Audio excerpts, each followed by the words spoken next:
Gray versus purple. If you lose, you kneel down, kowtow to me, and crawl out of the adventure assessment.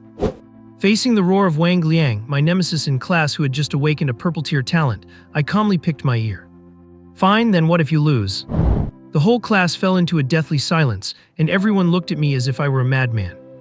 In this world, talents are ranked gray, white, blue, purple, gold, and red.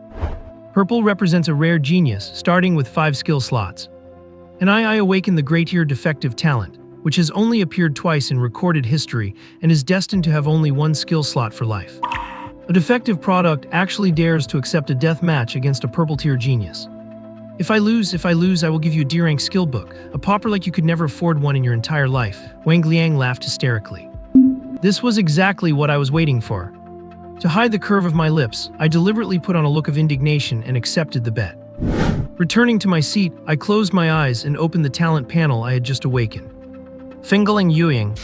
Passive effects, instant casting, 0 skill cooldown, and infinite skill leveling. I took a casual look at my skill slots, which history had deemed to have a maximum of 1. 1, 2, 3, 12. 12 skill slots. Everything is ready, I just need a skill book. Young Master Wang, you really are a timely provider. Suppressing his wild joy, Lu Xiaoqi continued to look down. His eyes locked onto the icon, emitting a gray glow as the detailed attribute panel unfolded. Wemon defective. Skill enhancements. I instant casting. 2 infinite upgrades. 3 no cooldown. Inventory enhancements. I remove weight limit. 2 auto loot drops. 3 infinite inventory space. Character enhancements. Error garbled text. Hiss. Lu Xiaoqi drew a sharp breath in his heart. Wemod, such terrifying power. Recalling the scene on the playground half an hour ago, it felt like a lifetime ago. At that time, the graduating class stood in formation, waiting for their talents to be awakened. He had even joked around, mumbling the classic line "Do Force, Stage 3, only to receive a solid flick on the forehead from his homeroom teacher Xiao Yan. But when he finally stepped onto the podium and pressed his hand onto the awakening crystal, it only lit up with a faint gray fluorescence. Gray meant defective locked. Just as everyone thought his life was ruined, and even the guide teacher sympathetically advised him to step down, saying, "Actually, it is not bad to not be an adventurer." Only he could hear the cold notification sound in his consciousness. Only he heard that cold notification sound in his mind. Proceed with awakening, yes or no? He sighed and, accepting his fate, chose confirm. Yes. Talent Wemod has been loaded. 18 years after transmigrating, his golden finger finally arrived. As a loyal fan of the Wemod clan in his previous life, he knew exactly what these 4 words meant. In this world dominated by dungeon raiding, possessing a trainer meant invincibility. His thoughts returned to reality. The pent-up frustration of 18 years was swept away. Lu Xiaoqi's face flushed and he trembled with excitement. The gazes around him were filled with pity and mockery. No one expected anything from him. Because in their eyes, he was still that great tier failure destined to only ever have 1 skill slot. No wonder Wang Liang dared to make such an arrogant bet with him. He was also convinced that there was no way for him to make a comeback. Lu Xiaoqi, come out with me. Before he could examine his talent in detail, his homeroom teacher Xiao Yan knocked on the door and called him out. Lu Xiaoqi had no choice but to hide his panel and stand up to follow her to the office. Xiao Yan leaned over her desk marking files, and after letting him wait for a while, she abruptly said, "You should quit the adventure assessment." She stopped her pen and continued, "With your academic grades, you would be one of the best at any regular academy." "I'm not quitting, I have already activated my talent," Lu Xiaoqi interrupted calmly. He had not just activated it, it was ridiculously powerful. But he could not explain that because who would believe a defective talent could turn things around? What? Xiao Yan looked up in surprise. A gray talent, what is the point of activating it? What is the point? Lu Xiaoqi thought to himself, as if the gold standard of Wemod could be explained for free. Xiao Yan sighed and tried to persuade him earnestly, the world of adventurers is too deep. With your talent, entering a dungeon is just suicide. Besides, with your family's condition, how could you afford the cost of buying skills? I will get them by clearing dungeons, Lu Xiaoqi replied dismissively. Xiao Yan laughed in anger. What are you going to use to clear them, your life? Skills? Where would you get skills? By clearing dungeons. Xiao Yan trembled with rage. Get out. You got it, Lu Xiaoqi answered crisply. Walking to the door, Lu Xiaoqi suddenly turned back. Ms. Yan, do not try to talk me out of it. A man standing in this world, how can he live under the shadow of others for long? He said with a firm expression and burning eyes. I have decided to be this adventurer, even Jesus could not stop me.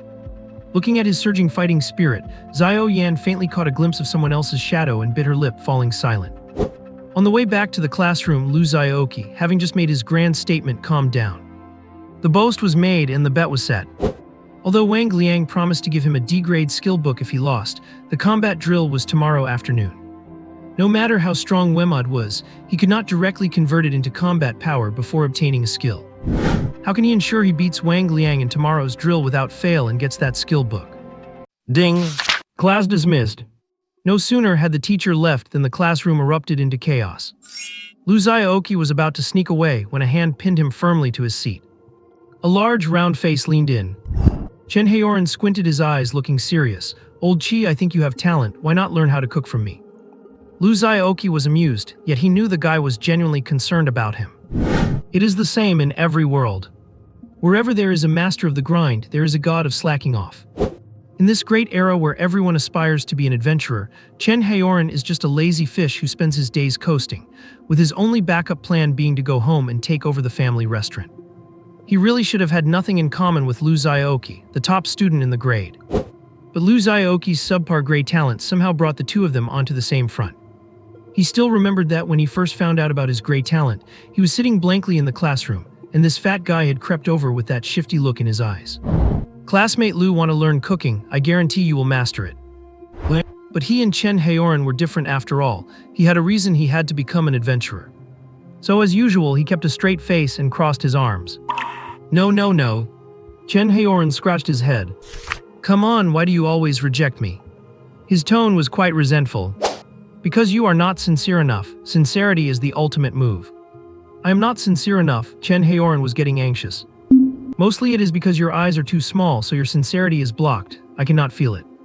Lu Xiaoqi spouted nonsense with a straight face. Chen Haoran pondered for a moment, struggling to open his squinty eyes wide. "Is this better?" "Do not just keep them squinted, it is pretty scary," Lu Xiaoqi said with a look of disgust. Just as they were messing around, a harsh voice cut in from the side. "Two black sheep, what time do you think it is, and you are still here giggling?" Lu Xiaoqi looked over and saw it was Wang Liang, who never got along with him. Wang Liang stood with his arms crossed, a cold sneer on his face. What he hated most was that even though Lu Xiaoqi was a loser, he did not have the slightest awareness of being one. "So what if you are handsome and get good grades? Having awakened a grey talent, you are destined to look up to us from the dust forever. The outcome is set, yet you still dare to waste a precious spot to sign up for the adventure assessment. Why are not you keeping your head down as a loser should?" Lu Xiaoqi raised an eyebrow. "Oh, does Commissioner Wang have any advice?" Lu Xiaoqi deliberately dragged out his tone. Wang Liang's face darkened. As the study commissioner, his grades were consistently in the top 3. First place was the class monitor, Zhao Zuqing, who he could not afford to offend. But second place happened to be Lu Xiaoqi. It is one thing that the class monitor is a woman, but why should a waste with a grade talent like you rank above me, Wang? Hearing Commissioner Wang from anyone else was a title of respect, but from Lu Xiaoqi it was blatant mockery. Having lived 2 lives, Lu Xiaoqi saw through this kid's immature mind in an instant. Sure enough, Wang Liang was triggered by that one sentence. "I would not dare give advice," Wang Liang laughed out of anger. "I just performed poorly today and only awakened a purple talent, gaining 5 skill slots, so I'm feeling a bit depressed." As he spoke, he waved his hand and a row of skill slots appeared before everyone's eyes. The first 5 were shining brightly, while the back 4 were sealed shut by lock icons. Hearing classmate Lu joking around here, "I wonder what supreme talent you awakened. How many skill slots did you get? Let everyone open their eyes and see." Wang Liang enjoyed the envious gazes around him and looked back at Lu Xiaoqi provocatively. Lu Xiaoqi was amused by this snide tone and was just about to speak, but Chen Haoran turned red in the face first. "Wang Liang, that is enough. What are you showing off your purple talent for? Does not everyone know that, Lu Xiaoqi?" "None of your business, you bottom feeder." Wang Liang spat, then pretended to have a realization and slapped his forehead. "Oh, almost forgot, Lu Xiaoqi, you have the rarest of all, a great talent." Tusk, how pathetic. Do not tell me you only have 1 skill slot. In this world, everyone has at most 9 skill slots. They are all sealed before a talent is activated and unlocked according to grade after activation. Talents are divided into 6 levels: gray, white, blue, purple, gold, and red. White common opens 3 skill slots and it increases from there. Red mythical can open 7 and the rest depend on expensive dungeon items to unlock. As for Lu Xiaoqi's awakened gray subpar talent, it had only appeared twice in history, and records show it can only open 1 pathetic skill slot. Lu Xiaoqi blinked. He had been so busy studying the system that he had not actually noticed how many skill slots he had. That is enough, class monitor Zhao Zuking stood up, slamming her hand on the desk. You have gone too far. Wang Liang instinctively shrank his neck, but having held a grudge for so long, he was not willing to let Lu Xiaoqi go just like that. He pointed at Lu Xiaoqi. If you are a man, do not hide behind a woman.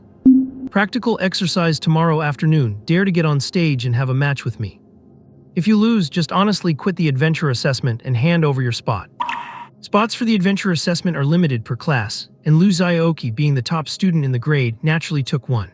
This was why Xiao Yan had previously advised him to give up, but Lu Xiaoqi was never one to turn back until he hit a brick wall. I suppose that works. Lu Xiaoqi changed his tone, but why would I fight someone who has been beaten by me before? If you win, you make a name for yourself. If you lose, it is no big deal. If I lose, I quit the assessment, and if I win, it is just expected. What is in it for me? Before awakening, Wang Liang had been soundly beaten by Lu Xiaoqi in both practical and theoretical combat, having never won in 3 years.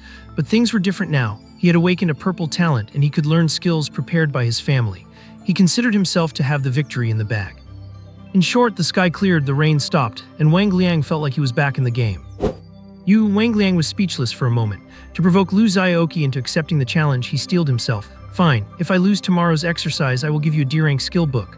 If you lose, you kneel kowtow to apologize and withdraw from the assessment. How about that? He stared at Lu Xiaoqi provocatively. This is a D-rank skill book. Given your condition, I am afraid you will never own one in your entire life. Exactly what I was looking for. Lu Xiaoqi was overjoyed, but his tone remained as annoying as ever. That is not necessarily true. Would not you have it if you win? Lu Xiaoqi shrugged. I accept those terms. His eyes crinkled with a smile as he readily agreed. He was just worrying about having no skills, and now someone is delivering them to his doorstep. Old Chen Haoran looked worried, wanting to say something but stopping. I will be the witness. Zhao Zuking glanced coldly at Wang Liang and warned, I hope you keep your word. Wang Liang's expression shifted slightly, and he gritted his teeth. That goes without saying. He turned his head and glared at Lu Xiaoqi. I hope you will still be able to laugh tomorrow. On the way home from school, Chen Haoran was still deeply worried. Old Qi, you should not have agreed to that brat Wang Liang. His family will definitely prepare transitional skills for him.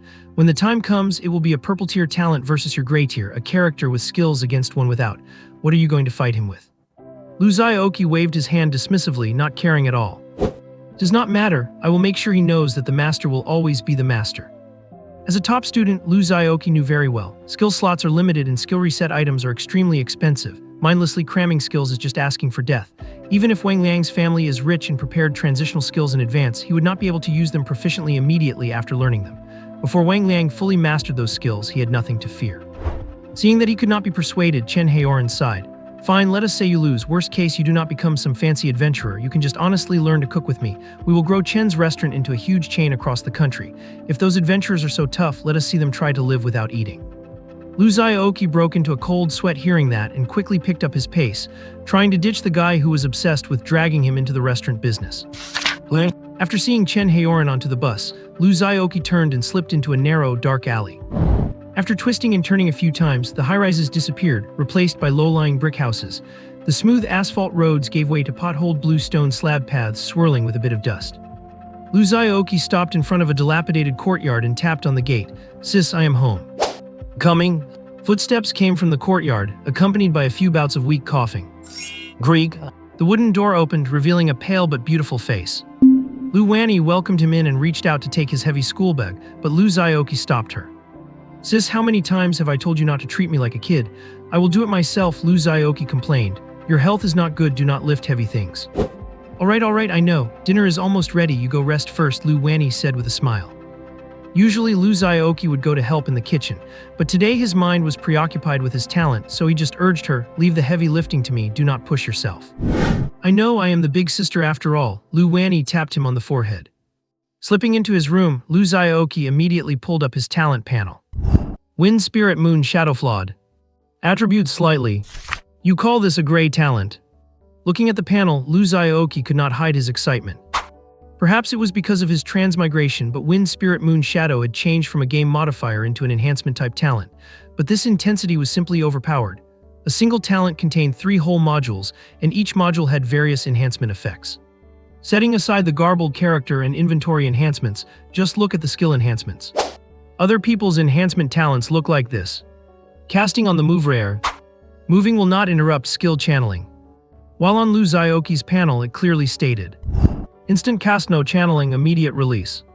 Infinite upgrade, no limit to increasing skill levels. Cooldown free skills have no cooldown. Any one of these 3 items would be enough to crush a rare purple talent, and they are not even inferior to legendary gold ones. Yet such an heaven-defying ability was defined as the lowest gray rank. Lu Xiaoqi's heart skipped a beat as he instantly grasped the key. Textbooks in the world have misunderstood one thing: gray represents flawed, but it does not mean weak. It is just that there has only been one gray talent in history, and the owner was a loser, so people mistakenly thought gray was even worse than white. In reality, Wind Spirit Moon Shadow was rated gray simply because it had capability defects and glitches that could not hide its essence of crushing every other powerful talent. Dismissing the talent panel, Lu Xiaoqi opened his inventory space. Slots infinity. Weight limit null. After awakening, normal people only get 20 inventory slots, and their weight limit is directly tied to their physique. Once they exceed the limit, the actual weight of the items can even crush someone into serious injury. But Lu Xiaoqi was different. Not only was his capacity infinite, but the weight limit had been completely removed. Theoretically, as long as he had enough game items, he could stuff an entire mountain of gold into his bag without feeling an ounce of weight. Finally, the core that determined the limit of his combat power, the skill slots. The fewer the skill slots, the lower the fault tolerance and combat ceiling. Those with common talents usually only have 1 or 2 starting slots, and trying to expand them with priceless items later is harder than ascending to heaven. Since the gray talent had nothing to do with strength, his number of skill slots definitely would not be just 1. Lu Xiaoqi took a deep breath and opened the skill panel with trepidation. He froze the moment he caught a glimpse. Skill slots empty, empty, empty, empty, empty, empty, empty, empty, empty, empty, empty, empty, locked, locked, locked, locked. 3/4. Zhao Zuqing leaned against the balcony railing, looking down at the bustling street below with an indifferent expression. The dim streetlights outside cast a glow on her flickering eyes and flawless side profile, making her look like an otherworldly immortal who had descended to Earth. Second miss, I have finished investigating everything you asked for regarding the information. A graceful and serene woman walked up behind Zhao Zuqing and spoke to her softly. Wang Liang's mother is just an ordinary village woman who failed to awaken any talent, and his ancestors never showed any such ability either. His father is actually quite capable. His name is Wang Hu, and he is now a squad leader in the King Adventure Group. Although Wang Hu's talent is not high, only at the blue level, his ability is explosive in nature, allowing him to boost his physical fitness for a short time, making his combat power quite impressive. Based on this, we can speculate that Wang Liang's talent should be similar to his father's, belonging to the enhancement and explosive type. Since a year ago, Wang Hu has started preparing for his son's talent awakening. As of now, he should already have 4 D-rated skill books, 1 C-rated skill book, and a high-quality katana in his possession, all acquired from auctions, the Sea Dungeon, and the internal stock of the King Adventure Group. The skills are. The woman recited the information she had collected one by one. Zhao Zuqing nodded slightly. Thank you for your hard work, Auntie Wu. You are too polite, second miss, it is my duty. Auntie Wu replied respectfully, then asked, did this person named Wang Liang offend you, miss? Do you need me to find someone to take care of him? Although Auntie Wu said it casually, the implication behind her words was chilling. No, Zhao Zuqing frowned. You do not need to concern yourself with this matter anymore. You may leave. Yes, Auntie Wu lowered her head and slowly retreated. Zhao Zuqing rested her chin on her hand, silently gazing at the night sky. The breeze swept up her hair and her thoughts drifted back to 3 years ago. Second miss, the entrance assessment results are out. You are ranked second, and the first place is a boy named Lu Xiaoqi. It is reported that this boy named Lu Xiaoqi had been at the top of his grade for 3 consecutive years before advancing to this school. The photo that caught the girl's eye was of a boy smiling brightly, looking full of youthful spirit. The girl raised an eyebrow, pointed at the photo somewhat defiantly. Auntie Wu, I want to be in the same class as him. I want to see what this guy is really capable of. Xiao Yan was also gazing blankly at the night sky. She took a long-sealed short sword out of her drawer and stroked it gently through the scabbard. As if remembering something. The more she recalled that stubborn boy, the more she felt he aligned with the shadow in her heart. The words about how a real man born in this world should not remain under others for long seemed to keep echoing in her mind. After a long while, she put down the short sword, sighed, and murmured with a hint of grievance, they are all such troublemakers. As if having made a decision, she felt much lighter and picked up the pen beside her to start grading assignments. In the Lu family courtyard, the siblings sat at the table, a stone table set with 2 dishes and a soup. pan-fried tofu, shredded potatoes, and tomato egg drop soup. Steam rose from the dishes, and the fragrance was overwhelming. Lu Xiaoqi served a heaping bowl of rice for his sister, who had been busy all day. "Here, eat up, sister." Lu Wanni's gentle smile held a touch of helplessness as she cast a reproving look at her brother. "How could I possibly eat all this?" Lu Xiaoqi did not mind and added a full bowl of rice for himself too. "Eat more. You are so frail because you do not eat enough. If you eat just a little bit more every day, you will naturally be able to eat more over time." Saying this, Lu Xiaoqi began to wolf down his food. Lu Wanni rolled her eyes at him, picked up a piece of tofu and put it in Lu Xiaoqi's bowl. "You should eat more yourself." Lu Xiaoqi stuffed several mouthfuls down, relieving his hunger, and then slowed his pace. "I awakened my talent today." He took the initiative to say it, and then watched his sister's reaction. Lu Wanni's hand holding the chopsticks paused. Sensing the deeper meaning behind his words, she pursed her lips and remained silent. Her smile slowly faded away. Lu Xiaoqi continued, "I will graduate next month, and then I can apply to become an adventurer and go into the dungeons to make money. Once I earn big money, I can find someone to cure your illness completely, and then we will buy a big house in the city." Clatter! Lu Wanni put down her bowl and chopsticks, interrupting Lu Xiaoqi. "Xiaoqi, promise sister, do not become an adventurer, okay?" Lu Wanni's tone held a hint of pleading. "My illness does not need to be cured, it will get better if I just take care of it. Cough, cough." As she spoke with agitation, Lu Wanni could not help but cough, and 2 unhealthy flushes of red appeared on her face. Sister Lu Xiaoqi immediately put down his bowl and chopsticks, supported Lu Wanni, and gently patted her back. Lu Wanni caught her breath, gasped, grabbed Lu Xiaoqi's hand, and said tremblingly, "Have you forgotten how Mom and Dad left us? Now you want to leave sister too?" Lu Xiaoqi furrowed his brows, grabbed his sister's cold hand, and said with a firm tone, "I will not. I will never leave you, sister." "Then do not be an adventurer," his usually fragile sister spoke with ironclad determination. Lu Xiaoqi was silent but finally bowed his head and said, "Okay." Lu Wanni finally recovered her smile and touched Lu Xiaoqi's head. "Let us eat." Yeah, only when facing Lu Wanni would Lu Xiaoqi show such a submissive side. Relieved by his promise, Lu Wanni finally felt at ease and chatted about everyday life with Lu Xiaoqi for change. Things like where the groceries were cheaper, how much she made from embroidery today, or asking about which market was buying dried flowers because she planned to check it out in a couple of days. Lu Xiaoqi listened intently, eating his meal while occasionally responding and asking for details. The two of them finished every bit of the food, most of it ending up in Lu Xiaoqi's stomach. Lu Wanni stopped after only a few bites, smilingly watching Lu Xiaoqi devour the rest. Looking at his sister's back as she hummed a song while washing dishes in the kitchen, Lu Xiaoqi thought of that glaring, crimson medical report, clenched his fists, and said silently in his heart, "Sorry sister, I lied to you, I must become an adventurer. If I do not, how can I earn enough money? How can I cure your increasingly weak body?" Lu Xiaoqi's eyes were deep. The desire to become stronger welled up in him again, and the first step to becoming stronger was to obtain a skill. The crescent moon slowly rose into the sky, its bright light spilling over the worn-out sandbag in the corner of the courtyard. Traces left by countless strikes were still faintly visible on it. The marks left by the mix of sweat and blood seemed to bear witness to the boy's years of hard work and struggle. The news that Lu Xiaoqi was going to duel Wang Liang spread like wildfire. One is a genius who has topped the grade for 3 consecutive years, yet only possesses the lowest tier grade talent. The other, while slightly trailing in grades, comes from a privileged background and has awakened a superior purple-tier talent, a level of talent that even carries weight across the entire province. Not to mention the difference in skills. There is simply no comparison between the two. The latter has far too much of an advantage over the former. Everyone is just discussing how strong Wang Liang has become since awakening, what skills he will learn, and how many moves Lu Xiaoqi can possibly survive against him. No way is there actually someone betting on Lu Xiaoqi to pull off an upset. A few teenagers with dyed hair were sitting in a corner of the campus placing bets. A boy with small eyes and yellow hair pointed at the purple-haired boy who had placed a bet and laughed out loud. Everyone was betting on how many rounds Lu Xiaoqi could hold out, but no one expected such a weirdo to bet on him to win. The purple-haired boy shrunk his neck and retorted stubbornly, "Why cannot he pull off an upset? He is still the top student of our grade after all." That was in the past. Another red-haired boy patted the purple-haired one, his eyes full of sympathy.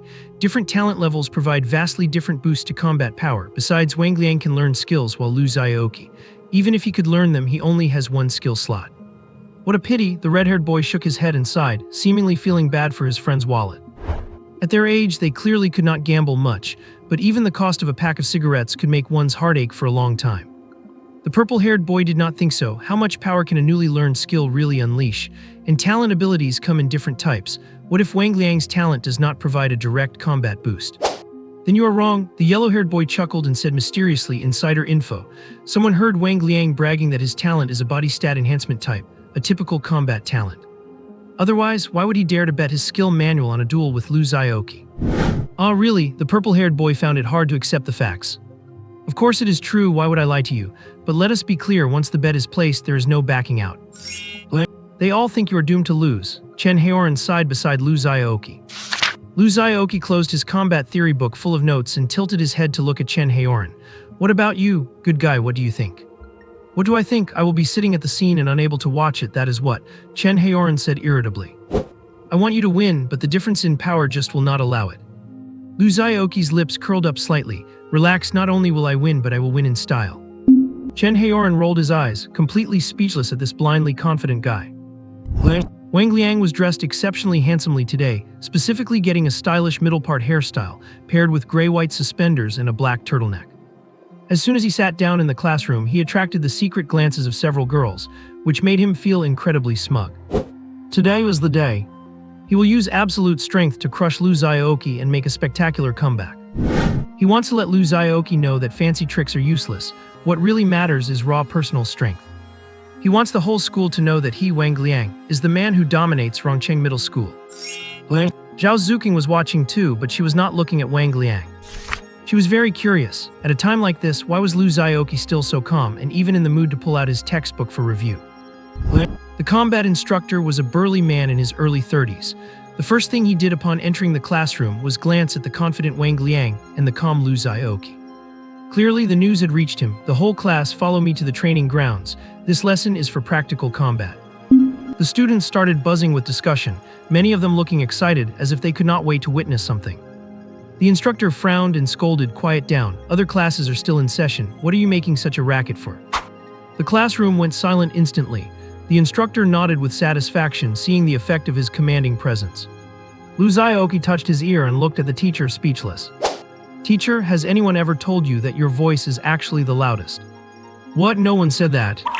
Then I will not say it either. Following the loud-voiced teacher to the training ground, everyone lined up as required and started the routine warm-up.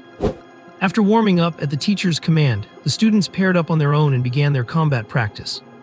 The practice took place on the sparring ring, right under the teacher's nose. After 3 years, everyone knew exactly how strong each person was. The drills were usually just going through the motions, and if the instructor was not strict, he would often just turn a blind eye. Soon it was time for today's main event, Wang Liang versus Lu Xiaoqi. Before the battle, the instructor, who had been sitting on the side with his eyes half closed as if he were falling asleep, suddenly stood up. He said to Wang Liang sternly, no weapons allowed, no lethal or heavy strikes. If you intentionally violate the rules, I have the authority to expel you. Wang Liang readily agreed. In his view, there was no need for that. Taking down a great talent Lu Xiaoqi should be effortless. Lu Xiaoqi had black lines on his forehead. Who are you looking down on? On the ring, the two stood facing each other. Wang Liang looked at Lu Xiaoqi provocatively and said, well, have you decided on the position you will be in when you are begging for mercy later? Lu Su ignored him and asked the teacher on the side, can we start? Start, the instructor waved his hand. Wang Liang was about to dish out more trash talk, but saw Lu Xiaoqi duck and charge over. This familiar stance startled him, and he scrambled to raise his hands in defense. With a flurry of movement after 2 rounds, Lu Xiaoqi caught Wang Liang's joint and pinned him to the floor of the ring, unable to move. Instructor, Chen Haoran, Zhao Zuqing, the whole class. Good grief. Everyone had imagined many scenarios, but no one had guessed this one. The instructor was dumbfounded. He did not even use a single skill. The students were confused, not one skill used. Has not he learned any? Wang Liang was humiliated. I did not even get to use a single skill. Seeing that Wang Liang was pinned to the point of rolling his eyes and still would not admit defeat, the instructor quickly pulled them apart and declared the winner. I have not even used my full power yet, and you have already fallen. Lu Xiaoqi clapped his hands and said profoundly, in the world of martial arts, all styles are vulnerable except for speed. Whether it is a duel or not does not matter. Wherever I Lu Xiaoqi perform, that is my personal stage. Lu Xiaoqi's cool demeanor did not draw cheers from the girls. Instead, quite a few boys let out boos. This only made Wang Liang blush with fury, and he roared, I do not accept this. Lu Xiaoqi ambushed me. I was careless at the time. I was not even ready before he charged in. The combat instructor's face darkened. Nonsense. Are you planning to tell enemies in a dungeon later that you are not ready? Wang Liang was left speechless. The crowd below was also whispering, generally feeling that Wang Liang had indeed been careless, falling before he could even activate his innate talent or use his skills. Lu Xiaoqi waved his hand dismissively and said with great generosity, "It is fine, I can give you another chance to prove yourself." Wang Liang was overjoyed, "That is what you said." However, Lu Xiaoqi drew out the word. "However what?" Wang Liang blurted out. "You have to up the stakes." Lu Xiaoqi rubbed his nose. "You have already lost one D-rank skill book to me." Wang Liang's expression shifted, and finally he gritted his teeth and said, "Fine, I will put up another D-rank skill book. If I lose, I will give you 2. If you lose, the previous match does not count and you are not allowed to tell anyone." This prideful little kid was just too adorable for his own good. Lu Xiaoqi found it amusing and nodded in agreement. And so, after a short break, the two stood on opposite sides of the ring again, arranged by the combat instructor. Below the ring, students were discussing, feeling that in terms of winning odds, Wang Liang was still the favorite. Only Chen Haoren gritted his teeth and gathered the courage to shout, "Go get them, old Qi," drawing side glances from many. Lu Xiaoqi heard the voice, turned his head, and gave him a thumbs up. The corners of Zhao Zuking's mouth curled up. Things were getting interesting. This time Wang Liang had learned his lesson. Before Lu Xiaoqi could speak, he roared. A purple light flashed all over him, his muscles bulged and his face turned red from exertion. Instructor started. The combat instructor, "You are already like this, do you expect me to say no?" Lu Xiaoqi watched Wang Liang, who was now a size larger than before, charging over. He kept his cool and even wanted to laugh. It seems he still did not understand where he went wrong. Wang Liang threw a fierce punch at Lu Xiaoqi, only to be easily dodged. Lu Xiaoqi slipped behind Wang Liang and landed a roundhouse kick on his lower back. But Wang Liang did not budge. He reached back to grab Lu Xiaoqi's calf. Lu Xiaoqi used the momentum to retreat, dodging the grabbing hand, and wore a thoughtful expression. It looks like this ability of Wang Liang's mainly boosts his physical stats significantly. Aside from power, his constitution has increased so much that it is getting hard to break his defense with just kicks and punches. However, who said anything about having to go head-to-head with him? Lu Xiaoqi moved nimbly and fluidly. Wang Liang, after using his talent, seemed somewhat cumbersome and could not touch him at all. Instead, he kept getting kicked and punched here and there, even having a strap of his clothes torn off. The damage was not high, but the humiliation was extreme. It infuriated Wang Liang, who started howling like a baboon in heat. Wang Liang did try to use his skills during this time, but the moment the light of his skill flickered, the lightning-fast Lu Xiaoqi would immediately slap him across the face, causing his head to ring and naturally interrupting the skill charge. That is the drawback of being unskilled, it is just too easy to interrupt. The students in the audience were stunned. Such flashy and smooth operations, they could not believe it was pulled off by a teenager their own age. Lu Xiaoqi had not shown such strength before, had he? Sharp positioning, detailed dodging, targeting the opponent's joints, interrupting skill releases. Mastering any one of these would raise someone's combat skill level by at least a notch. If Lu Xiaoqi knew their thoughts, he would probably laugh his head off. Back in the day, when he played Devil May Cry, he could keep monsters in the air without letting them hit the ground. This level of operation was just basic stuff for him. Everyone was watching intently when suddenly someone sighed. It is a pity that Lu Xiaoqi's strength is still a bit too low. Many people nodded in agreement. Indeed, if Lu Xiaoqi's physical stats were higher and he could break through the defense, this battle would have been over long ago.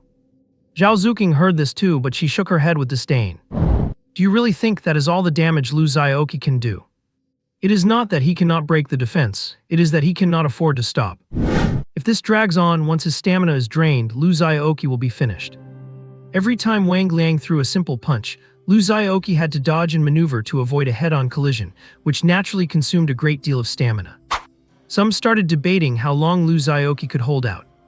Chen Haoren also gripped his fists tight. It now depended on whether Lu Xiaoqi's stamina was better or if Wang Liang's innate talent would prevail. Who has more endurance? What a joke! Lu Xiaoqi was not panicked at all. His breathing rhythm had not even been disrupted. On the contrary, Wang Liang was red-eyed, his neck thick as he panted, hard to tell if it was from anxiety or exhaustion. Before long, Wang Liang slumped like a deflated balloon, his form shrank back, he went limp and collapsed to his knees. Lu Xiaoqi estimated that the guy had kept it up for about 15 minutes, which was actually quite impressive. But still, no match for yours truly. Still, considering you are the benefactor who gave me 2 skill books, I will save you some face. Seeing that Wang Liang could not even crawl up, Lu Xiaoqi decided to go help him. As Wang Liang watched the grinning Lu Xiaoqi walking over, he almost had a cerebral hemorrhage.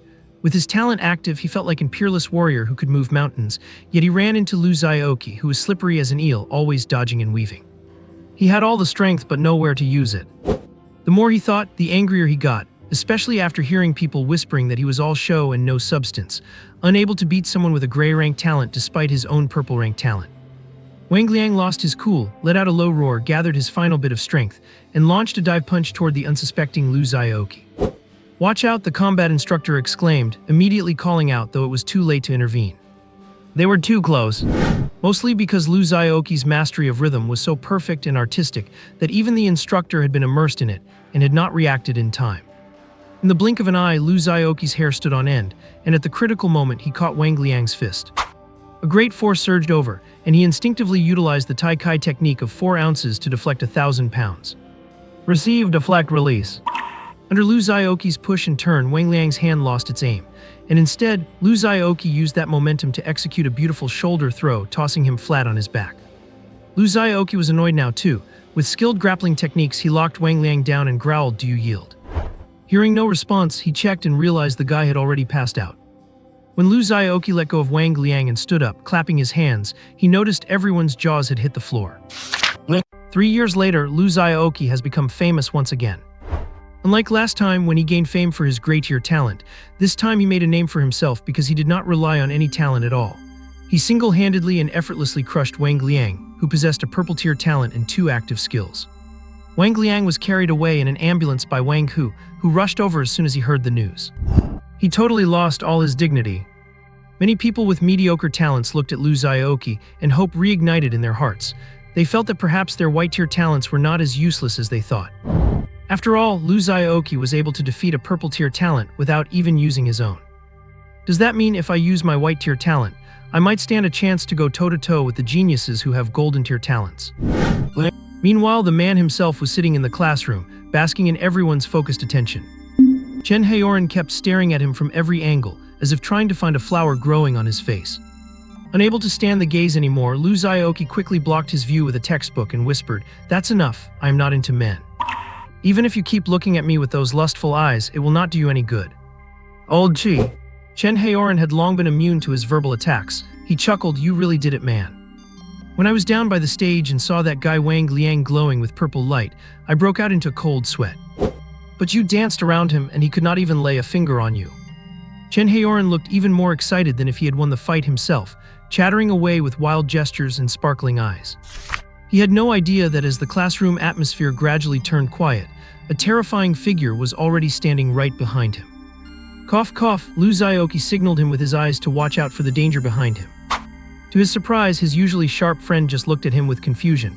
"Old Chi, what is wrong with your eyes, having a spasm?" Lu Xiaoqi. "Well, this guy is beyond help." He quickly picked up his textbook to shield his face and pretended to study. Chen Haoran did not mind that Lu Xiaoqi stopped responding and kept going. "Old Chi, you do not even know how cool that shoulder throw was." Wow, everyone present was stunned. "I did not expect you to make a comeback in that kind of situation." "It was just..." At the very end, Chen Haoran suddenly faltered, seemingly at a loss for words to describe the feat. "Unbelievable, right?" a voice interrupted from behind. "Yeah, exactly," Chen Haoran clapped and laughed. "That's the perfect word for it." "How perfect is it?" the voice continued with a chilling tone. Chen Haoran jumped and finally realized what was happening, turning around stiffly. Hello, teacher." Xiao Yan crossed her arms and tilted her head, looking at the deflated Chen Haoran with a wry smile on her beautiful face. "You have not told me yet just how perfect it is." "It's perfect, simply marvelous, impeccably phrased, fascinatingly vivid, brilliantly imaginative, words fail me." Chen Haoran rattled off a string of idioms in a panic. Lu Xiaoqi uncharitably buried his head, his shoulders shaking as he giggled, but he was named by the teacher the next second. "That's enough, Lu Xiaoqi, come to my office." "Why me again?" Lu Xiaoqi felt depressed, but he could only obediently answer yes. "As for you," Xiao Yan turned to look at Chen Haoran, who had just let out a sigh of relief.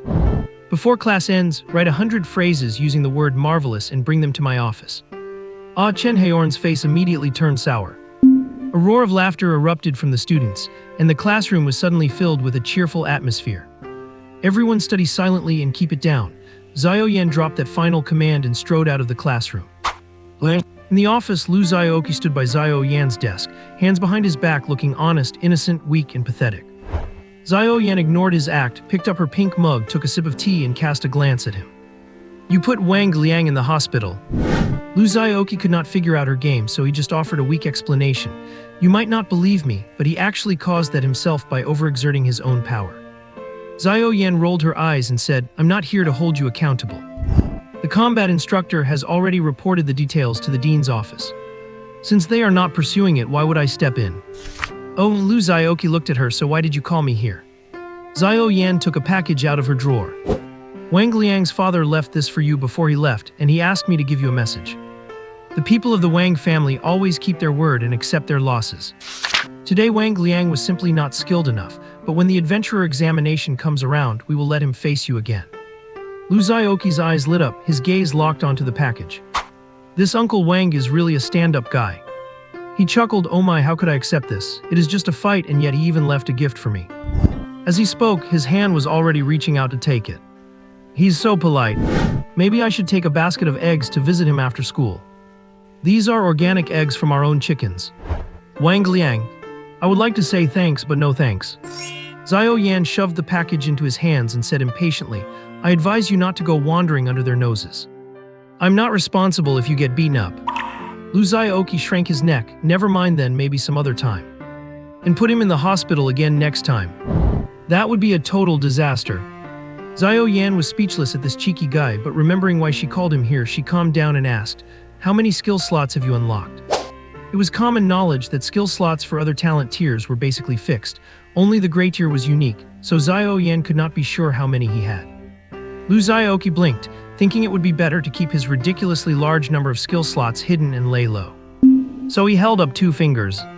Well, I am talking about a 2-digit number. You cannot blame me if you misunderstood. 2. Xiao Yan felt slightly relieved, at least it is not just 1. She told him seriously, you know your situation well. If you really want to become an adventurer, I advise you to think very carefully when choosing your skills. After all, you do not have many skill slots to begin with.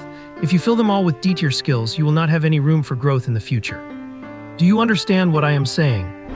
Lu Xiaoqi nodded vigorously. Yeah, I really do not have many skill slots.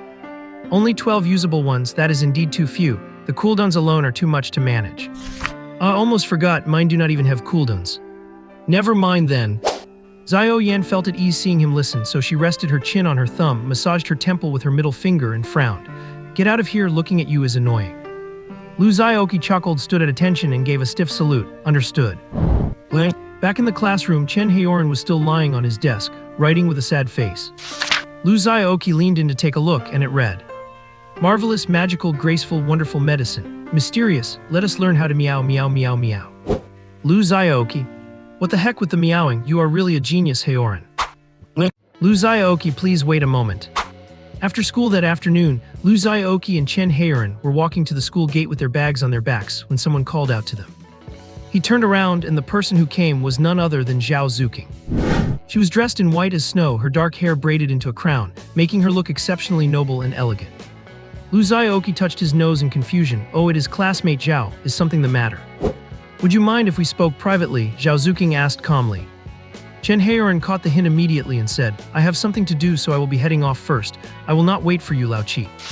After saying that, he winked at Lu Xiaoqi and then quickly scurried away. If you have something to say, just say it. Lu Xiaoqi went straight to the point. Zhao Zuking was indeed beautiful, even in the eyes of Lu Xiaoqi, who was used to seeing beauty and magic. She could be considered top tier. But he was not a simp, and with the burden of his subpar talent hanging over him, he had no interest in romantic entanglements. So over the past 3 years, even though they were in the same class, they had almost never spoken. The fact that she came to find him today meant there had to be a reason. You have already received the skill book that Wang Liang promised to give you, right? Zhao Zuking asked. Although it was a question, it was phrased with a tone of certainty. Lu Xiaoqi raised an eyebrow. How did you know that?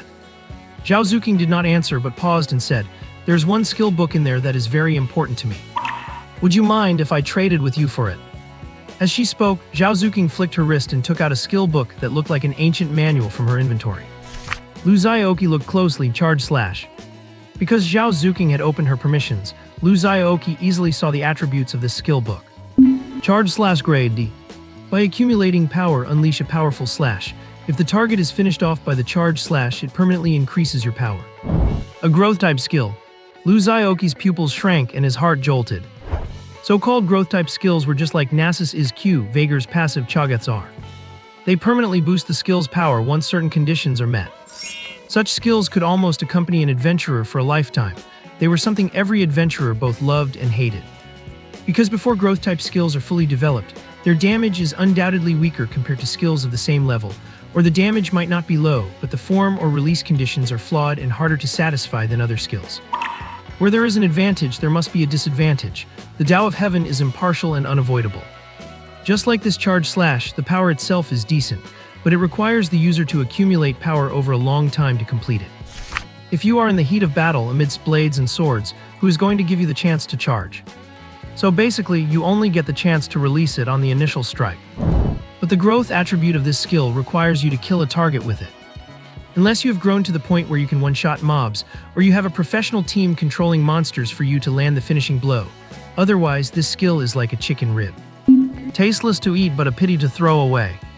Furthermore, as your strength increases, monsters that are relatively weak compared to your strength will not allow your skill to gain much improvement.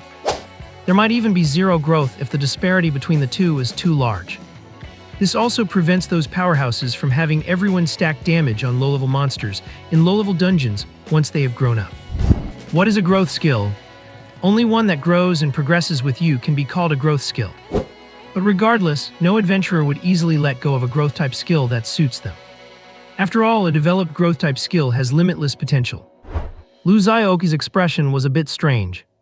To others, this skill was mediocre. But it actually matched the combat style he had already displayed perfectly.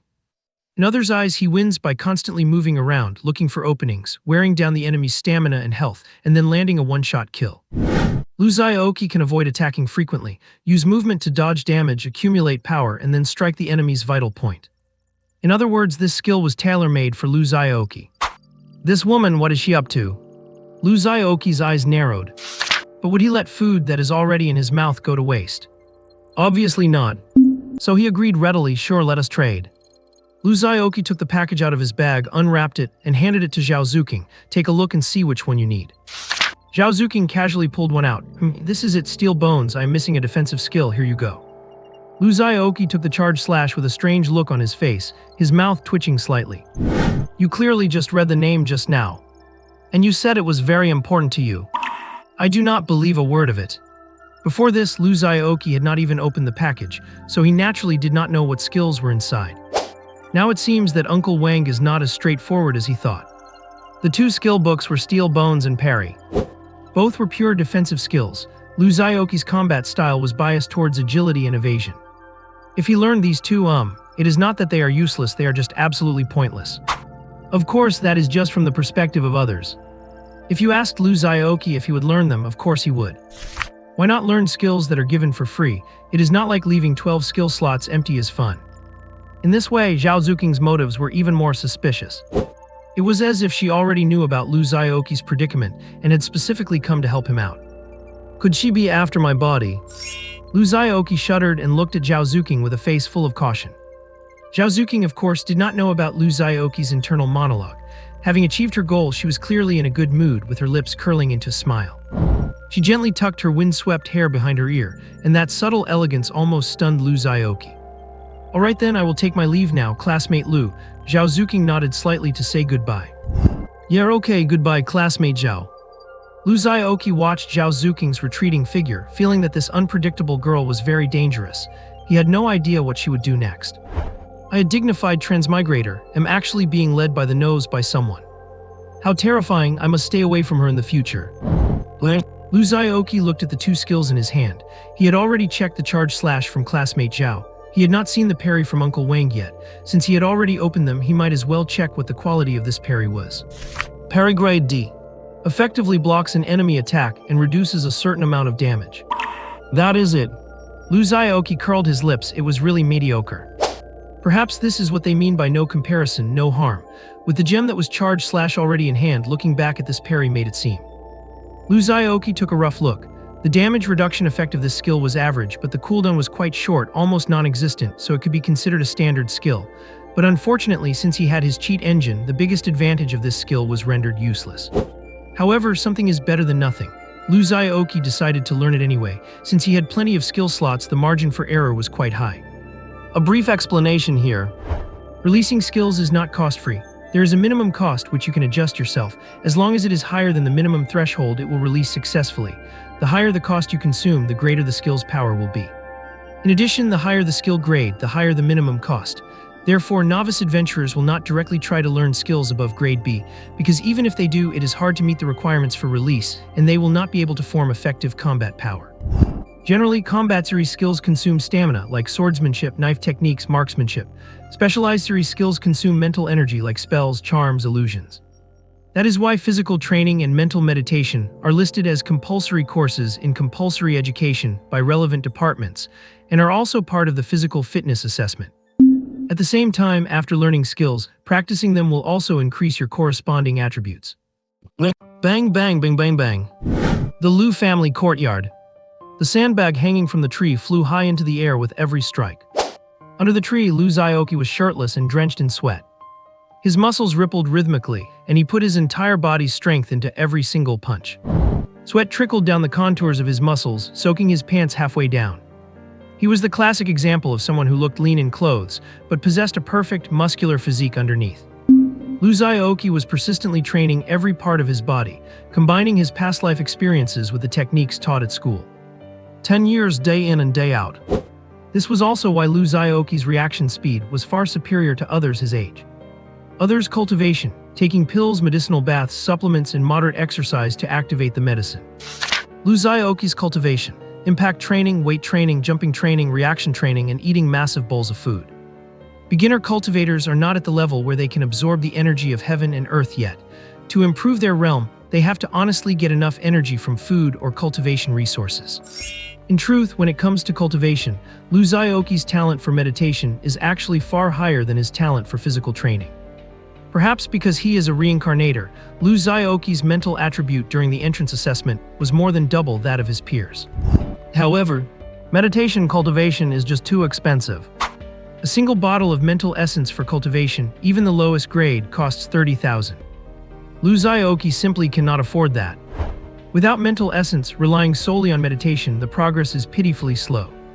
Put it this way, during the first assessment in freshman year, Lu Xiaoqi's mental attribute was 23, the best in the class, far surpassing the second-place Zhao Zuking's 17 points. But after they started learning meditation in just 1 week, Zhao Zuking's mental attribute reached 39, while Lu Xiaoqi's was only 28. That is the power of money. Physical training is also influenced by wealth, but you can somewhat make up for it with hard work. Meditation is different. You can only meditate for at most 4 hours a day. Any longer does more harm than good.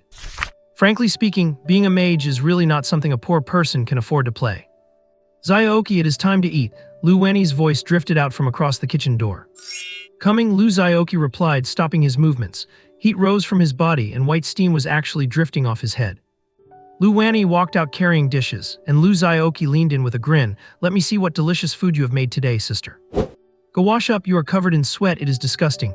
Lu Wenni rolled her eyes at him, chiding him playfully. Although Lu Wenni opposed him becoming an adventurer, she did not oppose him exercising his body. She opposed him becoming an adventurer because the profession is extremely dangerous. One mistake and you will not even have a body left to bring home. And since she had been frail since she was a child and had suffered quite a lot, she was naturally very supportive of Lu Xiaoqi keeping fit. I know Lu Xiaoqi reached out to grab a piece of chicken from the plate, but Lu Wenni slapped his hand away. Under his sister's stern gaze, Lu Xiaoqi obediently went to get some water to wash up. By the time Lu Xiaoqi finished cleaning up, the table was already set and the rice was served. Lu Xiaoqi looked surprised. Wow, sister, what is the occasion? Why so much good food today? On the table were braised chicken, shredded pork with green peppers, sour and spicy shredded potatoes, and Crucian carp tofu soup. 2 meat dishes, 1 vegetable dish, and a soup. It exceeded their usual standard of living. A gentle smile played on Lu Wenni's face. Auntie Liu introduced me to a good job, and I earned over 200 today. Auntie Liu, Lu Xiaoqi frowned, displeased. I told you to keep your distance from her. She does not have any malicious intent, Lu Wenni said, holding her chopsticks. I know what I am doing. Just eat your food. Lu Xiaoqi suddenly felt the food in his bowl did not taste as good anymore. It was not that Auntie Liu was a bad person, she just had a hobby that was truly intolerable. She loved being a matchmaker. Lu Wenni turned 21 this year, and Auntie Liu naturally would not pass up the chance, having already started trying to set her up with suitors. His sister was breathtakingly beautiful. Within a 10-mile radius, Lu Xiaoqi could not find a girl who could compare to her. In terms of character, dignified, gentle, virtuous, kind, thoughtful, frugal, and intelligent, any compliment you could give to a woman would not be an exaggeration when applied to his sister. A girl like that back in his past life would have had people fighting to be her suitor. But she was frail and sickly and had not awakened any talent.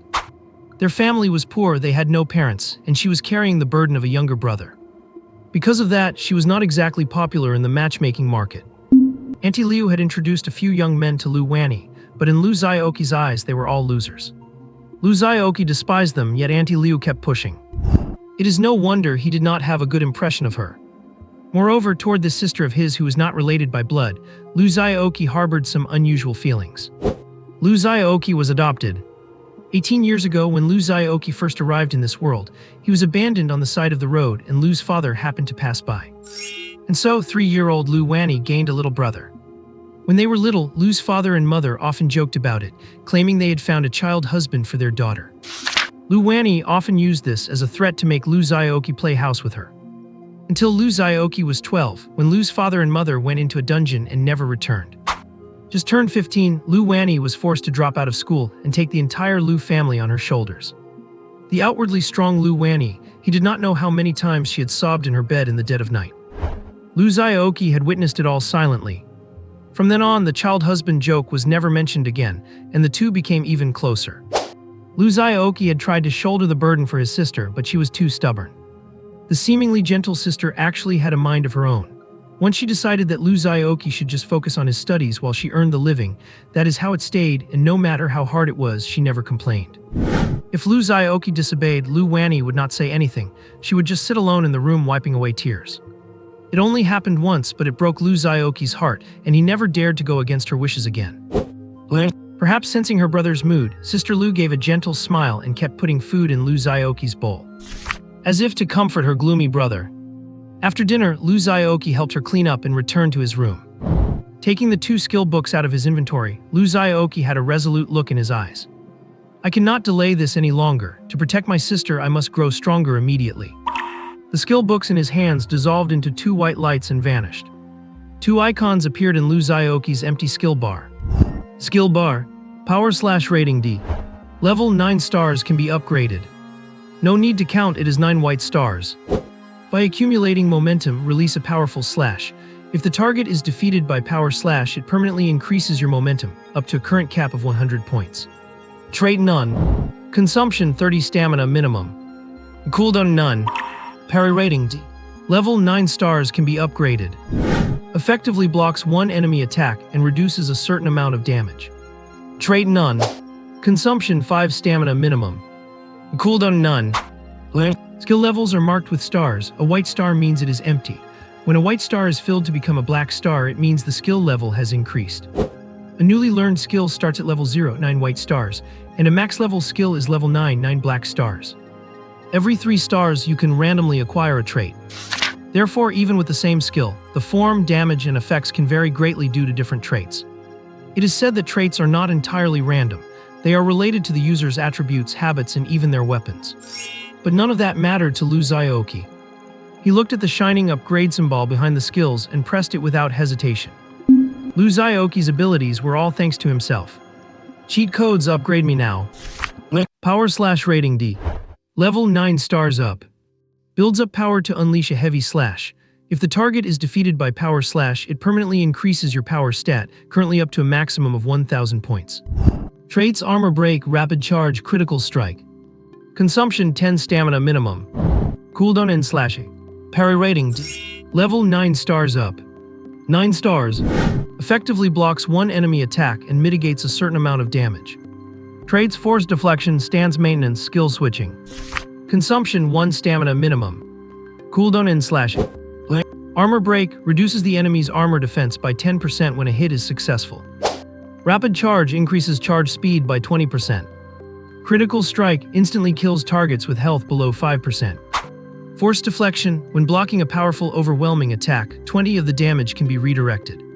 Stance maintenance, holding the parry stance continues to mitigate incoming damage for 4 seconds. Skill switching, can cancel other skill animations mid-cast and refund 50 of the cost to perform a parry. Lu Xiaoqi stared at the skill bar, rendered speechless. Once a skill hits max level, it is like it is completely transformed. It is an entirely different thing. The minimum consumption is drastically reduced. And this reduction happens without any change to the skill's power. Meaning, if the skill previously cost 50 stamina to deal 10 units of power, now you only need 20 stamina to dish out that same amount. The effect goes without saying. That is secondary though, the key is the new traits added, which have almost completely changed the strength of the entire skill. Lu Xiaoqi finally understood why his teacher always emphasized leveling up skills as much as possible. A high-level D-rated skill might not be worse than a low-level C-rated one. So that was it. However, for most people, the effort required to max out a single skill is truly staggering. Taking a D-rated skill from level 0 to 3 takes a week of constant, sleepless practice, 3 to 6 takes over half a year, and after level 6, every single level up takes years of work. And as the skill rating increases, the difficulty of leveling it up only gets worse. With that kind of energy, you would be better off learning several high-level skills to boost your combat effectiveness. That is why most people, given the choice, only raise a skill to 6 stars to unlock 2 traits rather than grinding it all the way to max. Furthermore, each time a new trait is acquired, the previous ones receive a certain degree of enhancement. For instance, Armor Break was only 4% when it first appeared. When Rapid Charge was acquired, it increased to 6%. Once Critical Strike appeared, Armor Break went from 4% to 10%, and the charge speed improved from 10% to 20%. It is clear that the effect improvements become more significant the further you go. But that is not the point. The point is, the up arrow next to the skill level has not disappeared. This means Lu Xiaoqi can still raise his skill level. Could it be that you can actually level them up infinitely? Lu Xiaoqi felt a bit nervous and decided to try it out on his parry skill. If something went wrong, at least he still had power slash to ensure his combat power. His finger trembled slightly as he tapped the up arrow next to parry. The next second, the skill bar seemed to glitch for a moment. The original parry icon slowly faded away. A brand new icon appeared. The old icon showed a person holding their weapon up to block a downward strike. But now all that remained were 2 weapons clashing. Auto parry ratings. Level 0 stars up. 0 stars. Once activated, it automatically parries attacks. Successful parries mitigate 50% of damage, while failed parries mitigate a portion of damage based on completion accuracy. Traits: Force Deflection, Stance Maintenance, Skill Switching. Consumption: 100 stamina fixed. Cooldown and slash. Hiss. Lu Xiaoqi could not help but gasp. This is not just leveling up. This is a total rebirth. The rating jumped from D to C, even though the levels were reset to 0. But strangely, all the traits were retained. Lu Xiaoqi's eyes lit up. Does that mean if he took a skill from the lowest rating up to the highest S rating, his traits could reach 21 in total? To prove this theory, he did not hesitate to max out the skill once more. Auto parry ratings. Level 9 stars up. 9 stars. Once activated, it automatically parries attacks. Successful parries mitigate 50% of damage, while failed parries mitigate a portion of damage based on completion accuracy. Traits: Force Deflection, Stance Maintenance, Skill Switching.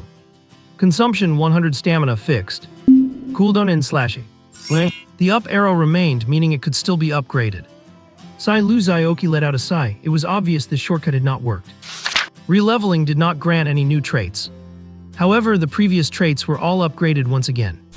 Damage redirection from Force Deflection went from 20% to 35%, the duration for Stance Maintenance became 8 seconds, and the Skill Switching refund increased from 50% to 80%.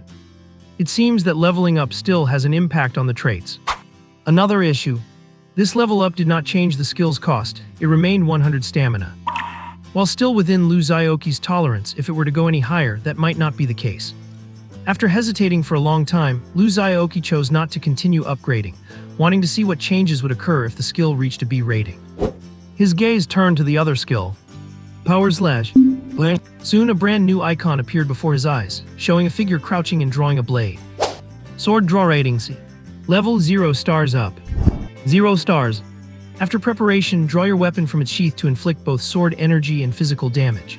If the target is defeated by sword draw, it permanently increases your sword intent, currently up to a maximum of 5,000 points. Traits: Armor Break, Rapid Intent, Critical Strike. Consumption: 300 stamina minimum. Cooldown and slashing. Lu Xiaoqi frowned and chewed over the skill description repeatedly. Honestly, he was not very satisfied. even though it was clear that the power had drastically increased after evolving from power slash into sword draw. But even greater drawbacks emerged as a result, because he did not have a sword, let alone a sheath. This meant he did not seem to have a way to cast this skill. Not to mention the cost had skyrocketed from 10 stamina to 300. It essentially meant even if he had a weapon, Lu Xiaoqi could only use it once. Lu Xiaoqi thought for a moment and decided to max out the skill anyway. Watching the cost drop from 300 to 80, Lu Xiaoqi let out a sigh of relief. But he still did not dare to upgrade it further. The effects changed as well. The armor break reduction went from 10% to 25%. Rapid Charge was renamed to Rapid Intent, and the stat shifted from increasing charge speed by 20 to increasing intent speed by 50%. Critical Strike changed from executing targets with 5 health to those with 10% health. Closing the skill bar, Lu Xiaoqi began to ponder another matter. Where was he supposed to get a weapon? And it absolutely had to be a sword. The next day, when Lu Xiaoqi came to school, his classmates were surprised to find that he had added a weapon to his arsenal. It was a wooden sword about 1.5 feet long, complete with a handle and a scabbard. It looked just like a child's toy sword. Chen Haoran stared at it for a long time, and all he could do was give a thumbs up, praising him for still being young at heart. Lu Xiaoqi did not care at all. He had already tested it in secret. As long as it was a sword and he was holding it in its scabbard, the skill icon would light up as normal. Whether it was made of wood or not did not matter at all, and he was not really focused on how powerful the sword itself was. He just needed to be able to execute the skill. Enemies could not even touch his blade. Have you ever seen a sword aura nearly 10 meters long? Do not underestimate a max-level C-rated skill. So this toy sword became his most prized possession, and he made sure never to be seen without it, no matter where he went. He would often stop in the middle of walking just to strike a cool pose while drawing his sword. He was acting like a textbook case of a late-stage teenage phase, so much so that even Chen Haoran could not help but keep his distance. Of course, Lu Xiaoqi was not just doing it to look cool.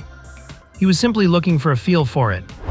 He wanted to find the right feel for drawing his sword effortlessly in any location and from any posture. Time flowed by like a rushing stream. In the blink of an eye, the adventurer assessment was fast approaching. A total of 8 students from Lu Xiaoqi's class were participating in this assessment. Besides Lu Xiaoqi, naturally, there were top students like Zhao Zuqing. There were also others like Wang Liang, Zhao Peng, and Li Bin. Speaking of Wang Liang, there is a bit more to say. After lying in the hospital for 3 days, Wang Liang was back. Lu Xiaoqi felt quite regretful. He had not had a chance to visit the hospital to see the big donor who had provided him with 2 skill books. He also felt a bit sorry that Wang Liang missed out on the chance to enjoy the farm-fresh eggs from his own chickens. After Wang Liang returned, the way he looked at Lu Xiaoqi had changed. It was no longer that look filled with disdain mixed with a hint of jealousy.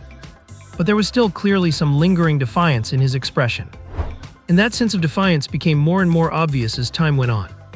Lu Xiaoqi guessed that it must be the skill he had been practicing that gave him such confidence. However, Lu Xiaoqi was not worried at all. He was even a little expectant. Who knows, maybe the gear he was currently missing could be dropped from this donor. This assessment is extremely important. It basically determines what you will achieve in your life. So I want everyone to give it their absolute undivided attention. Xiao Yan gathered everyone, her pretty face full of seriousness, as she carefully explained every detail to them. The exam location is the Sea City Arena, and we will inform everyone in advance to meet at the school and travel there together by coach bus. The exam format has been mentioned many times before. It is conducted via a simulated dungeon environment, and the proctors will monitor your status in real time through a barrier. Once you are in danger of severe injury that you cannot handle, the proctors will naturally intervene, but that also means you have failed the assessment. Xiao Yan tapped the small blackboard in front of her, raising her voice to emphasize. However, you must never rely on luck. Do not think that just because the proctors are there to catch you, you can just forge ahead when you encounter danger. Every year, there are idiots who foolishly die at the hands of monsters. Proctors are not omnipotent, and there are times when they cannot intervene in time. Do not gamble with your own life. Xiao Yan swept her gaze over everyone, pausing briefly on Lu Xiaoqi before asking, "Do you understand?" Understood, everyone replied in unison. Also, there are no restrictions on how you form your teams, Xiao Yan said. You are free to team up. It does not matter if it is 4 people or 8, the points you earn from killing monsters will be split equally among everyone in the team. As long as you reach 3,000 points, you will pass the assessment. The more people in your team, the easier the difficulty, naturally, but the fewer points each individual will get. Conversely, the fewer people you have, the higher the risk, but the more points you will get from each kill. But regardless, remember this, Xiaoyan said sternly, do not attempt to take the assessment alone. Whatever you do, do not attempt the assessment alone. In the past, of those who were confident enough to believe they could pass the assessment solo, perhaps only 1 out of 10,000 actually succeeded. The others either died or lost their qualification to become an adventurer. Xiaoyan carefully explained all the rules, systems, and methods, emphasizing the red lines that must never be crossed and the most common reasons for failing. After speaking at length, Xiaoyan sat back in her chair, leaned against the backrest, and let out a long breath. Alright, that is all the teacher can do for you. I have told you everything I should and quite a bit of what I should not. Now all I can do is wish you all success in passing the assessment. Thank you, Miss Yan. Lu Xiaoqi led the way in thanking their homeroom teacher, and the others quickly followed suit. Without a doubt, as a homeroom teacher, Xiaoyan had truly fulfilled every responsibility she could. Once they left the office, the lively Zhao Peng was the first to speak up. Why do not we team up together? We are all classmates, we know each other well, and we can look out for one another. I think that is a good idea. Li Bin thought about it and nodded in agreement. I am in too. The others all chimed in with their agreement. Only Zhao Zuqing acted as if she had not heard a thing, walking straight away without even acknowledging Zhao Peng, who was calling out to her from behind. Zhao Peng looked a bit embarrassed and turned his gaze toward Wang Liang. Brother Liang, what about you? Want to join our team? Joining me is fine, but I have a condition. Wang Liang crossed his arms and snorted, I want to be the team leader. Everyone has to follow my instructions. Wang Liang said everyone, but his eyes were fixed directly on Lu Xiaoqi. Zhao Peng, Li Bin, and the others looked at each other and they agreed. Among them, Wang Liang had the strongest talent and the best skills, so it was only natural for him to be the leader. As long as he was not targeting them, it would be fine. If Wang Liang was not targeting them, he would naturally target someone else. And that someone else was none other than Lu Xiaoqi. Lu Xiaoqi thought it was all pretty pointless. He shrugged, and just as he was about to turn and leave, Wang Liang stopped him. Where are you going, Lu Xiaoqi? Are not you going to team up with us?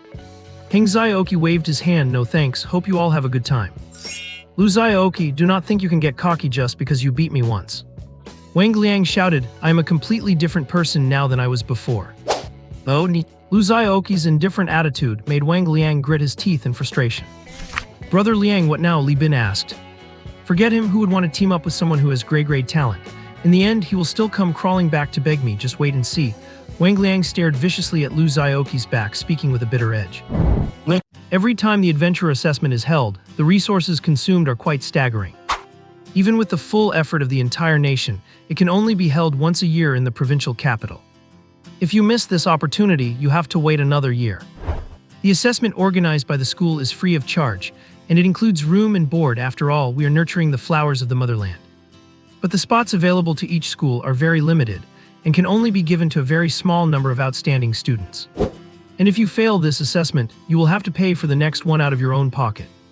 The fee is not cheap either, it is about 180,000. And that does not even include accommodation and food expenses.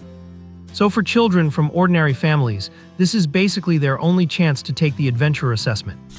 No one would joke around with such an important opportunity. Everyone is scrambling to contact teammates. Those who can find classmates are looking for classmates. Those who cannot look for schoolmates, and if that really does not work, students from other schools will do too. In any case, try to connect with anyone you can team up with. This is also another important meaning of the adventure assessment. Teaching everyone to be united. A person's strength is very limited, especially inside a dungeon. Every creature you see right now is likely to harbor malice toward you and launch an attack. In such a situation, to survive and clear the dungeon, besides having strong personal strength, you must also know how to unite with other adventurers around you. Say no to infighting. And in such a tense and important moment, what is Lu Xiaoqi doing? He is striking poses in an abandoned lot on the side of the school playground. This jerk, everyone else is like an ant on a hot pan, but he is not worried at all. He even has the nerve to wander around. It would be one thing to wander around, but he did not even bring me along. I am so mad.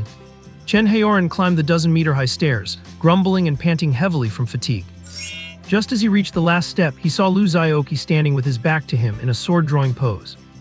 An aura of middle schooler delusions was radiating from him. This wasteland was originally reserved for the school to build a cafeteria, but unfortunately, it is still just a piece of wasteland to this day.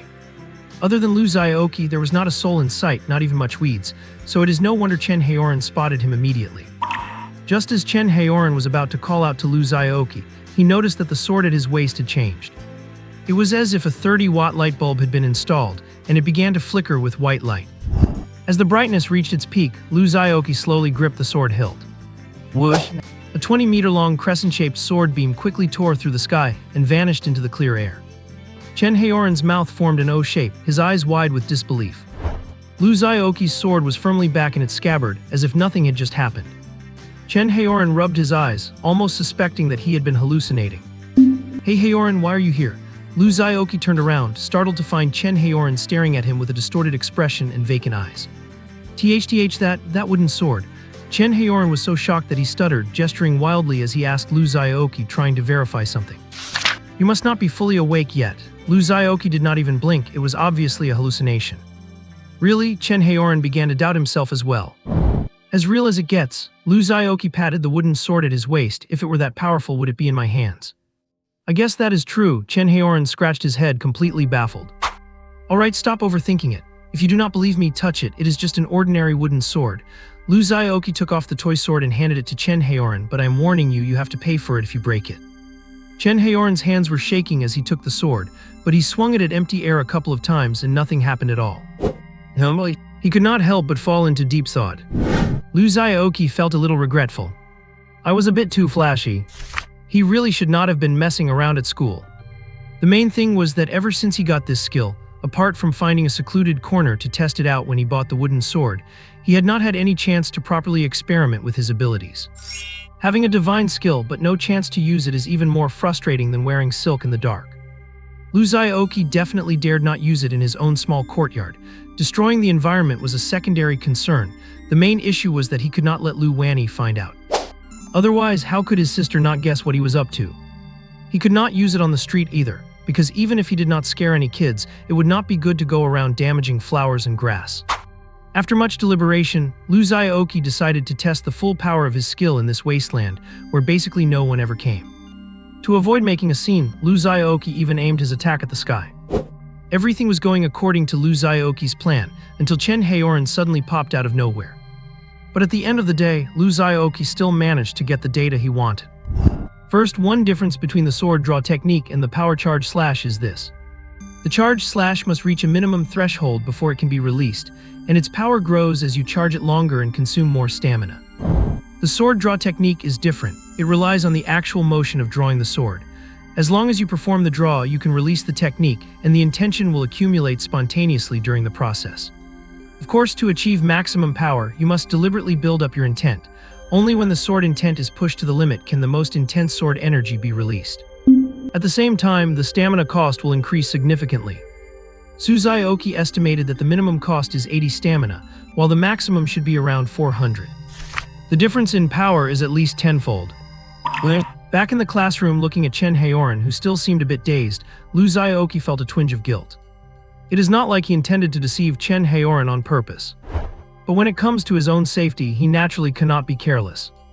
After all, he had no way to explain why a standard power charge slash could unleash a massive sword aura of over 20 meters in his hands. What? You say it is a talent ability? How can you be this overpowered with a grey tier talent? Precisely for this reason, after much thought, Lu Xiaoqi decided to go solo for the adventure assessment. If it is just about grinding points, Lu Xiaoqi believed that no monster could escape from his 20-meter-long sword energy. Within the range of his blade, justice prevails. The assessment is scheduled for Saturday afternoon. They will gather and set off on Saturday morning, stay overnight in Sea City after the assessment, and take a long-distance bus back early the next morning. Lu Xiaoqi breathed a sigh of relief. It was a good thing it was the weekend. If it had been a weekday, it would have been hard for him to come up with an excuse to explain it to Lu Wanny. Since it was the weekend, he could just say he was going to hang out with Chen Haoran and help him with his schoolwork. His gentle sister would not ask any questions. Besides, with Chen Haoran there to cover for him, it would be absolutely foolproof. "Sister, I am going out with Hao Ren. Do not wait for me tonight, I will be at his place." Lu Xiaoqi packed his things excitedly and shouted to his sister, who was embroidering in the courtyard. Lu Wanny stopped what she was doing, turned her pretty face to the side and raised her eyes to look over. Chen Haoran's chubby figure appeared halfway at the door, smiling rather shyly. Seeing Lu Wanyi look over, he felt a bit at a loss, not knowing where to put his hands and feet. Hello, sister," he stammered a greeting. "Haoran, come in and sit down. Why are you standing at the door?" Lu Wanyi said with a gentle smile, inviting Chen Haoran in. "No, we are leaving right away, right Haoran?" Lu Xiaoqi walked to the door and gave Chen Haoran a nudge. Yes, we agreed to go to the World Expo today." Chen Haoran nodded like a chick pecking at rice. "Alright then, be safe on the way, watch out for traffic." Lu Wanyi gave a few words of advice, then said to Lu Xiaoqi, "Do you have enough money? If not, sister will give you some more." "No need, we are just going to look around, we will not spend money and we have bus cards for the ride." Lu Xiaoqi waved his hand. "Alright, I will not chat with you anymore, sister, we are running out of time." Go ahead then." Having successfully passed the hurdle, Lu Xiaoqi pulled Chen Haoran away, his heart finally settling down. Chen Haoran also patted his chest and wiped the sweat from his forehead. He did not know why, but whenever he faced Lu Xiaoqi's gentle sister, he always felt a lot of pressure. Maybe this is the dignity of a big sister. Lu Wanyi accidentally pricked herself while embroidering. Putting her slender finger in her mouth to soothe the pain, she lightly knit her delicate brows. "I keep feeling that Lu Xiaoqi has been hiding something from me lately. Forget it, maybe I am just overthinking." Upon reaching the gathering point, Chen Haoran stopped and said, "Old Chi, good luck. I believe you will succeed." Chen Haoran earnestly balled his fists and waved them in front of his chest. Lu Xiaoqi was a little touched. This guy could actually be reliable sometimes. "If it really does not work out, just quit and come back to learn cooking from me. Let us make the Chen family restaurant bigger and stronger together." Chen Haoran went on and on. Lu Xiaoqi had a dark line across his forehead. "Reliable, my foot. Give me back my emotion, you jerk." "What are you dawdling for? We are just waiting for you," Xiao Yan shouted from afar, hands on her hips. Everyone else was lined up, craning their necks and waiting for him to report in so they could depart. "Do not panic, the protagonist only appears at the critical moment." Lu Xiaoqi jogged over, adjusted the equipment at his waist and said calmly, "Do not force me to discipline you at such an important moment." Xiao Yan clenched her fists. Lu Xiaoqi shrank his neck and quickly slipped into the line. Xiao Yan took the roll and started calling names one by one. After verifying the head count once more, she waved her hand and said, "Get on the bus and let us go." Lu Xiaoqi and his group were on the second bus, which carried 15 students from 2 classes. Relatively speaking, the seating was spacious and the atmosphere was relaxed, with people huddled together discussing all sorts of random things. Only the atmosphere around Lu Xiaoqi was heavy. Because he sat in a double seat, and the person sitting next to him was Xiao Yan. He sat stiffly, staring straight ahead at the few stubborn strands of hair remaining on the driver's bald head. Acting obedient. Although he did not look at Xiao Yan's expression, he could clearly feel a piercing, almost tangible gaze on him. "Why is not Sister Yan sitting with the teachers from class 2? Why come here?" Lu Xiaoqi groaned inwardly. He had originally snatched a prime spot, the window seat with the least bumps and maximum comfort, intending to enjoy the scenery along the way. Then a wave of fragrance hit him, and the beautiful Xiao Yan sat down next to him, enjoying the view from the window while accompanied by a beautiful lady. It should have been 2 wonderful things combined. But why did Lu Xiaoqi feel so tortured? Lu Xiaoqi, Xiao Yan whispered his name. Here, Lu Xiaoqi stiffened his body. "Do you remember what I told you?" Xiao Yan asked. "I keep Sister Yan's earnest teachings firmly in my heart at all times." Lu Xiaoqi's eyes were blank, but his response sounded perfect. Having known him for 3 years, Xiao Yan knew this guy all too well. The more respectful and serious Lu Xiaoqi appeared, the more irreverent he was in reality. She could not be bothered to argue with him and stated it plainly. "Never try to go through the assessment alone. Never try to go through the assessment alone. Never try to go through the assessment alone." She emphasized the important point 3 times, then finally asked, "Lu Xiaoqi, have you formed a team?" Lu Xiaoqi blinked and said righteously, "I have." "A one-man team is still a team, right? Then who are your teammates?" Xiao Yan pressed, "Tell me so I can hear." If she had not known that this troublesome guy had not found anyone to team up with all these days, she would not have been this worried. "You know them all, Sister Yan." Lu Xiaoqi did not want to specify. "They are definitely people I know well." Xiao Yan's chest rose and fell as she suppressed her temper and said in a deep voice, "Take my advice. While there is still time, find a team and join it. Otherwise, drop the assessment. Dropping out is absolutely impossible." Lu Xiaoqi agreed wholeheartedly, while secretly pondering how to get past this barrier. He knew that if he did not find some teammates to show Xiao Yan, she would surely force him to withdraw. Suddenly, Lu Xiaoqi caught a glimpse of someone and an idea struck him. Zhao Zuqing was sitting alone by the window. For ease of movement during today's assessment, she wore loose sportswear.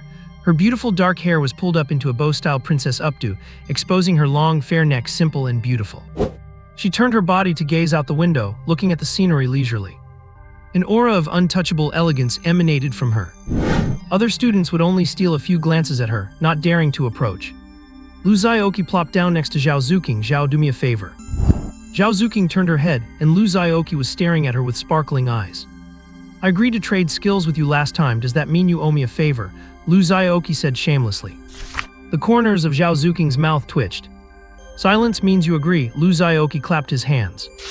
"Do you want to join my team?" Zhao Zuqing asked directly. Lu Xiaoqi did not expect the young lady to be so blunt. "Let me warn you first." Zhao Zuqing lowered her eyes and said faintly, "My goal is not just to pass the assessment. The minimum requirement is to reach the top 10 in the national rankings for assessment points. So have you considered the danger you will face by joining us?" "Who are you looking down on?" Lu Xiaoqi looked displeased. Who would be afraid of a little danger like this? Then he leaned in close to Zhao Zuqing's ear. "I need to discuss something with you." Zhao Zuqing felt quite uncomfortable with Lu Xiaoqi suddenly getting so close, but surprisingly she felt no actual aversion. It was just that her crystal-clear earlobes were suddenly flushed with color. "I'm not joining your team, I just want you to provide cover for me." Lu Xiaoqi lowered his voice to a whisper right by the girl's ear. Zhao Zuqing had been a bit bewildered at first, but after hearing Lu Xiaoqi's words clearly, a hint of disappointment flashed in her eyes. After a moment of silence, Zhao Zuqing nodded to show she understood. Lu Xiaoqi let out a long sigh of relief and said happily, "Thanks, classmate Zhao. I will treat you to a meal another day." Zhao Zuqing turned her face away, her voice clear and cold. "No need, just consider it as paying back a favor." Lacking the courage to even challenge the national top 10 ranking, he and she were destined to be from two different worlds after all. Lu Xiaoqi scratched his head. This girl was blowing hot and cold. She was really quite strange. He curled his lip, having no interest in analyzing the girl's psychological journey, and happily returned to Xiao Yan's side to report to his respected homeroom teacher that he had completed the mission. Xiao Yan naturally saw the whispering between the boy and the girl. Although she did not know what exactly was said, she felt that things were not that simple. But since Zhao Zuqing had already nodded and acknowledged it, Xiao Yan finally heaved a sigh of relief.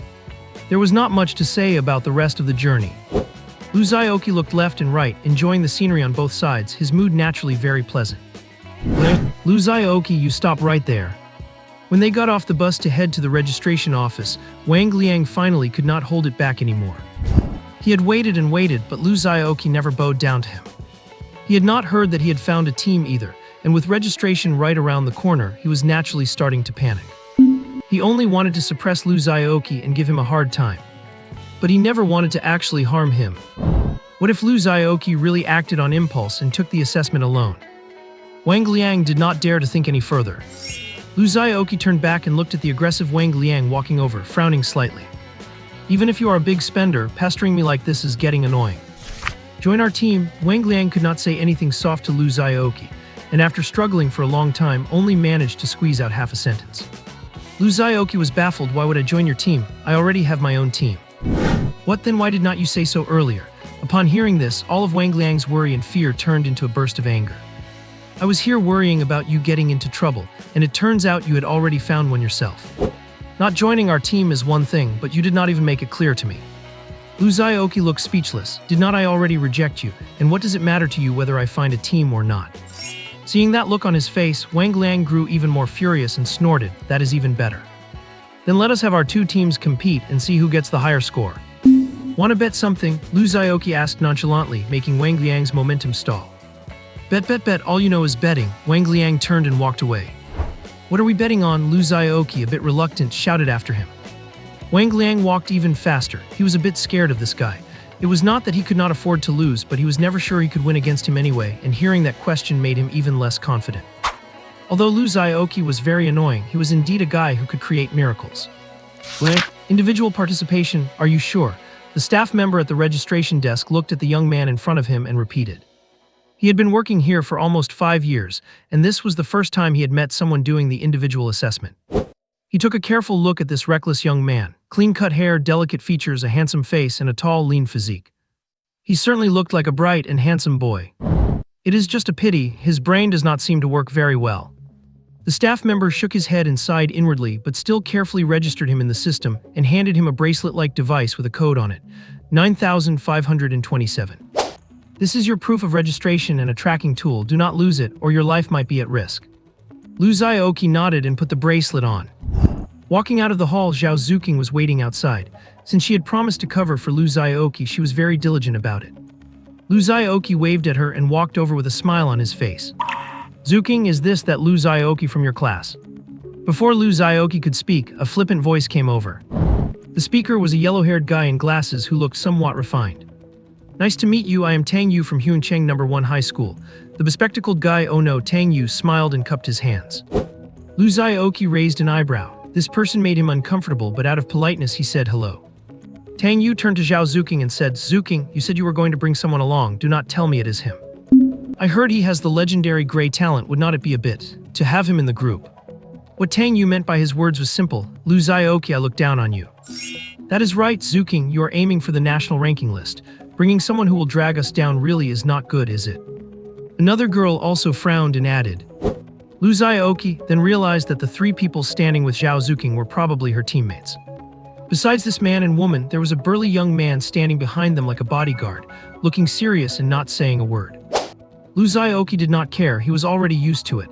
Besides, he would not be the one embarrassed in the end. Zhao Zuqing was displeased, and just as she was about to speak, Lu Xiaoqi interrupted. No, do not get me wrong, I would not dare to hinder your ranking run. Lu Xiaoqi shrugged and turned to Zhao Zuqing, thanks for your help this time, I will get going now. Watching Lu Xiaoqi walk away so casually, Tang Yu, who had a belly full of words, could not get a single one out. He could only mutter, did not they say he was going to join our team? Zhao Zuqing felt a surge of annoyance and gave him a cold look. This is between me and him, it is not your place to interfere. Zhao Zuqing turned and left after saying that. Tang Yu was embarrassed and chased after her. Zuqing, I was just doing this for your sake. He is just a gray talent, he is never going to be on our level. Zhao Zuqing paused, her voice sounding like midwinter. Let me say it again. My business is none of your concern. And do not call me Zuqing, you do not deserve to.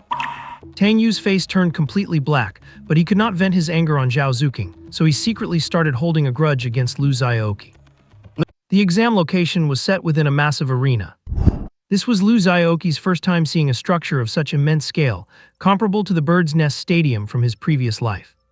Over 10,000 examinees lined up in an orderly fashion on the grounds, proceeding one by one into the light gate directly ahead. That was the examination hall created by the sages using boundary magic to simulate dungeon instances. The reason these assessments are so precious is inseparable from the massive consumption required to maintain these exam halls. Every monster inside is exactly the same as in the dungeons, yet they are not real living creatures, but rather projected images of monsters captured for this purpose. Eliminating monsters within the boundary might yield items, equipment, or materials, but these items are not dropped by the monsters. Instead, they are rewards preloaded into a prize pool by the staff to be awarded to high-performing examinees. Of course, the items obtained from the prize pool are not fixed. A large part of it depends on luck and the performance rating achieved during monster kills. Furthermore, different boundary environments have a chance to contain special placed items, which is related to the difficulty of the scene. The more complex the scene, the higher the probability of these items appearing. Xiaoyan sat with other teachers in the outer viewing area, her eyes fixed on the real-time footage projected on the giant screen, trying to spot her students among the sea of heads. Lu Xiaoqi was not standing with the others. After a light lunch and a short rest, he was now full of energy and spirit.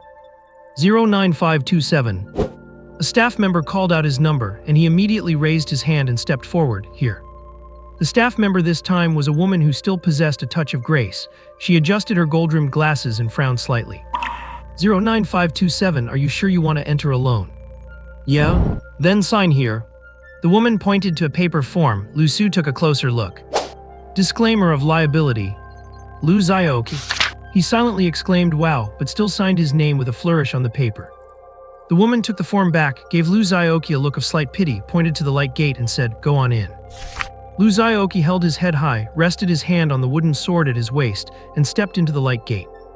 Every team enters an individual scenario once they pass through the light gate. The environments vary, there are waterside settings, deserts, forests, and so on. What kind of environment you get is entirely down to luck. After the assessment officially begins, the situation in each arena will be broadcast on the screens outside. At the same time, a continuous stream of monsters will be released in waves. Each round of monsters will be slightly stronger than the last, and there is a 1-minute rest period after clearing each round. Examinees must dodge monster attacks and slay them within these complex scenarios, aiming to earn the highest score possible within the time limit. The assessment lasts for 150 minutes. In such high-intensity combat, this is undoubtedly a rigorous test of every candidate's physical strength and mental fortitude. This is why Xiaoqi kept emphasizing never to attempt a solo run. When your stamina is drained and your skills are on cooldown, you at least have teammates to cover for you. If you enter the dungeon alone, you face nothing but the relentless, dense onslaught of monsters. Of course, if you are lucky, you might find recovery potions dropped by monsters or within the environment. You would better pray that your luck holds out the whole time. The people on the field had all entered the light gate, making the vast plaza look somewhat empty. Once Zhao Zuqing and her 3 companions entered the light gate, they had already equipped their gear. Zhao Zuqing held a staff over 2 meters long and wore a cloak, instantly giving off the vibe of a mysterious mage. Tang Yu wore leather armor and carried a thin sword, looking exactly like someone from the agility-based attack school. Another girl held a magic book, wore a mage hat and stood at the back. The one in front was the exceptionally sturdy and silent boy. He had no other equipment, only pulling out a shield half his height and planting it in front of him. Their environment was an endless grassland. Such a field has both advantages and disadvantages. Firstly, there is no need to worry about sneak attacks from enemies hiding in dark corners, but every wave of monsters will surely swarm them, giving them no time to catch their breath. A countdown started on the numbers directly above their heads. Everyone's expression began to tighten. They knew the assessment was about to start. By comparison, Wang Liang's luck was much worse. They entered a swamp. This meant their movement was restricted. They had to be careful not only of monster attacks but also of the ground beneath their feet. If they were not careful and got stuck in the swamp, they were essentially disqualified. What do we do, Brother Liang? Li Bin's talent was relatively weaker, and running into such bad luck at the start made him panic. Wang Liang caressed the katana Wang who had prepared for him, spat on the ground and glanced at him with disdain. Just kill them, what are you afraid of? But everyone pay attention, leave one small monster alive at the end of each round. Why? Li Bin was puzzled. When people are panicked and lack direction, their reasoning drops. Zhao Peng, on the other hand, had his eyes light up as he realized the plan, clapping his hands. I get it, as expected of Brother Liang. As long as we do not finish them off, leaving one small monster behind, the next wave will not spawn, and we will have plenty of time to rest. Get it now? Besides, we only need to hit 3,000 points to pass anyway. We are not competing for the provincial or national rankings. Why kill them so fast? Wang Liang said this with such righteous conviction, enjoying the look of admiration from others without blushing at all. He did not mention at all that this method was actually taught to him by his old man. There was no way he could have thought of this loophole so quickly. Just as they were speaking, the countdown in the sky finally hit 0. Not far away, rows of green-skinned monsters with the stature of 8-year-old children, blue faces, and fangs appeared in their field of vision. It is goblins, a girl shouted. These classic monsters, which had appeared countless times in textbooks, were making their debut in front of everyone. Goblins are short and light, moving through the swamp without hindrance, rushing toward them quickly. Attack, Wang Liang ordered. The few with ranged skills initiated the attack. As lights of different colors glowed in their hands, a bolt of lightning and a fireball descended upon the goblins. The lightning's speed was clearly much faster than the fireball. It split apart upon hitting the monster group, turning into arcs of electricity that jumped between different monsters, shocking them until they trembled and spewed smoke. Next, the fireball exploded among them, turning many goblins into charcoal instantly. Chain lightning and explosive fireball. They were actually 2 C-grade skills. Wang Liang looked sideways at Li Bin and Zhao Peng, whose faces had turned pale from the high energy consumption, and his confidence increased significantly. The screens outside the exam hall lit up again. The large screen was divided into dozens of smaller ones, each displaying different exam hall scenes. The scenes switched every 30 seconds, showing all the exam halls in about 10 minutes. When it was a team's turn, their wristwatches would vibrate, reminding them to perform well and show the viewers some exciting content. Next to it was the real-time updated point ranking. The top 3 teams would be featured in a special live broadcast close-up below the rankings. This batch of candidates is not very good, a male teacher said, sitting next to a distracted Xiaoyan, constantly criticizing their performance. Using C-grade skills so early, they do not know how to conserve stamina at all.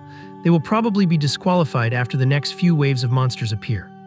This one is even more ridiculous, getting scared by the monsters and running around everywhere. Human joy and sorrow are not interconnected. Xiaoyan just felt he was being very noisy. She felt restless, constantly worried about the silly boy with the gray talent. Yan, look at Team 72, that cutie actually entered the dungeon alone. The male teacher chuckled, pointing at the screen. Xiao Yan instinctively followed the direction he pointed, her face turning pale instantly, and she stood up, slapping the railing in front of her. Lu Xiaoqi, Xiao Yan shouted through gritted teeth. Lu Xiaoqi's luck was not exactly great either. His assigned arena was an endless, sprawling forest.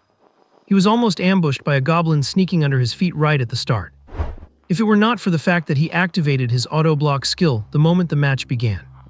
You would not know until you tried it, and once you do, it is quite a surprise. Auto-block is indeed a god-tier skill. Once activated, it consumes 100 stamina points, and then it stays active the whole time without needing to be recast. However, that 100 points of stamina Lu Xiaoqi consumed will not recover. For example, if Lu Xiaoqi has 800 out of 800 stamina, it drops to 700 out of 700 after activating auto-block.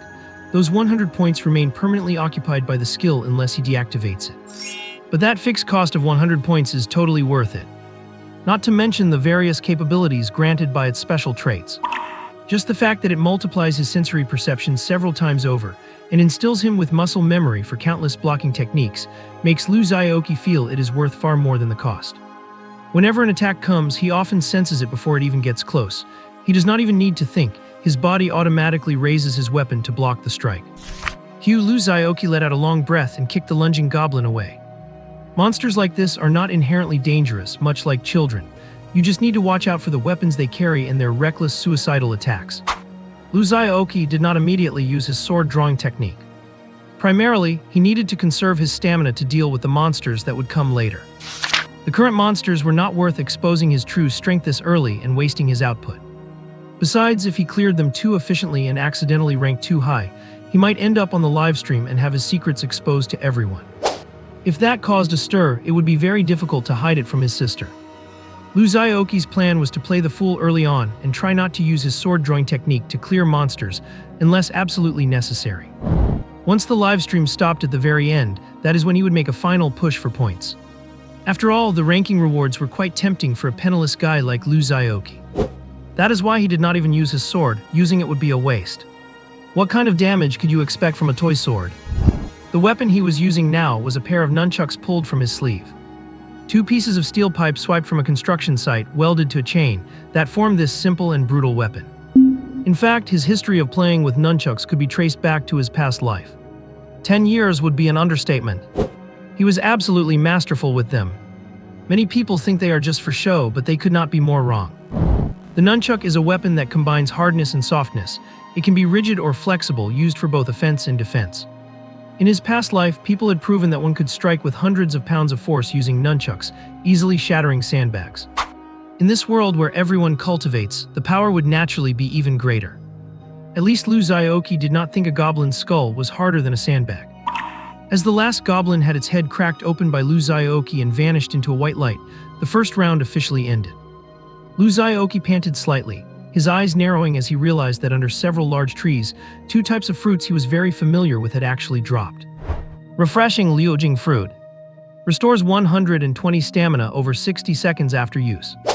Ripe mountain grapes. Restores 120 mental energy over 60 seconds after use. Lu Xiaoqi rubbed his nose. It seems this forest was not all bad. Although it increased the chance of being ambushed by monsters, hitting the tree trunks had a chance to drop consumables. This was a huge gain. With the god-tier skill auto-block, Lu Xiaoqi feared ambushes the least. A minute passed in the blink of an eye. Lu Xiaoqi had just finished picking up the consumables on the ground when the second wave of monsters appeared before him. Long claws, agile movements, hideous fangs, and bone-chilling shrieks. Cat demons. Lu Xiaoqi used his bouncy footwork, legs crossing from time to time, shifting back and forth as he swung the nunchucks with a whistling wind. The cat demons were the first to lose their patience. Two of them lunged at Lu Xiaoqi from both left and right simultaneously. Two quick bobs. The two cats went flying backward, their spines shattered by the nunchucks. They curled into balls not because they were boneless, but because they had truly lost their structural support, turning into puddles of flesh. Before long, they died from internal bleeding and vanished into white light. Lu Xiaoqi hummed a tune while swinging his nunchucks, a teenage dream soul roaring inside him. Everybody turn into light for me. Heng heng haze. As one cat demon after another turned into white light, his score began to grow bit by bit. Unlike others, because he was doing this solo, he did not have to share the points with anyone, so his score growth was not slower than most teams. Soon all 20 cat demons were cleared. Lu Xiaoqi cleaned up the battlefield and was lucky enough to pick up a few more stamina-replenishing items. In the next wave, minotaurs appeared in the forest. Lu Xiaoqi was delighted. Silly guys like these could not even lay a finger on him. Let Lu Xiaoqi out now.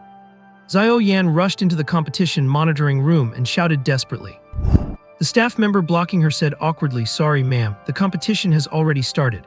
Unless the candidate gives up voluntarily or is in mortal danger, we cannot intervene." "I am his homeroom teacher, I will decide for him," Xiao Yan said anxiously. Watching Lu Xiaoqi's points continue to climb made her even more frantic.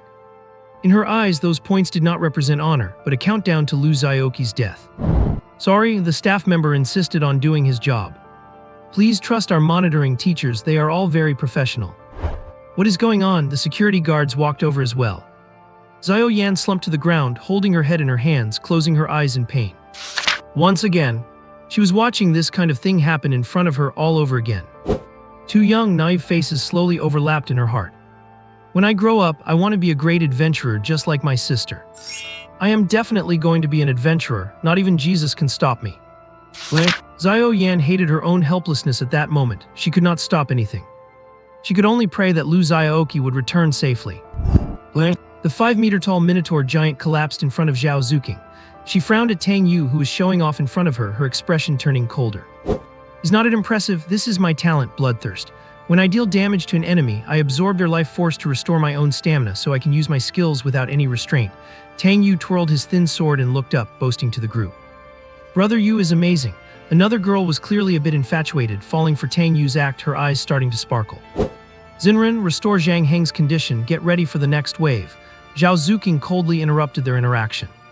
"Oh's," the infatuated girl pouted, and a golden light shot from her magic book toward the burly Zhang Heng. In a moment, the wounds on Zhang Heng disappeared. He silently raised his shield to signal he had fully recovered.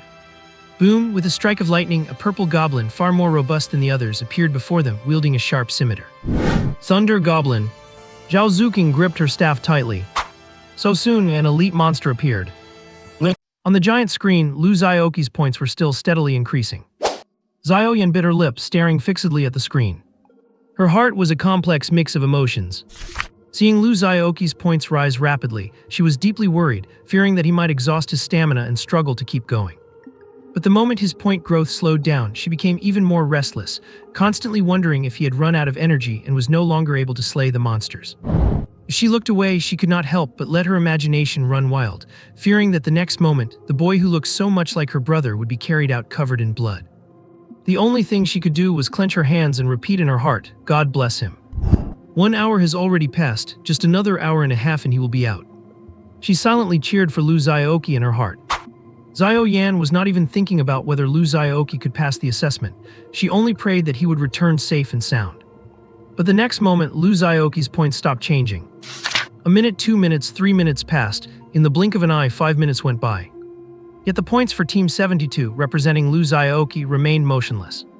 Xiao Yan's heart slowly sank, and her breathing became so tense it was almost non-existent. Boom, boom, boom. Bolts of lightning struck down, forming a screen made of electricity. Lu Xiaoqi pulled off an awkward roll to dodge the wide-range area of effect attack. Looking at the charred marks left on the ground by the lightning, Lu Xiaoqi could not help but click his tongue. The purple-skinned goblin approached him slowly with a scimitar in hand. With just a light wave of its scimitar, several bolts of lightning rained down from the sky toward Lu Xiaoqi. This was the monstrous power of the elite monster, the Thunder Goblin.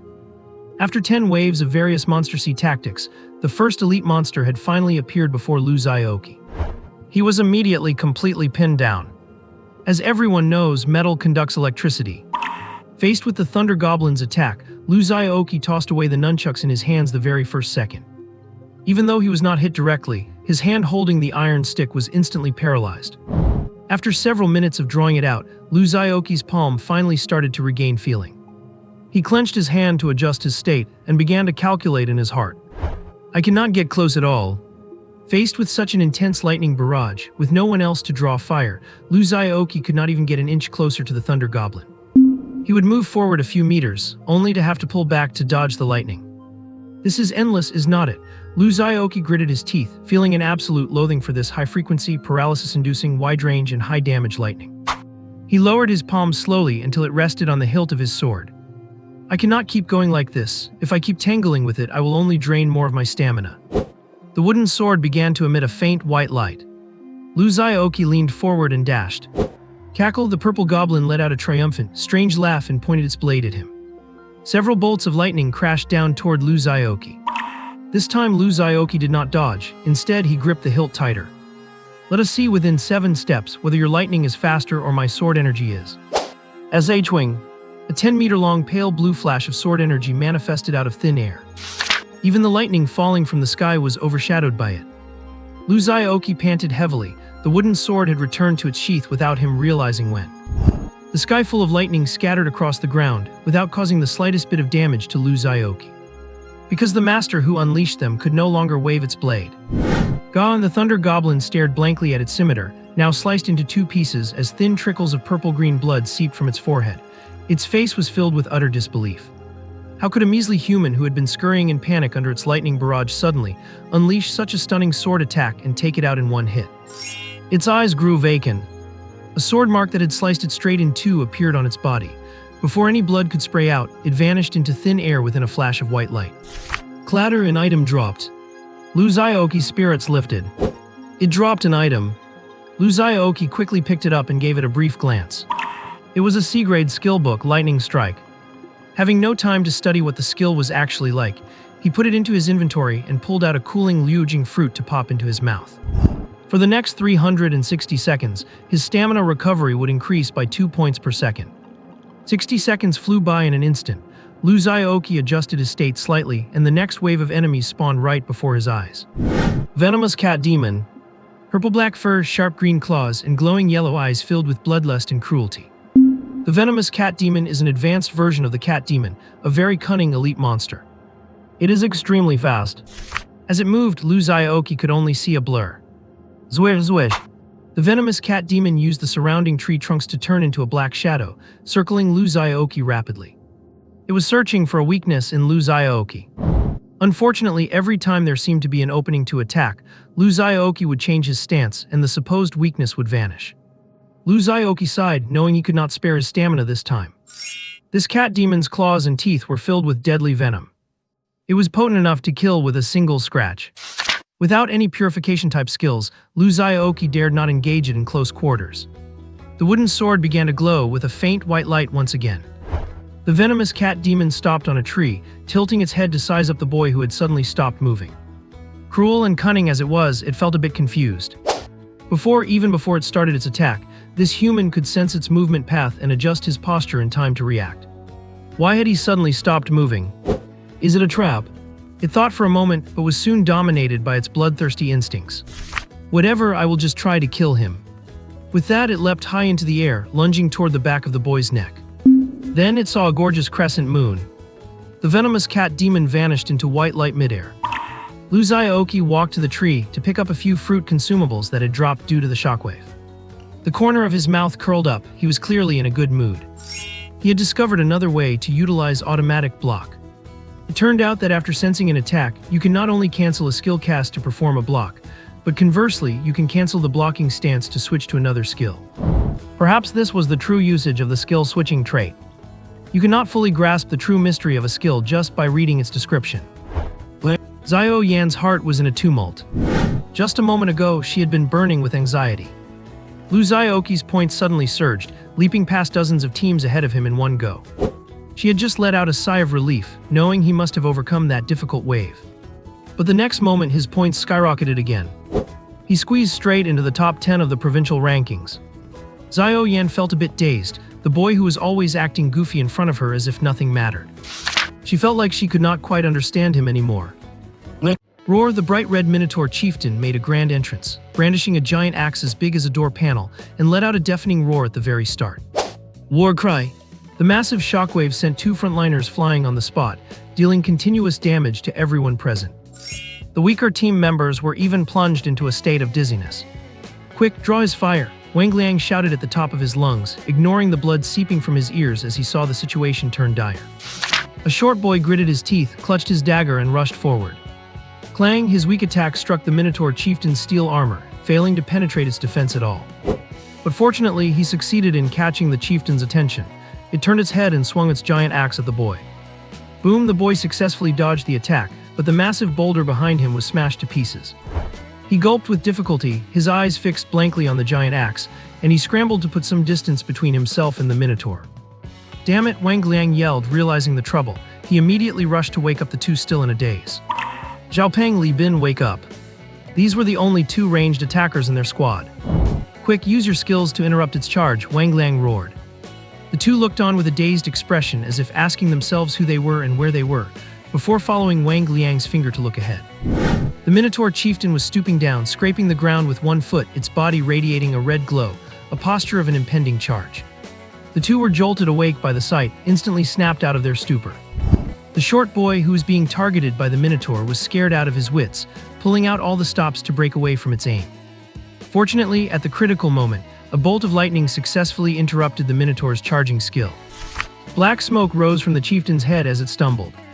The young boy's legs turned to jelly. He almost collapsed on the ground, wearing an expression of annoyance mixed with relief at his narrow escape. I almost forgot, if you're targeted by the Minotaur, you cannot be more than 5 yards away from it, or it will trigger its savage charge. This is what happens when you do not pay attention in class or remember what the teacher says. But the Minotaur chieftain had lost interest in the boy. It glared with its massive bull eyes and locked its gaze onto the trembling Li Bin. Watching the Minotaur chieftain stomp over with its giant axe, making a thundering sound. Wang Liang gritted his teeth, purple light erupting from his body once again. Come on, I'm not afraid of you. His eyes flushed red, and he charged at the Minotaur with his katana held high.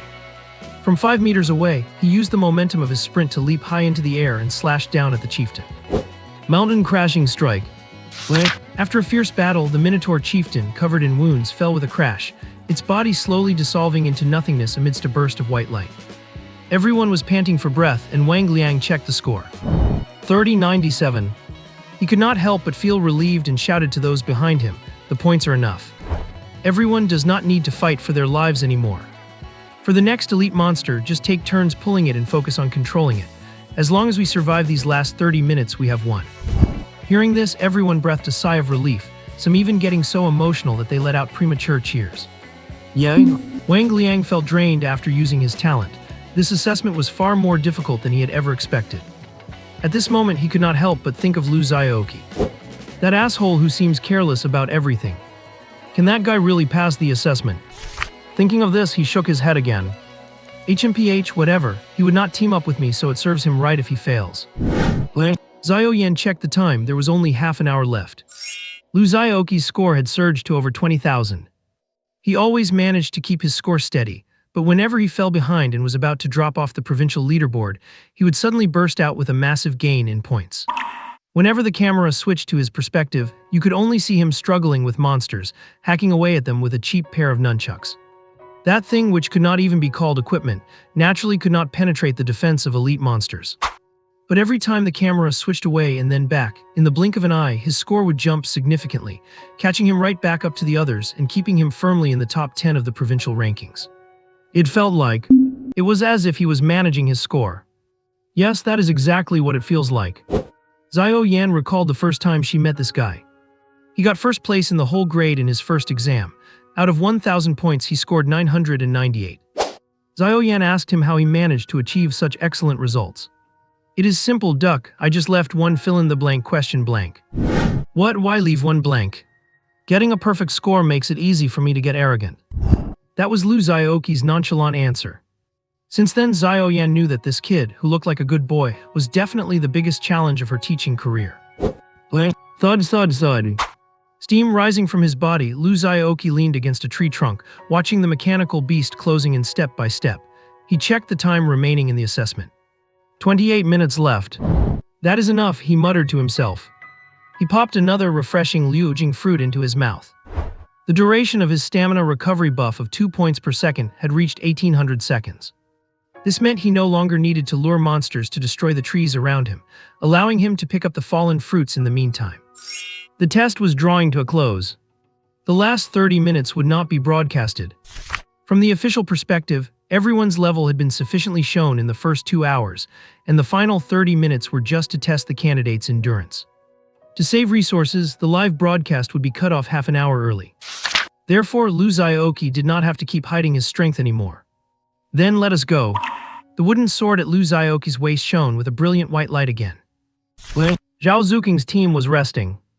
The fangirl gritted her teeth, casting healing spells to treat Zhang Heng's injuries and restore his stamina.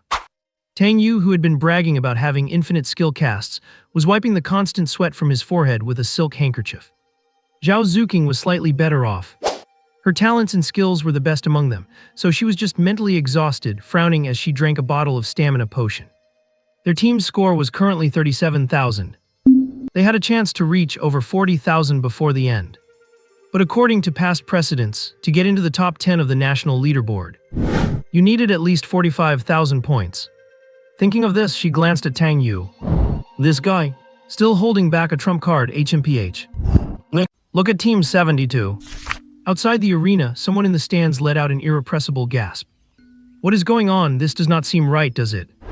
My god, and it is still a solo team. Xiao Yan had been spacing out, but when she heard the number 72 mentioned, she stood up immediately, sensitive to the figure, and looked toward the screen. It was not just her, as everyone saw the point total for Team 72 skyrocket, they all stood up involuntarily. Participating Team 72 member ID 9,527, total points 47,620. Xiao Yan was dumbfounded. Just 5 minutes ago, this guy was barely over 20,000 points.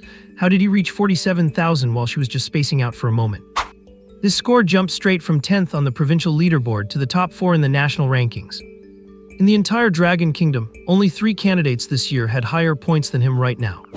And the gap was negligible. Why do all qualified candidates fight tooth and nail to get onto the provincial or national leaderboards? It is not just about the honor and status. Once you make the provincial leaderboard, you officially enter the field of vision of the relevant authorities, and resources from all sides start tilting in your favor. Every rank you climb means a significant improvement in your treatment in every aspect. Not to mention the generous rewards that come with the rankings. The national leaderboard is the primary focus of the entire Dragon Kingdom. Therefore, when a dark horse suddenly emerges and rushes up the charts with an invincible momentum amidst the hard-earned results of everyone else, it is no wonder everyone is moved. Oh man, why on earth did they turn off the live stream at such a crucial moment? Countless people were stomping their feet in frustration, feeling like they were being clawed at by a cat inside. They all wanted to know why the points of candidate 9,527 suddenly started skyrocketing uncontrollably. Xiao Yan wanted to know too, but she was not in a rush. She had plenty of time to set this little rascal straight. HMPH, maybe he intentionally waited until the stream was off to start his outburst. Xiao Yan narrowed her phoenix-like eyes, as if she had cleverly seen through everything. Lu Xiaoqi, what kind of secrets are you hiding? In just this short while, Lu Xiaoqi's points changed again. 51,360. After 15 waves, every monster killed earned several thousand points. Since other teams had multiple people splitting the rewards, while Lu Xiaoqi kept them all to himself, such a spike in data was not exactly strange. But what was strange was, as fellow candidates, why were the monsters that other teams struggled for ages to kill acting like paper targets when they faced Lu Xiaoqi? 1 per minute. That is basically a one-hit kill. Everyone collectively gasped in shock, making an undeniable contribution to global warming. It is very likely he has a rare item that only lasts for 30 minutes. Someone speculated, so that is why he chose to use such a critical item in the final half hour. Or maybe it is some kind of skill or talent of his. Only half an hour, that is really not very long-lasting. Xiao Yan glanced at the crowd arguing heatedly and said nothing. Only she knew that given Lu Xiaoqi's family background, even ordinary equipment was a luxury, let alone rare items. Besides, who would have such reusable monster-killing items, even among the 4 great families? Why would such a precious treasure be used here instead of being saved for a critical moment? Especially for a newcomer's assessment. As for his talent or skills, a great-tier talent.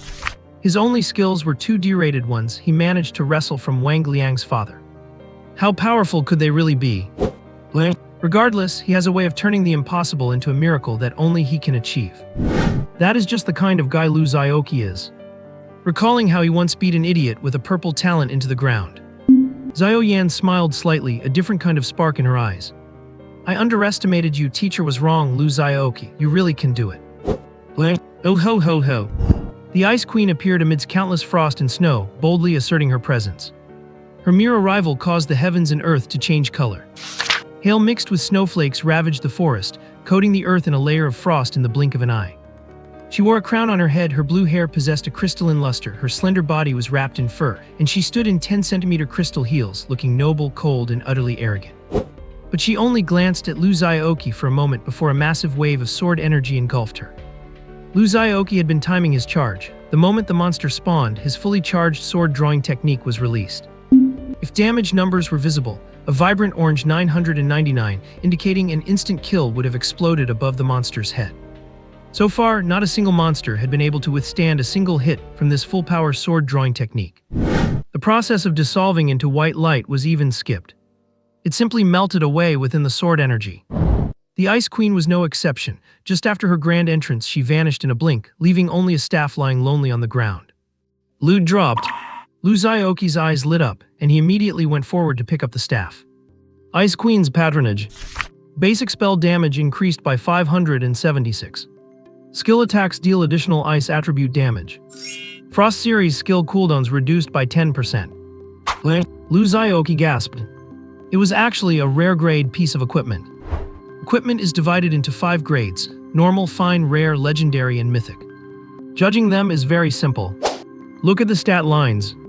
Normal equipment has 1 line, fine has 2, rare has 3, and so on. Beyond that, there are sets that are distinct from standard grading. Sets are quite average on their own, sometimes worse than typical fine gear, but the more pieces you collect, the stronger the stats. Sets are easy to identify, they show unique resonance lines, and when placed together, they emit a green resonance glow. That is what a set is. A single piece of rare gear with even slightly better stats can be worth millions. Legendary gear is priceless. As for mythic gear, that is truly a myth. At least Lu Xiaoqi had never heard of anyone possessing one. Once an adventurer obtains mythic gear, they are guaranteed to be recorded in history. As for sets, quite a few people have collected those. Regardless, just from this one weapon alone, Lu Xiaoqi had hit the jackpot. He stored the gear safely in his pack. Lu Xiaoqi took a moment to rest and looked toward the next spawning boss. The wooden sword in his hand emitted a faint white glow once again, which gradually grew stronger. 80,950. 10 minutes left before the assessment ends. Lu Xiaoqi's points had reached an absolutely ridiculous number. Everyone was numb. They watched helplessly as he jumped from 4th to 3rd on the national leaderboard, then a moment later jumped to 2nd. Until finally, the first place was unshakable. The whole process took less than 5 minutes. Now everyone was convinced that Lu Xiaoqi definitely possessed some item or ability capable of killing individual monsters instantly. As the last elite monster collapsed with a thunderous crash, Zhao Zuqing heaved a sigh of relief and checked her team's current score on her wristwatch. 46,085. We are safe. Zhao Zuqing felt a sense of calm and glanced at Tang Yu, who was currently retracting his aura. She had finally gotten him to give his all, on the condition that she would attend the banquet he was hosting. Although Tang Yu had initially called it a candlelight dinner, she insisted on changing it to a victory celebration. Zhao Zuqing had finally seen Tang Yu's hidden trump card. Or rather, it was something Tang Yu had intentionally shown off to everyone. A C-rank 6-star skill, Scarlet Flame Tactics. A rare skill that drains both mental and physical energy. Once activated, it consumes a fixed amount of stamina and mental power to envelop the user in crimson flames. Under this state, Tang Yu's attributes were greatly enhanced. His speed became as fast as lightning, and his thin sword could easily pierce through the thick armor of mechanical beasts. It was precisely because of this that they managed to turn the tide at the last crucial moment, racking up a score of 46,000. But the more he did so, the more Zhao Zuqing felt repulsed by the young man who had used this as leverage. Knowing how important this assessment was to her, he had intentionally taken advantage of her predicament. A sneer curled on the corner of Zhao Zuqing's mouth. There was less than a minute left before the assessment ended. The lovesick girl was already circling around Tang Yu, her eyes sparkling with admiration. Zhang Heng sat silently against a rock, ignoring the gruesome wounds running across his body that the girl had completely overlooked. He did not make a sound, just stroked his shield and pulled out a minor potion to chug down. Here, Zhao Zuqing walked up to Zhang Heng and handed him a potent healing potion. Zhao Zuqing had observed everyone's performance. Compared to Tang Yu, who had been slacking off intentionally, and the lovesick girl circling him. The quiet, hardworking, and uncomplaining Zhang Heng was much more to her liking. Zhang Heng silently took the potion and used it. His wounds began to heal at a visible rate. As his condition improved, his stamina recovered much faster. Zhang Heng braced himself to stand up, looked down at the young woman, and thanked her in a hoarse voice. Zhao Zuqing waved her hand dismissively, leaning on her staff as she waited for the countdown to finish. As the assessment time ended, the elite monsters that were still lunging and clawing let out unwilling roars before being whisked away by an invisible force. At the same time, the light portals that had previously closed opened one after another for every team's test area. The first to emerge from the light portal was undoubtedly Team 1, followed by 2, 3, and so on. Most of the examinees still on the field wore smiles and looked excited. Teams that successfully survived the duration of the assessment had generally met the requirement of 3,000 points. As for those who failed, they had long since been teleported out of the testing area by the proctors using their wristbands. Some unlucky souls might still be in the emergency room undergoing urgent care, while others were already dead by the time they were teleported out. But those were ultimately the minority. Wang Liang walked out of the light portal with his head held high, followed by his 5 classmates, all of them smiling brightly. Their final score settled at 3684. This score was not considered outstanding, but compared to the examinees who barely squeaked by the passing line, it was undoubtedly a very decent result. Although he had not reached the requirements for the provincial rankings, Wang Liang was satisfied. After all, he was just from an ordinary family, and his teammates were quite average. They could not possibly compare to those guys decked out in top-tier gear, aiming for the provincial or national leaderboards. The first thing he did was not to celebrate passing the test with the others. Instead, he looked for Lu Xiaoqi on the test area leaderboard. He had already memorized Lu Xiaoqi's ID, 9527. His level of concern for this arch-rival was naturally not ordinary. Using this ID, he started searching for Lu Xiaoqi's ranking from the bottom, starting with the 3,000-point teams. After searching for a long time, the scores had already reached 10,000, yet he still could not find Lu Xiaoqi's ID. Wang Liang let out a sigh of relief, though deep down, he also felt a hint of disappointment. I finally beat him this time. But what was this sense of loss? Brother Liang, look at the top of the leaderboard. A monster has appeared in our province's testing area, Zhao Peng suddenly exclaimed. Wang Liang looked over in response, and his mind went completely blank. The leaderboard clearly displayed. Number 1 team, 72, member ID 9527, total score 99,999. Wang Liang. He did not even have the heart to swear, he just opened his mouth completely speechless. ID 9527 solo assessment, number 1 on the leaderboard. Is this Lu Xiaoqi? He even broke the score counter. Perhaps no one had ever imagined that an examinee could obtain over 100,000 points on their own. The score limit had always been 5 digits. Under normal circumstances, it was absolutely impossible for a team to exceed 100,000 points. Even with the ability to instantly kill monsters, one had to consider the respawn interval of monsters per round and the total duration of the test, plus the fact that points are split among at least 3 people. But all of this had been shattered by the sudden emergence of Lu Xiaoqi. His score appearing on the board caused an uproar not just in the local testing area, but among examinees in all provinces across the country. Everyone was discussing how he did it, or whether there was something abnormal or if the score was wrong. In another room, over a dozen futuristic-looking projection devices were placed around a massive conference table. The person in charge of the testing site stood by respectfully. A dozen holographic figures generated by the devices stood around the central screen, silent. The screen was looping footage of Lu Xiaoqi drawing his sword and releasing sword energy to instantly kill various elite monsters. This must be that wooden sword in his hand, one of the projections spoke first. Look, when he uses other weapons or fights empty-handed, his performance, while impressive, is not exactly bizarre. Only when he holds that wooden sword does he unleash such shocking damage. Another projection countered, not necessarily, could it be a specific type of skill. Only usable with a sword. We have all seen this examinee's file. Rather than him having such a rare skill, I am more inclined to believe he accidentally obtained a consumable-like item, a female voice spoke up. Nuff, the projection in the center tapped the table lightly with an index finger. We did not gather everyone here to discuss how he did it, but rather about his shocking score. Whether or not it should actually count. After all, his actions have set a precedent in history. If it were his own talent or skill, that would be one thing, but his actions clearly show an excessive reliance on items. If we launch a detailed investigation into him, it would break the rules we have established over the past 100 years. But if we do not clear this up and publish the score, I am afraid many will feel resentful, causing a stir. And if we acknowledge this move, I am afraid future assessments will be impossible to control. After all, this type of item is not exclusive to him.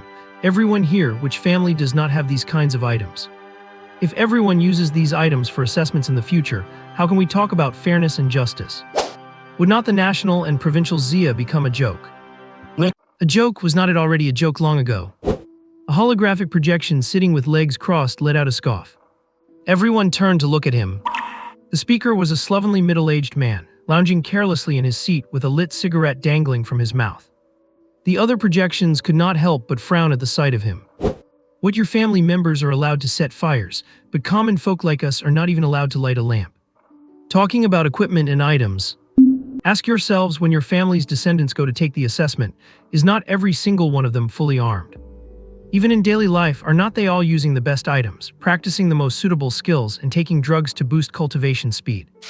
Which ordinary person has those kinds of conditions? Why do not you consider the so-called fairness during those times? Why do you get so worked up only when your own assessment results get slapped in the face by someone else? And jump out to claim they have broken the rules. The middle-aged man looked disdainful, clearly feeling a deep hatred for these so-called family powers. How can you conflate the two? An old man frowned slightly. Mr. Joe, please do not go on with your unreasonable circular arguments here. This is no circular argument, the middle-aged man sneered. I know your schemes like the back of my hand.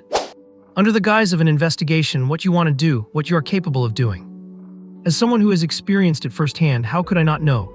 The middle-aged man emphasized the words experienced it firsthand. Previous assessments were never fully disclosed to the public precisely to protect the examinees. I will say this much, if you insist on conducting this so-called investigation on him, then I am sorry, but from now on, the state will be conducting an investigation on the top 10 of the national leaderboard every single year. As soon as he said this, everyone's expressions changed. Those who make it into the top 10 are, without exception, elites from the major families. How could they allow government departments to intervene and investigate? What? Everyone stop talking, huh? The middle-aged man stood up and scanned the room. Since no one is speaking, I will. Whether it is skills, talent, or even equipment. Those are all their own abilities. At the very least, those are things they earned through their own skills. If those do not count, then all of you who used family influence for your assessments should have your results invalidated. Let us vote. The middle-aged man sat back down. As for what I said, who is in favor and who is against? The projections looked at each other, realizing that the authorities were determined to protect examinee number 9527. The leading old man was silent for a moment and replied, I abstain. I abstain as well. I abstain. The middle-aged man smiled with satisfaction as he watched the family powers cast their abstentions one by one. Nobody objects, right? Then let us wrap this up. Why are you still staying here? Until all the projections had disappeared, the person in charge of the examination hall let out a long sigh and wiped the sweat from his forehead. He rubbed his bald head and muttered to himself, Lord Joe really dares to say anything. I wonder why the higher-ups sent him to be in charge of the adventurer assessment. New changes appeared in the scores on the leaderboard. After the 99,999 points representing the maximum score blurred for a moment, it turned into a brand new number. 100,560. 100,560. The crowd was in an uproar. It was a simple gesture, but the significance was immense. It was not just about breaking the original cap on assessment points. It meant that the assessment office was announcing to the whole country, we have reviewed this, there is no issue with this examinee, and we recognize their results. Zhao Zuqing also noticed this change, and she frowned slightly, secretly pondering who on earth this 9,527 was. Go back and have Nurse Wu help me look into this properly. This sudden dark horse eclipsed the scores of everyone else in the hall who should have been far ahead, pushing them down to second in the provincial rankings and ninth in the national rankings. It also slightly affected Zhao Zuqing's original plans. Tang Yu was even more sullen, hating the person who stole his spotlight to the bone. The victory banquet was gone. He had not achieved the first place in the provincial rankings as promised to Zhao Zuqing, and all his previous efforts were in vain.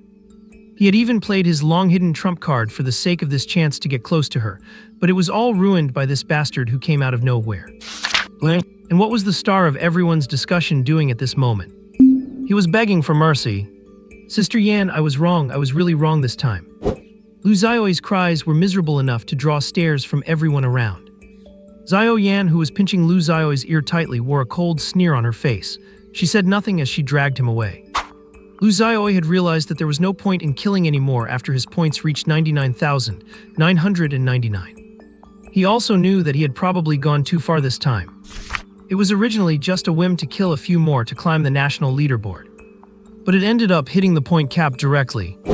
As expected, just as he stepped out of the light gate, with his automatic block skill still active, he felt a gaze full of murderous intent piercing through him like a blade. Lu Xiaoqi looked up and saw his homeroom teacher staring at him intensely, signaling him to come over. Lu Xiaoqi's legs went weak on the spot. Not even the ferocious monsters during the assessment had made him feel this terrified. Because the light gates opened in order of team number, it was very easy for Xiao Yan to find Lu Xiaoqi. Unlike the onlookers, most of whom were filled with shock, surprise, curiosity, or confusion. Watching the one who broke the charts, Xiao Yan's emotions were a mix of love and hate. She was proud that her student had achieved such a shocking result, but also furious that he had kept things from her and was so stubborn as to ignore her advice. Especially when she thought about how worried and anxious she had been for him. She burned with even more anger. Thinking of this, Xiao Yan twisted Lu Xiaoqi's ear again hard. Lu Xiaoqi screamed accordingly.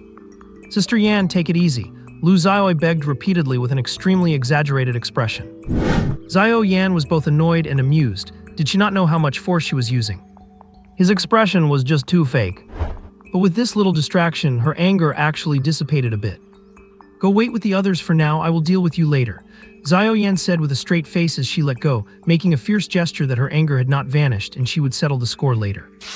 Lu Xiaoqi rubbed his ear, grimacing, and trotted around Xiao Yan. "Hey, Sister Yan, do not be mad. Should not you be happy for me as my homeroom teacher now that I have achieved such great results?" "Homeroom teacher, you still remember I am your homeroom teacher, do you?" It was better not to mention it, but as soon as he did, Xiao Yan began to flame up again. "Why did not you listen to what your homeroom teacher said?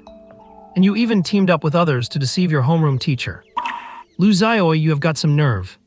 Sensing that things were taking a turn for the worse, Lu Xiaoqi bolted. "Sister Yan, I am going to wait with the others, bye." "Lu Xiaoqi, you stay right there." Lu Xiaoqi pretended not to hear, hunched his shoulders, and disappeared into the crowd in a flash. Outside the arena, the teachers hung a banner and gathered the examinees from Rongcheng Middle School. You could see the excitement on their faces as they chattered away, discussing their performance in the exam. Any student standing here at this moment had undoubtedly passed the assessment successfully. Lu Xiaoqi's group of 8 was also among them. Unlike the others, Zhao Zuqing remained cold and arrogant, like a snow lotus on a high mountain, pure and detached from the world. No one knew what was on her mind. Lu Xiaoqi, on the other hand, looked sleepy and indifferent to everything around him. As for how he performed or how many points he got, he had no time to waste on such trivial talk. "Anyway, I am number 1, you guys can do whatever." Wang Liang watched Lu Xiaoqi from the crowd, his heart filled with complicated emotions. Once determined to compete with Lu Xiaoqi, he had experienced a sudden epiphany and let go of all his obsessions after discovering that 9,527 was actually the national number 1. "So I have been treating him as a rival, someone to compete with, while he did not even take me seriously at all, just brushing me off along the way." Wang Liang even felt a little proud deep down. "I am a man who has fought on the same stage as the national number 1. Facing my attacks, even the national number 1 had to fear a little and dodge. And as of now, I am the only one among all the students who knows that Lu Xiaoqi is the great 9,527. Everyone else is still in the dark." Thinking this, Wang Liang instantly felt superior and regained his confidence, even looking at others with a hint of contempt. "So what if you're Zhao Zuqing? Do you know who 9,527 is? So what if you have 30,000 points? Do you know who 9,527 is? And so what if you made it to the provincial leaderboard? Do you know who 9,527 is? Excuse me, which one of you is student Lu Xiaoqi?" A middle-aged man with black-rimmed glasses and a beer belly walked over and asked.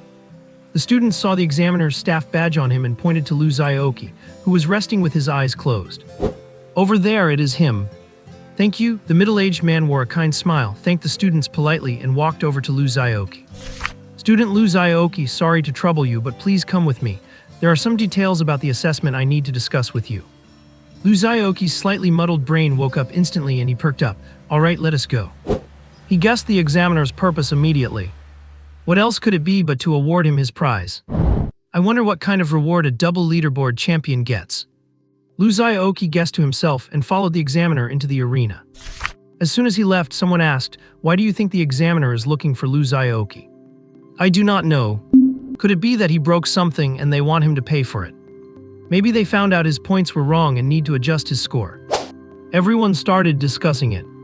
Anyway, it could not possibly be to give him an award, right? Zhao Zuking's team is so strong and no staff member came for her, Li Bin concluded. Yeah, that is what I think too. Everyone agreed. Wang Liang watched them discuss with cold eyes and sneered dismissively. HMPH, the wisdom of mere mortals. I have already guessed it, but I will not say it. I am not telling you guys. Although Zhao Zuking did not share her exact points in ranking, and even felt a bit ashamed about finishing second in the provincial rankings, it quickly spread through the gossiping students because her teammates were all well-known local figures. After figuring out the composition of her team, everyone naturally knew she was aiming for the provincial or even national rankings. And what about Lu Xiaoqi? He has nothing and his talent is not that great. Everyone subconsciously assumed that even if he passed, his points would not be very high, and he certainly would not be comparable to Zhao Zuking. Just as those words fell, another examiner walked over. This time it was a clean-cut woman. Excuse me, which one is student Zhao Zuking? Li Bin. Many students. Hearing these familiar words, everyone fell silent. Following the middle-aged man into a luxurious room, the man sat down in the chair behind the desk, which groaned under his weight. Please have a seat, the man gestured, signaling for Lu Xiaoqi to sit. I believe that with student Lu's intelligence, you must have guessed the purpose of my summoning you long ago. Looking at Lu Xiaoqi sitting on the sofa, the middle-aged man said with a smile. I will not beat around the bush. That is right, I am here to present you with your prizes. To protect the examinees on the leaderboard, examiners cannot easily disclose their true identities, and even public announcements only mention the examinee's ID number.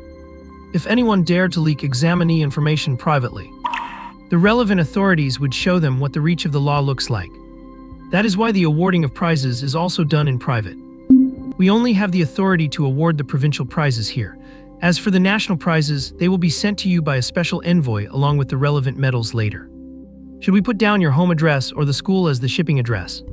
The school, Lu Xiaoqi said without hesitation. How could he dare choose to have it sent home? That would be asking for trouble. Alright, let us verify the shipping address information. The middle-aged man picked up a pen and began writing on paper, confirming the details with Lu Xiaoqi. Good, now please choose your provincial ranking rewards. The middle-aged man put away his pen, double-checked the information, and then picked up a booklet to hand to Lu Xiaoqi. This is the prize pool. Since you are number 1 in the province, you have priority and can choose 3 items from the pool as your provincial rewards. Lu Xiaoqi was calm and unhurried as he took the pen offered by the man and opened the booklet to carefully browse through it. The first page was basically filled with cultivation supplies. Mental essence, which Lu Xiaoqi once thought was a luxury to even touch, was listed here by the kilogram. It started with 50 kilograms, such an absurd figure. This shocked Lu Xiaoqi, who came from a poor family. You have to know, one bottle of this high-grade mental essence, just 100 grams, costs 80,000. 50 kilograms was at least 20 million worth of cultivation supplies. There were also body tempering pills, vitality potions, purple dragon sandalwood, and a whole series of other cultivation items that Lu Xiaoqi had either heard of or never even imagined. In order to prevent examinees from not knowing what an item did, descriptions, usage methods, and illustrations were included after each name. Lu Xiaoqi's eyes were opened in an instant. The second page featured various consumable items. Healing wounds, replenishing energy, increasing mental strength, and even life-extending items. Lu Xiaoqi's spirits lifted, and he tried to see if there was anything that could help his sister. Regrettably, this page was only useful for adventurers, and ordinary people had no use for these. The third page was equipment and tools. The fourth page was skills. Everything appearing here had been strictly evaluated, and their values were roughly equivalent, just for different purposes. Examinees could choose different items according to their own needs. Lu Xiaoqi was fully focused, and 2 hours passed in the blink of an eye. The man did not rush him, smiling as he waited for him to make his choices. Finally, Lu Xiaoqi let out a long sigh, closed the booklet, and made his choice. Go back and hand in a 2,000-word essay reflecting on your behavior. After finishing that last sentence, Xiao Yan cleared her throat, twisted open a bottle of mineral water, and took a few gulps. Lu Xiaoqi kept his head low, pulling a bitter face and responding obediently. As soon as he stepped out of the arena, he was caught by his homeroom teacher, who had been waiting for him. Then came a half-hour-long tongue-lashing. By the end of the scolding, if his stomach had not let out a very timely growl to save the day, Xiao Yan probably would have kept going for another half hour. Looking at the sky outside the window, Xiao Yan suddenly said, let us go get some food. My treat, consider it a celebration for your success. Lu Xiaoqi did not want to keep getting yelled at, so he obediently agreed. The hostel arranged for students by the Adventure Assessment Office actually provided meals, but Xiao Yan had been so busy scolding him that they missed the dining time. Besides, she really did want to treat him to a celebratory meal, so she took him to a restaurant outside. It was a modest restaurant with decent enough surroundings. Fortunately, neither of them was picky, so they sat across from each other, and Xiao Yan grabbed the menu and ordered a whole table full of food with a flourish. Lu Xiaoqi was initially worried about whether they could finish it all, but once the dishes hit the table, he immediately knew this was not just for him. As soon as Xiao Yan gave the word to start, Lu Xiaoqi did not hold back, and the two of them began to devour the food like a whirlwind. Both master and student were famished, competing with each other and refusing to give an inch.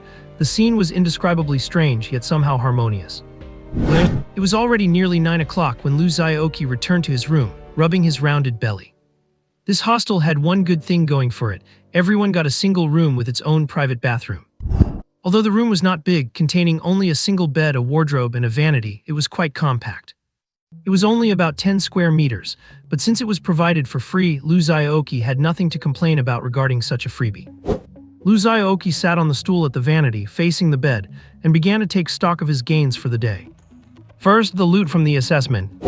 Slaying monsters had a chance to drop items directly. It is just that the drop rate was truly pitiful. Lu Xiaoqi's luck was against the heavens, as he actually managed to get a C-grade skill book and a rare weapon. He figured it had to do with his clean and decisive one-shot kills on the monsters. The longer a fight drags on, the worse the drops. That was already common knowledge. Coupled with the unique drops from the forest scenario, Lu Xiaoqi's gains were as follows. Consumables: Cooling Liujing Fruit Axe. Restores 120 points of stamina over 60 seconds when used. Ripe Mountain Grapes X. Restores 120 points of mental energy over 60 seconds when used. Materials: Cat Demon Claws X. Goblin Hand Bones X. Minotaur Horns X. Steel Beast Fragment X. Flame Feather X. Equipment: Ice Queen's Favor Staff. Attributes omitted. Skills: Thunder Strike Grade C. Once activated, standard attacks and skill damage gain a thunder effect, dealing additional thunder damage and paralysis. Can be combined with Storm Force Flame Dance and Flowing Water Secret Art to form elemental combat technique. And for the provincial top-ranking reward, Lu Xiaoqi ultimately chose Cultivation Items. Bodhi Seeds X. First use increases meditation speed by 10%. Reduces meditation interference by 50%, increases meditation efficiency by 200. Advanced Mental Essence X Jin. Significantly increases the upper limit of mental energy.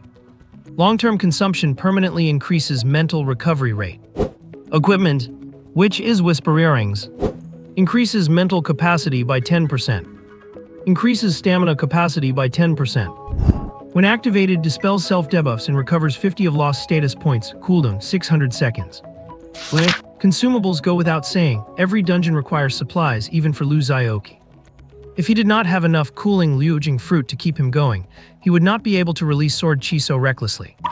It is just a pity that the consumables he has now are still of the lowest grade, so the recovery efficiency is too low. However, his own attributes are just so using this grade of supplies for replenishment is just right. As for the materials, Lu Xiaoqi can choose to sell them to merchants who specialize in collecting materials. In any case, it is unlikely he will keep them to craft items himself. The staff will also be sold. Firstly, Lu Xiaoqi's current attributes lean towards close-quarters combat. Secondly, let alone Frost Series skills, he does not even have any specialty-type skills, only martial arts series skills, so naturally he will not consider equipping a staff in the short term. The earrings were a deliberate choice by Lu Xiaoqi to compensate for his own weaknesses. His current problem is mainly that his attributes are on the low side, leading to insufficient stamina, which prevents him from using skills continuously. Additionally, he lacks methods to deal with abnormal statuses. With these earrings, every 10 minutes he gains the ability to recover his consumption and dispel abnormal statuses, which is very good. The only problem is he has to go get his ears pierced. Wonder if his sister will have any objections. It is worth mentioning that equipment for each slot cannot be worn repeatedly. Even if you wear 8 earrings or 10 rings, only the attributes of the best piece of equipment will take effect. As for the skill Thunder Strike, having already acquired automatic block and sword drawing art, one for offense and one for defense, Lu Xiaoqi was not actually that desperate for a new skill. He wanted to plan his future path before learning more skills. But alas, this Thunder Strike is not ordinary. It is a combo skill even more special than a duel-type skill. It has already been mentioned that skill classification is generally divided based on consumption into martial arts skills that consume stamina and specialty skills that consume mental energy. If a skill consumes both stamina and mental energy, it is called a duel-type skill. Basically, skills can all be covered by these three types. But combo skills are different.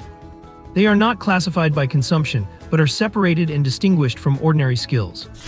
Their only characteristic is that they are composed of several skills combined. Take this Thunder Strike book, for example. If Lu Xiaoqi manages to collect Storm Force, Flame Dance, and Flowing Water Secret Art, he can combine all four into Elemental Combat Technique. The single-skill Elemental Combat Technique can freely switch between the effects of the four skills, Storm Force, Flame Dance, Flowing Water Secret Art, and Thunder Strike, with no consumption and no cooldown. It is equivalent to learning 4 skills in one skill slot, and the consumption only counts as 1. This is the charm of combo skills.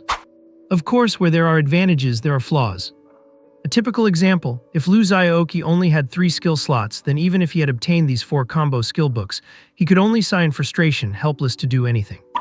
So Lu Xiaoqi did not hesitate to learn Thunder Strike. After all, you have to take a gamble to turn a bicycle into a motorcycle. Lu Xiaoqi was betting that he had the luck to collect the other 3 skill books.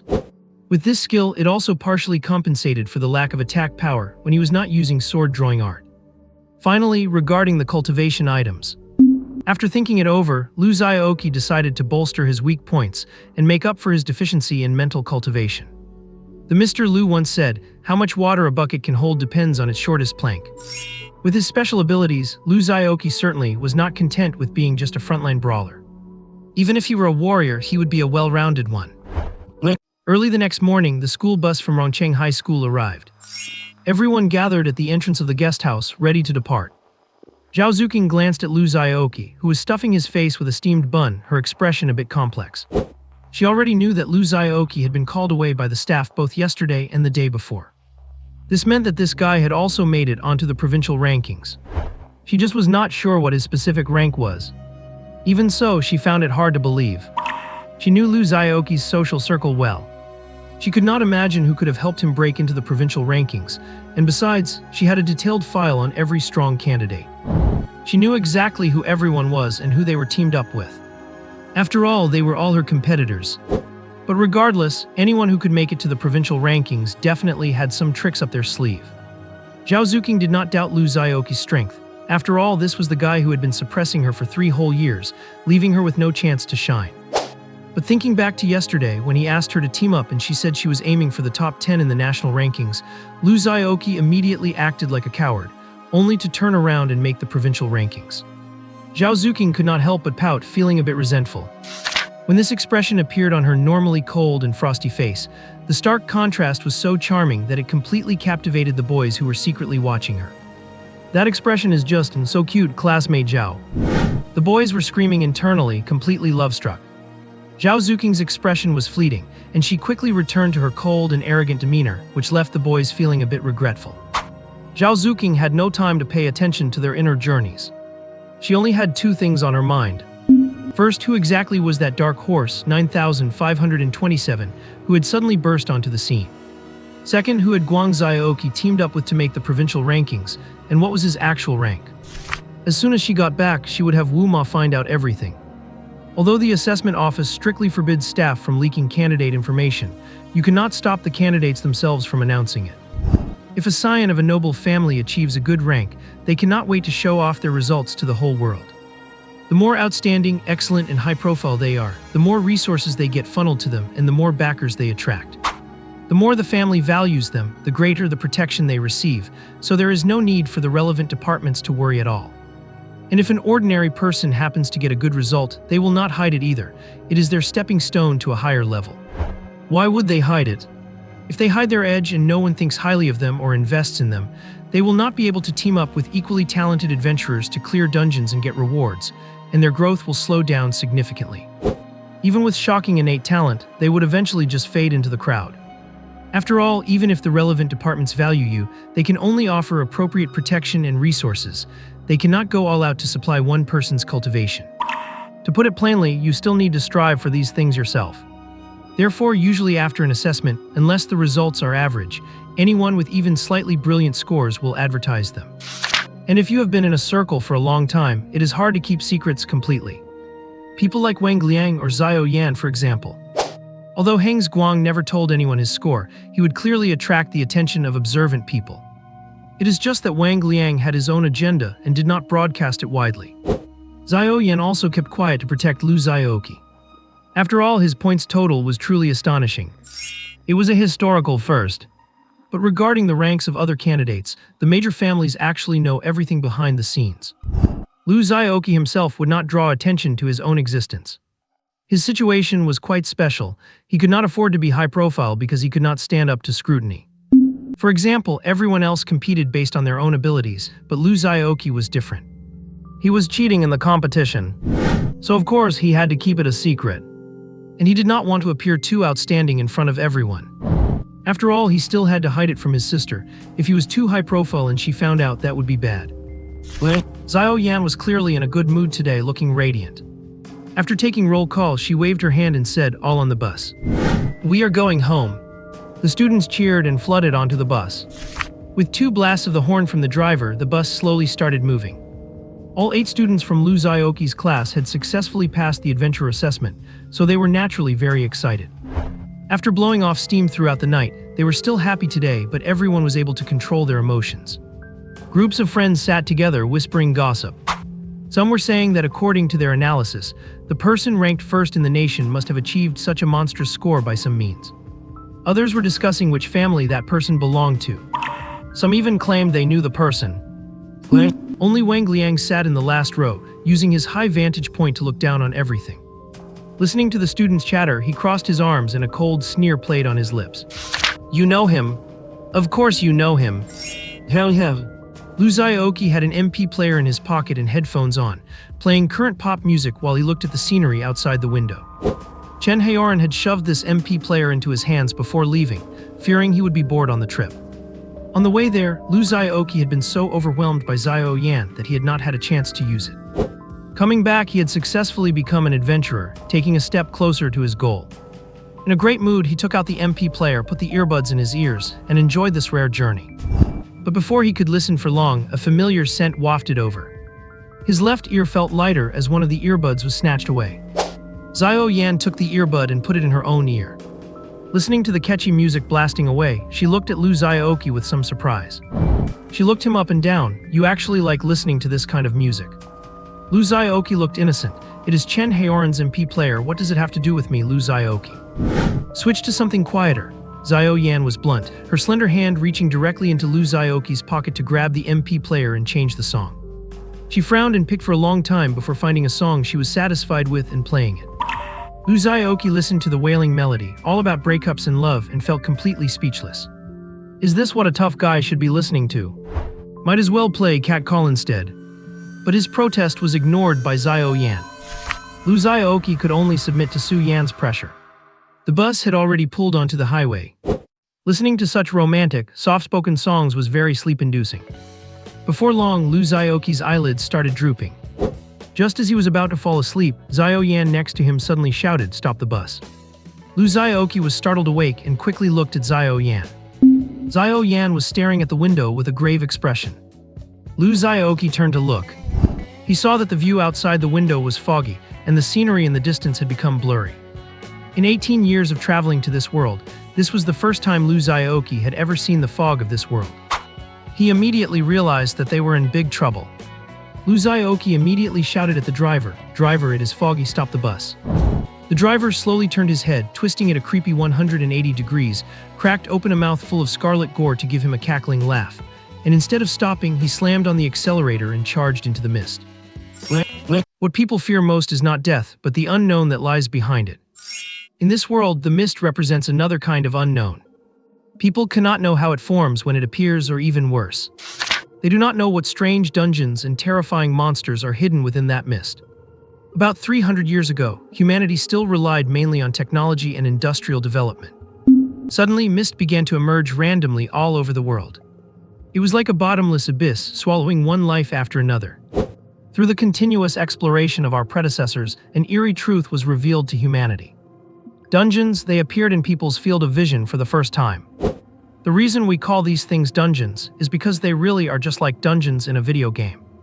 Inside a dungeon, ordinary items without attributes lose their effectiveness, and only items with specific traits can function. But that is secondary.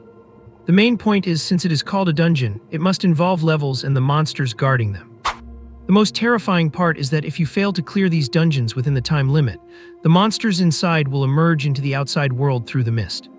To deal with these bizarre and unpredictable events, government agencies everywhere established abnormal event response teams, dedicated to clearing dungeons and eliminating monsters that emerged from the mist. These were the precursors to adventurers. Ever since people started building barriers around city edges and major transport hubs over 200 years ago, the mist gradually disappeared from public sight, and ordinary people could only learn about it through textbooks. Later, people discovered that entering dungeons to eliminate monsters not only improved their own strength, but even allowed them to bring powerful items back to the real world. Most importantly, items known as Spirit Awakening crystals were discovered, which allowed people to open their status panels and awaken talents. Thus, the era of adventurers began. Xiao Yan leaned against a seat with one hand, her foot pressing on the driver's torso as she frowned and examined something. This is not a real person at all, it is a realistic doll made using souls. The only kind of people who can use methods like this are only one kind of person in this world. Called is. Xiao Yan had also formed a preliminary theory about the full story of the incident. It was nothing more than these bored individuals trying to stage an accident to strike at the overall strength of adventurers. So they orchestrated this drama of a bus carrying students who had just passed their assessment wandering into the mist. Lu Xiaoqi was checking on his classmates, who had all fallen into a coma at some unknown point, trying to wake them up. Do not bother looking. Xiao Yan threw a dark box into the bus aisle and kicked it aside with disdain. This is a device containing soul-bewitching smoke. They failed their soul check, so they will be unconscious for at least 4 hours. After saying that, Xiao Yan looked at Lu Xiaoqi with a strange expression. This guy has not passed a single dungeon, his soul has not been sublimated yet, and he was actually able to resist the soul-bewitching smoke. He has way too many secrets. Although the bus had stopped under Xiao Yan's control, it was too late. They had already been completely enveloped by the mist. This meant they had already entered another world, the dungeon world. Sure enough, the mist, which had been thick enough to block one's vision, suddenly dissipated. Lu Xiaoqi discovered that they, along with the bus, had appeared on the beach of a deserted island. He could even smell the salty breeze of the sea from inside the bus. There was no doubt that their current location was the entrance to the dungeon. Through the bus windows, he could already vaguely see monsters roaming on the island. The movement range of monsters at these dungeon entrances is relatively fixed, and they rarely wander around. So this spot is considered a safe zone, and most adventurers use the dungeon entrance as a camping site for rest while clearing dungeons. After entering the dungeon world, there are only 2 ways to get out. Clear the dungeon or use an escape item. Clearly, they did not have the second option, and even if they did, they could not possibly take all their classmates out of the dungeon with it. When Lu Xiaoqi turned to look at Xiao Yan, he discovered that she had already changed her outfit. The young and beautiful city girl had turned into a formidable warrior clad in light armor in the blink of an eye. Especially when Lu Xiaoqi saw the giant sword that was taller than a person in Xiao Yan's hand, his throat moved and he swallowed hard. My god, that sword must weigh over 100 pounds, right? How much strength would you need to wield it in battle? It is a good thing I did not actually piss off Sister Yan earlier, or I might have been torn to shreds by her. Lu Xiaoqi only just realized that Xiao Yan was also an adventurer, and judging by her stance, her level probably was not low. You stay here and watch over the classmates who have not woken up yet. I am going to clear the dungeon. Xiao Yan carried the giant sword and stepped off the bus. Sister Yan, are you sure you can do it? Lu Xiaoqi chased her to the bus door and shouted. You brat, who are you looking down on? Your Sister Yan is a Moonglow tier powerhouse. Xiao Yan said it cleanly and casually. In reality, she had no confidence at all, but if she did not step up, did she expect the students to do it? Adventurers have a clear ranking of strength.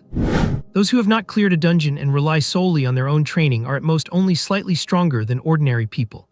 After passing the adventurer's exam based on their own strength, they are known as reserves. Only after becoming a reserve can one be qualified to head to a dungeon. After clearing the first dungeon and undergoing the baptism of the dungeon, an adventurer's strength is improved in all aspects. This is not just reflected in physical attributes. The soul is also greatly strengthened, and they will begin to develop abilities representing soul power such as presence and perception. Such adventurers are completely distinguished from ordinary people, and their strength level is known as the Starlight Realm. Beyond that, through continuous training, self-strengthening, and breaking through bottlenecks, the adventurer undergoes a qualitative change. They can overcome gravity and fly through thought alone, and their lifespan increases significantly, potentially reaching over 200 years.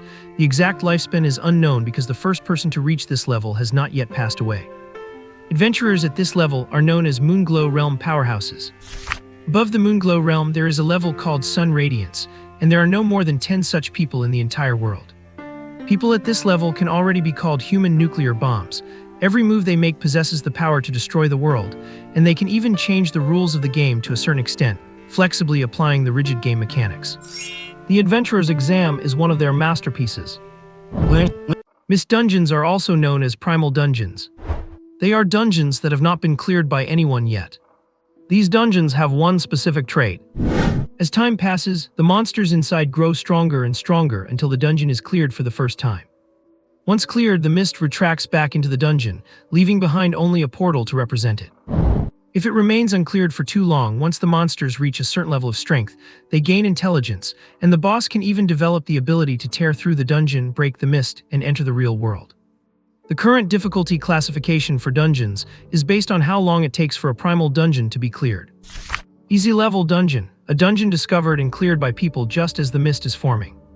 Normal level dungeon, a dungeon that has been formed for some time, where the monsters have grown significantly stronger but cannot yet break through to the real world when it is finally cleared.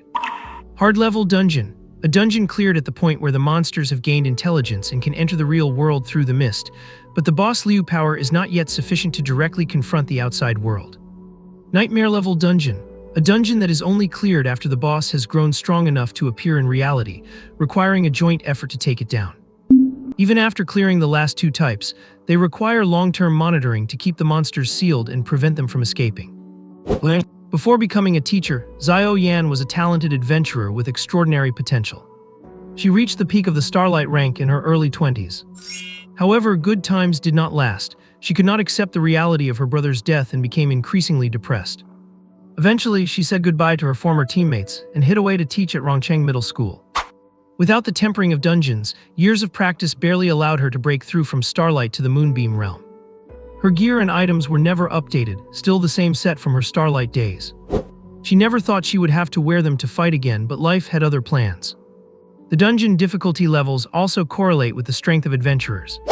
Easy dungeons can be cleared by teams of reservists or soloed by a Starlight-level adventurer. Normal dungeons require a team of Starlight-level adventurers to clear. Hard dungeons require a team of Moonbeam-level adventurers to overcome. As for the highest level, the Nightmare Dungeon, it really is an adventurer's nightmare. Before Sunlight-level adventurers appeared, it took the full strength of the nation to resolve one. Even now, it takes a large group of Moonbeam-level adventurers working with multiple Sunlight-level ones, and even then, one slip-up can lead to casualties. As mentioned before, the emergence of mist is actually unpredictable. People can only use barriers to prevent it from appearing in densely populated areas.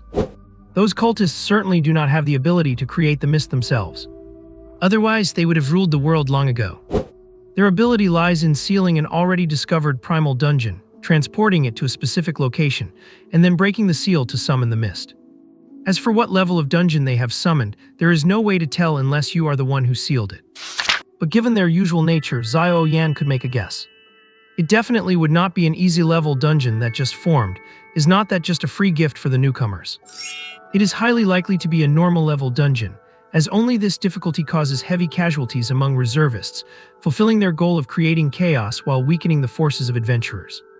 As for anything higher, the requirements for the sealer's power would be a bit too high. Going to all that trouble just to target a group of students who just finished their assessment. If they are using a cannon to kill a mosquito, then Xiao Yan might as well just give up and lie down to die. And even if it were a normal level dungeon, could she solo it? She had a question mark in her heart about that. After all, she had not entered a dungeon in 6 years. Although her strength had improved, her gear, items, and skills had remained the same. Compared to a standard Moonbeam-level adventurer, she was indeed lacking. After sweeping through the beach and clearing all the surrounding monsters, Xiao Yan frowned. She felt it was a bit of a struggle. Fortunately, the area around the students was clear, so there was no immediate danger. She could focus on clearing the dungeon. The way to clear a dungeon is simple, just kill the boss. However, the number of monsters you kill determines your final rank and rewards. In a team, the rating depends on each person's individual contribution. So normally, adventurers try to kill as many monsters as possible to improve their rank. But clearly, this was not a normal situation. Xiaoyan just wanted to charge straight for the boss, clear the dungeon quickly, and get the group of teenagers out. She headed straight toward the center of the island, and every monster she met along the way vanished into white light under her blade. After she left, Lu Xiaoqi peeked out from behind a rock, clutching his toy sword. After being enhanced by the dungeon, an adventurer's perception is greatly increased. So Lu Xiaoqi did not dare follow too closely, keeping a safe distance and observing from behind the rock. After watching for a while, Lu Xiaoqi's brow furrowed. Although Xiaoyan made killing monsters look easy, her efficiency was too low. If she got swarmed, things might turn out differently. Plus, these were just normal monsters on the outskirts. The elite monsters and sub-bosses had not even shown up yet. And that is not even mentioning the Lord-level monsters serving as the final bosses. It is worth noting that monster grading is not just based on raw strength. Normal monsters rely entirely on their base stats without special abilities. They are characterized by speed, high attack, and endurance. Elite monsters are different. They have at least one special ability. If you have an inspection skill, you will often see specific tags in their attributes, like lightning manipulation, ice summoning, or deadly toxins, all things Lu Xiaoqi had already encountered during his adventure exam. Sub-bosses are even more terrifying. Beyond special abilities, they possess something akin to skills and can use combat techniques. As for Lord-level monsters, their traits include higher attributes, stronger abilities, a full kit of skills, and they can even wear gear and use items. What they drop upon defeat also varies significantly. Even if a normal monster in a hard-level dungeon is much stronger than a boss in an easy-level one, only the Lord-level ones drop legendary or higher items. You cannot lump them all together. But one thing is certain, within the same dungeon, the monster's rank determines their power. If Xiaoyan's efficiency is this low against normal monsters, then when stronger ones appear.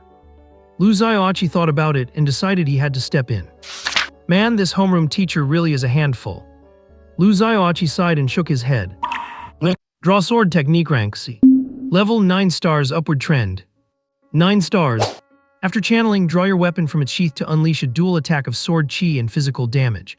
If the target is finished off by this move, your sword intent is permanently increased. The current limit for sword intent is 5,000 points. Properties: armor penetration, rapid channeling, fatal strike. Consumption: 80 stamina minimum. Cooldown and slashing. Property details. Armor penetration reduces the enemy's armor defense by 25 upon a successful hit. Rapid channeling increases channeling speed by 50%. Fatal strike executes targets with less than 10% health remaining. These were the stats for the draw sword technique before entering the assessment.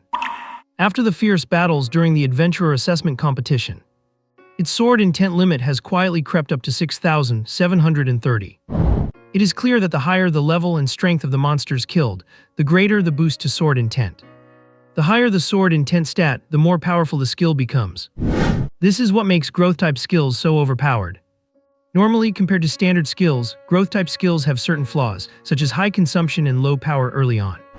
But Lu Xiaoqi is basically cheating. He turned a D-rank siphoning strike into a full-star C-rank draw sword technique. What does that mean? It is like a level 1 Nasus having a maxed out Q. Farming minions would be a one-shot kill. Even against Riven or Darius, he would dare to trade blows with them. Lu Xiaoqi's actual improvement is even greater than that. That is why he could ignore the gear gap and crush the other candidates. No one would believe that a candidate who is not even an official adventurer could possess a 9-star skill. Reaching 6 stars with a skill is already a sign of exceptional talent, the cream of the crop among adventurers. Honestly, many high-level adventurers do not even have a single 6-star skill. This is the terrifying nature of the Wind Spirit Moon Shadow talent. Just a small sub-branch of its reinforcement can outperform so many other people's talents. That is why Lu Xiaoqi dares not reveal his true abilities to others. On this eerie and gloomy island, bone-chilling skeleton soldiers roam everywhere. They hold dilapidated blades, wandering aimlessly within their domain. As H-Wing, a wave of sword chi engulfs a line of skeleton soldiers. After such a saturated baptism of sword chi, the already decaying bodies of the skeletons sway precariously, and their tattered limbs fall off directly. They shake their heads and look toward the source of the attack, the ghost fire in their sockets flickering as they come charging with a rattling sound. Lu Xiaoqi raises an eyebrow at the limbless skeleton soldiers. Oh, even a minimum cost sword chi cannot kill these common mobs. It seems the difficulty of this dungeon is indeed not low. So he draws his sword again. As H-wing, another wave of sword chi sweeps across. This time the skeleton soldiers can no longer hold on. The ghost fire in their eyes extinguishes, their torsos collapse into a pile of bones, and they finally dissipate into white fluorescent light. Sword intent 6730 to 7026. Lu Xiaoqi shivers slightly all over. Ah, is this what leveling up feels like? How wonderful. Of course, the concept of leveling up by killing monsters does not exist in this world. Improvement in strength usually requires painstaking cultivation. Lu Xiaoqi says this purely to show off his growth-type skill. Of course, as a veteran player, Lu Xiaoqi knows deep down that he cannot get cocky before he is fully developed. Besides, his lowest power sword chi cannot even one-shot common monsters right now. What right does he have to be arrogant? It will not be too late to be arrogant once he can one-shot a cannon minion with a single Q. Oh wait. I should say, let me wait until I can kill a boss or a lord-level monster with one strike before I get cocky. Lu Xiaoqi thinks happily while calculating his stamina consumption. One sword wave costs 80 stamina. At his current level, he would be drained after releasing 12 consecutive sword waves. Although stamina recovers constantly and he still has quite a few cooling Liujing fruits left, he should be careful. To avoid any accidents, it is best to save 4 sword waves just in case. That means for these common monsters, he needs to stop and recover every 4 waves. Compared to Lu Xiaoqi, who is comfortably farming on the side, Xiao Yan is having a much harder time. No matter how many ordinary monsters there are, as long as Xiao Yan runs out of their attack range, these dim-witted creatures lose aggro and retreat on their own. But since she encountered the boss-level Lick, things have changed. This type of monster, which has extreme damage reduction against physical attacks, is not only fast and capable of flight, but also has long-range spellcasting abilities. It will chase Xiao Yan to the ends of the earth. It is fine if the quantity is small, but once the scale becomes large, Xiao Yan might be in serious trouble. So Xiao Yan can only patiently clear out the boss monsters. But this creature is very cunning. Seeing the situation is bad, it actually knows how to burrow into the mob pile, using the mobs to wear down Xiao Yan's strength. It hides on the side, occasionally shooting hidden arrows and pulling cheap tricks. This makes Xiao Yan furious. With her short temper, she is naturally gnashing her teeth in hatred. She releases her few AoE skills without caring about the consumption. Incinerating Flame Slash. Xiao Yan's greatsword is surrounded by blinding light as she delivers a heavy cleave, with raging flames engulfing everything and swallowing the surroundings. Finally, the monsters are wiped out, and even the treacherous Lick is struck down, its sole body scattered by this sudden blow, leaving only a rag falling from the air before dissipating into white light. Xiao Yan leans on her sword, panting heavily, her eyes beginning to show hesitation. Actually, she has an escape item, but this bound item can obviously only be used by her alone. Thinking of the students on the bus, and that idiot who always makes her jump with rage, she grits her teeth and continues moving forward. Because of her own reasons, her younger brother has already lost his life. Must she let several families be torn apart today because of her incompetence and inaction? Should she let that gentle and frail Miss Lu lose her brother just like she did? No, absolutely not. Xiao Yan's gaze becomes firm once again. True adventurers never go on adventures solely for their own sake. Their honor comes from the recognition of the entire world. It is the monument of heroes built by countless predecessors who followed one after another, sacrificing their own flesh and blood. Although Xiao Yan has become an ordinary high school teacher, the spirit of adventure deep in her marrow tells her this is the moment for her to give everything. On the other side, on the bus at the entrance of the dungeon, Zhao Zuqing, who is in a coma, moves her eyelids. As if sensing something, she gently furrows her delicate brows. At the heart of Skull Island stands a spire that reaches into the clouds. The eye of hell burns atop the tower, as if taking in everything on the island. Dark clouds hover over the place year-round, accompanied by lightning and thunder. The surrounding dead tree branches twist and reach out like struggling, wailing ghosts. They look even more chilling under the intermittent flashes of lightning. Gloomy, eerie, sinister, and terrifying. Inside the tower, a humanoid figure draped in a cloak sits alone upon a throne made of bones. Its face is completely obscured by drifting black mist, revealing only a pair of terrifying eyes glowing with a faint blue light. Tab, tab, tab. Its fingers tap rhythmically on the armrest, while its other hand supports its head as if lost in thought. Before it stands a man-sized, horrific magic mirror, clearly displaying Xiao Yan and Lu Xiaoqi slaughtering monsters. It is clear that this boss has gained self-awareness. Sauron is the name it chose for itself. Not long ago, while it was still wandering the tower, thoughts suddenly began to emerge in its mind.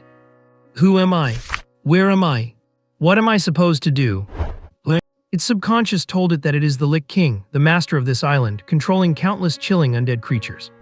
So it gave itself a name and named this tower its own territory, Isengard. It began a search for the meaning of its existence. It tried to communicate with the other monsters around, but discovered that while they obeyed its commands unconditionally, they lacked the consciousness it possessed. Monotonous, mechanical, Sauron still has not figured out its own situation. But it clearly senses that as time passes, its abilities are becoming stronger and its thinking more refined. It firmly believes that as long as this continues, it will eventually uncover the truth, and the monsters around it will become as smart as it is. But good times do not last. A strange square object suddenly broke into its domain. The two living creatures that emerged from it began to slaughter its subordinates. Although Sauron has no emotions yet and feels no anger, its instinctual consciousness makes it resistant to these creatures, which seem to be called humans. They appear to have come to kill it, to turn it into a lifeless object lying on the ground without sensation or feeling. No, this cannot be allowed to happen. Sauron has just gained self-awareness, learned to think, and begun to observe its surroundings. It does not want anyone to come and destroy all of this. And so, for the first time, it felt an emotion. However, it seems unable to leave the tower yet. Some force seems to be restricting it, telling it that its power is not yet enough. Sauron tilts its head, deciding to send its loyal subordinates guarding the lower levels of the tower to finish off the two humans. The further Xiaoyan went, the more she realized something was wrong. This dungeon seemed to have exceeded the limits of a normal dungeon. But it was still not quite as hard as a difficult dungeon. Otherwise, Xiaoyan would not have been able to hold out. After clearing the third wave of monsters, she gulped down a bottle of compound recovery potion. Her stamina slowly recovered and her wounds began to heal. The closer to the center of the island, the stronger the monsters became. Through the light mist, Xiaoyan could faintly see a towering building reaching into the clouds. She knew that was where the boss resided, and her goal was to enter that place, fight her way through, and finally kill the dungeon's boss. Common-level monsters were now few and far between. Everything Xiaoyan encountered now started at the elite level. These monsters were much trickier than before, even showing a hint of teamwork. You might not believe it. Xiaoyan felt as though she was being kited by the monsters. This feeling left her both dumbfounded and increasingly serious. She had originally intended to charge straight in and land right in front of the boss to treat it to a massive sword strike. But looking at the current situation, she might have to play it steady to have a chance of reaching the boss. Just as she was thinking this, Xiaoyan suddenly noticed a wave of monsters heading straight for her. This wave consisted of elite skeleton warriors mixed with boss-level liches. Startled, she took a few deep breaths and prepared for battle. Mountain-shattering slash. Believing in striking first, Xiaoyan started with a fully charged, massive area of effect skill. This B-rated combat skill clearly maximized the damage output. Xiaoyan leapt high into the air and brought her sword down. The earth shook, and the dark rocky ground of Skull Island cracked open, unleashing torrents of flames from the fissures. Because this skill is energy-intensive and difficult to cultivate, Xiaoyan had not leveled it up much. It was only at 3 stars, having just unlocked its first trait, which is Super Armor. While using this skill, once Xiaoyan finished charging, the skill was hard to interrupt, and the damage she took was reduced by the Super Armor effect. The skeleton warriors were struck by the shockwave, which was more powerful than an earthquake, and then incinerated by the scorching flames, turning into charred bone fragments and vanishing. However, the liches utilized their flight ability. Apart from a few unlucky ones that died before they could fly, most remained unscathed. Xiaoyan got a headache just thinking about their resistance to physical attacks. Taking an enchantment item from her pack, she infused her weapon with lightning power, then soared into the air and flew straight toward the liches. She swatted away the liches' mana rays and projectiles with her greatsword. She quickly approached the first lich. Whirlwind slash. Her lightning-enveloped greatsword carved an arc through the air, slashing fiercely at the lich. Struck by the lightning, the lich was paralyzed and fell toward the ground with a wail. With a clatter, Xiaoyan parried a bone spike aimed at her face, though her arm was grazed by other attacks. A faint black mist rose from the wound. This was the lich's curse, weakening the target's stats and making their movement sluggish. How annoying. Xiaoyan frowned, and a burst of golden light erupted from her body. The black mist of the curse was immediately blasted away by the light. Seizing the opportunity, Xiaoyan unleashed another flaming area of effect attack. Scourging flame slash. A giant pillar of fire swallowed the liches that had not scattered in time. Zhao Zuking slowly opened her eyes. Rubbing her head, she stood up from her seat. My head, it feels like it was hit by something, she thought to herself. The surrounding classmates were slumped over their desks like dead weight. Zhao Zuking did a quick check. She found that they were all still breathing. She let out a sigh of relief, only then noticing a small, pitch-black box discarded on the floor, which looked like some kind of strange device. Zhao Zuking touched the pendant glowing on her neck, a look of sudden realization flashing in her eyes. The scene outside the car window made her frown. Being quick-witted, she soon realized that she was currently inside a dungeon. Simulation doll. Zhao Zuking looked at the driver's body and coldly spat out these 4 words. She had already guessed that the current situation was an assassination attempt orchestrated against her by someone. They wanted her to die in an accident. Looking around, Zhao Zuking discovered something surprising. The homeroom teacher and Lu Xiaoqi had actually vanished. They did not even pass out. Huang Hanfei found it hard to believe but quickly accepted the reality. It is not like there are no adventurers who work as teachers. It is just that adventurers who go into teaching usually work at universities. Seeing one teaching at a high school is indeed quite rare. As for Lu Xiaoqi, Zhao Zuking just considered him a freak. It is best not to judge him by conventional standards. Looking at the open car door, Zhao Zuking already guessed their plan. But they were thinking too simplistically. Zhao Zuking shook her head helplessly. If they thought a common dungeon could take her life, then they were severely underestimating her.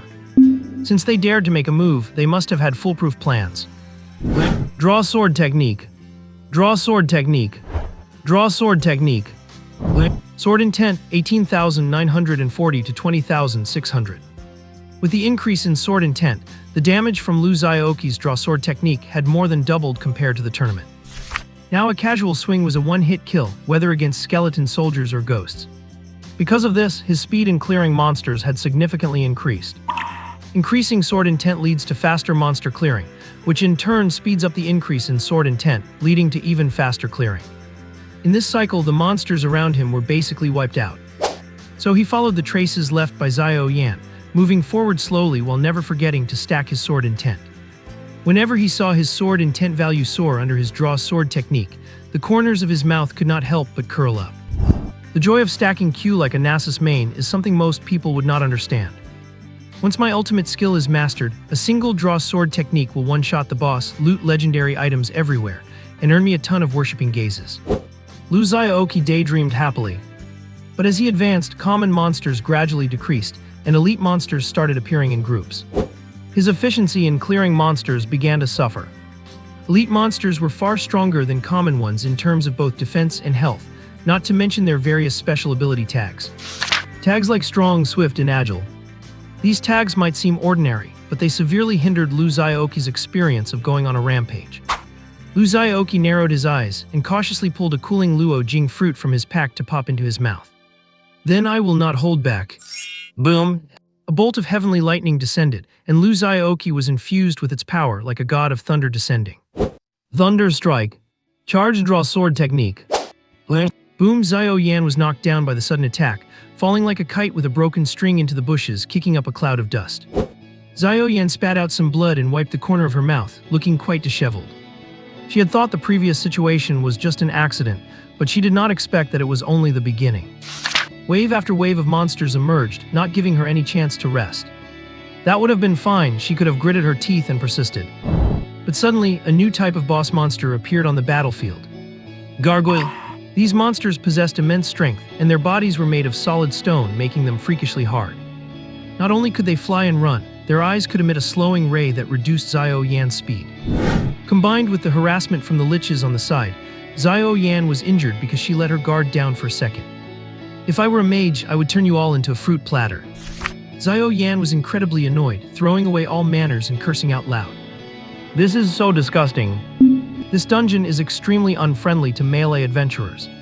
The boss-level liches are resistant to physical attacks, and the other boss monster, the gargoyle, is as hard as a steel plate and basically immune to physical damage. The liches on the sidelines were having a field day with their control spells and ranged magic. Just as Xiao Yan got close, she found a powerful gargoyle crouching nearby and it punched her right back. It is her fault for using her ultimate skill too early. It was still on cooldown, otherwise she would have taught these guys a lesson. The monsters did not care what she thought. The gargoyle took heavy steps, rumbling toward Xiao Yan. Several liches behind it cackled strangely, brewing their next wave of attacks. Xiao Yan felt a surge of discouragement. She was clearly stuck in a deadlock. Yet even now, she had not even caught a glimpse of the boss. But she could not give up. This was a mission she had staked everything to complete. Boom, the gargoyle's massive fist slammed into the ground, sending up dust. Relying on the logic that no damage occurs when there is smoke, Xiao Yan dodged the violent attack at the last possible second. She finally found her chance, bypassed the gargoyle, and charged toward the liches. She dragged her heavy greatsword behind her, and it was gathering an astonishing aura. The liches scattered, but the one she targeted seemed so overwhelmed by her aura that it could not even move. Boom, a massive slash from her greatsword struck the lich, and it shrieked as it turned into white light and vanished. Success! Xiao Yan felt a surge of joy, one fewer threat. Things were starting to get better. But the next moment, she felt her ankles tighten and could not help but look down. Two hideous bone claws had emerged from the ground, grabbing her feet tightly. Xiao Yan's pupils contracted, and before she could react, there were a few clicking sounds. A cage made of hand bones trapped her inside, rendering her unable to move. The remaining liches cackled triumphantly in the air, and the gargoyle approached with a booming sound. Xiao Yan's heart sank slowly, her joyful expression froze, turning into shock. She could not believe that these monsters had actually set a trap for her. But Xiao Yan still refused to give up, struggling with all her might in the cage, the bones making cracking noises as she tried to break free. It was useless, she had not broken free before the gargoyle arrived. It is over. Xiao Yan watched the gargoyle raise its hands high and gave a bitter smile. I failed after all. Zwoosh! The next moment, a brilliant blue sword aura struck the gargoyle with lightning speed. The gargoyle did not even have a chance to struggle before it disintegrated into a pile of rubble in the rampaging sword aura, with electric arcs still sizzling on it. Xiao Yan stared blankly as the wreckage of the gargoyle turned into white light. A teasing voice mixed with a hint of concern and blame sounded in her ears. Sister Yan, why are you rushing in all by yourself? How can you start a team fight without me? Xiao Yan turned her head, and the boy's gentle smile was as bright as the morning sun. Lu Xiaoqi sensed that something was wrong the moment that army, composed entirely of elite monsters, charged straight at him. The situation became even more absurd later on, as teams consisting purely of boss monsters began to appear. It was as if an invisible hand were manipulating these monsters from behind the scenes. Fortunately, Lu Xiaoqi's skill was incredibly powerful. After activating Thunder Strike, his damage output more than doubled. Plus, the lightning attribute has a natural advantage against undead creatures. With a single sweep of his sword aura, the elite monsters were reduced to ashes before they could even struggle. Boss monsters, they just required a bit more charging time. After clearing the monsters on his side, Lu Xiaoqi immediately followed Xiao Yan's trail to catch up with her. With the situation shifting, Lu Xiaoqi dared not delay. It was a good thing he reacted quickly and arrived in time, otherwise Xiao Yan would have been. Precisely because of this, Lu Xiaoqi witnessed and etched into his heart the image of Xiao Yan giving everything she had to save them. Beyond being silently touched, he gained a newfound respect for this homeroom teacher who was usually all bark and no bite. Seeing Lu Xiaoqi descend like a god, Xiao Yan was completely stunned. For some reason, her eyes reddened and she nearly burst into tears.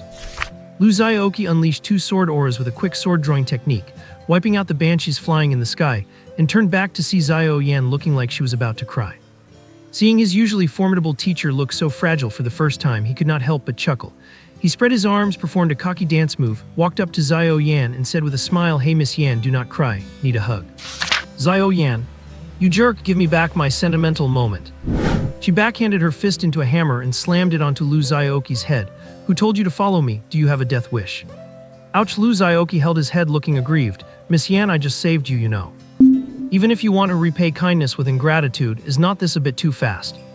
Xiao Yan's face darkened as she carried her greatsword and walked forward, completely ignoring Lu Xiaoqi. Miss Yan, wait for me. Lu Xiaoqi chased after her with a cheeky grin. In truth, Xiao Yan was also in shock. Although she knew this brat must be hiding some incredible secret to have achieved such an astonishing score, and ranked first nationally in the assessment. Still, she never expected that Lu Xiaoqi, who was not even technically an official adventurer yet, could perform so miraculously in such a dangerous dungeon. Perhaps some people are simply born to be adventurers. Xiao Yan let out a long sigh, her eyes complex as she looked at Lu Xiaoqi. Lu Xiaoqi seemed oblivious and continued acting irreverent in front of her, but Xiao Yan no longer viewed him simply as a student. Soon, they ran into another wave of monsters. This group was clearly not as terrifying as the previous one.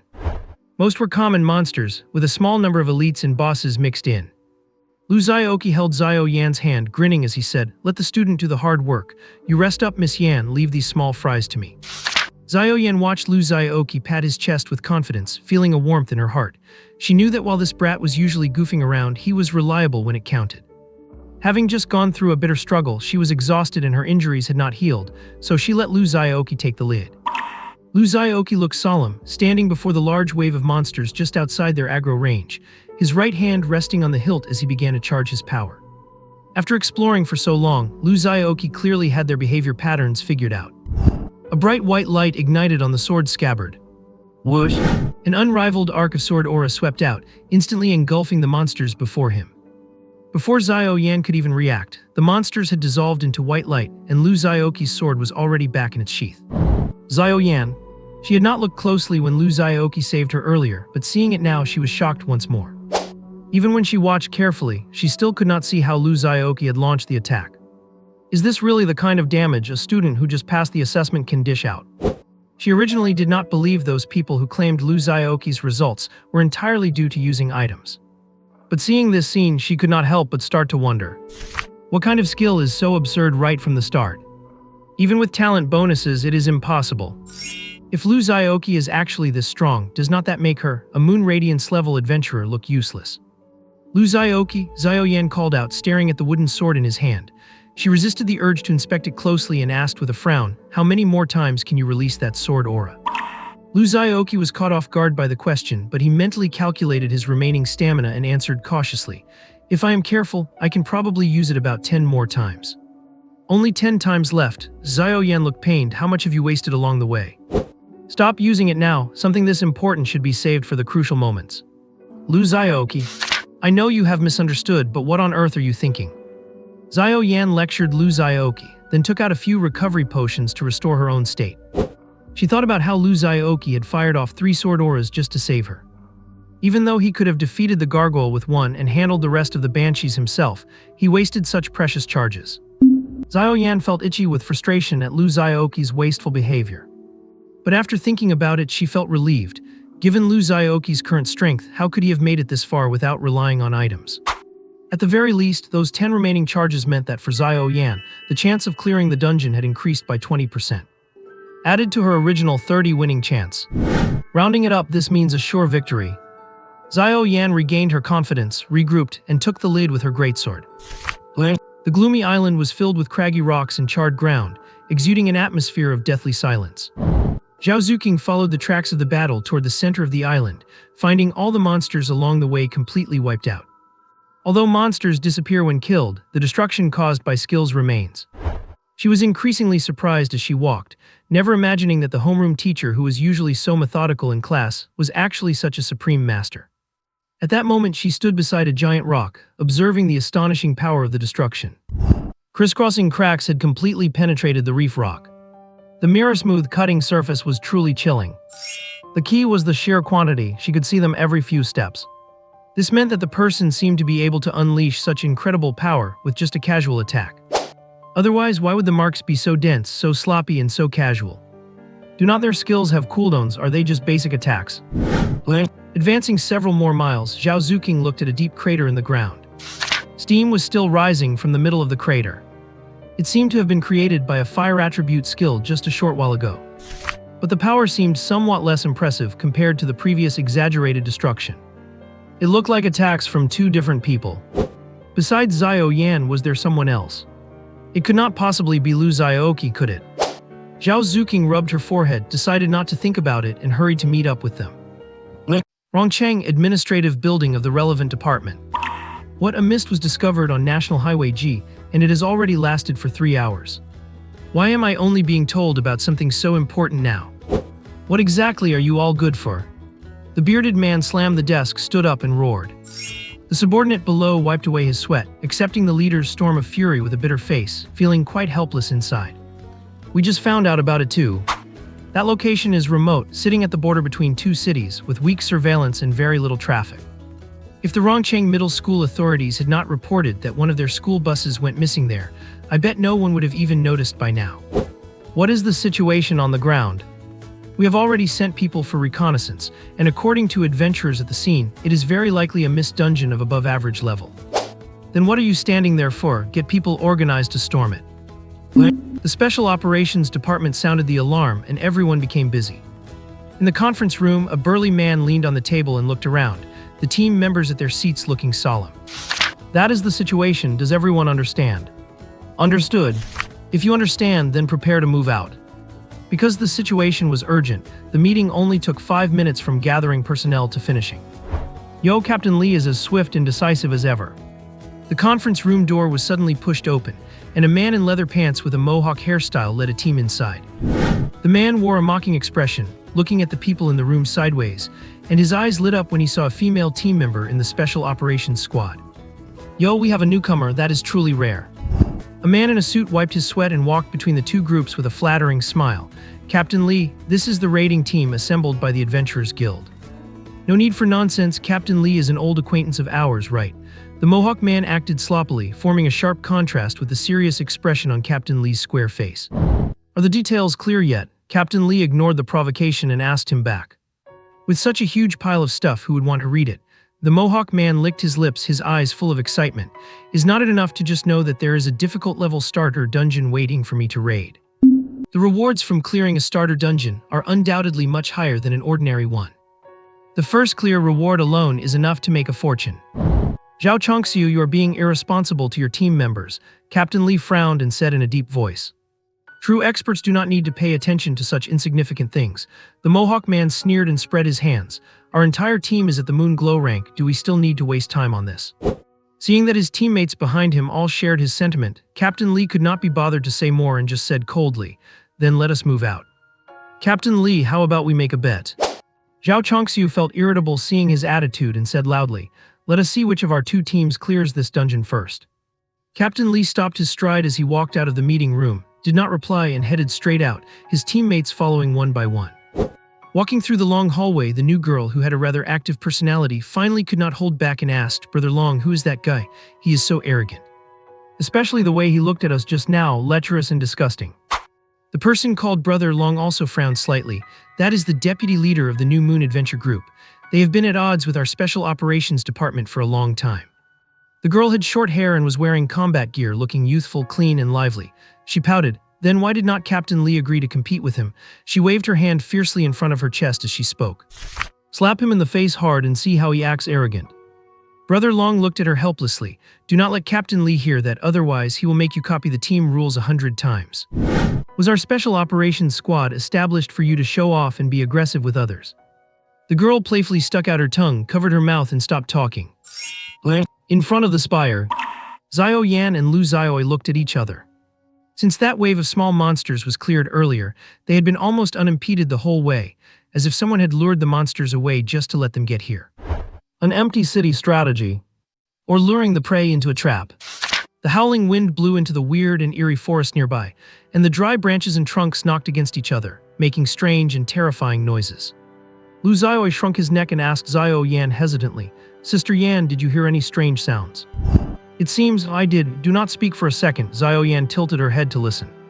The sound went from faint to becoming clearer. Xiao, you guys, wait for me. The words sounded like sobbing, making one's hair stand on end in this gloomy environment. Lu Xiao shivered. Sister Yan, did you provoke something unclean? Xiao Yan rolled her eyes at him, pointed in the direction they came from and said, the sound is coming from over there, let us go take a look. They walked 100 steps. The sound became even clearer. After turning past a giant boulder, the view suddenly opened up. Lu Xiaoqi saw a white figure swaying and rushing toward them, and he jumped in shock, thinking he had encountered a ghost. Xiao Yan could not help but slap him for his spinelessness. What are you shaking for? That is Zhao Zuking. Oh, it is Zhao Zuking, then it is fine. Lu Xiaoqi let out a breath of relief. Zhao Zuking also saw the two people in front and picked up her pace even more. Before long, she arrived in front of Xiao Yan and Lu Xiaoqi, saying with a sobbing voice, Teacher Xiao. Although Xiao Yan was puzzled as to why Zhao Zuking suddenly woke up and chased after them, seeing her like this, her motherly heart surged, and she quickly stepped forward to hug and comfort her. All right, do not be afraid, we are here. Getting comfort, it was as if Su Yujing's internal grievances had found an outlet, and she could no longer hold back. Lu Xiaoqi had a strange look on his face, finding it incredibly funny to see the usually cold and aloof classmate Zhao crying her eyes out in Xiao Yan's arms. Although Zhao Zuqing is smart, independent, and strong, she is still just a girl who has just reached adulthood. Naturally, she is a bit frightened by demons, monsters, and ghosts.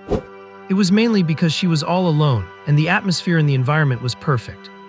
It felt quite a bit like going to a haunted house alone. Even if you know it is fake, you still cannot stop being afraid. She had followed along the way and it was okay at first, but the closer she got to the spire, the gloomier and scarier the environment became, and Zhao Zuqing became more and more afraid. The more afraid she got, the more she wanted to catch up with Xiao Yan as soon as possible, so she picked up her pace and walked forward. Coincidentally, she ran into Lu Xiaoqi and the others who had been moving along without any trouble and had reached the front of the spire. So she chased the whole way but could not catch up. What was even more terrifying was that halfway through the journey, even the traces of battle disappeared. Zhao Zuqing had no idea where she should go to chase them. Being stuck in such a position, whether she stopped or turned back, Zhao Zuqing was in a state of panic. She was terrified that if she turned or stopped, she would bump into a scary ghost emerging from a gloomy corner. So she could only tremble and brace herself to walk forward, whispering Xiao Yan's name as she went, hoping she could hear her voice stop and wait for her. Without realizing it, she started crying, which led to the state Lu Xiaoqi had seen earlier. Soon, the armed helicopter landed near the fog. The group joined up with the adventurers responsible for reconnaissance at the scene. The way these adventurers scout is by using their unique abilities for stealth and escape to quickly uncover the situation inside the dungeon, before using an escape item to return with the data. Watch out, this fog is not newly formed, it must have shifted here from somewhere else. The adventurer who had scouted the situation warned, the dungeon intensity has exceeded normal levels and reached the difficult tier. The fog is not fixed in place. Even when no one enters the dungeon, it can spontaneously shift and suddenly appear elsewhere. If it were not a difficult level fog dungeon, I would not have come. Zhao Chongxiu impatiently interrupted the adventurer, pointed at the fog and shouted, "New Moon Squad charge." After saying that, he was the first to transform, pulled his gear out from his inventory to equip it, grabbed his broadsword and rushed out. The New Moon members following behind were also fully armed and vanished into the fog after Zhao Chongxiu. Because they had signed a team collaboration contract, it was easy for them to enter the same dungeon space together. Although the dungeon spaces for the same instance are almost identical, they are completely independent of each other. Every team that enters a dungeon goes into a brand new, isolated space for their run, completely cut off from others. Aside from people entering at the same time, the best way to raid a dungeon as a team is to sign a team contract, so that as long as one person enters, the others nearby will be pulled in simultaneously. Otherwise, it is easy for those entering together to end up in different dungeon spaces just because someone was a split second late. This is why Xiao Yan and the others did not stay put to wait for rescue. Once you enter the dungeon, you cannot rely on anyone else. Team leader Li shook his head slightly, turned to the adventurer and said, "Thank you for your hard work. Please describe the situation inside to us in detail." It is said that the reason this fog was discovered was because a vehicle sent by Rongcheng High School to pick up teachers and students attending the adventure assessment went missing right here. There were 8 students, 1 teacher, and a driver inside. It is a pity that in a dungeon of this difficulty, the odds of their survival are slim. After a brief regrouping, the 3 of them, Lu Xiaoqi and his companions, started moving again. After gathering her composure, Zhao Zuqing returned to her usual demeanor and took several recovery potions from her inventory to distribute between Lu Xiaoqi and Xiao Yan. Lu Xiaoqi's eyes lit up. He immediately forgot about Zhao Zuqing's previous embarrassing moments and stared at her longingly. He might as well have been saying, "Rich lady, I am so hungry." Zhao Zuqing ignored him and stuck close to Xiao Yan instead. In her eyes, only this powerhouse, armored from head to toe, wielding a heavy sword and capable of obliterating monsters with a single strike, could give her a sense of security. The group arrived at the spire, saw the wide open gate, and without further hesitation they walked inside. After all, this is the only path. If they do not enter, how can they clear the dungeon? However, Lu Xiaoqi still put his cleverness to use, clutching a large rock as he went in. Every 2 steps, he would stop the group to throw the rock ahead and check for traps, ensuring their safety. Xiao Yan felt helpless watching him, but she could not think of a better way. After all, when she teamed up with others before, there were teammates specifically responsible for reconnaissance, and she never had to worry about these things. Those people had learned scout skills, and their talents complemented those skills, so they were naturally much more professional than this. In fact, the school had also taught some basic scouting and detection methods. It is just a shame that they do not fit the current reality and they lack the specialized tools. So they could only use this clumsy method. Already at the 9th floor, still not at the end. Lu Xiaoqi grunted as he carried the rock up the stairs, complaining loudly from exhaustion. Because he was afraid the rock would not be heavy enough to trigger traps, the one he was carrying weighed at least 15 kilograms. He had thrown it the whole way and had not found a single trap. Levels 1 through 8 were completely empty. Zhao Zuqing looked at him with a hint of disdain. Throw it away. No, Lu Xiaoqi shook his head like a rattle, arguing, you do not understand. This is a psychological battle between me and the boss.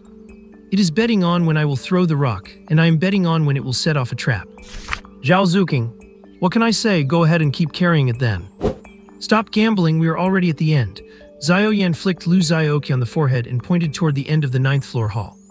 In the dim corner, a monster shrouded in black mist, wearing a tattered cloak and looking like the Grim Reaper, sat upon a throne made of bones.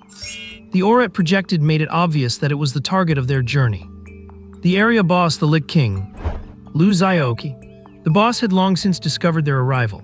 It slowly floated up and began to make unintelligible noises, seemingly saying something, but before it could finish, a rock flew straight toward its face. It was Lu Xiaoqi. After being embarrassed repeatedly, he had flown into a rage and just hurled the rock at it.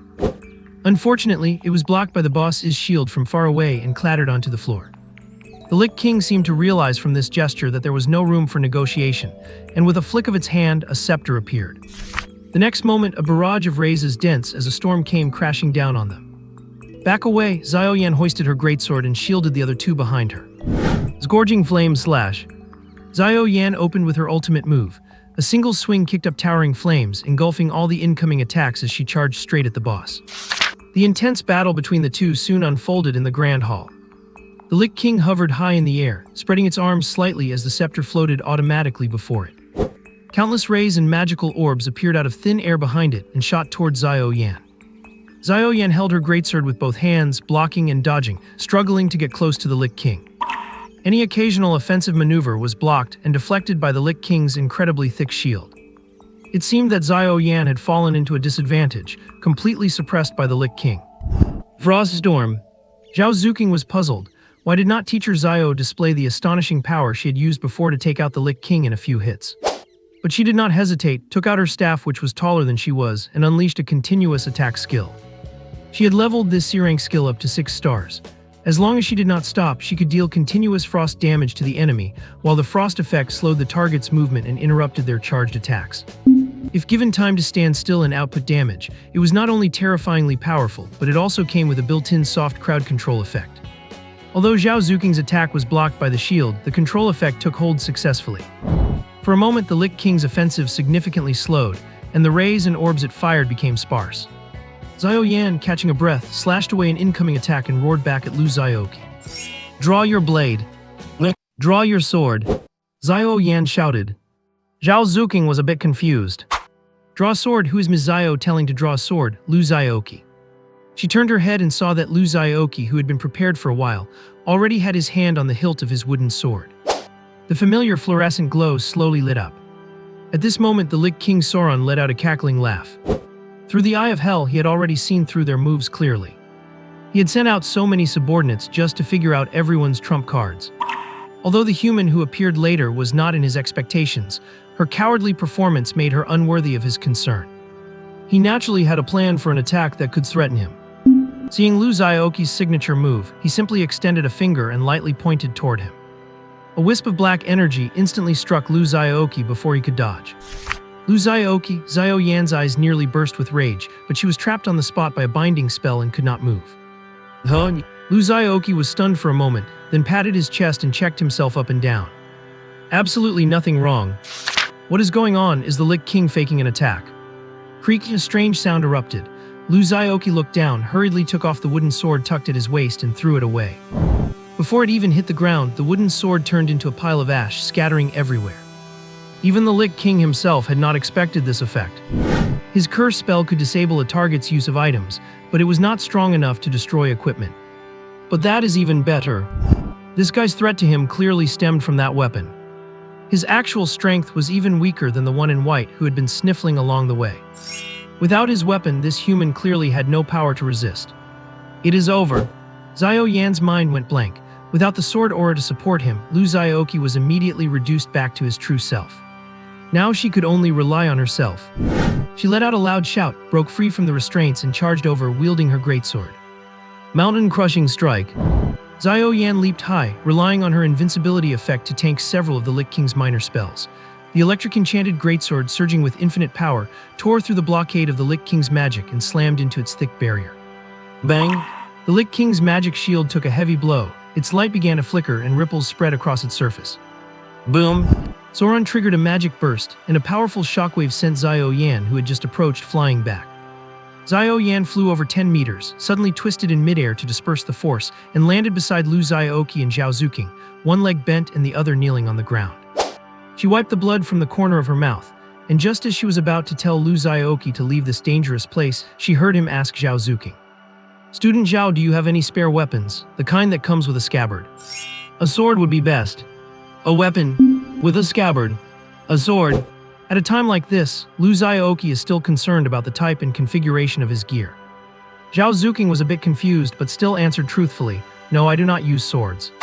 Lu Xiaoqi slapped his thigh in distress. "Such a good opportunity. Wanted to freeload off a rich beauty's power, but I could not. Then I have no choice but to." Xiao Yan, hearing this, felt a jolt. Could it be? She gritted her teeth and made a decisive choice to trust Lu Xiaoqi. "Gedge?" Xiao Yan's soft shout interrupted Lu Xiaoqi's thoughts. Lu Xiaoqi looked up and saw a short sword with a scabbard thrown his way. Recitative of the Proud Short Sword. Basic physical damage increased by 869. Skill range increased by 20%. Triggers the following effect when combined with Aria of the Yearner. Duet, 10% chance to replicate a skill without any cost when cast. Aria of the Yearner Scabbard. Basic defense increased by 354. When blocking, damage is reduced by 10%. Triggers the following effect when combined with Recitative of the Proud. March, the longer the combat duration, the higher the attributes boost, up to 10%. Hiss, Lu Xiaoqi's eyes were filled with shock as he looked at Xiao Yan. Set equipment. These stats. Absolutely explosive. Did not expect that just a moment ago I was regretting not being able to freeload off a rich beauty, and now I am holding onto a wealthy sister's waist. Lu Xiaoqi looked at Xiao Yan infatuatedly. At this moment, his homeroom teacher looked incredibly charming to him. Look how elegant Sister Yan's posture is as she charges the boss. Oh, she is attacking. She missed. She is flying back. Wait, no. My beloved Sister Yan is getting beaten up. Lu Kun was enraged, his brows furrowed, and the look he gave the Zhang King was filled with killing intent.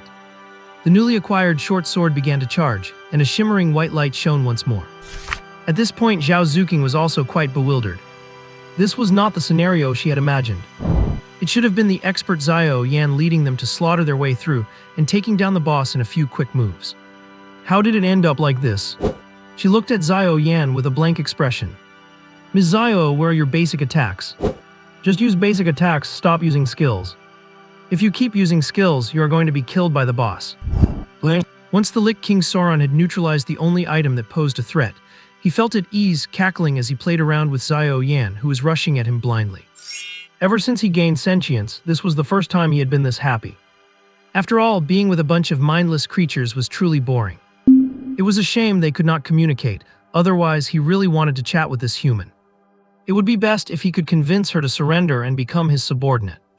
Just as he was enjoying himself, alarm bells suddenly rang in his mind. Before he could react, an overwhelming sword aura slammed into his shield. The purple-black semi-transparent barrier began to flicker wildly, like a loose light bulb. Scared, Sauron quickly increased his magic output to maintain the shield.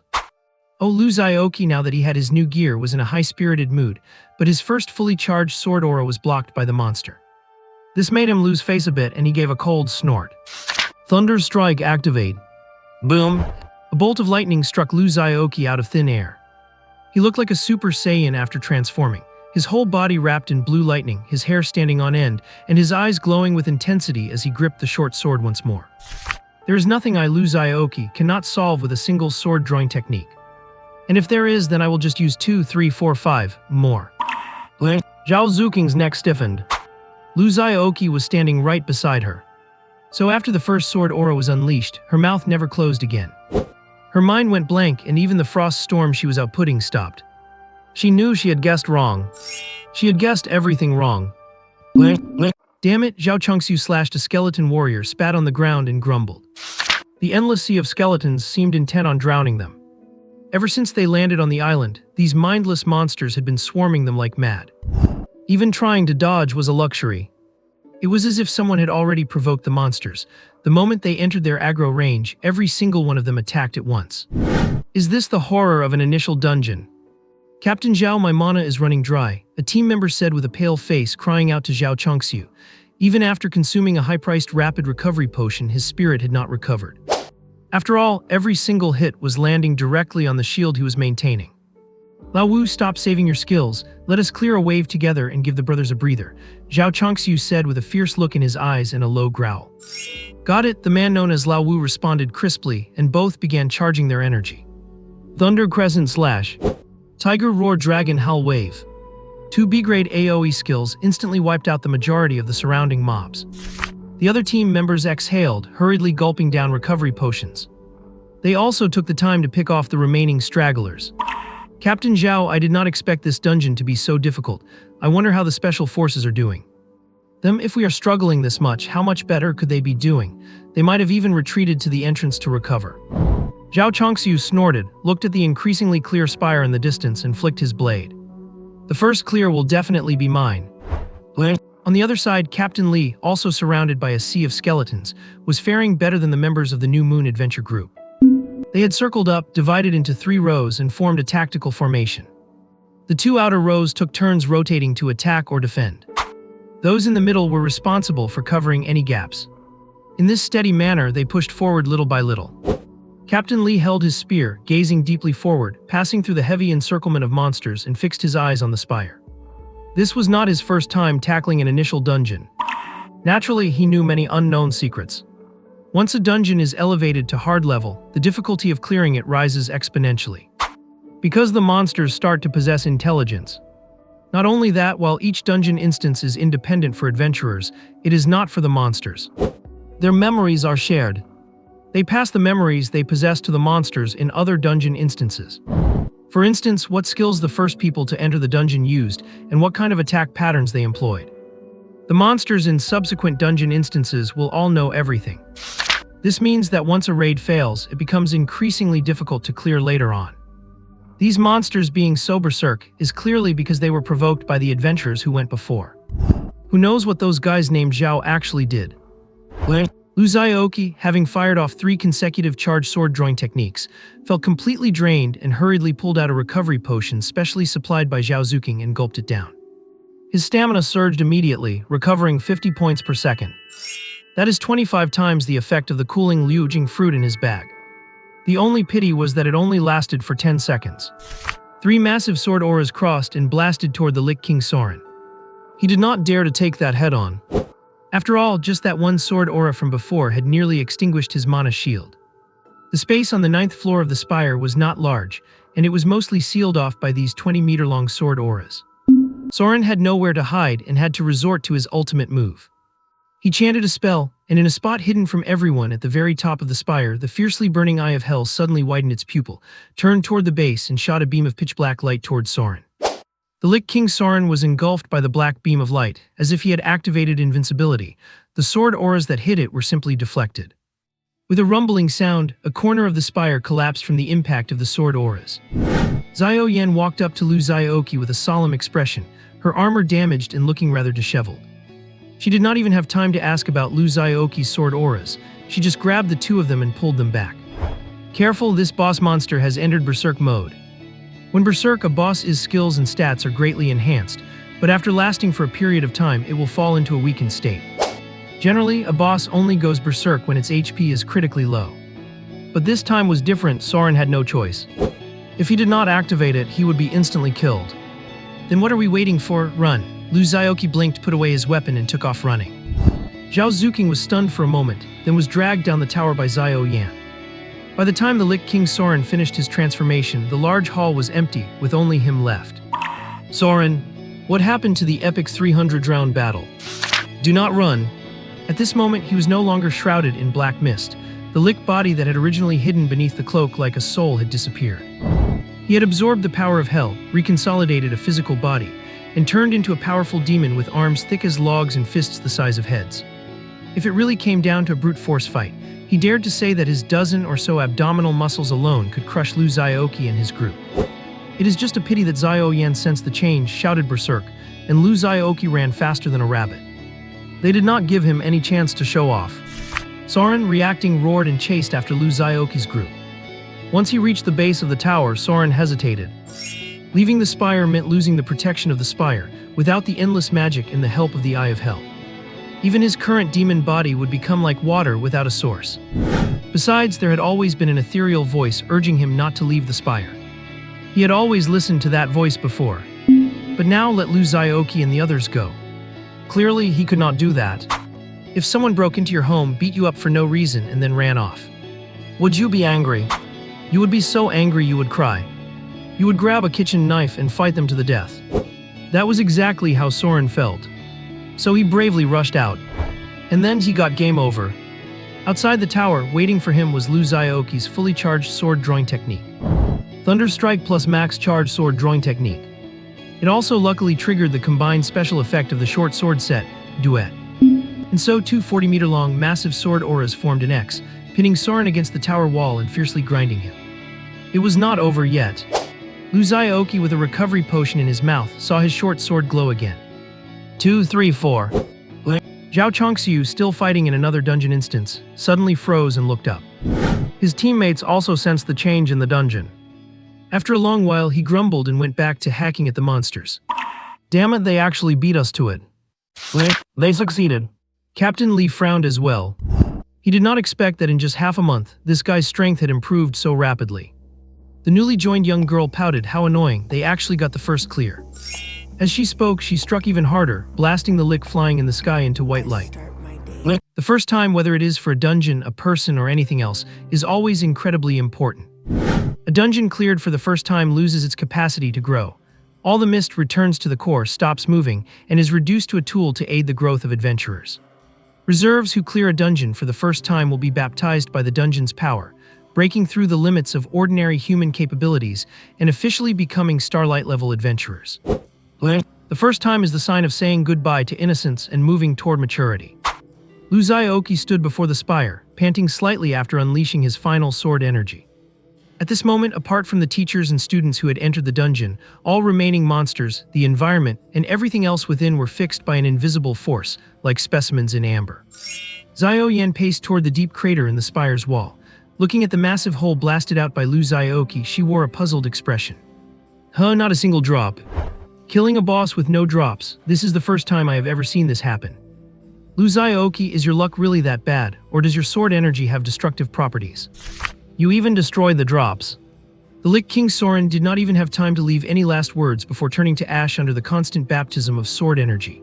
The spot where it perished was now empty, as if nothing had been left behind. Lu Xiaoqi's heart skipped a beat as he rubbed his head and laughed awkwardly. I do not know, maybe my luck is just that bad. After all, I even managed to fall into a dungeon just by riding in a car. Zhao Zuking. Xiao Yan. Who are you implying things about? Of course, it was not a problem with Lu Xiaoqi's luck. He knew perfectly well that it was his talent ability kicking in after entering the dungeon. Everything he looked at, he automatically picked up the drops. He did not even need to check. He knew those piles of materials, items, and equipment were all stashed in his inventory.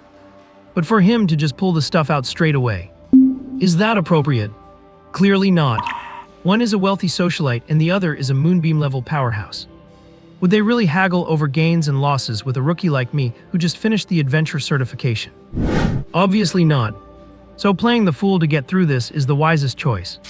Their range of movement had been limited to a small space by an invisible force, and everything outside that space had become a background prop. The avatars of the group appeared right above the background. The evaluation process has started. The evaluation is calculated from lowest to highest. The first to be calculated were the students who made zero contribution and stayed behind on the bus. Looking at their soundly sleeping avatars, Lu Xiaoqi felt quite relieved. Li Bin, kill count 0, contribution 0, operation coefficient 0. Overall evaluation. Wang Liang, kill count 0, contribution 0, operation coefficient 0. Overall evaluation.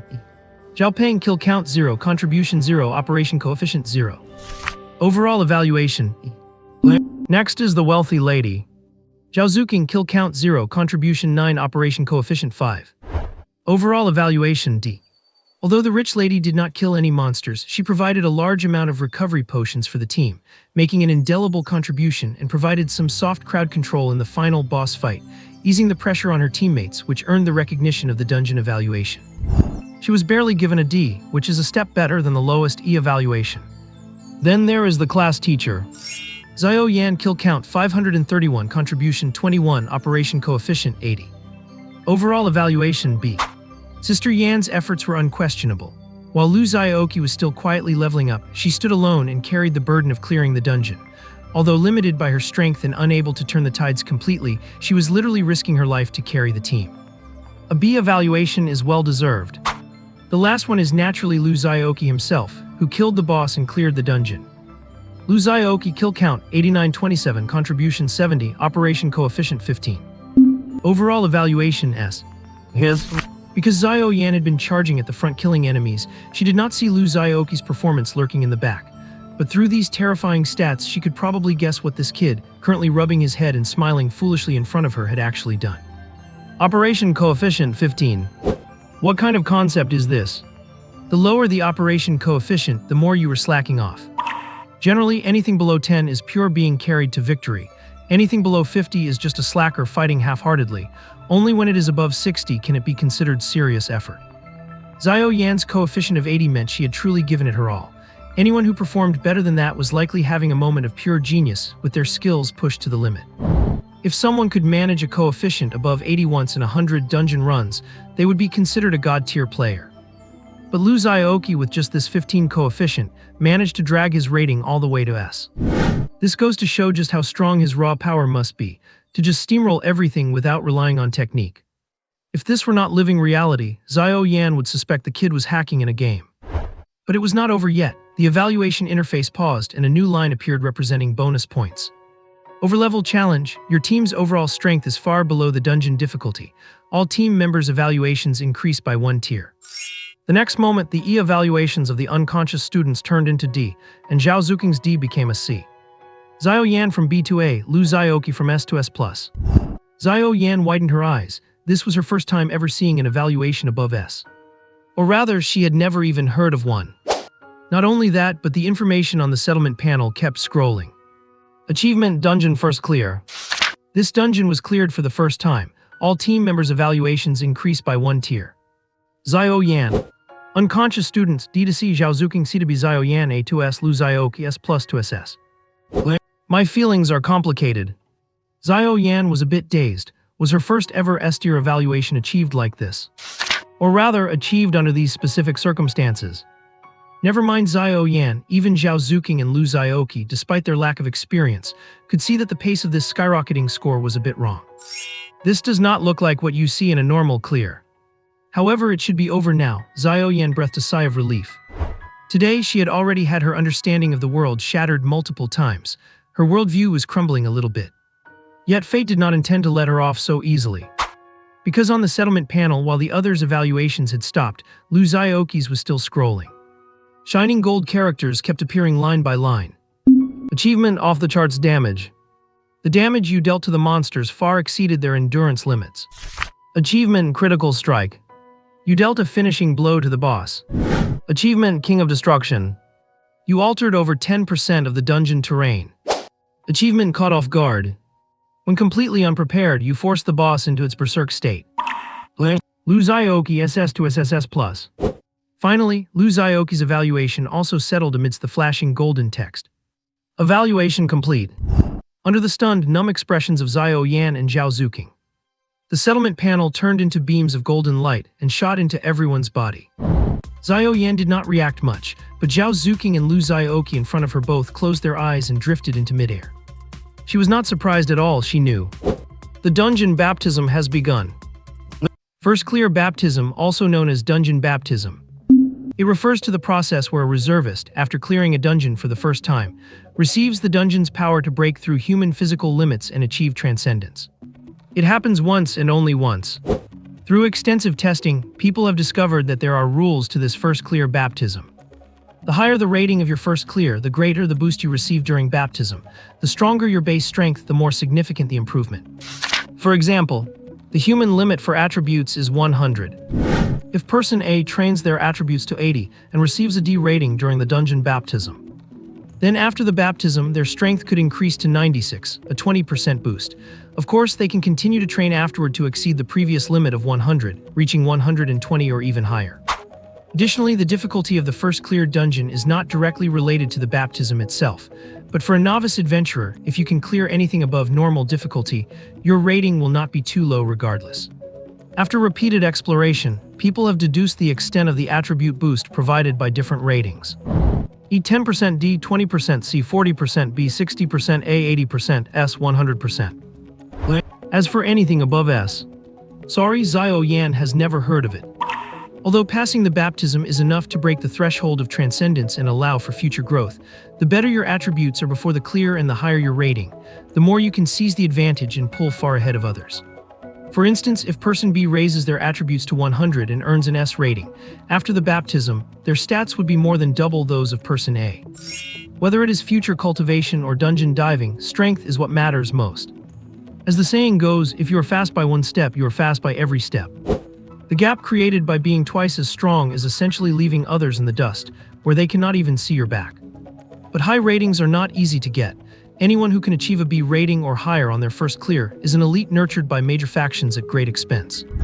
Back then, Xiao Yan, who boasted incredible talent and a golden legendary tier aptitude, only barely managed to hit a B rating. Being a commoner still limited her potential. Even so, it made her subsequent career as an adventurer almost completely smooth sailing. If it had not been for the devastating blow of her younger brother's death, she might have already become an adventurer party leader by now. But now Xiao Yan looks at Zhao Zuking, her eyes twitching. There is no harm without comparison. She got that B rating so easily. She spent the whole time just coasting and still got the same rating as her own first clear. You have to know, when they went to clear that dungeon, several people spent over half a month preparing just to struggle their way to a B rating. And then there is Zhao Zuking, with no preparation, a sudden dungeon, almost zero damage output throughout, and yet she still landed a B rating. Come to think of it, those ones lying in the car had it even better. They did absolutely nothing, took a nap, finished the dungeon baptism, and even got a free ride on the C rating dungeon rewards. But she is even more curious now, just how much will an SSS plus level baptism improve Lu Xiaoqi's strength? Although he could barely be considered upper tier in the school's physical fitness tests before. But you cannot ignore how high his rating was this time. It expanded Xiao Yan's perspective by 5 whole levels. An S-level baptism can increase your original attributes by 100%. SSS plus level. It is really hard to imagine. Here I need to clarify something. The attributes improved by the baptism are comprehensive. Because adventurers do not have an attribute panel, it might be hard to understand. Let us use an example here. If you divide an adventurer's strength into 6 aspects: strength, agility, intelligence, stamina, perception, and willpower. These 6 aspects combined determine an adventurer's combat power. So through an S-level baptism, all your attributes would double on their original base. Therefore, your actual strength increase is far beyond 100%. Even the lowest E-level rating is enough to significantly boost your true combat capability, making you feel reborn compared to before. Zhao Zuking was the first to open her eyes and slowly land on the ground. After the dungeon baptism, although there were no external changes, her already bright, twinkling eyes looked even more piercing and captivating. A normal baptism does not cause one's power to become uncontrollable because the increase is comprehensive. As power rises, control capability increases along with it, so there are no absurd scenarios like accidentally stepping a hole into the ground or flying off when just trying to take a step forward. The information in her mind did not stop, reminding her that she could choose one item from the following rewards as an extra bonus for her clear rating. After clearing a dungeon, the rewards vary drastically depending on the rating. For C-level ratings and below, you basically just get some random dungeon materials. At B-level or higher, in addition to materials, you can choose one reward from a skill chest, equipment chest, or resource chest. It is just that the B-level rewards are black iron chests, A-level are silver chests, and S-level are golden chests. Xiao Yan has not seen anything above S-level, so naturally she does not know, but Zhao Zuking has heard people talk about it. Beyond gold, there are also platinum and diamond chests. and only these two types of chests can drop items of legendary rank or higher. Of course, even she has only heard of SS level ratings. As for levels above that, it is not just her. I reckon there are very few people in the world who have ever seen them. Skill or equipment chests, as the name implies, are chests that drop skills or equipment of corresponding tiers, while resource chests provide cultivation resources, consumables, and items with special functions. Zhao Zuqing had nothing to deliberate over. She did not even care about chests at this level, so she casually clicked on a skill chest and stuffed it into her inventory without even looking at what came out. Xiao Yan looked disgruntled, holding a rare quality shield in her hand. This was what she had opened from her golden chest. One look at her expression told you the stats probably were not great. Although equipment ratings are divided into common, fine, rare. Despite these classifications, there are clearly still gaps between items of the same tier. First, base attribute variance. With the same equipment, others might have 100 points more damage than you. Second, there are requirements for the user. Obviously, a reservist could never lift the giant sword Xiao Yan holds to fight. So even with equipment of the same level, there are differences in the people suitable for them. It is not hard to see from Xiao Yan's style that her combat method leans towards the berserker type. Not to mention whether the shield's stats are good or not, it just does not suit her hands. Just as she was thinking about trading this thing for something more suitable, a flash of golden light nearly blinded her. It turned out that Lu Xiaoqi, who had just woken up, was rubbing his hands and opening his own chest. Golden legendary. At this radiance, not only Xiao Yan but even Zhao Zuqing, who was trying hard to maintain her icy temperament, was left dumbfounded. Although platinum and diamond chests have a chance to drop items above legendary. But that is just a chance. You do not just get a soul-stirring drop on your very first try, do you? Purgatory Inquisitor Heavy Armor. Base defense increased by 1382. Ignores damage lower than 5% of own HP. When activated, summons demonic flames to possess the wearer, granting 20% attack, 30% movement speed, and 15% damage reduction for 60 seconds. Cooldown 60 seconds. Flame Judgment. Targets killed while under the effects of demonic possession provide permanent attribute bonuses to the Purgatory Inquisitor. Lu Xiaoqi. Whoa, in this gear and these traits and this vibe. This feels weirdly familiar. Is not this exactly the same deal as those growth-type skills? Lu Xiaoqi rubbed his eyes, making sure he was not seeing things. He went over the equipment traits again, word by word. Yup, no mistake there. How could a piece of gear come out with the same traits as a growth skill? Seeing his strange expression, Xiao Yan assumed he was just humble bragging. She walked up and slapped him on the forehead. Hurry up and put that gear away. What, do you want to see me turn green with envy? Sister Yan. Lu Xiaoqi hesitated, wanting to speak but holding back. Xiao Yan glared at him. Speak up if you have something to say, spit it out. How is equipment classified anyway? Lu Xiaoqi asked, still unsure. Common, fine, rare, legendary, and mythic, classified by traits. Besides those, there are sets that stand apart. Xiao Yan answered without hesitation, throwing a sideways glance at Lu Xiaoqi. What, number 1 in our grade, and you cannot even remember this? What have I been teaching you all this time? Lu Xiaoqi decided to just show her the stats. Take a look for yourself, Sister Yan. Having been through thick and thin together, Lu Xiaoqi trusted Xiao Yan's character implicitly. As for Zhao Zuqing, although Lu Xiaoqi did not know the schoolbell classmate very well, after everything they had been through, he had decided she was reliable. Xiao Yan was stunned as soon as she saw it. Even with her experience, she had never seen such a piece of equipment. Zhao Zuqing, standing nearby, chimed in, that is growth-type equipment. It is considered the rarest category among all grades. Her gaze toward Lu Xiaoqi was complicated. This guy, how is his luck so good? Equipment ranked fine or higher has a certain chance to roll traits that boost stats by killing targets. We call this type of equipment growth gear. Their traits can devour those killed to grow stronger. They are incredibly powerful, but you can only hope to find one by luck. Even a rare grade growth item is more precious than ordinary legendary gear. And that is not even mentioning this legendary grade growth armor you have. This is something every faction would go green with envy over. Hiss, Xiao Yan gasped. She only learned such equipment existed after hearing Zhao Zuqing's explanation. Put it away immediately and do not show it off in front of anyone. Otherwise, even the school will not be able to protect you. She said to Lu Xiaoqi, looking serious. Zhao Zuqing nodded in agreement with Xiao Yan's assessment. Lu Xiaoqi packed the gear away, muttering discontentedly, why is it heavy armor? I wish it were a weapon. Hearing this, Xiao Yan's face darkened and she clenched her fists. Zhao Zuqing was also speechless, feeling like the student Lu had truly thick skin. She felt she had just gotten to know him all over again. In reality, Lu Xiaoqi's dissatisfaction had a reason.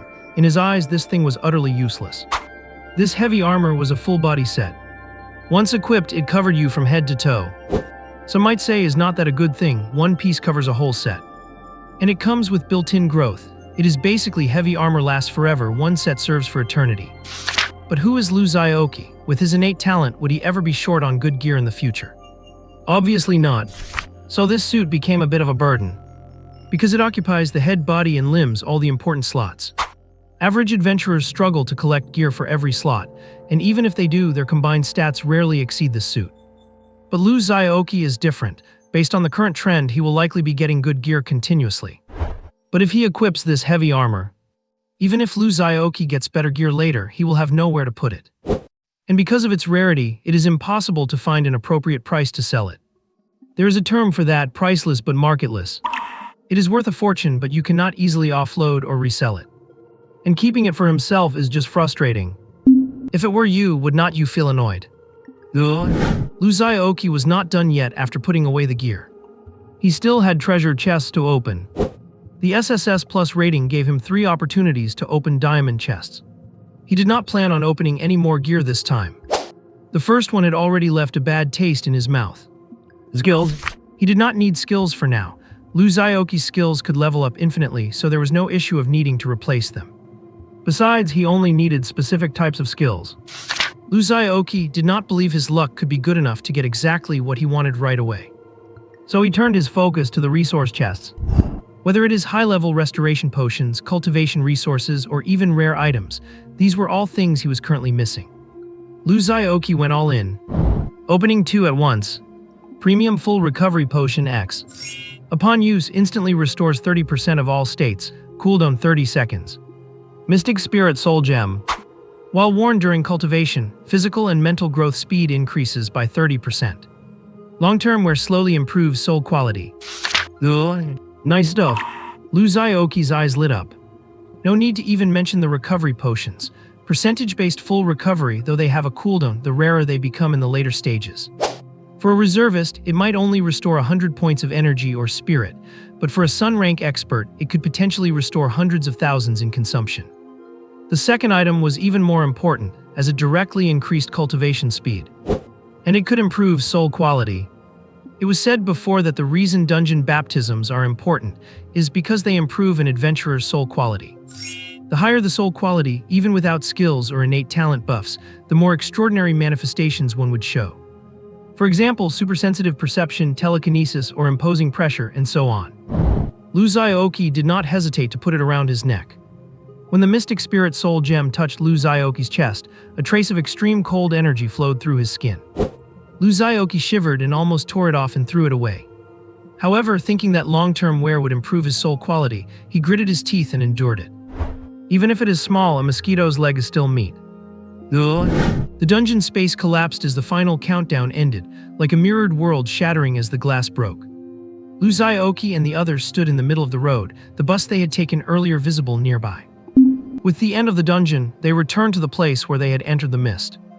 Lu Xiaoqi boarded the bus and found that some students had already woken up, though their eyes were still filled with a trace of confusion. They did not understand what had happened. The mist had all retracted into the main light gate of the dungeon. This dungeon gate was different from the examiner's gate. It was a colorful light ring, pitch black in the center, as if even light were being sucked into it. Zhao Yan was speaking with the relevant authorities who had arrived after noticing the commotion. Zhao Zuqing sat down beside Lu Xiaoqi. You are the one ranked first on the national leaderboard, right? 9,527. Although it was a guess, the smart and clever Zhao Zuqing confirmed the answer once again. Lu Xiaoqi covered his mouth and pretended to cough, then whispered into Zhao Zuqing's ear, keep it low-key, low-key. Zhao Zuqing wrinkled her cute nose, then said earnestly, I will catch up to you. Azun. On the other side, the two teams that had just cleared the dungeon ran into each other. You were not the ones to get the dungeon first clear. Captain Li was puzzled. He had actually come out a step before Zhao Chongxiu. Are you here to show off, Captain Li? Were not you the one who cleared it first? Zhao Chongxiu asked, veins popping from anger, gritting his teeth. No, we just came out too. If it is neither you nor us, does that mean there was a third team inside? As soon as he said this, both of them froze, looking at each other. It seems there really was. You have all worked very hard today with everything that has happened. To celebrate the fact that you have all successfully passed the assessment, the school has decided to grant everyone a 2-day break so you can rest up and prepare for your brand new life as adventurers. The long-awaited bus pulled slowly to a stop at the school gate, and Xiao Yan stood on the bus, waving her hand as she announced the news of the break. The crowd was still immersed in, "How on earth did I complete the baptism? There are so many extra materials in my bag. What just happened?" The students, who had been filled with such confusion, instantly cast their questions to the back of their minds upon hearing the announcement and burst into wild cheers. Only Lu Xiaoqi curled his lip. "Making us postpone our 2-day break to attend the assessment, only to give us those 2 days back later. And actually getting everyone to be filled with gratitude. It is a pity she is not running a company. You really are an expert at exploitation." After giving a few instructions, the head teacher announced the dismissal, and the students began to leave one after another. Zhao Zuqing glanced at Lu Xiaoqi, said nothing, and quietly got into a luxury sedan. Xiao Yan walked up to Lu Xiaoqi and whispered, "Come find me on the track and field ground during study hall tonight." With that, she turned and strode away. High schools in this world also have evening classes, though not every single night. They are only held on weekends, Tuesdays and Thursdays. At other times, students are free to arrange their own schedules, such as focusing on their cultivation. Xiao Yan had plenty to do today, from managing the students returning from the break to the assessment, and reporting the subsequent series of events to the school board. Just thinking about how to help Lu Xiaoqi hide his ability made her head throb. Her brain was aching faintly. Lu Xiaoqi was also looking completely bewildered. "What is going on? They said they were giving us a break, so why make me come back to school tonight? Extra classes." Watching Xiao Yan's retreating figure, Lu Xiaoqi scratched his head, unable to make any sense of it. Lu Xiaoqi looked around outside, and he was not surprised to see that Chen Haoren was not there to welcome his triumphant return. The guy is probably at home right now, furrowing his brow and racking his brain over the homework the teacher left behind. Without Lu Xiaoqi there to let him copy, he is probably losing his mind right now. Lu Xiaoqi's focus now was not on Chen Haoren. He was anxious to get home, just wanting to see how his sister was doing. Even though he was half a day later than originally planned, it should not have caused any disaster, right? Naturally, there was no disaster. It is just that Lu Wanyi, who had prepared a table full of food but did not wait for her younger brother to come home for lunch, naturally could not avoid lecturing Lu Xiaoqi a bit. Faced with his sister's fierce questioning, Lu Xiaoqi could only shrink his neck like a quail, lower his voice to plead for mercy, and then try to act cute to charm his way out of trouble. Lu Wanyi was not truly angry, she was just worried. Even though she knew her brother was already an adult, how could she avoid worrying about him? With Lu Xiaoqi's lighthearted banter, the pent-up emotions in her heart eventually dissipated. Watching Lu Wanyi smile again, Lu Xiaoqi felt a sense of relief. Given his sister's current condition, until he finds a way to completely cure her, he can only let her live every day free of worry and full of happiness. If her emotions are stirred, her physical state could easily take a turn for the worse. It is a pity that with the family's current financial situation, they could not even afford a comprehensive checkup, so they still are not clear about exactly where the problem lies with Lu Wanyi. The only thing to be thankful for is that it is not cancer. Even a hero can be defeated by a single penny. HMPH, it is all those quack doctors' fault. They just had to say that current technology makes it hard to treat this condition, and that they have to resort to unconventional methods. And what are unconventional methods? They must have something to do with adventurers, of course. Whether or not one has awakened a talent is a very important watershed. Those who have awakened their talent can carry and use equipment and items and unleash skills. But those who have not cannot do any of these things. Nor can they enjoy the recovery or buff effects brought by skills and items. However, when it comes to suffering the lethal damage caused by those very skills and items, they do not get a break at all. That is why people often say that those with talent and those without are from two different worlds. It is also why Lu Xiaoqi chose to awaken his talent, even when he knew it was merely a gray one. Because Lu Wanyi dropped out of school early to take on the responsibility of supporting the family, she lost the opportunity to awaken her talent. The healing skills of ordinary adventurers or standard recovery items are ineffective on her. Only a top-tier figure at the sun level, someone who has comprehended the relevant rules, can break this boundary and heal an ordinary person. The same applies to items. Only items with the power of rules can affect ordinary people. Obtaining such items or hiring someone of that caliber is no longer a matter that money can solve. Or rather, it is not something an ordinary person can accomplish. Only by becoming an adventurer can one seize that glimmer of hope. This is where Lu Xiaoqi's persistence lies. Time passed quickly and the afternoon flew by. Lu Xiaoqi did not go anywhere. He stayed safely at home with his sister.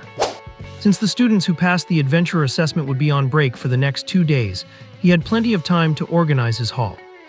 It would not be too late to register his information at the Adventurers Guild tomorrow and package up the materials he did not need to sell them. After dinner, Lu Xiaoqi picked up his school bag and bid farewell to Lin Taijin. At this time of day, it was time for him to go to school. Once out the door, Lu Xiaoqi found a buffet and ate his fill, consuming the amount of 5 big eaters. After the baptism, his strength grew explosively, but by the same token, his appetite grew exponentially as well. He could not really show it at home, but he was a bit more indulgent when he was out. When Lu Xiaoqi walked out of the restaurant, patting his stomach, he took a look at the owner's expression. It was clear that he was already on the owner's blacklist. After all, the owner had written clearly on the sign hanging at the door, "Small business, esteemed adventurers, please do not enter." But what does an adventurer have to do with me, a trainee? I have not even registered yet. Zelvrij's look. He could only sigh at this. As his strength increased, ordinary food truly became less and less effective for him. His strength was still at the starlight level. Once he reached the later moon glow and sun level stages, eating this kind of food might not even offset his own energy consumption. However, by then, there would naturally be specialized supplements provided for them. Besides, unless they had gone through high-intensity combat, these powerhouses could directly interact with the energy of the world to replenish their consumption, so they would not have to fixate on ordinary food. Eating was just a way for them to enjoy life. By the time Lu Xiaoqi reached the track, it was already past 9 o'clock at night. The empty field was deserted, as all the students who were not on break were in study hall. "Come up here," Xiao Yan's voice drifted down from the very top of the spectator stands.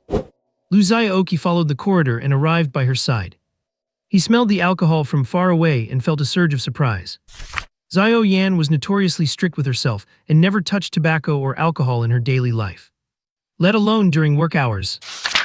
Xiao Yan was wearing loose casual clothes, one foot propped up high on the spectator seat in front, with several crates of beer under her feet and a pile of empty cans scattered nearby. A delicate flush tinted her beautiful cheeks, her phoenix eyes were narrowed, and those willow eyebrows that were usually arched high with a hint of sharpness had softened. In this moment she appeared languid and charming, looking as relaxed as if she had finally cast off the heavy burdens she carried. Lu Xiaoqi looked at this different version of Xiao Yan and suddenly felt a bit at a loss for words. "What are you dazing for? Sit down." Xiao Yan tapped the seat next to her and gave Lu Xiaoqi a light command. Her tone was the same as always. Lu Xiaoqi breathed a sigh of relief and quickly sat down beside her. Unlike before, he did not use his peripheral vision to admire Xiao Yan's figure. Instead, he wore a serious expression, staring straight ahead as if there were something incredibly eye-catching in the void. After breaking through to the Star-Ray realm, Lu Xiaoqi's soul power had grown by leaps and bounds. With his current level of strength, he was keenly aware of everyone else's gaze. And since Xiao Yan had reached the moonglow level, how could she not notice when someone was peeking at her? Therefore, Xiao Yan had been perfectly aware of Lu Xiaoqi's little actions all along. She just had not bothered to hold it against him. After all, she could not just tell everyone sneaking looks at her, "Hey, stop looking, I know what you're doing." Ignorance is bliss, after all. But now that Lu Xiaoqi knew, he was aware. Facing the oppressive aura of his homeroom teacher, how could he dare to be reckless? Xiao Yan squinted at him sideways. "What? Never seen your sister Yan drink before?" Xiao Yan had never referred to herself as Sister Yan in front of Lu Xiaoqi before. This was the first time. It also showed that she was indeed in a very good mood. "Actually, I have not," Lu Xiaoqi mumbled, flipping his hand to take the sheathed short sword out of his pack. "Sister Yan, this is the sword you lent me before. It is time to return it to its owner," Lu Xiaoqi said, handing the sword back. He was not exactly shameless after all. A set-grade weapon with such powerful stats is undoubtedly an adventurer's second life. No matter how reluctant or fond of it he was, it had to be returned. It was a matter of principle. Between friends, you might borrow a lighter or some small trinket, and it would not matter if you did not return it. But no matter how close you are, you cannot borrow someone's arm or leg and then just not give it back, right? Lu Xiaoqi watched as Xiao Yan touched the short sword gently, her expression lost in thought. The words he had intended to say, proposing to trade some other equipment for the short sword, died on his lips. He was not so dense that he could not read the room. This short sword clearly held a story for Xiao Yan. A gentleman does not take what others cherish. I will go check the auction house tomorrow to see if there is a suitable weapon. If worst comes to worst, that toy sword might just have to do. The boost a proper weapon provides to combat power is undeniable, especially for someone like Lu Xiaoqi whose skills are tied to a specific weapon type. He began to ponder ways to obtain other weapons. This short sword was once a gift I prepared for my younger brother. Xiao Yan's voice was a bit low as she stared at the sword, sounding as if she were pouring her heart out or perhaps just murmuring to herself. He was 6 years younger than me. His talent was not good, it was only white tier. But his temper was just as stubborn and prideful as yours. He worked hard, strove for improvement, and fought with all his might. Perhaps I was just too dazzling back then, always easily achieving goals that others had to give their all just to reach. My parents were proud of me and constantly drilled into my brother the idea that he should learn from me. Xiao Yan took a hard swig of her drink, lost in the memories of the past. But no matter how hard he tried, my brother could never catch up to my footsteps. Every time I felt sorry for him, he would just shake his head and smile, saying, "I am not tired. I want to become an adventurer as outstanding as my sister." So I made a deal with him. If he successfully passed the assessment to become an adventurer, I would give this short sword to him. The story reached this point and the ending was self-evident. Lu Xiaoqi wanted to offer some comfort, but before he could speak, Xiao Yan shoved a kin into his hand. "Drink with me." Lu Xiaoqi did not refuse. He pulled the tab and clinked his kin against Xiao Liu. "Later I came here, became a teacher, and became your homeroom teacher." Xiao Yan drank the entire kin in one breath. A fair amount of the liquid spilled from the corner of her mouth, running down her slender neck and soaking her clothes. She tossed the empty kin aside and reached down to grab another one from the ground. "Actually, my goal at the beginning was very simple. It was just to prevent countless students like my brother from repeating the same mistakes. If you do not possess outstanding talent, no matter how hard you work, your future achievements will be limited." She said this with a flicker of sadness in her eyes. This is the fate of an adventurer. It is doomed from the very start. Lu Xiaoqi remained silent. Truth be told, if his great-tier talent was not Wind Spirit Moonshadow, but rather something like that unlucky guy in the history books, he probably would not have ended up any better than Xiao Yan's brother. Even if he had luckily passed the adventure assessment, the path ahead was destined to grow narrower and narrower. With only one skill slot, a poor family, and a defective talent, the thought of it alone was enough to make one feel hopeless. Perhaps looking at it from that perspective, Xiao Yan's initial desire to stop him from becoming an adventurer was also correct. "But you are different." Xiao Yan's tone shifted, and she looked at Lu Xiaoqi with bright, piercing eyes. "Although I still have not figured out how you managed to do all of this. But that does not matter anymore. You have made me realize my own error. Maybe fate is not as unfair to adventurers as I thought. Even if your talent is not good, even if it is defective, you can still carve out your own world." Lu Xiaoqi, saying that you must really be drunk. I should not have been wallowing in self-pity and blaming everything else. I also should not have blamed everything on talent. A flush rose on Xiao Yan's face. "I have decided, after you all graduate this year, I am resigning. I am going to continue my journey as an adventurer. I am going to see the sights further out in the world on behalf of my brother." Lu Xiaoqi was completely dumbfounded. What is going on? Did I somehow manage to get my homeroom teacher to resign for no reason? But I did not even do anything. Before he could react, Xiao Yan stuffed the short sword into his arms again. "Still, I have to thank you. Perhaps if it were not for you, I would have had a hard time coming to this realization in my entire life. As a token of my gratitude, I am giving this sword to you." Lu Xiaoqi had intended to try and persuade Xiao Yan a bit, telling her not to make a decision she might regret due to a moment of impulse. After all, everyone has a different constitution. Just because Lu Xiaoqi could achieve certain things did not mean others could too. But with the short sword in his arms, he beamed with joy. "Ah, yes, Sister Yan is always right. Why should I interfere with her fulfilling her brother's dying wish?" Xiao Yan looked at the beaming Lu Xiaoqi, and in her hazy state, his figure seemed to overlap with her brother's joyful one. "Sister, I am an adventurer now. I can fight alongside you." The two of them sat on the school auditorium benches, chatting for a long time. As his homeroom teacher and as an older sister figure, Xiao Yan gave Lu Xiaoqi some very thoughtful and detailed advice. She told him not to be in such a hurry to jump into another dungeon. Since he had just survived his first dungeon, he should take time to digest what he had gained, find suitable teammates, and only then proceed with further DUNGEO and Chinese letter. She suggested he could even postpone this until after he was admitted to the academy. University for ordinary people is naturally different from university for adventurers. Before entering university, everyone starts at the same line, learning the same knowledge and doing the same assignments. Once at the university stage, ordinary people just go to regular schools to study conventional majors. Things like finance, economics, electronics, technology, or civil engineering. Adventure academies, however, specialize in dungeon conquering and include much more practical, hands-on training. This kind of practical training is no longer the minor skirmishes they had back in high school. It involves real-world dungeon practice under the guidance of instructors. During this process, they gradually find their own paths. They discover what type of adventurer they are truly suited to be, then learn and master the corresponding abilities. Finally, based on their capabilities, they find the right team, train together, complement each other's strengths, build rapport, and form an adventure squad. Only at this point do they enter the stage of truly independent dungeon clearing. Before that, recklessly heading into a dungeon is just a sign of being irresponsible with one's own life. Lu Xiaoqi knew how lucky he had been to clear that difficult level dungeon. But listening to Xiao Yan describe it in such detail, he realized there was so much more nuance to it.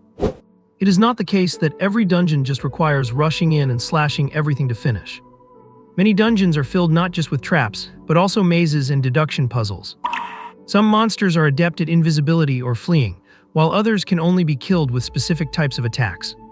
Without professional personnel responsible for intelligence gathering and breaking through barriers, you might not even get to see the monster, or even if you do, there is nothing you can do about it. Lu Xiaoqi was a bit conflicted because his talent ability is special and not really suitable for teaming up with others. But based on what Xiao Yan described, even with his 12 skill slots, he might not be able to learn all the skills required for a complete team. It seems that building his own core team is imperative. By the end of the chat, Xiao Yan was clearly tipsy, leaning on Lu Xiaoqi's shoulder and rambling while clutching his neck. Lu Xiaoqi felt quite helpless. Good grief, out of 3 crates of alcohol, he only drank 2 bottles, and Xiao Yan had polished off the rest. It was clear that Lu Xiaoqi's performance since the adventure assessment had truly shattered the heavy burden that had been pressing down on Xiao Yan's heart. Even though he had not intended for it to be that way. If a beautiful woman gets dead drunk and leans against you, what would you do? Lu Xiaoqi chose to handle it coolly. He carried her bridal style all the way back to her dormitory, carefully avoiding the well-traveled paths and taking a shortcut to ensure no one would spot them. Otherwise, he would be the talk of the school newspaper tomorrow. Watching Xiao Yan's restless sleeping posture as she lay on her big pink bed, Lu Xiaoqi stared for a moment, then closed the door and left. Seeming to hear the door close, Xiao Yan's eyelids fluttered, but she just turned over and kept sleeping. The so-called Adventurer Guild. It is a massive collective formed by the spontaneous organization of adventurers. Its initial purpose was mutual assistance, to minimize the negative impact of missed dungeons on the world. Over time, it has developed into a neutral organization spanning the entire globe. Adventurers can register at the guild to exchange intelligence, sell materials, items, or equipment, and more. They can post messages in the guild to find teammates or look for needed supplies. They can also accept tasks commissioned by others, with the guild acting as a third-party guarantor. Adventurer parties are formed right here in the guild, with their main work involving taking commissions to collect materials from designated dungeons. Do not underestimate these materials dropped from dungeons. Whether you are brewing potions, strengthening equipment, or crafting items from blueprints, you cannot do without various exotic materials, some of which are worth their weight in gold. Basically, every city above the second-tier level has a branch of the Adventurer Guild. Even larger cities will set up branches in each of the 4 cardinal directions. For instance, right now, Lu Xiaoqi was standing at the entrance of the West District Adventure Guild in Rongcheng. Early this morning, he bid farewell to Lu Wanyi and set out to go to school. Then he hopped on a bus and rode for over an hour to get here. As he pushed open the door, a smiling young lady greeted him. "How can I help you today, sir?" "I'd like to register my adventure information and sell some materials." Lu Xiaoqi replied, having already organized the items he wanted to sell before he arrived. "Certainly, please come this way to complete the registration process." The registration process was simple. Verify adventurer credentials, fill out a form, and perform a quick strength assessment. Lu Xiaoqi recited the long certification number he was given after the assessment, provided his real name information, and passed the verification easily. The form-filling part was a bit more complex, covering contact details, home address, adventure specialization, current party affiliation, relevant skill certifications, and more. As a newcomer, Lu Xiaoqi maintained his studious spirit of asking about anything he did not understand, and the young lady answered him with a smile, showing no impatience.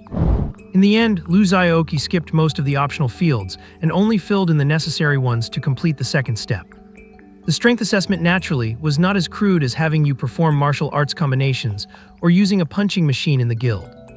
The testing method was actually similar to the assessments from his school days, using a precision device that looked like a CT scanner stood upright. You stand on it, get scanned, and it displays your physical strength, mental intensity, stamina, and mana levels. The difference is that these devices are much more accurate than the schools, which only showed values in hundreds. The data here is precise down to the single digit. These numbers essentially represent the level of one's strength. There were no pretentious scenarios here. The staff was professional, and no one looked down on him just because he was dressed plainly. As the scanning beam passed from top to bottom, the indicator light buzzed once and turned green. "All right, Mr. Lu, you can step down now." The staff member handed Lu Xiaoqi an A sheet with his strength certification, stamped with the official seal. Name: Lu Xiaoqi. Physical strength 381. Mental intensity 571. Stamina limit 3965. Mana limit 2031. Overall rating mid-level star flare. Guang Xiaoqi held the assessment sheet, his expression unreadable as to whether he was happy or disappointed. That feeling from before, as if a single punch could shatter the sky, really must have been an illusion. In reality, his true strength had not even reached the late star glow stage yet. But compared to before, it had already increased several times over. Lu Xiaoqi's initial comprehensive stats had not even reached the limit of an ordinary person. They were far behind. Now, however, he had leaped into the mid-star glow stage. Calling it a meteoric rise would be no exaggeration. "Huh, Lu Xiaoqi. Are you here to register at the Adventurers Guild too?" Lu Xiaoqi paused, turned around, and saw Zhao Peng, who was greeting him warmly, followed by Li Bin. Having teamed up for the adventurer assessment, the two classmates, both belonging to the mage path, had clearly grown closer and had agreed to come to the guild to register together. "Hey, what a coincidence!" Lu Xiaoqi waved his hand casually. Since there was only one adventurers guild in the entire West District, it was not actually that surprising to run into classmates who had passed the assessment. "Lu Xiaoqi, you are already done with the assessment, let me see." Li Bin had sharp eyes and caught sight of the word strength assessment immediately. He walked over to Lu Xiaoqi in a few strides and looked at the sheet. Then his eyes widened mid-star glow stage. "How is that possible?" You have to realize, although the equipment at school was much cruder, the values measured were still quite accurate. Li Bin clearly remembered that Lu Xiaoqi's previous record at school stood at Physical Constitution, 83. School equipment could not display more detailed information. Stamina cap 800. Spirit cap 200. Just those values. How did he take off like a rocket in just half a month? Even if everyone mysteriously passed the dungeon baptism together, it should not be this different, right? When Lu Xiaoqi was clearing the hard-level dungeon, they were still sound asleep on the vehicle. Those classmates all belonged to the category where Lu Xiaoqi achieved success, and they followed him to glory. But since the person involved would not say anything, nobody knew the specifics. They only inferred a rough idea based on a few words from Xiao Yan and the changes they experienced themselves. A big shot carried them to an easy win. But if everyone had an easy win, why was Lu Xiaoqi able to win so thoroughly? His stamina increased nearly fivefold, not to mention his spirit was even more outrageous. Starting at 10 times the base amount. Is this reasonable? Is this fair? Of course, it was both fair and reasonable. Lu Xiaoqi's spirit did not just soar past 2,000 the moment he arrived. Actually, his spirit after the baptism was probably only a little over 1,000. After getting home that night, he took out the reward he had exchanged for being first in the province and splurged on himself. In just 4 hours of meditation, his spirit cap doubled. Of course, this could not be entirely attributed to the meditation assisting item. It was mainly because Lu Xiaoqi's hard work over years had finally paid off. Combined with his soul strength, which was already higher than the average person's, he received a leap after the dungeon baptism. Reflected in his spiritual strength, it also improved significantly. More importantly, the giant boulder of human limitations that hindered his improvement had vanished. The upward trend of his spiritual cultivation was naturally unstoppable. However, after this round of cultivation, the potential he had previously developed was exhausted. If he wanted to increase his spirit this rapidly again, it would likely be difficult. Seeing the assessment sheet, Zhao Peng was shocked as well, but his emotional intelligence was much higher than Li Bin's. He realized the situation immediately, and seeing Li Bin still looking disbelieving, he quickly went up, nudged him, and gave him a look. "This is Lu Xiaoqi's secret, what are you doing?" Let us go to registration. Zhao Ping pulled the dazed Li Bin along with another young lady toward the registration area. Before leaving, he spoke to Lu Xiaoqi with a hint of respect. We are going to register now. Goodbye, student Lu. All right, bye-bye. Watching their distant figures and the difference in their attitudes compared to before, Lu Xiaoqi shrugged, feeling a little smug inside. He turned back to the young lady beside him. What else needs to be done now? Nothing more, Mr. Lu. Your information has been updated. This is your adventurer's credential. Please keep it safe. The young lady handed Lu Xiaoqi a magnetic card, which featured a handsome photo of him and his adventurer ID number. All right, thank you. Lu Xiaoqi put the card away. This card was the proof of his status as an adventurer and would also be linked to his bank account. All earnings he obtained through the Adventurers Guild from now on would be transferred to his personal account via this card. Is there anything else I can help you with? The young lady asked with a refreshing, breezy smile. I need to sell some materials. All right, please come this way. Cat demon claws, goblin hand bones, minotaur horns, steel beast fragments, flame feathers, skeleton broken blades, bone crystals, lick essence. Lu Xiaoqi kept pulling them out, and the staff at the acquisition desk were sweating as they sorted the materials, identified their quality, and finally quoted prices. Lu Xiaoqi's skills could be described as peerless. He could wipe out a whole group of small monsters in a second. Although the drop rate for individual monsters was very low, he had a massive quantity. Adding them up, there were about 100 materials, equivalent to the accumulation of several dungeons for other adventurers. The staff member's calculator was clicking away, and after a long time, they finally fed the information back to Lu Xiaoqi. Respected adventurer, here are the details of the materials you are selling. Please double-check for any discrepancies. The display screen clearly showed the types, quantities, and unit prices of the materials Lu Xiaoqi had taken out. Lu Xiaoqi glanced through it and found no errors, then looked at the total amount. 169,371 yuan. Nearly 170,000 yuan. Lu Xiaoqi gasped. This harvest was equivalent to his sister working for 2 years without eating, drinking, or resting. And this was just the pure material income. It did not even count the equipment and items he had gained here. Adventurer is truly the most profitable profession, bar none. Thinking about it, Lu Xiaoqi decided to take out the staff that dropped during the adventure assessment, and the cloak that dropped when he killed the Lick King. Do you accept equipment? Ice Queen's support staff. Attributes omitted. Lick King's grudge cloak. Base defense increased by 371. Damage received from skills reduced by 160. Consumes 50 points of one's own spirit per second to form magic reinforcement, increasing the power of dark-type skills by 20% and reducing cooldowns by 5%. This cloak was definitely powerful. It is just that Lu Xiaoqi really had no use for it. He had to painfully sacrifice it to someone in need, exchanging it for that meager bit of money to make up for his regrets. Hello, this is where we acquire equipment. But for such high-quality equipment as the ones you have provided, I personally suggest you consign them to an auction house. It would be more cost-effective. The staff member took a brief look and smiled as they advised Lu Xiaoqi. Is that so? Lu Xiaoqi muttered, then asked, where is the auction house?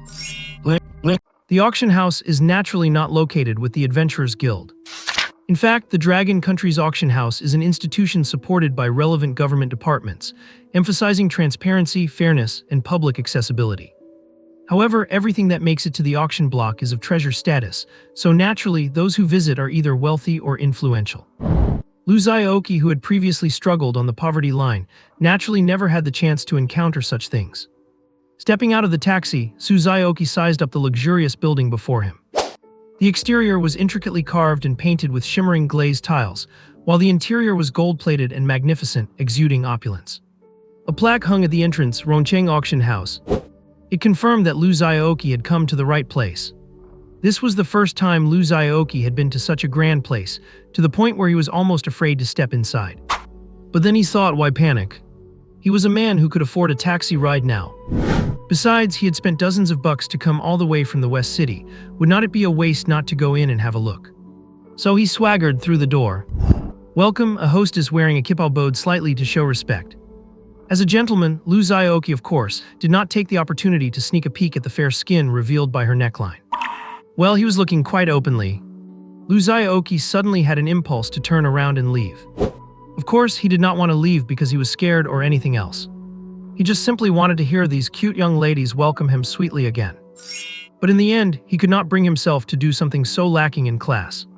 He walked to the reception desk and asked the staff, "What do I need to do if I want to sell items here?" "Hello sir, are you looking to sell regular items or dungeon loot?"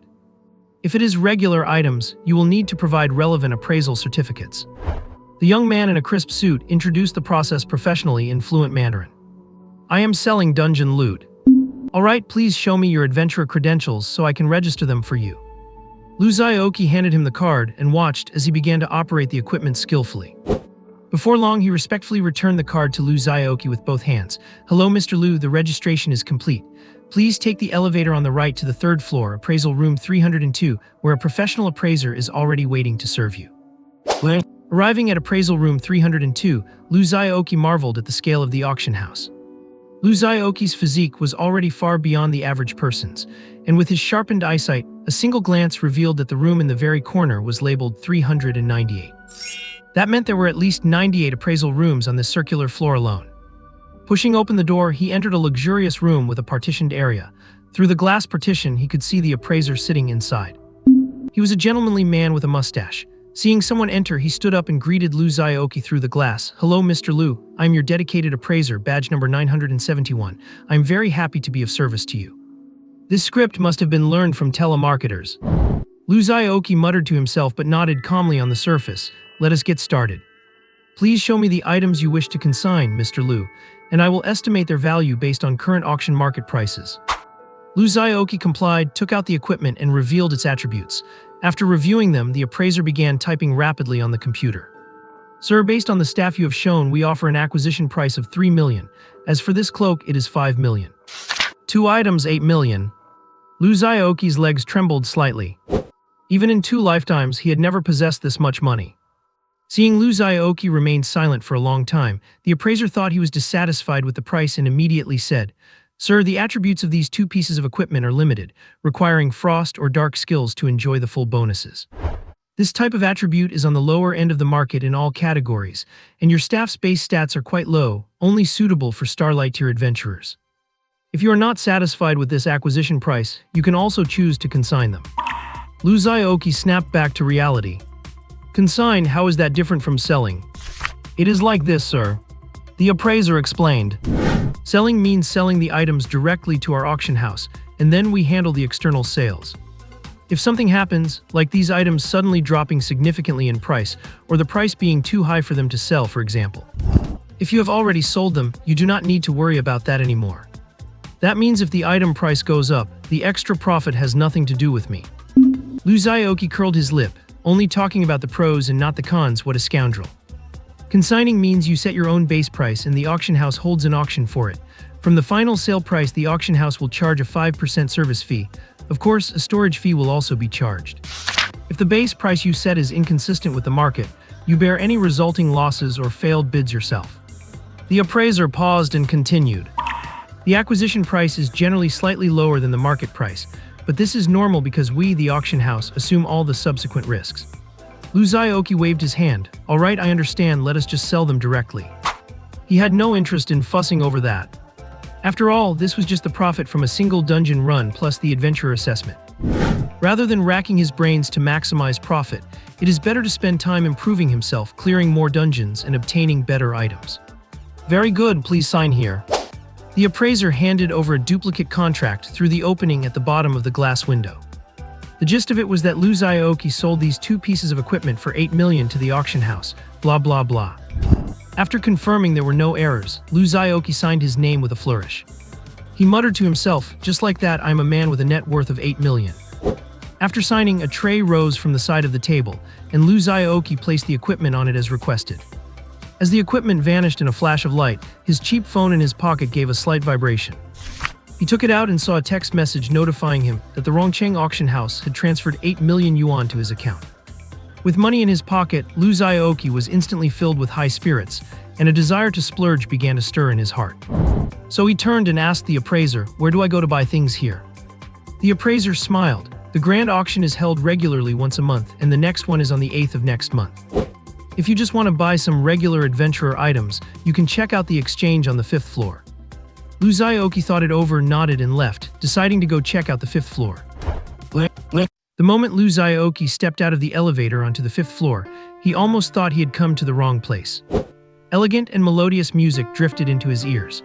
People were seated in 2s and 3s at small round tables, while behind the bar in the center, a server was skillfully mixing cocktails. In that instant, Lu Xiaoqi actually thought he had walked into a high-end bar. A young woman in a tailored suit approached him. "Sir, is there anything I can help you with?" Lu Xiaoqi stammered, just looking to buy some things." The young woman smiled slightly, knowing it was Lu Xiaoqi's first time here, and gestured with her hand, "Please, this way." She led Lu Xiaoqi to an empty round table and tapped a button on its surface. Something resembling a tablet rose up from the center of the table. "You can browse for the items you need here and pay using your adventurer credentials. Also, our drinks here are on the house." Lu Xiaoqi then realized he had not come to the wrong place after all, and he could not help but marvel at the environment. He had originally expected something like a market, where goods would be laid out in categories for people to pick through. He did not expect it to be more like online shopping, except it could only be done within these premises. Lu Xiaoqi thanked the young woman, sat on the sofa, and began to study the screen in front of him. Tapping into it revealed the purchase interface. The interface displayed 4 main sections: consignment, sales, orders, and designated transactions. Tapping on the question mark icons provided relevant explanations. Lu Xiaoqi read through them carefully. He had already been briefed on the difference between consignment and direct sales, so he would not repeat that here. Only before he was acting as a seller, but now he was a buyer. The order section was for bulk acquisition of specific items, which could be traded in this area. Designated transactions meant that a specific trading partner had been selected. Once conditions previously agreed upon by both parties were met, the auction house would witness and automatically complete the transaction. Lu Xiaoqi clicked into the sales area. It categorized all available items into 4 major groups: skills, equipment, materials, and supplies. Skills were further divided into 5 grades: A, B, C, D, and E. Lu Xiaoqi was curious why there were no S-grade skills, but upon second thought it made sense. S-grade skills were far too rare. It would be strange to see them in a common exchange. In addition to grades, there were also categorizations by type. They were grouped by purpose into combat skills, specialty skills, support skills, detection skills, and recovery skills. He tapped on equipment. He discovered that the lowest grade was fine level, and the best reached only rare level. Prices varied wildly based on equipment attributes. Fine-level gear with top-tier attributes was even more expensive than some rare-level gear with poor stats. Lu Xiaoqi did not find any equipment sets for sale. Either there were not any, or they were snapped up the moment they appeared. Equipment was also categorized. Weapons were divided into melee and ranged, while armor was divided into light, leather, cloth, and heavy. There were also accessory categories like rings, earrings, pendants, necklaces. Of course, these types of gear were extremely scarce and exorbitantly priced. Lu Xiaoqi skipped the materials section entirely. Under his current circumstances, he had no use for materials. The final category, supplies, was actually quite broad. The items inside were numerous and complex, even including categories that could not be easily classified by function. Lu Xiaoqi took a rough glance at the 5 subcategories: training, replenishment, enchanting, scrolls, and others.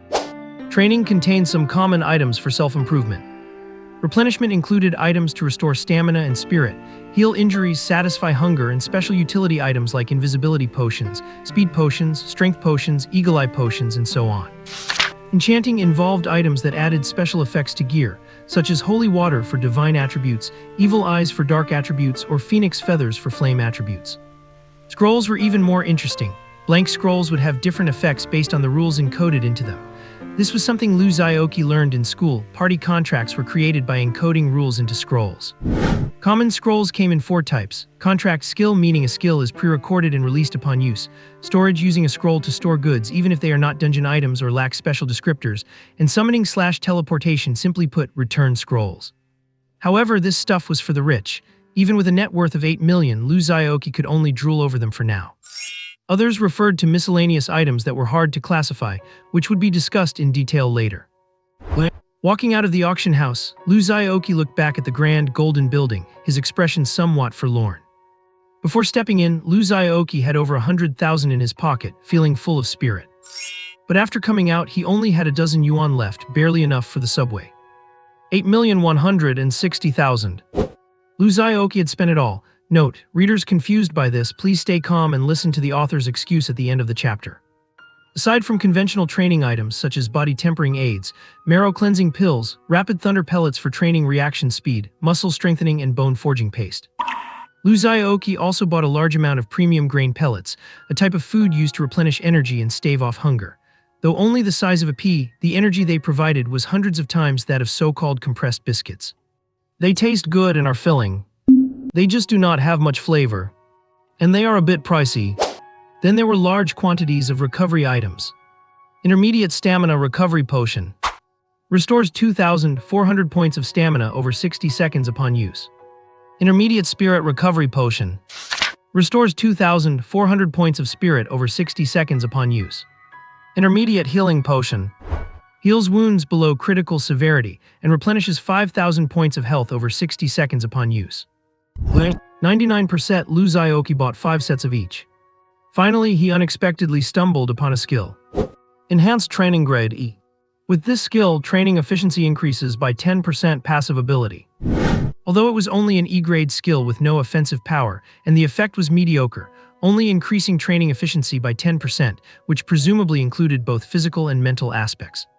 Many training items far surpassed it, and it would take up a precious skill slot. But Lu Xiaoqi bought it without a second thought, because it was the first passive skill Lu Xiaoqi had ever found. What did that mean? A passive skill meant no active activation was required, its effect was always present. And that meant no consumption. The reason Lu Xiaoqi's current main skills remained at C grade was that he feared upgrading them infinitely with his talent would result in such high costs that he would not be able to cast them. But there was no such worry with a passive skill. He planned to max it out the moment he returned. He wanted to see exactly where the limit of this infinite upgrade ability lay. P.S. The following content is unrelated to the main story. The main body is 2,150 words. The following is to answer confused readers and can be skipped if you have no questions. Q&A regarding why the protagonist spent all his money here. Analyzing from the protagonist's perspective. First, would keeping that 8 million cure his sister's illness? Obviously not. If he had simply used the money to improve their quality of life slightly, it would undoubtedly be drinking poison to quench thirst, a slow, agonizing suicide. Lu Xiaoqi chose to use the money to improve himself because he believed that once his strength increased, he could easily earn even more money than this. Second, why did not he tell his sister? I have mentioned this many times before. His sister's body cannot handle intense emotional changes. When she gets excited, things go wrong. This is a common condition. Even for some elderly people, they might seem fine, but a sudden shock can be fatal. To avoid stressing her, Lu Xiaoqi had to keep it a secret until he was sure he could cure her. Thus, Lu Xiaoqi spending the money was contingent on keeping the truth from her. Third, why did the protagonist spend it all? Beyond the 2 points above, another reason is that Lu Xiaoqi got carried away. The money came too easily. Things obtained too easily are not cherished as much. Plus, the auction house was filled with a dazzling array of goods, and he was overwhelmed by choice, similar to browsing e-commerce sites on Singles Day and being broke at the end of the month, so he spent it without realizing it. Analyzing from the author's perspective. First, this design was intended to illustrate the gap between an ordinary person and an adventurer. In the eyes of an ordinary person, 8 million might be an unattainable goal for a lifetime. But for an adventurer, it is just enough to buy some daily necessities, and it gets spent in a flash. Second, character development. No one is perfect. The protagonist written by the author is naturally not a saint. He has his own preferences, can get carried away sometimes like an ordinary person, can be incredibly clever, and can also make mistakes and errors in judgment. Overall, his character is optimistic, positive, kind-hearted, and sincere to friends and family. But in the details, he has his flaws. He can be short-sighted, greedy, and even swayed by beauty. That is what makes a complete human character. Third, the author did indeed have some shortcomings in planning. Regarding the overall picture, this small-time author thought a lot, but the details were indeed sometimes poorly depicted or not rigorous enough. Many suggestions from readers were great, and I responded actively in the paragraph comments, mostly because many readers do not read the paragraph comments, which is why I'm raising them in the main text.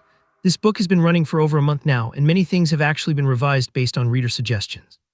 If anyone has advice that truly handles things better than the author, I am very willing to adopt them as long as it does not affect the subsequent plot. Of course, for those who start by bashing the author or the protagonist with abusive language that is painful to read, please do not be surprised if the author deletes them upon seeing them. Lu Xiaoqi felt that Lu Xiaoqi seemed a bit absent-minded today. Every time she spoke to him, she could sense his casual, perfunctory attitude. She pouted, initially wanting to get angry, but after second thought, her anger dissipated. She had gone out to buy groceries today and heard many people talking about the adventurer examination. Presumably, this year's examination had concluded, and those beaming parents had naturally become the objects of everyone's envy. Lu Xiaoqi must have known about this as well, and perhaps he was feeling down inside at this very moment. After all, it was she who had personally forced him to cut off his dream of becoming an adventurer. Thinking of this, Lu Wanny felt a bit guilty, and the look she gave Lu Xiaoqi became even more tender. She put food into Lu Xiaoqi's bowl several times in a row. "Xiaoqi, eat more. This stir-fried cabbage tastes especially good today. And this shredded pork with green peppers is not bad either. Eat up, Xiaoqi." Lu Xiaoqi looked at the mountain of food in his bowl, a question mark appearing over his head. "What is wrong with my sister today? I dare not say and I dare not ask." With a guilty conscience, Lu Xiaoqi could only bury his head in his bowl and stuff the food into his mouth. While his sister was humming in the kitchen washing dishes, Lu Xiaoqi frowned as he looked at the sandbag and wooden stakes that had accompanied him for years. He had trained with weights for 3 full hours today and had not shed a single drop of sweat. These tools alone were no longer enough to meet the needs of his daily training after his baptism. In other words, he could not train at home anymore, or he would risk exposing his identity as an adventurer. Taijin Xiaoqi thought about it. There were many training grounds around the school that should suffice for his needs for now. The cost, however, was a bit of a headache. He started sighing again about how quickly his 8 million had vanished. "I feel like I have not bought anything at all, so where did it all go?" Back in his room, Lu Xiaoqi learned the new skill first and upgraded it to 9 stars. Reinforced training rating, E. Level 9 stars. 9 stars. Possessing this skill increases training effectiveness by 55%, passive ability. Features: steel muscles and iron bones, undying will, diligence is the path to excellence. Consumption: none. Cooldown: none. Feature details: steel muscles and iron bones. Your physical strength and defense are increased by 30%. Undying will, your spirit and resistance to abnormal status effects are increased by 30%. Diligence is the path to excellence. Your training speed increases by an additional 50%, and this also applies to skill training. Lu Xiaoqi raised his eyebrows. Even an E-rated skill once maxed out showed a clear qualitative leap. The first 2 features were solid, but the last one was a bit awkward. It just boosted training speed and furthermore skill training. Lu Xiaoqi did not seem to have any use for it. Because it was a passive effect that took place immediately, Lu Xiaoqi did not feel it very intuitively. He could not test it specifically right now, so Lu Xiaoqi skipped this part and began to upgrade it further. Reinforced training rating, E to training manual rating. Training manual rating, D to training profundity ratings. Training profundity rating, C to true training profundity rating. When Lu Xiaoqi finally stopped his frantic clicking, he could not help but freeze. The original E-rated skill had undergone a complete transformation. Prodigy of the Ages rating, SS. Level 9 stars. 9 stars. Possessing this skill increases all training effectiveness by 5,000%, chance of being interrupted reduced by 50%, chance of entering Epiphany increased by 50%, Epiphany gains increased by 50%, passive ability. Features: steel muscles and iron bones, undying will, diligence is the path to excellence. Consumption: none. Cooldown: none. Feature details: steel muscles and iron bones, your physical strength and defense are increased by 500%. Undying will, your spirit and resistance to abnormal status effects are increased by 500%. Diligence is the path to excellence. Your training speed increases by an additional 1,000%, and this also applies to skill training. It was the first time he had heard that there were SS-rated skills above S-rated skills. And the first time he had seen someone stack abnormal status resistance over 100%. With 100% resistance, it was basically equivalent to being immune to abnormal status effects. Unless the opponent had an attribute that ignored resistance, even the most powerful status effects could not do anything to you. Most importantly, behind the SS-rated skill, there was actually another arrow symbol indicating it could be upgraded further. Lu Xiaoqi's hand trembled with excitement, and he clicked on the skill panel again. And so the skill became Child of Heaven rating SSS. Level 0 stars. 0 stars. Possessing this skill increases all training effectiveness by 10,000%, chance of being interrupted reduced by 80%, chance of entering Epiphany increased by 80%, Epiphany gains increased by 80%, all skill power increased by 50%, passive ability. Features: steel muscles and iron bones, undying will, diligence is the path to excellence. Consumption: none. Cooldown: none. Feature details. Steel muscles and iron bones. Your physical strength and defense are increased by 800%. Undying will. Your spirit and resistance to abnormal status effects are increased by 800%. Diligence is the path to excellence. Your training speed increases by an additional 2000%, and this also applies to skill training. The skill interface had completely changed. Every character was glowing with brilliant golden light. An SSS-rated skill. It is probably one of a kind in the entire world after all these years. Lu Xiaoqi's mind was in total chaos now. He collected his thoughts. So besides the well-known S, A, B, C, D, E ratings, there were SS and SSS above S. And once you hit SSS, the nature of the skill changes drastically as well. For instance, before SSS, even though the skill properties were outrageous, they were still extensions based on the original reinforced training.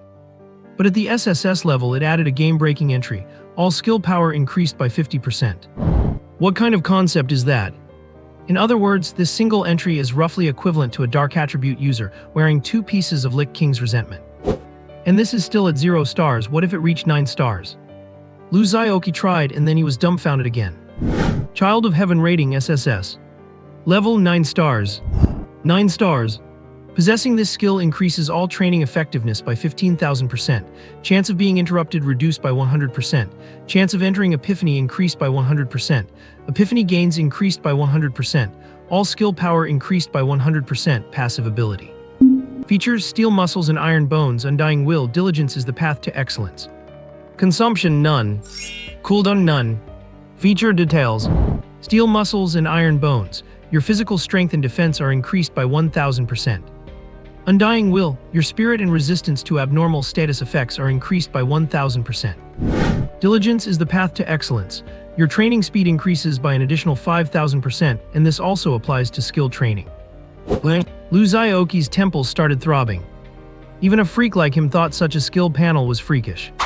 The most crucial part is, it can still be upgraded. Are we really going for infinite upgrades? Lu Xiaoqi was starting to get scared. If he keeps upgrading, will he be caught red-handed by the Earth Online system? After all, he is definitely cheating. After thinking for a long time, he decided to give it a try. Curiosity killed the cat. Lu Xiaoqi was truly stunned this time. He watched as the golden skill panel, after he clicked the arrow, seemed to freeze, stopped blinking, and the entire Child of Heaven interface collapsed, disappearing without a trace. If it were just that, Lu Xiaoqi would not be too sad. He would at most just feel pained over the tens of thousands spent on the skill. But along with the skill, his skill slot had also collapsed. He had really messed up this time. Lu Xiaoqi was completely devastated. Skill bar: sword draw, auto block, thunder strike, empty, empty, empty, empty, empty, empty, empty, empty, locked, locked, locked, locked. 11/15. Looking at his skill bar, which had suddenly lost a slot, Lu Xiaoqi was filled with regret. He gave his hand, which had just clicked the skill, a solid smack. That will teach you to be so itchy-handed. After hitting it, he suddenly felt something was off. With the force he had just used, it should not have been completely painless. He should have felt at least something. So he increased the force and slapped his right hand again. Zmag. The loud sound was exceptionally clear in the quiet room. Lu Xiaoqi's face lit up with joy. He raised his hand and slapped himself in the face. Zmag. Zmag, zmag, zmag. The continuous slapping sounds finally startled Lu Wanny next door. She was in poor health and was a light sleeper. Xiaoqi, what are you doing? Her confused voice came through the wall. Nothing, just killing a mosquito. Lu Xiaoqi suppressed his excitement and replied softly. Killing a mosquito? Are there already mosquitoes this early in the season? Lu Wanny muttered, not thinking much of it, and said casually, go to sleep now. I will go buy some mosquito coils tomorrow. Yeah, get some sleep, sister. Lu Xiaoqi pinched his thigh, looking thrilled. Was there any sleepiness left in him? After this series of actions, he finally confirmed one thing. Even though he had played around and made his SSS skill bar disappear, the skill effects were still there. He hit himself so hard, yet the feedback felt as gentle as a lover's soft caress. No kidding. This is 10 times the defense. Maybe even more. Lu Xiaoqi recalled that he had already upgraded the skill, and if the upgrade had truly succeeded. A skill beyond the SSS rating. The skill bar did not disappear, it was hidden. Or perhaps it really became a part of himself. Lu Xiaoqi fell into deep thought. In fact, he had always held reservations about this so-called talent or skill. After all, everything came from the instance, not from his own inherent power. The only power truly his own was the physical fitness and mental strength he accumulated through day after day of training. But the strength he could exert relying solely on those two was very limited. If the skill bar disappeared one day and the talent was gone, would not he fall back to the bottom, becoming a useless person with stats but no combat power? It was like a top-tier account in a game. Once you strip off the equipment, it becomes completely worthless.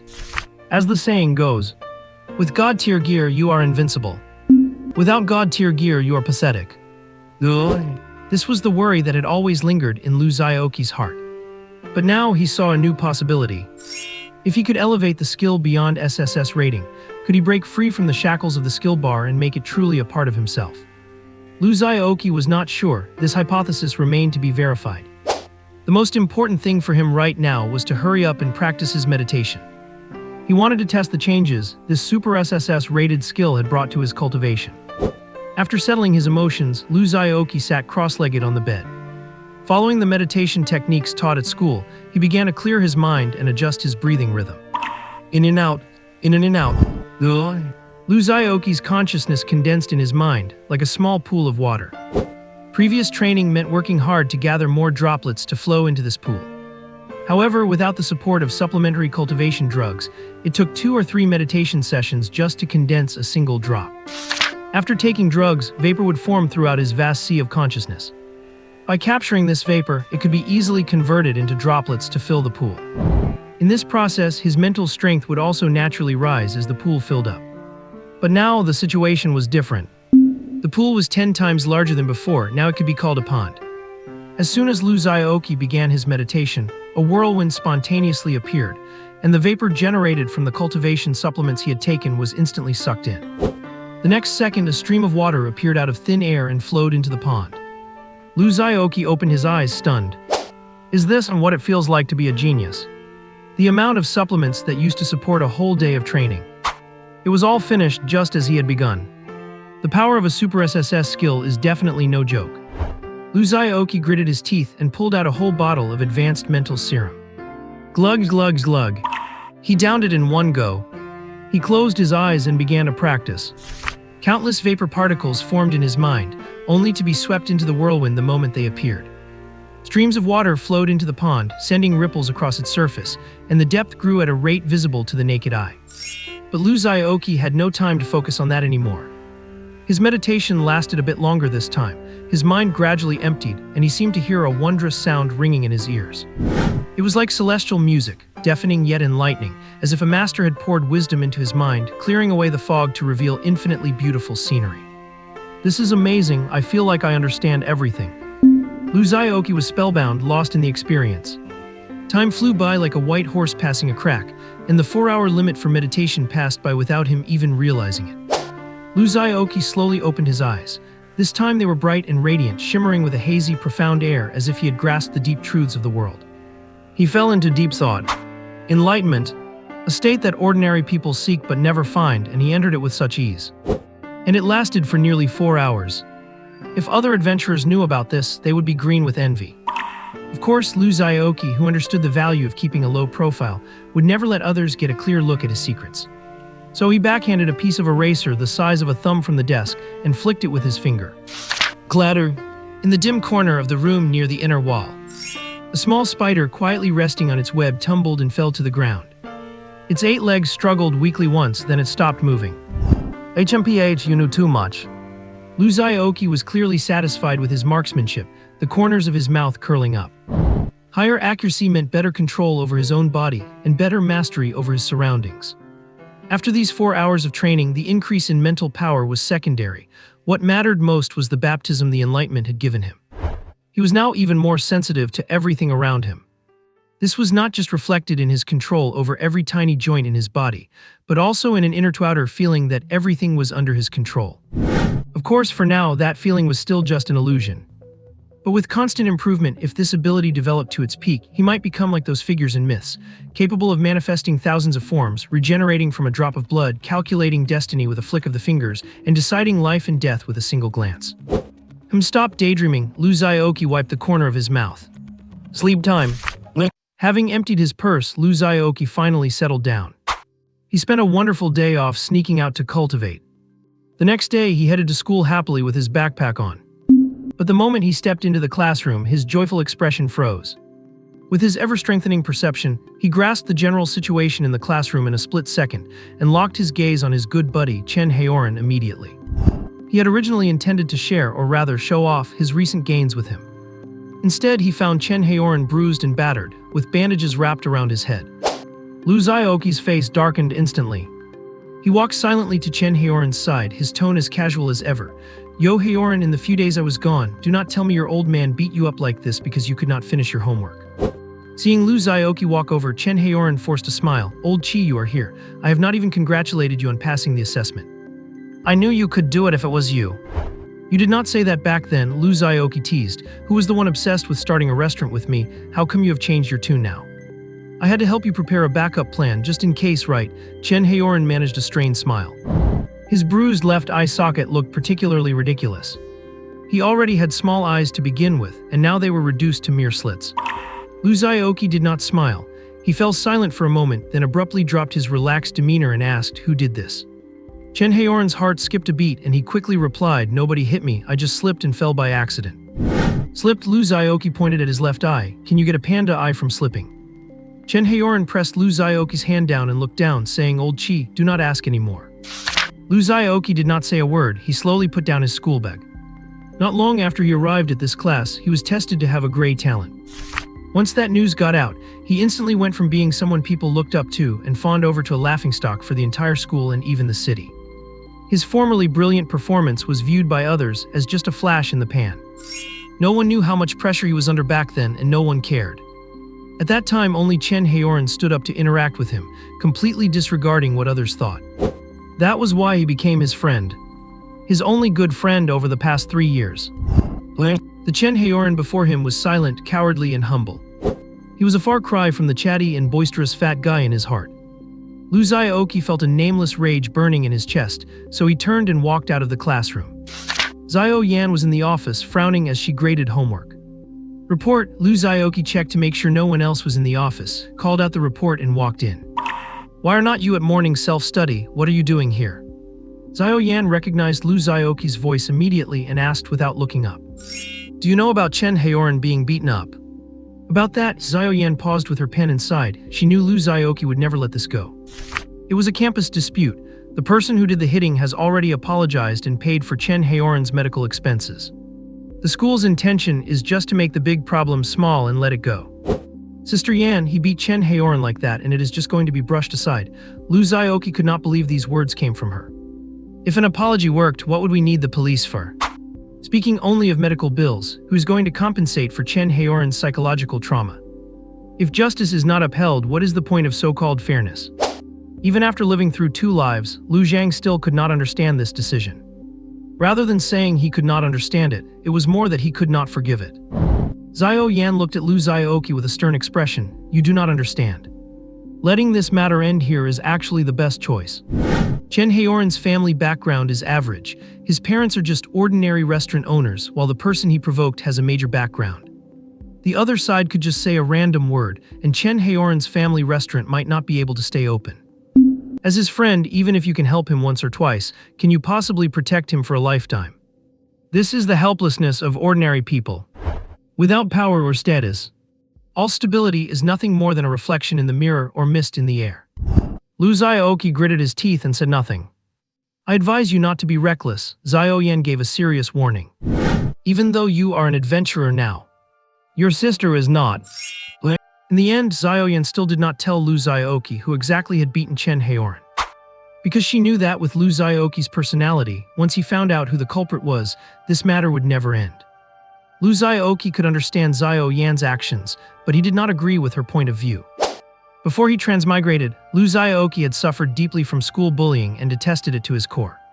Let alone whether the school or teachers knew. Even when they knew these things were happening, they would often turn a blind eye. Even if the situation blew up, they would ultimately just slap both parties on the wrist and suppress the whole thing. Never did he expect that after transmigrating, even though he stayed away from school bullying for various reasons, his friend had become a victim of school bullying. Lu Xiaoqi could not accept this. In truth, he did not necessarily want to do something extreme to the other party. But he could not accept the school's way of sweeping things under the rug. This would only fuel their arrogance and make them even more unscrupulous. The bell for the end of class rang, and Wang Liang walked straight up to Lu Xiaoqi, who had no heart for studying. Lu Xiaoqi come out for a second. His tone toward Lu Xiaoqi was as stiff as ever. But the defiant and arrogant look he used to have was gone. Lu Xiaoqi got up and followed him out.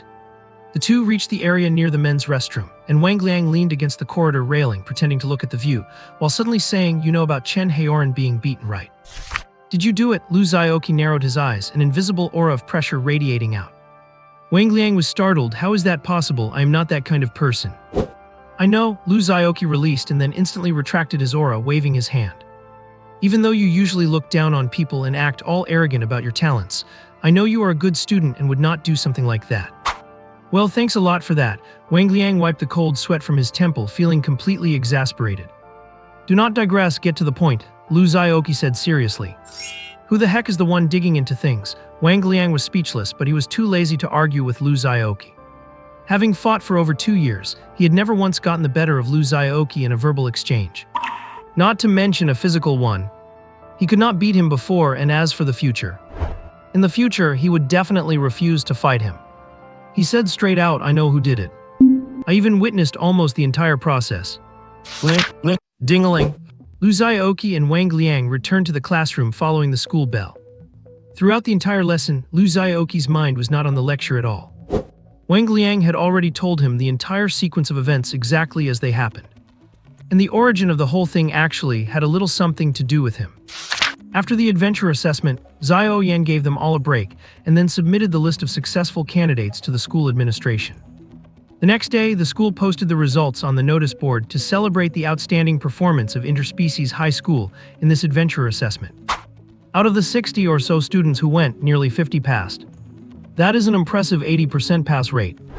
The school boasted about it extensively and even organized a motivational assembly, using the brilliant results of the seniors to encourage the sophomores and freshmen to work hard. Of course, the intention was good, but someone actually discovered that Lu Xiaoqi had also made it onto the list. Then some people became resentful and started spreading negative sentiment. Things like being a good student is not as good as being a slacker, and hard work cannot beat sheer luck. The entire school knew that Lu Xiaoqi had greater talent. Most people who knew him were also aware of his impoverished family background. So no one could figure out how someone with such poor talent and a needy background managed to pass the adventure assessment. Never mind the fact that he had previously defeated Wang Liang, who possessed a purple tier talent. Discerning people knew he had played a trick, even if everyone acknowledged his superior combat skills. But that did not mean he could exert more combat power than others in the actual adventure assessment. In general, combat skills only account for a small part of an adventurer's strength. It mainly comes down to skills, talent, and equipment. If a person's physical fitness is 10, then through technique, they can at most exert those 10 points perfectly to deal 10 points of damage.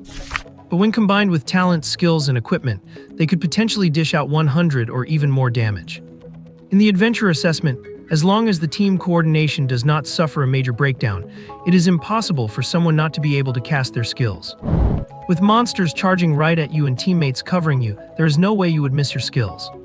The only reason Wang Liang lost to Lu Xiaoqi was that Lu Xiaoqi's agility and control over the rhythm were far superior to his. He could easily dodge Wang Liang's attacks and interrupt his skills. That was not an issue in the adventurer assessment. For Wang Liang, fighting Lu Xiaoqi meant he could only exert about 5 to 10% of his actual strength. But in the assessment with team coordination, he could exert at least 80% of his ability, if not more. That is why he was able to pass the assessment. And what about Lu Xiaoqi? How did he do it? Based on his garbage tier gray talent. Or that toy wooden sword he keeps tucked in his belt every day. And so the gossip about Lu Xiaoqi riding on coattails and getting a free pass spread throughout the entire school like wildfire. This was the spark that led to Chen Haoran getting beaten up. It all happened on the afternoon the results were posted. When Chen Haoran heard that Lu Xiaoqi had passed, he was even happier than if he had passed himself. Excited, he decided to head to the notice board to see exactly how the school praised them so he could brag about it to Lu Xiaoqi later. As it happened, he ran into a few guys loudly badmouthing Lu Xiaoqi, saying that if he passed, it was all down to heaven's favor, pure luck, or perhaps some shady, unspeakable dealings. The talk just kept getting nastier. Chen Haoran was not having any of it. When it came to his brother, Chen Haoran had 100% faith in him. Not to mention the sword energy he saw that day, even if it was a hallucination. He knew from Lu Xiaoqi's day-to-day hard work that he definitely passed on merit. Chen Haoran had bad grades and did not like studying. He could not understand what the teachers were saying and had no idea how difficult the adventurer assessment really was. Whatever, it had nothing to do with him anyway. But he believed in Lu Xiaoqi from the bottom of his heart. Have you ever seen Lu Xiaoqi's hard work? Do you know how Lu Xiaoqi has spent the last 2.5 years? How dare you say such things about him? Chen Haoran got into an argument with those guys right there. Coincidentally, that group were all the local troublemakers of their own classes, the kind who usually ran wild, threw their weight around at school, and even made teachers tremble. Where would they ever let someone contradict their opinions?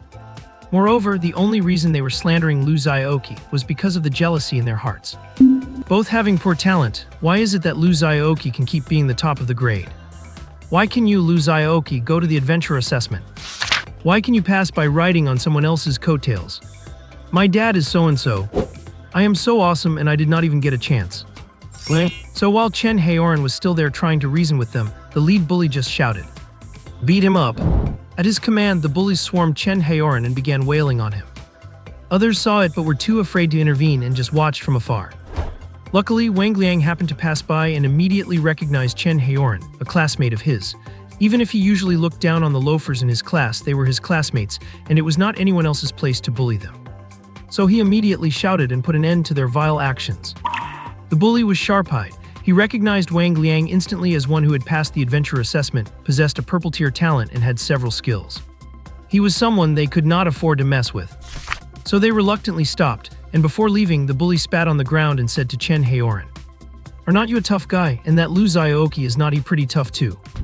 If you have got guts, tell him to come find me, and see if I do not beat him into a pulp." Actually, it was not by chance that Wang Liang was passing by.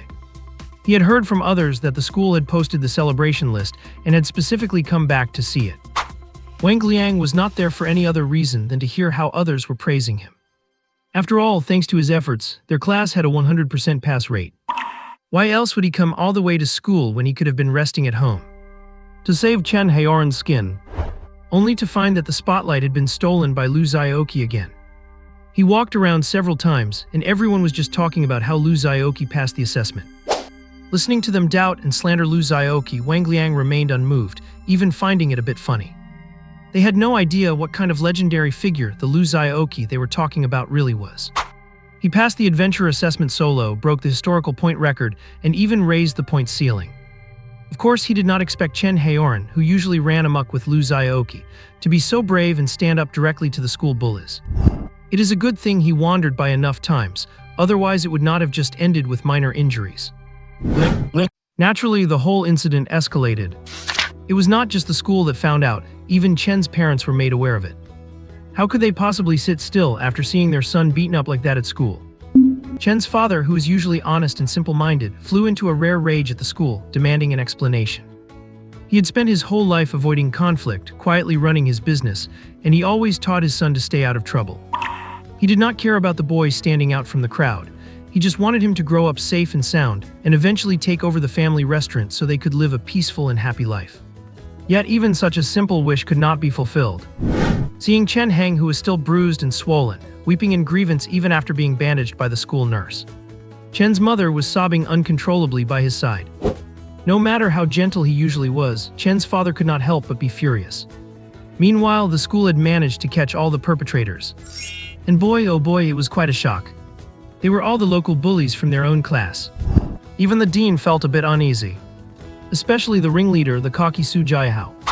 His family even had connections in the city government. Otherwise, how could he have grown up this old without any real consequences for his actions? It was all because he had a powerful father to smooth things over for him.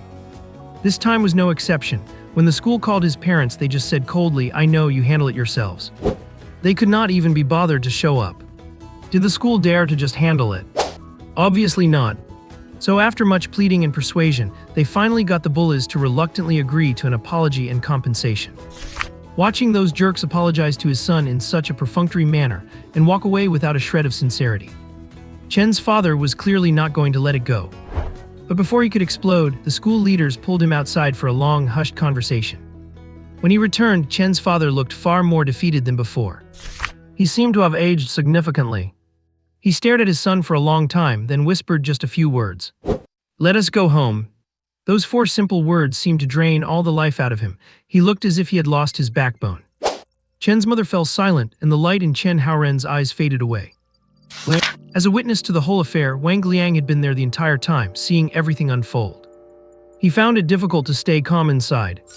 But beyond feeling sympathy for Chen Haoren, there was nothing he could do. His father, Wang Hu, had also warned him not to stir up trouble, not to get involved in this mess. Wang Liang had a hard time understanding this strange reality.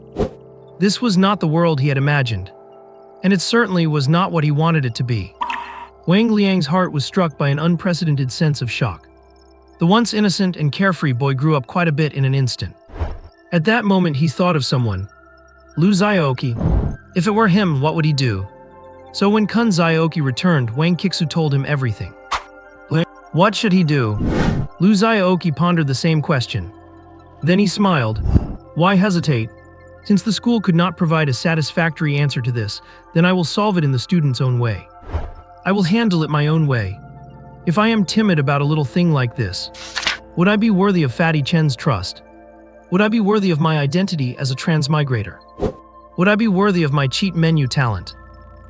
After school, Lu Xiaoqi said lightly to Chen Haoren, who had not spoken all day. Meet me at the vacant lot behind the school. Bring your own snacks, drinks, and a folding chair.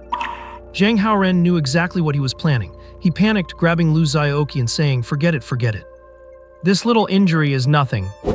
He had seen Lu Xiaoqi go off with Wang Liang in the morning and knew he could not keep this a secret. That is why he had been worrying about it all morning. It was not even about whether Lu Xiaoqi could win the fight or not. The problem was that there were risks whether he won or lost. If he lost, he would end up beaten up just like him, and Lu's sister would be worried sick when she saw him. And if he won, those thugs' powerful connections would come looking for trouble, and would not he just be dragging Lu Xiaoqi into the mess for nothing? It was not worth it for him. He was just a regular person, while Lu Xiaoqi had already become an adventurer. They were destined to live in 2 different worlds. How could he implicate him because of his own business? Lu Xiaoqi pressed his hand down, his gaze steady. Fatty, do you still believe in the light? Chen Haoren was stunned. Fatty, that was a nickname he had not heard in a long time. Back then, Lu Xiaoqi and he had just become close friends, and he was working hard on his studies and training every day. He had said to Lu Xiaoqi, Old Chi, with my gray-level talent and your white-level talent, and both of us from ordinary families, do we really need to work this hard? We are never going to get into the adventure program anyway, so why push so hard? Lu Xiaoqi had turned back and smiled, saying, Fatty, do you believe in the light? Chen Haoren had waved his hand dismissively. If you can rank first in the grade, then I will believe. Later, Lu Xiaoqi slammed his report card on the table, shrugged, and said casually, So do you believe now? Chen Haoren's eyes suddenly reddened. He looked at Lu Xiaoqi, his lips trembling, and whispered a single word. I believe. I do not believe in the light, I believe in you, Lu Xiaoqi. Lu Su. You have no idea, the fat kid gave me such a preachy lecture at the time, it was hilarious. I just started by slapping him, and he was so stunned he did not know what to do. Su Jiahao was still bragging about his glorious deeds. A few of his cronies were excitedly adding details on the side. Those who had not participated in the brawl looked on with a mix of regret and annoyance, seemingly upset that they had not been there. Everyone had a different expression: excitement, pride, smugness. The only thing none of them felt was regret. That was regret. Hey Su! A voice rang out from behind. Su Jiahao and his group turned around, paused for a moment, then laughed. I wondered who it was. It is Wang Liang. What, are you here to get revenge for that fat kid? As he spoke, Su Jiahao leaned forward, thrust his face out, and tapped his cheek, saying, Come on then, hit me. He had been a little afraid of Wang Liang before, especially when Wang Liang had stepped forward to testify against him. But now he was not afraid at all, because his family had already had a word with Wang Liang's father. In other words, Wang Liang was already under his thumb. Wang Liang stared at the ground, struggling to control his emotions. He was not afraid, but he was terrified that if he acted on impulse, he would just lash out. He took a breath and said in a deep voice, Lu Xiaoqi asked me to give you a message. Bring as many people as you want. He's waiting for you at the vacant lot behind the playground. You have 1 hour if you do not show up. Do not come crying to us about the consequences. There is only one vacant lot behind the school playground. It is the one I mentioned before, the one slated for the school cafeteria but never actually started. Lu Xiaoqi was waiting right there. He pulled out a stool from somewhere, sat down, crossed his legs, and looked completely nonchalant. Chen Haoran watched him from a distance behind him, looking worried. Lu Xiaoqi had told him that if things really got physical, he would not be able to look after him, so he should stay far away. If he stood too close and got splattered with blood, it would be troublesome. Seeing how serious he sounded, Chen Haoran knew he was joking, but he still took it somewhat to heart. At that moment, he felt extremely anxious and conflicted. On one hand, he did not want Lu Xiaoqi to make a scene out of this again. On the other hand, he secretly hoped Lu Xiaoqi would help him take revenge. Su Jiahao and his group of about 20 people marched toward the school playground in a grand procession. Quite a few nosy onlookers followed behind, intending to be spectators at the scene. As the big boss of Rongchenghai, Su Jiahao immediately understood what was going on when he heard the news. Lu Xiaoqi was challenging him to a fight. How could he let him be so arrogant? He had not even bothered to find out who was really in charge at Rongchenghai. He quickly rallied his men and headed to the school playground. He was thinking as he walked. Since it was an internal school fight, obviously no outsiders could be involved. Do you think the school security guards are just sitting around doing nothing? If it were just students from Rongchenghai, who would not give him a bit of respect? So not many people could possibly join Lu Xiaoqi's side. He had gathered about 20 guys in a rush, which would surely be more than enough. Su Jiahao was not really afraid of Lu Xiaoqi. He was more worried that Wang Liang might intervene. But it turned out that Wang Liang was just standing there with his arms folded, not following them at all. If Wang Liang did not care, no matter how well you fight Lu Xiaoqi, could you really take down all 20 of us? Even if you had 10 people, surely they cannot all fight 2 or 3 at once. Su Jiahao did not believe it for a second. Lu Xiaoqi only has a great ear talent, so what if he managed to become an adventurer? Could he really rub me into the ground? When they reached the spot, even Su Jiahao was stunned. In such a huge space, he only saw 2 people. Lu Xiaoqi with his back to them, sitting on a stool, crossing his legs and tilting his head as if wondering what to do. And a chubby figure hiding far away, his head wrapped in gauze. Su Jiahao sneered. He thought it was going to be a huge battle. Was this it? Lu Xiaoqi, so you're the one stepping up for that fat pig, right? Hey fat pig, do not hide, come out. Let us have a chat, we did not get enough of that last time. That is right, was not that fat pig acting pretty tough last time? Why is he hiding so far away this time? Su Jiahao shouted from a distance, and the others began to cheer him on. Chen Haoran heard the commotion, his legs trembling, but he gritted his teeth and did not take a single step forward. Lu Xiaoqi had already heard the noise behind him. He stood up, stretched, kicked the stool aside, turned around and looked at the crowd with a sidelong glance. Right in front was Su Jiahao. He had dyed his hair yellow and had 2 piercings in his left ear. Wearing a trendy leather jacket and jeans, he looked like a total gangster. Lu Xiaoqi looked him up and down, but could not find a single trace of a student in him. You must be Su Jiahao? Lu Xiaoqi asked. I am your grandfather, Su Jiahao said arrogantly. I heard you wanted to beat me up, so here I am, delivering myself to you. Lu Xiaoqi took off his shirt, baring his muscular upper body, and spread his arms slightly. Stop talking nonsense, did not you want to hit me? Come on, I'm just standing here, let you hit me. Su Jiahao was stunned. There is such a good thing. Is this guy an idiot? The others were stunned too. Asking people to beat him up. Is he crazy? The scene fell silent and all you could hear was the wind whistling. Why are you all just standing there, hit me? Lu Xiaoqi patted his chest, projecting an image of total fearlessness. Su Jiahao reacted quickly and spat on the ground. Damn it, are you trying to scare me? Brothers, charge, beat him up. As he said this, he led the charge. The others swarmed forward as well. Although Su Jiahao led the charge, he was a bit cunning and slowed down, ending up at the very back. The one in the lead was a short guy with sharp features and a sinister grin. He kicked out at Lu Xiaoqi. Then he stopped cold. Lu Xiaoqi did not move an inch, stable as a mountain. Lu Xiaoqi did not even retaliate, but instead put his hands on his hips and mocked him. Use some strength, did not you eat today? The guy was furious. Being short by nature, he was often teased and hated being called weak.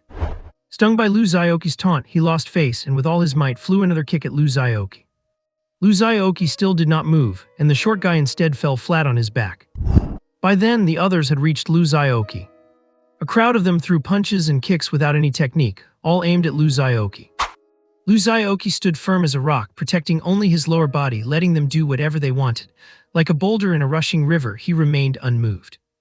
After his baptism in the dungeon, Lu Xiaoqi's physique had far surpassed the limits of an ordinary person. Their attacks were as weak as a child's push to him. Not to mention the enhancement from his super SSS level skill. His defense was boosted more than tenfold. Standing there letting them hit him, Lu Xiaoqi felt nothing. It was less satisfying than slapping himself. So he kept mocking them while taking the hits. Why are your punches so weak? Use some strength. You must be too weak. Go eat something and build yourself up. Look at you, as ugly as a ghost. Your fists are less impressive than your face. Everyone was furious, using every ounce of strength they had to beat Lu Xiaoqi. Step aside, let me do it. Su Jiahao picked up the stool Lu Xiaoqi had tossed aside and smashed it directly onto Lu Xiaoqi's head. With a crack, the stool shattered to pieces on the ground. Lu Xiaoqi was completely unharmed, not even a scratch on his scalp. Su Jiahao was stunned, and so were the others. Is this guy human? Lu Xiaoqi tilted his head and said lightly to Su Jiahao, "You destroyed public property, remember to pay for it later." That one sentence sent Su Jiahao back several steps in fright. Regaining his composure, Su Jiahao gritted his teeth and shouted, "Beat him hard. I will take responsibility for whatever happens." The others attacked even harder. In the distance, Chen Haoran saw this, suppressed his own fear, and prepared to step forward to help. But even while being swarmed by so many people, Lu Xiaoqi still managed to turn his head and make a "don't come over" gesture to Chen Haoran. He shook his head at Chen Haoran and mouthed soundlessly, "Just stay there and watch." Chen Haoran was stunned for a moment, not knowing whether to pull back the foot he had stepped forward with. The bystanders watching from afar were also shocked by this scene. More than 20 people were swarming and beating up one Lu Xiaoqi. But Lu Xiaoqi just said, "Did not you guys eat? Use some effort." The scene left everyone watching in shock. Some who had long been fed up with Su Jiahao's bullying took this chance to sneak away and report him to the teachers. To be honest, this bunch is actually quite experienced when it comes to brawling. They fight dirty. They are best at using their elbows and knees to strike vital spots like the abdomen, body, and neck. Once hit in those places, even if it is not fatal, it is enough to knock the wind out of anyone for a long time. But today, they were just unlucky to run into a monster like Lu Xiaoqi. He did not even have to fight back. He just casually protected his head and face, letting them hit the rest of his body as they pleased. As a result, even when they struck his most vulnerable spots, they could not even break his defense. In their desperation, some even tried to trip him to the ground. They tried pulling his hair, putting him in a chokehold, and kicking the back of his knees. Nothing worked. Lu Xiaoqi just stood there, completely unmoved. Instead, the one who tried to pull his hair was slapped away by Lu Xiaoqi. He just said coolly, "Blood may flow, heads may break, but the hairstyle must stay perfect. You do not even understand that basic rule. How did you even make it this far?" With such high-intensity combat, how could these thugs hold out for long? Within 10 minutes, they were panting heavily, unable to keep going. Their leader, Su Jiahao, had a dark and uncertain look on his face, though he had not expended much energy himself. Lu Xiaoqi stood there for a moment waiting, but no one dared to attack again. They were all just staring at him like he was a monster. He dusted off his pants, which they had dirtied, and said casually, "What, that is it? You are out of steam. I thought you were supposed to be tough. In this world, having power and connections means nothing. Can you actually fight? Can you win?" No. Lu Xiaoqi looked around and fixed his gaze on Su Jiahao. "You have all had your fun, right? Now it is my turn, is not it?" As he spoke, he walked slowly toward Su Jiahao. Su Jiahao's face changed as he shrieked, "Stop him, someone stop him." But Lu Xiaoqi radiated such an intimidating aura that everyone was paralyzed with fear, unable to move. Even Su Jiahao himself lacked the courage to turn and run. He could only stand there, his legs trembling, yelling in a frenzy, "Do not you come any closer. Do you know who my father is? Just try laying a finger on me. I will make you." Before he could finish, Lu Xiaoqi slapped him right across the face. Two of Su Jiahao's teeth flew out instantly. He buckled over in pain. Then Lu Xiaoqi delivered a heavy kick to his back, sending him crashing to the ground. Looking down at Su Jiahao, who was struggling frantically and whimpering on the ground, Lu Xiaoqi asked gently, "Have you had enough?" The area fell into a dead silence. No one dared to answer. Su Jiahao clearly was not convinced, as he kept struggling desperately. A few others gritted their teeth, wanting to rush forward to save him, but a single look from Lu Xiaoqi sent them scrambling back. After being tempered in the dungeon, Lu Xiaoqi's soul power far exceeded that of others, appearing truly unfathomable. The pressure in his gaze was almost tangible, forcing them to back away from his edge. Lu Xiaoqi lifted his foot, and Su Jiahao immediately tried to crawl up. But Lu Xiaoqi stepped firmly back onto his back. Su Jiahao's face flushed purple. It felt as if an invisible mountain was crushing him, pinning him flat against the ground. After repeating this a few times, Su Jiahao finally stopped moving. He lay on the ground like a dead fish, limbs splayed, gasping for air with a dazed look in his eyes. He simply could not comprehend how Lu Xiaoqi could possibly be this strong, and why he was not afraid of the forces backing him. "Are you convinced now?" Lu Xiaoqi said the most ruthless things in the gentlest tone, his voice clear and resonant for everyone to hear. "Tomorrow morning at 8, everyone who participated in hitting Chen Haoran will go to the school stage and shout 'Chen Haoran, I am sorry' 100 times. If anyone is one shout short, I will take them aside for a personal chat. If anyone dares not to show up, I will keep chatting with them until they drop out of school." As he said this, Lu Xiaoqi scanned the crowd, who were full of resentment but dared not speak, and said slowly, "I am sure everyone here knows who I am. If you want to cause me trouble, you are always welcome. But if you play dirty, use underhanded tactics, or try to go after my friends or my family." As he said this, a short sword suddenly appeared in his hand. He did not even bother to gather his energy this time. An unmatched sword aura swept out. Before their stunned eyes, it slammed directly into the ruins of the wasteland. Boom! The sound was like a divine thunderclap, deafening, and it practically shook half the school. Dust and debris filled the air. Amidst the massive commotion, the high dirt mounds on the wasteland were sliced in half and slowly slid apart. "Just like this," Lu Xiaoqi said coolly. Everyone turned pale. They looked at him as if he were a monster filled with utter dread. There was no room left for surprise or doubt. Their minds had gone completely blank. Lu Xiaoqi put away his sword and crouched down, patting the face of Su Jiahao, who was frozen in terror. "No matter who tries to harass my friends or family in the future, the first person I will come for is you.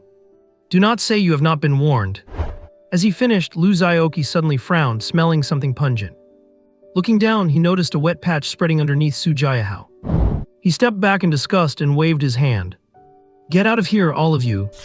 They all scurried away toward the playground like they were running for their lives. "You too, wait." Lu Xiaoqi pointed at the last two, the one who had pulled his hair and the short guy who had thrown the first punch. Both of them trembled, nearly dropping to their knees in front of Lu Xiaoqi. "Take this guy away." Lu Xiaoqi pointed at Su Jiahao, who could not even stand, holding his nose in disgust. They let out a sigh of relief, grabbed Su Jiahao and dragged him away without a moment's hesitation. When the dust settled, Lu Xiaoqi turned to look at the stunned Chen Zhang and walked slowly toward him. "Do you feel better now?" Chen Haoran was shaking with excitement, his eyes red. "Last time I saw that sword aura, you told me it was a hallucination. I knew it could not have been fake. But that does not matter anymore." "Old Chi, no," Chen Haoran said loudly. "I do not want to learn how to cook anymore, I want to become strong. I want to be like you so no one can bully me." Lu Xiaoqi looked at Chen Haoran and suddenly laughed. "It would have been great if you had realized that sooner. But it is not too late, keep it up." Lu Xiaoqi gave Chen Haoran a thumbs up. Chen Haoran nodded firmly, a fiery determination igniting in his bruised eyes. Avoiding the teachers who were coming to investigate, the two of them slipped away. "That jerk, he really never gives me a moment of peace." Xiao Yan grumbled as she looked at the wasteland, which had been transformed beyond recognition by a single strike from Lu Xiaoqi's sword. The piles of rocks, debris, and dirt that had once formed small hills had now collapsed, revealing surfaces as smooth as a mirror. Several teachers investigating the scene were whispering to each other, finding it hard to believe that a student who had not even graduated yet could pull this off. Only Xiao Yan knew at a single glance that this was Lu Xiaoqi's doing. She never expected that this little brat, who had been hiding and playing it safe since his awakening, would completely lose his temper as soon as his friend got hurt. Though she still had a sharp tongue, Xiao Yan felt a hint of comfort in her heart.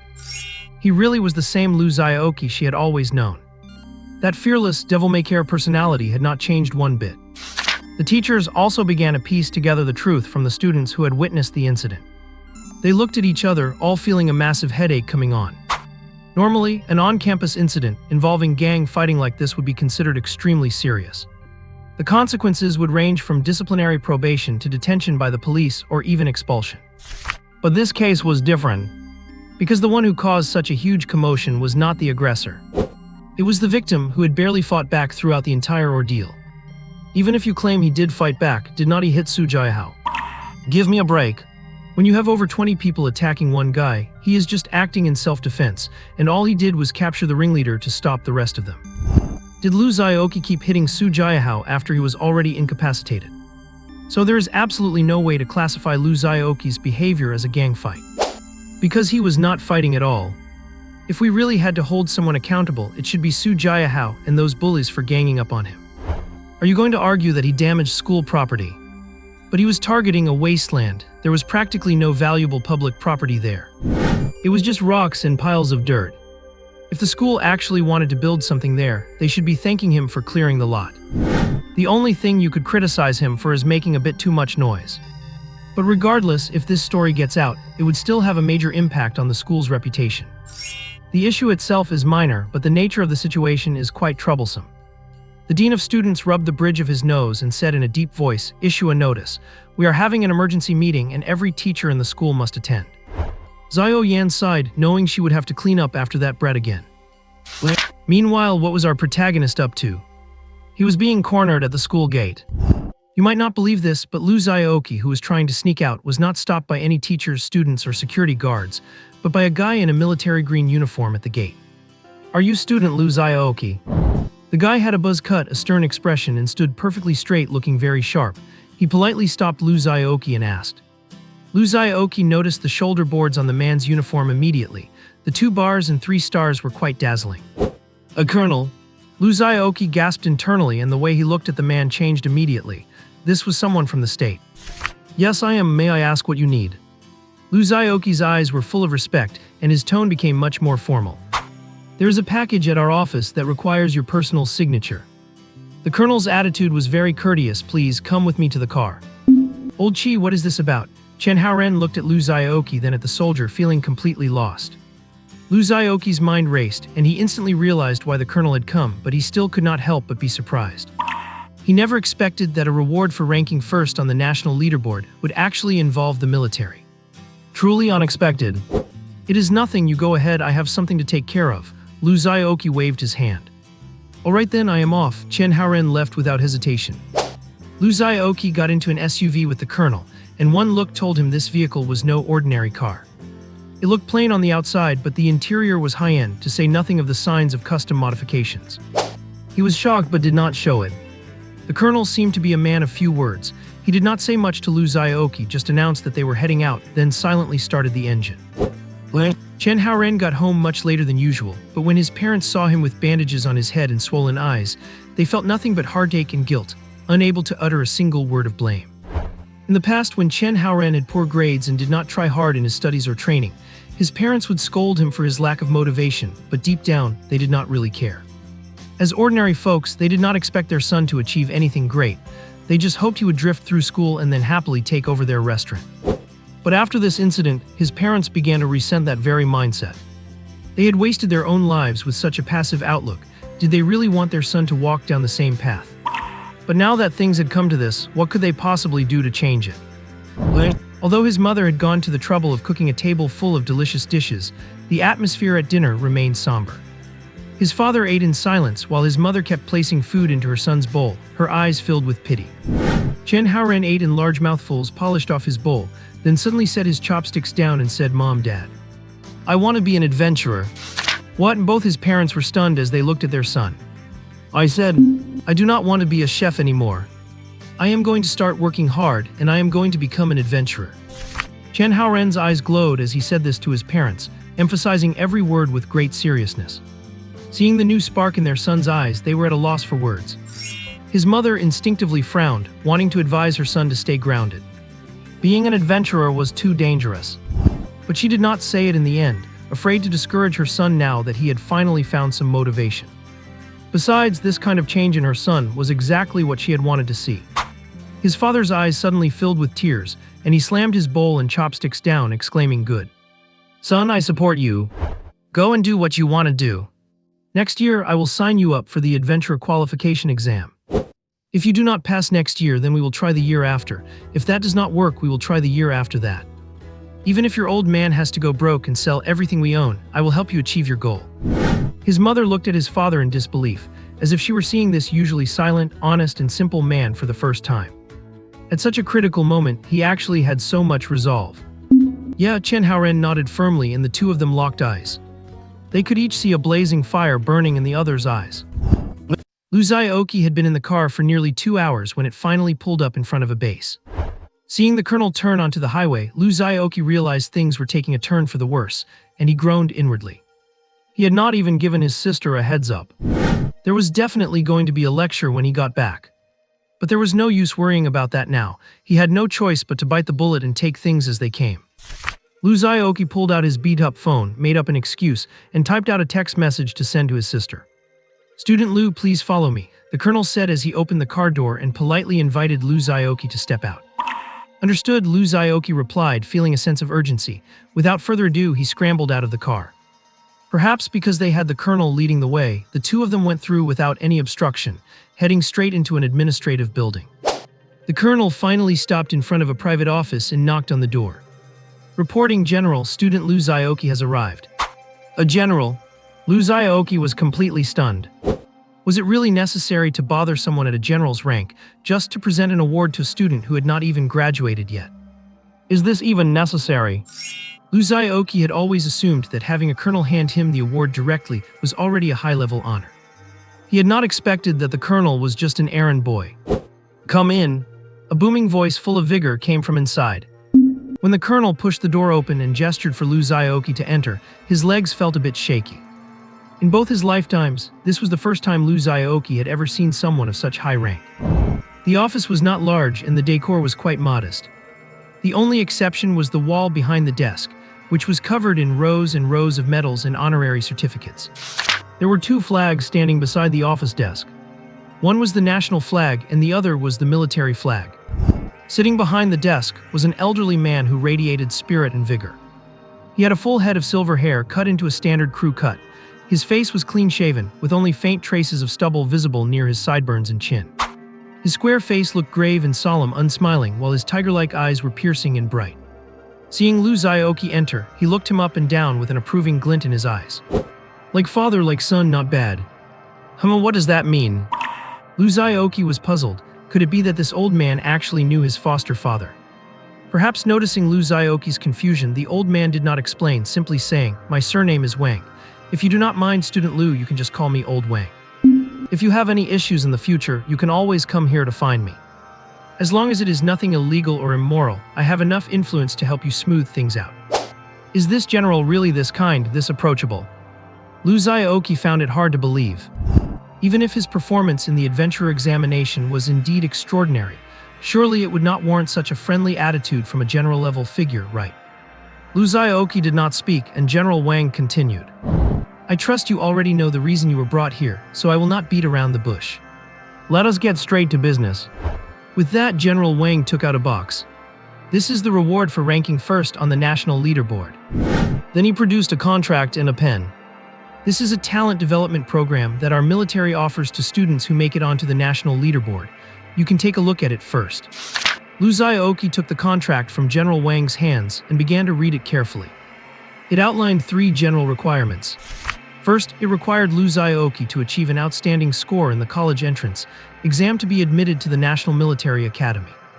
Second, he must serve in the military for 3 years unconditionally after completing his studies. Third, during this time, he must not disclose the contents of this contract to any outside party. In exchange for these 3 conditions, he would receive the nation's full support and training during his studies and service. This includes, but is not limited to, supplies, equipment, cultivation resources, and various items. Furthermore, they would grant him early access to the merit system, allowing him to take on missions from relevant departments to earn merits and exchange them for corresponding rewards. Lu Xiaoqi raised an eyebrow and asked tentatively, "Elder Wang, there should not be any problem if I choose not to sign this, right?" Of course, he did not call the general Old Wang to his face. Mostly because he felt it was awkward. Old Wang, it just did not sound like a compliment. General Wang waved his hand, completely unbothered. "It is no big deal, it was supposed to be extra from the start. As long as you do not publicize it, no one will come looking for trouble. However, I personally recommend that you do sign it. After all, given your current status, it might be difficult to go very far without a power base supporting you." The logic made sense, but Lu Xiaoqi had his own reasons for not signing. Although the 3 conditions were not exactly harsh for him, in fact, meeting them would be a walk in the park. Lu Xiaoqi possessed secrets that were not suited for such a strictly managed institutional unit. They would have his entire history picked apart within a few days. You are absolutely right. Lu Xiaoqi nodded respectfully. I think I will pass on signing it then. Elder Wang looked a bit surprised, took another look at Lu Xiaoqi and then laughed. Young people have high aspirations, which is good. It was just me being a meddlesome old man. With that, he tucked the contract away and pushed the box toward Lu Xiaoqi. Are not you going to open it and see what is inside? Lu Xiaoqi had not expected the general to be this surprisingly reasonable. Hearing this, Lu Xiaoqi did not hesitate and opened the box right in front of General Wang. Inside were 2 gold medals, 2 certificates of honor, and a ring. The gold medals and certificates were for ranking first in the province and the nation respectively, nothing out of the ordinary there. But the ring caught Lu Xiaoqi by surprise. It was an item. Dragon Kingdom Standard Issue Storage Ring. 8 cubic meters of dimensional storage space. The attribute was very simple, just that one line, but it was enough to make Lu Xiaoqi nearly jump out of his seat. A storage ring. This was different from Lu Xiaoqi's inventory slots. Even though Lu Xiaoqi's inventory had no limit, it could not store ordinary items that lacked attributes as mentioned before. But a storage ring is different. It ignores weight and only considers volume, with no requirements for what can be stored inside. As long as Lu Xiaoqi can carry it and it fits within the 8 cubic meters, he can cram anything in there. And since it is an item, it can be put directly into his inventory slot, achieving a nested storage effect. Take another look at the name. Dragon Kingdom Standard Issue Storage Ring. What does that mean? Mass production. As everyone knows, adventurers have at least 20 inventory slots, and each slot can stack up to 999 of the same item. Which means, as long as the nation is willing, any adventurer could become a mobile armory, grain silo, library, processing plant, and so on. Just thinking about it made Lu Xiaoqi feel a sense of shock. The nation really is invincible. And that was not all. General Wang tapped the desk with a smile and said, "Why do not you check what else is inside the ring?" Lu Xiaoqi did as instructed and his jaw dropped. Crimson Blood Mystic Yellow Talisman Accessory. Adds 10 inventory slots. Increases monster drop rates by 20%. Converts 5 designated inventory slots into hotbar slots. Every item placed in a hotbar slot grants bonus attack and defense based on the item's grade. Attributes activate automatically once the talisman is placed in the inventory. Unique. A talisman, and a legendary one at that. Talismans are not like other gear, you can tell just by looking at their stats. You do not need to equip them on your character, they activate automatically just by sitting in your inventory. Although their effects do not stack, and only one can be active at a time. Still, having a few extra stats out of thin air is just too good to pass up. Let us check the detailed stats. The first line adds inventory slots. While this stat is useless for Lu Xiaoqi since his inventory is already infinite. To anyone else it is a great bonus, increasing their inventory space by half. That is seriously powerful, you know. The second stat is simple and brutal, it boosts drop rates directly, no need to explain if you know you know. The third stat is even more worth talking about. What is a quick slot? A quick slot is where you place items and use them instantly without having to take them out. For instance, if you put recovery items there, you can replenish your stats without ever pulling them out of your bag. Or if you put equipment there, you can switch gear with a single click, saving you the hassle of putting it on. Every adventurer loves a quick slot. It is just that not many people can actually get one. Only a few rare items have a quick slot property, like belts, talismans, or special spatial items. And the final stat is a God Tier 1. Items placed in the quick slot provide additional stats to the user. If Lu Xiaoqi fills his quick slots with legendary or mythical gear, his attack and defense will be absolutely maxed out. Even crazier, it does not limit this effect only to its own quick slots. Which means if Lu Xiaoqi gets other items that add quick slots later, this effect will still apply. Lu Xiaoqi does not even know what to say. This reward has far exceeded his expectations. He initially thought it would be just like the provincial ranking rewards, where you get to pick from a few categories. Do you have anything to say? General Wang asked with great interest. Thanks to the country, thanks to the relevant departments, thanks to Elder Wang, thanks to CCTV, thanks to all the family members in the live stream. Lu Xiaoqi's lips twitched as he started rambling incoherently. You little brat. Elder Wang chuckled and waved his hand. I do not have time to mess around with you. Take your reward and get out of here and remember to perform well. The country will be watching over you. Yes, sir. Lu Xiaoqi clicked his heels together and stood at attention for a crisp military salute. Zai, see him out. Elder Wang called out, and the colonel from before pushed the door open. "Student Lu, please come with me." After Lu Xiaoqi left, Elder Wang leaned back in his chair, his expression turning leisurely, his gaze distant as if lost in memory. Knock, knock, knock. There was a knock at the door. "Report. Come in." A woman in military uniform entered, carrying a folder. She had short hair and wore glasses, looking sharp and professional.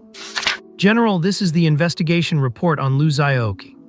Saying this, she handed the folder to the general. Elder Wang took the folder and flipped it open to start reviewing. When he saw that Lu Wanyi had dropped out of school to work and support her brother's education, he frowned, a flicker of guilt crossing his eyes.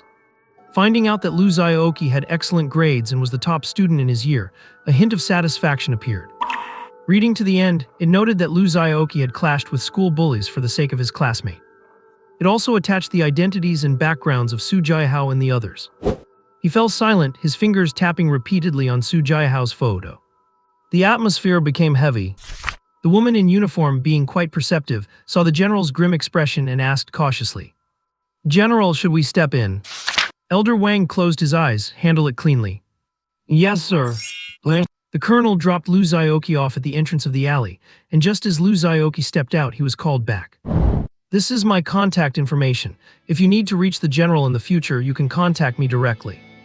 Lu Xiaoqi took the business card, looking a bit dazed. It had the colonel's name, contact number, unit, and rank.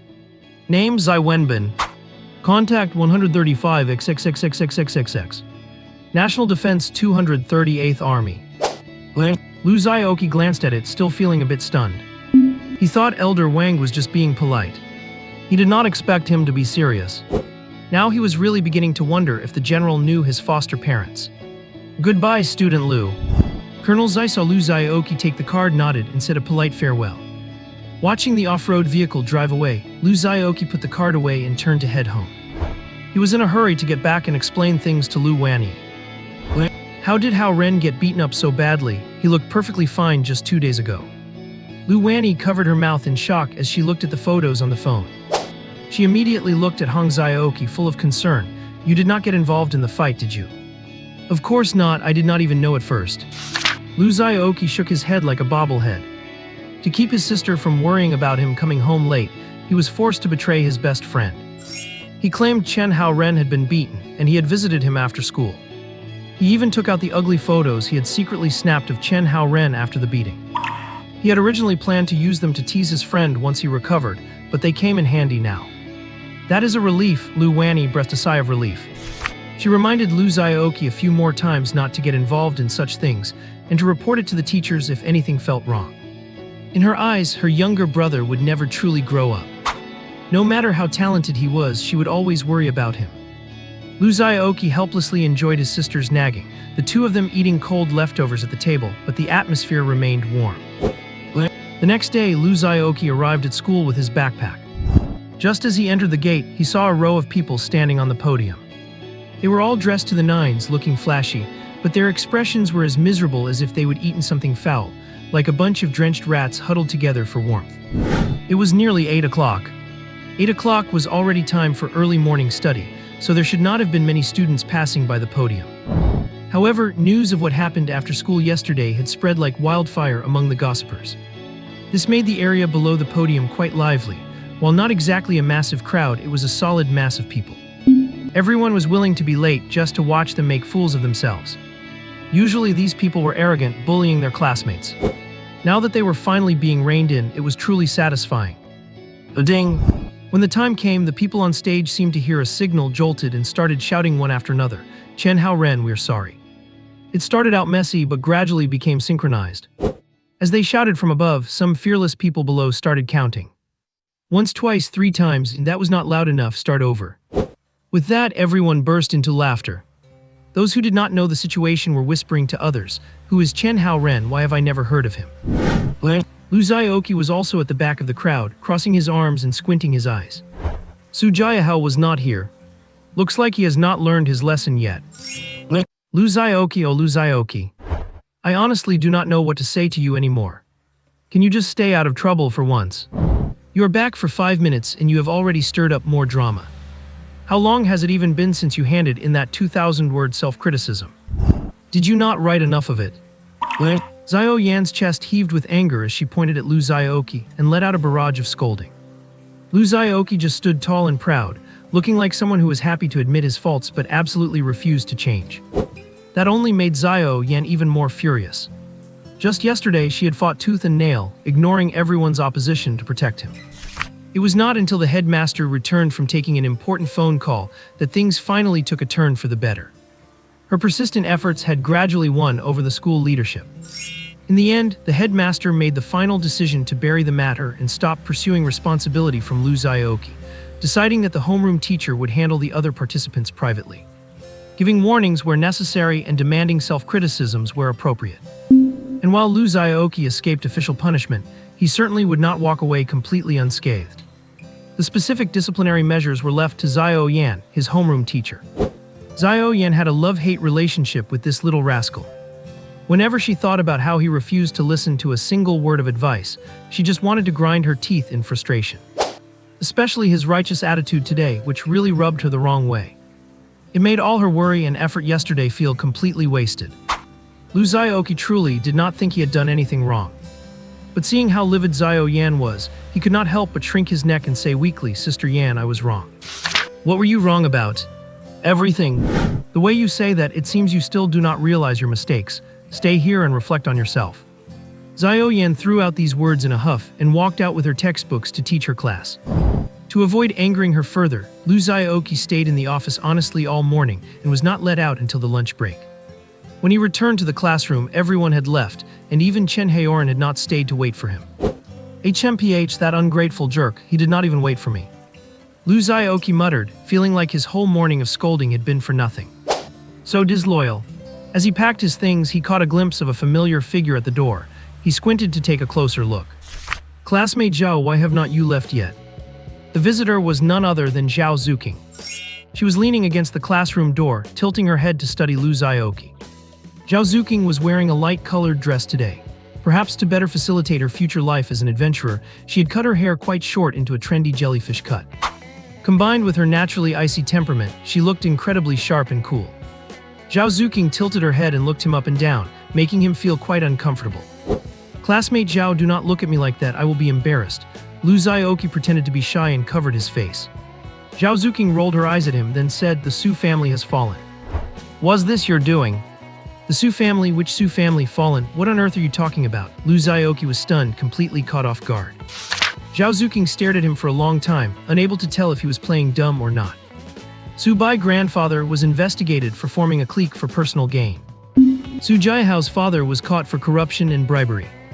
Su Jiahao's uncle's company was caught for tax evasion. Overnight, all the powers associated with the Su family have suffered heavy blows. "Can you dare to claim that this has nothing to do with you?" Zhao Zuking asked calmly, looking at him as if to say, "Do not try to lie to me." Lu Xiaoqi. "No way, they are that miserable. In such a large family, they could not even find one decent person. No wonder they raised a piece of work like Su Jiahao.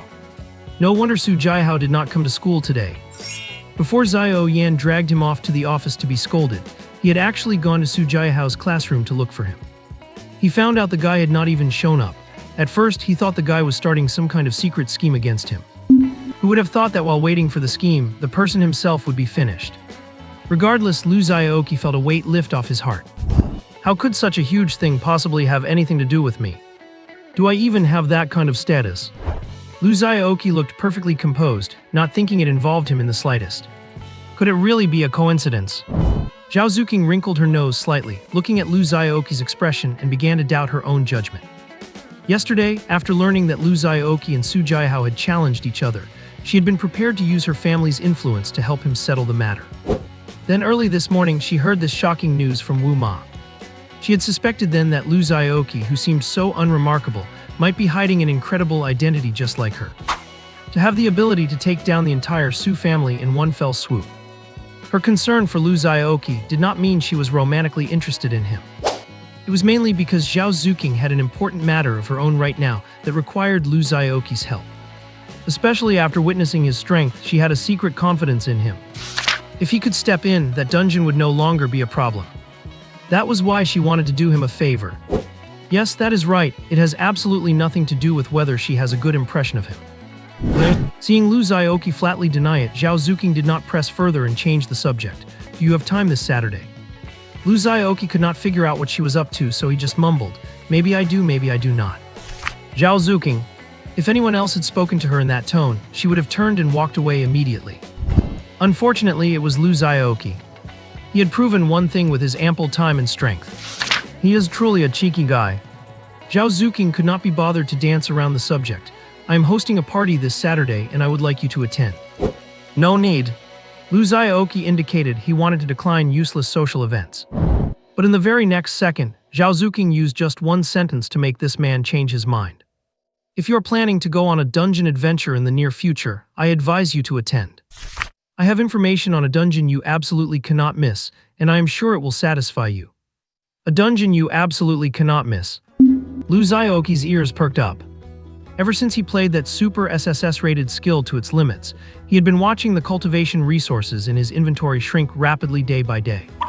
The cost of a single meditation session for him was catching up to what others spent in a month. His power was certainly rising by leaps and bounds, with his mental attribute now on par with his physical strength, if not surpassing it. The main issue was that he currently had no space to continue his physical training, making his physical growth lag far behind his mental growth. As a melee fighter, his physical stats were actually lower than his mental ones. What kind of situation is this? And in no time at all, his cultivation resources would be depleted. The only way to change the status quo was to make money. Only by making money could he rent out a training room at the cultivation center. Only then could his body undergo the next level of training. And only then could he continue to buy more cultivation resources. So right now, Lu Xiaoqi's head was full of nothing but making money. And what was the fastest way to make money? Of course, it was running dungeons. What kind of dungeon could it possibly be, and what does it have to do with the banquet? Zhao Zuqing did not say clearly, she just confirmed Lu Xiaoqi's willingness to participate, left the time for the banquet and walked away. She certainly knows how to keep people in suspense. In the afternoon, Lu Xiaoqi finally learned from Chen Haoran why he had not waited for him at noon. Because he was leaving. It was so sudden. Chen's father and mother had both come in the morning. They set aside their restaurant business just to come and process the paperwork for Chen Haoran. Before the college entrance exam, there is always a large number of students who vanish from everyone's view. To boost the school's enrollment rate, teachers will tactfully advise those students who have no hope of getting into college not to waste any more time, and to go out and start accumulating work experience as soon as possible. This way you end your boring and agonizing time at school early, the teachers have fewer headaches to deal with, and the school significantly improves its success rate. Everyone is happy. Unlike them, Chen Haoran did this of his own volition. He had originally planned to just get his diploma and go back home to inherit the family business. He is just moving that timeline up a bit now. The only difference is, he no longer plans to just go home and learn to cook. He's preparing to enroll in a training course, work hard and seriously for a year, and take the next adventurer's exam next year. As mentioned before, you do not have to be a student to take the adventurer's exam. As long as you pay the fee, anyone can sign up for the assessment. It is just that students selected through school channels get the fees waived. Naturally, there are plenty of people in society who are unsatisfied with their status quo and want to try their luck to see if they can turn a bicycle into a motorcycle. Where there is demand, there is a market, and major adventure training institutions have sprung up accordingly. Xiao Yan is actually a very responsible head teacher. She has never given up on anyone in her class, not even a slacker like Chen Haoran who ranks at the bottom. She had also advised Chen's parents to think it over carefully this time. But when she learned of Chen Haoran's true goal, she was genuinely shocked.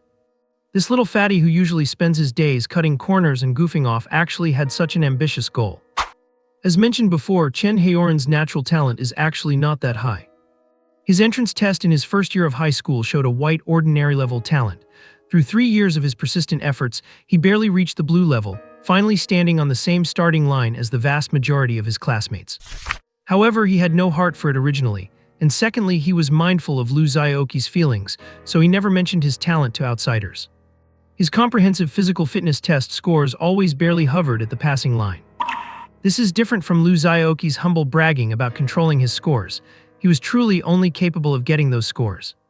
Given Chen Haoran's current conditions, trying to become an adventurer in a year is no less difficult than a high school underachiever aiming to get into Tsinghua or Peking University. But should she tell him to give up? Xiao Yan hesitated for a moment, and Lu Xiaoqi's figure suddenly flashed through her mind, and then, as if by some strange twist of fate, she agreed. Chen Haoran's sudden change must be related to that person. Or rather, it must have something to do with what happened yesterday. The beating he took was the trigger. It seems he is influencing more than just me. Xiao Yan could not quite describe how she felt, but when she looked at Daxia Haoran's determined face, she also felt a sense of approval. The paperwork is still being processed, but the matter is already set in stone. Lu Xiaoqi looked at Chen Haoran with a look of astonishment. I did not expect this guy was not just talking big, he is really serious about this. Lu Xiaoqi understands Chen Haoran. This guy looks lazy, easygoing, and carries a carefree, indifferent attitude. But deep down he is full of stubbornness, his resolve firmer than iron. Once he sets his mind on something, it does not matter who comes or what they say, he will not listen. In this aspect, he is very much like Lu Xiaoqi, which is why they get along so well. Back then, his parents had been pouring ideas into his head about just coasting for a few years, and then going back to inherit the family restaurant. Over time, Chen Haoran himself came to agree with this viewpoint. After meeting Lu Xiaoqi, a new idea sparked in his mind. So for 3 years, he had been persistently trying to get Lu Xiaoqi to join him in opening a restaurant. Lu Xiaoqi had refused 100 times, but it was useless. No matter what he said, Chen Haoran stuck to one principle. Never abandon, never give up. This shows just how persistent he is. Haoran, you bastard, you are abandoning your brother and leaving this sea of misery behind. Lu Xiaoqi scolded him with a smile, but his eyes were full of reluctance. His best friend of 3 years was about to embark on a journey toward his dreams. Even if he was reluctant to let him go, he had nothing but blessings in his heart. Do not worry, I will come back to see you often. Chen Haoran chuckled and winked at Lu Xiaoqi. There are still more than 2 months until the college entrance exam. Before Lu Xiaoqi enters the Adventurers Academy, Chen Haoran can come find him anytime. Whether the purpose is to visit Lu Xiaoqi or just to show off his newfound freedom, who is to say? HMPH keep showing off. With that short exchange, the two looked at each other, their minds filled with turbulent thoughts. Having lived 2 lifetimes, Lu Xiaoqi naturally knows that life after graduation will not be as beautiful as one imagines. There is a saying that goes well. When we were young, we looked forward to growing up fast, but once grown, we are always nostalgic for our childhood. Chen Haoran clearly does not understand the world of adults yet. He has no idea what kind of cruel and ruthless reality awaits him once he leaves campus.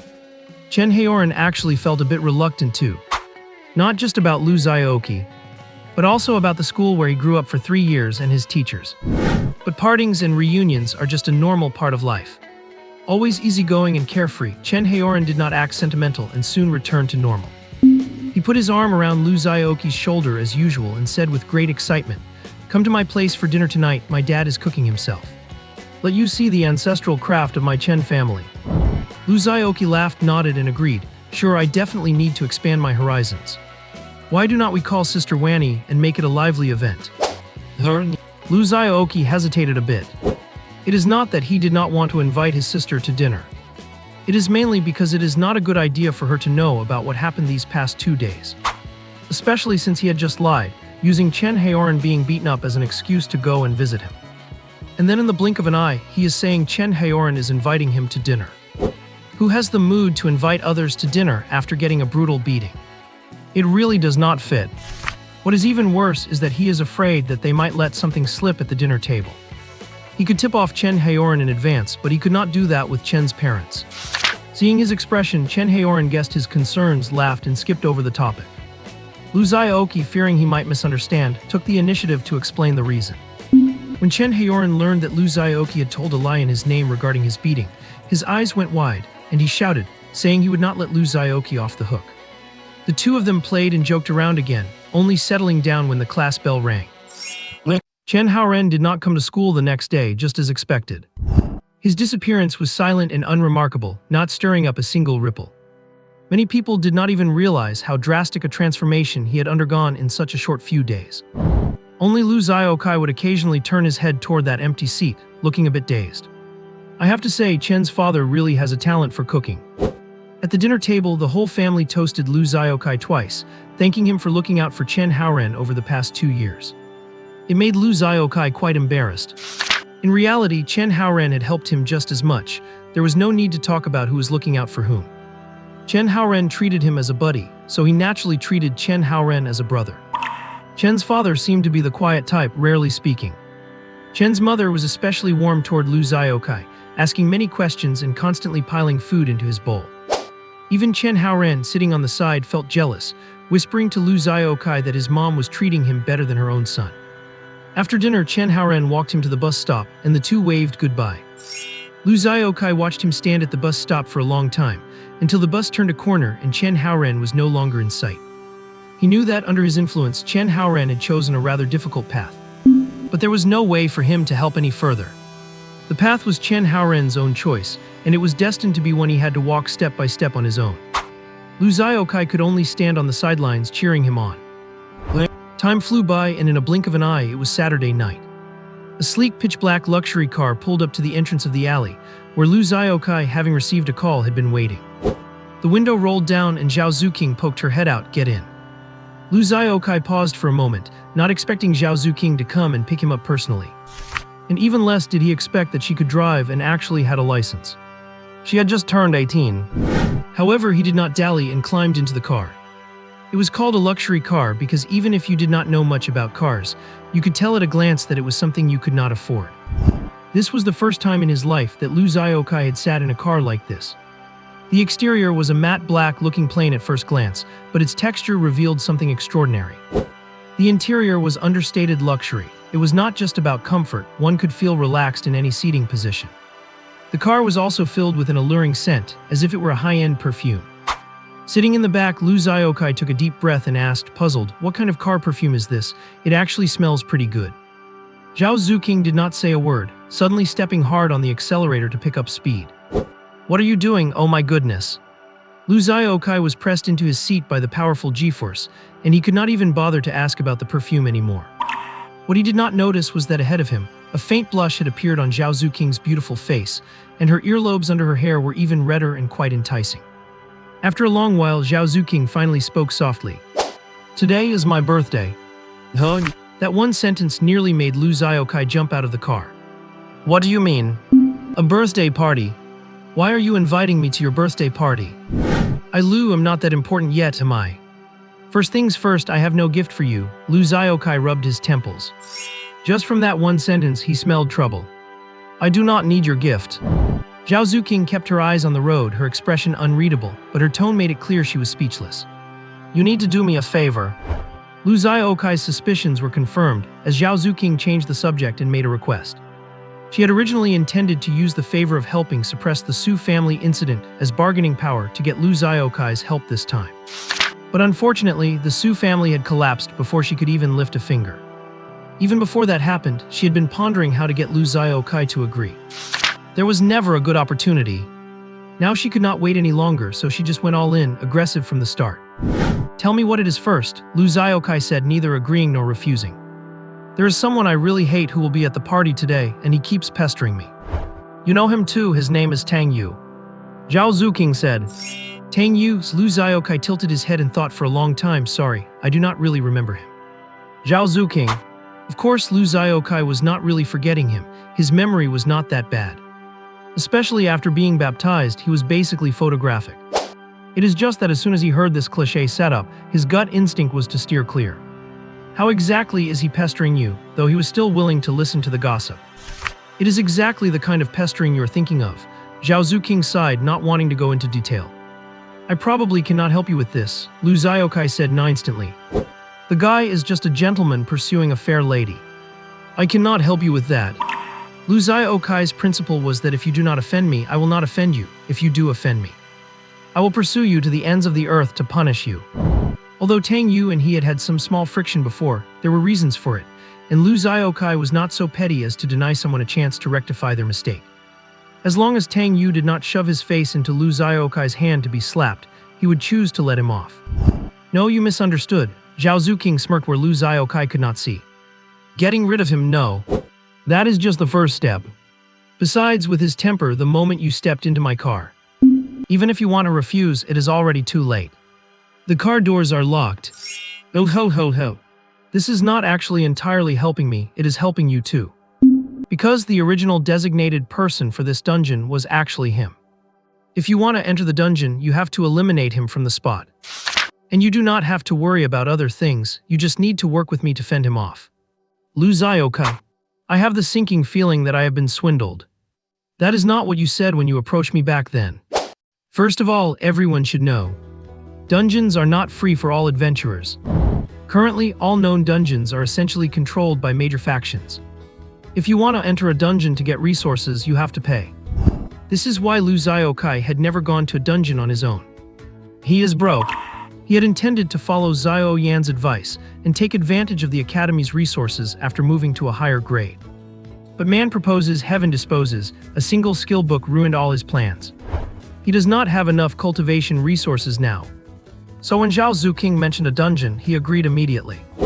As a result, now Zhao Zuqing drops this on him. You and Tang Yu are actually competing for the spot, do not worry, I am rooting for you. Lu Xiaoqi obscenities. But when you are under someone's thumb, you have to bow your head. Asking him to give up on this opportunity, which Zhao Zuqing called absolutely not to be missed. He obviously could not do that. He had no choice but to bear it for now. The car slowly drove into a luxurious estate, and as soon as Lu Xiaoqi stepped out, he saw the person they were just talking about, Tang Yu. Seeing him step out of the car with Zhao Zuqing, the smile on Tang Yu's face gradually froze. And then, at a speed visible to the naked eye, it turned dark and sullen. Zuqing, how come this guy is with you? Tang Yu forced a smile and walked over to greet her. I have said it before, please do not call me Zuqing. You are not worthy of it, thank you. Who I am with has absolutely nothing to do with you. Zhao Zuqing remained cold as ice, not even sparing Tang Yu a glance. Yet from her 37-degree mouth came words so bone-chilling that they pierced Tang Yu's heart like a sharp blade. Lu Xiaoqi, standing silently to the side, felt like he could practically hear the sound of blood spurting out. He could not help but look at the guy with sympathy. Bro, being a simp gets you nowhere. Do not you even understand that? To Tang Yu, the way Lu Xiaoqi looked at him was a blatant provocation.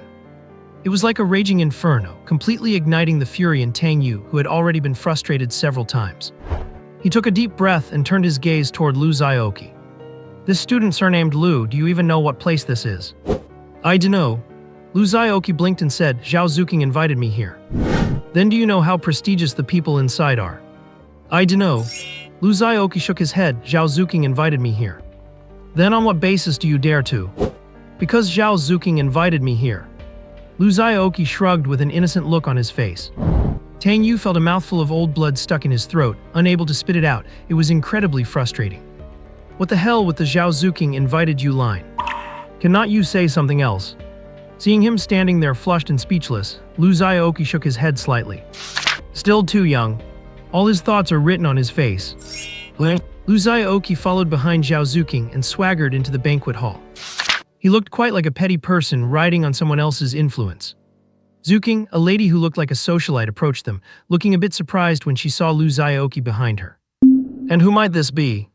Auntie, this is Lu Xiaoqi. Seeing a family member, the expression on Zhao Zuqing's face thawed slightly. She nodded, did not even mention Tang Yu, and just gave a simple introduction of Lu Xiaoqi. Hello ma'am, I am Zhao Zuqing's classmate, my name is Lu Xiaoqi. Lu Xiaoqi offered a polite and standard greeting. The lady swept a glance over Lu Xiaoqi's outfit, frowned slightly, and gave only a cold nod in response to his greeting. Then she turned to Zhao Zuqing and asked, did not young Master Tang go to pick you up? Why is not he here? Did you miss each other? Zhao Zuqing said indifferently, there is no need to pay attention to him. Oh you, what is wrong with young Master Tang? Why do you dislike him so much? The lady sighed, trying to persuade her with good intentions. He is good-looking, has great talent and a top-tier family background, and he really cares about you. Auntie, it has nothing to do with those things. I just do not have any interest in that right now. Zhao Zuqing felt a bit helpless and interrupted the lady. Lu Xiaoqi stood by and clicked his tongue. Only 18 and already facing an arranged marriage by her family. I guess this is the world of the wealthy. Tuzg. The lady frowned and then called out Mama Wu.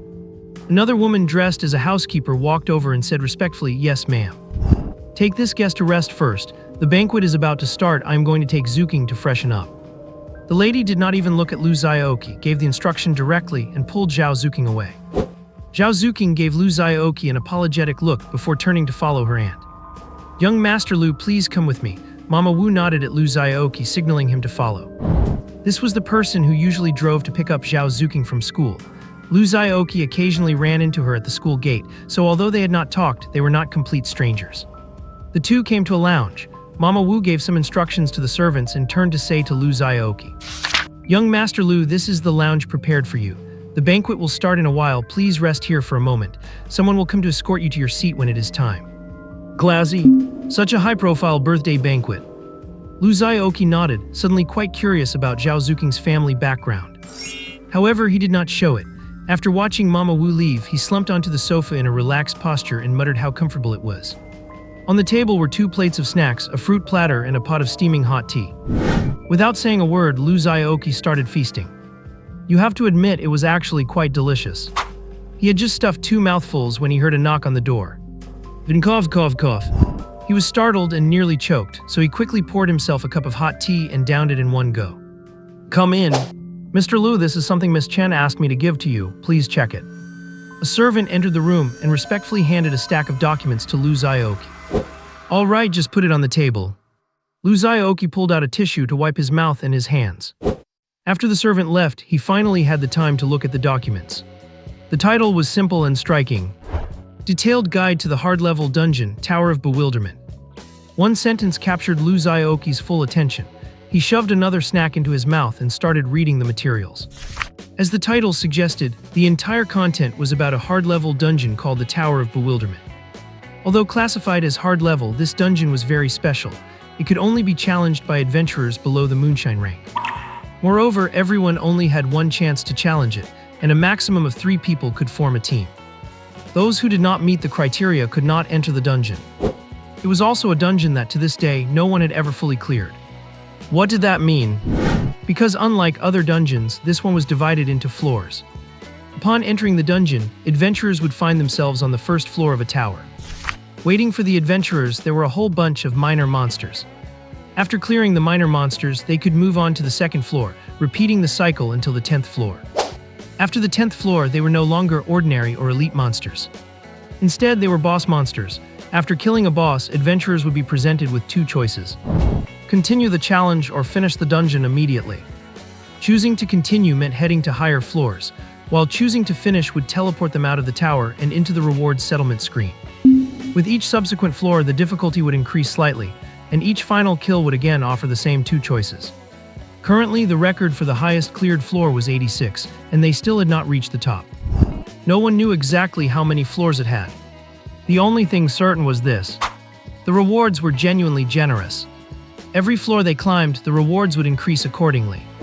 Beyond regular gear skills and item drops, all sorts of exceptionally rare items would appear. For instance, inventory expansion scrolls. For instance, equipment reinforcement scrolls. For instance, Water of the River of Oblivion. Water of the River of Oblivion is also known as Skill Reset Water. It has only one purpose.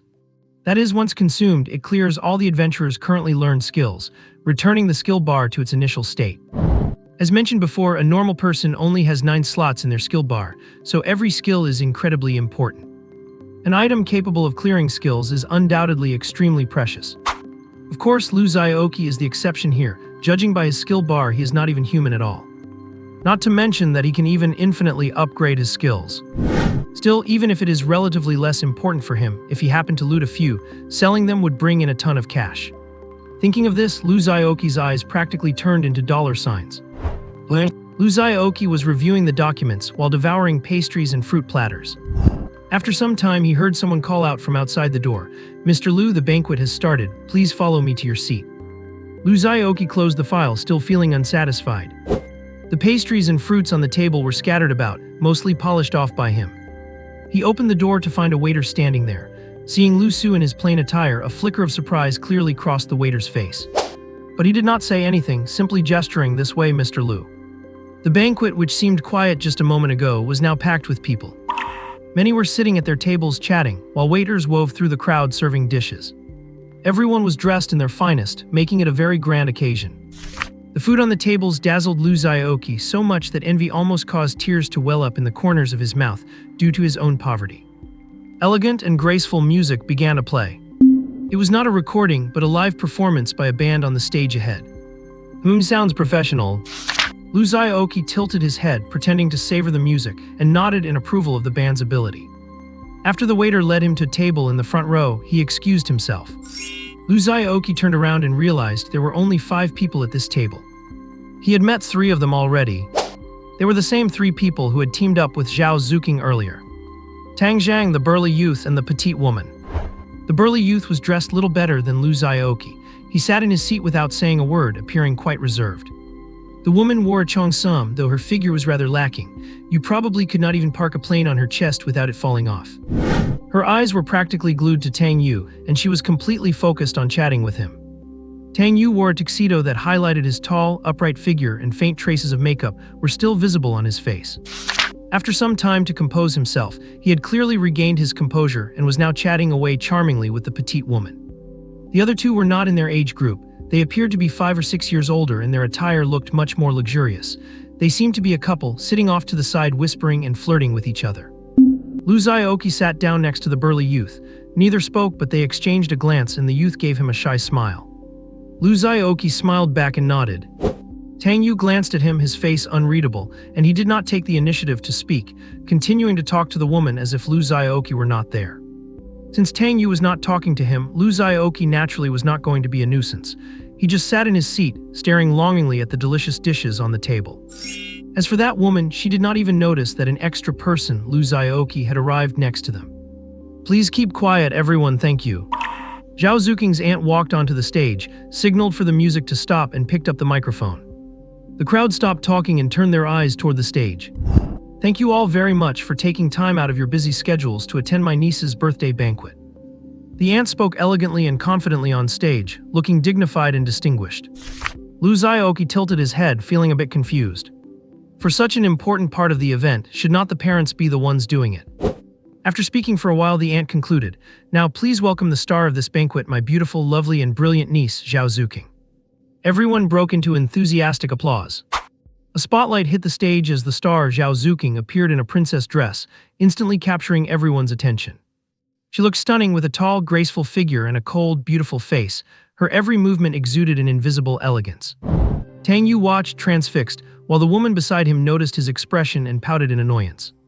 Only Lu Xiaoqi glanced once before turning his attention back to the food.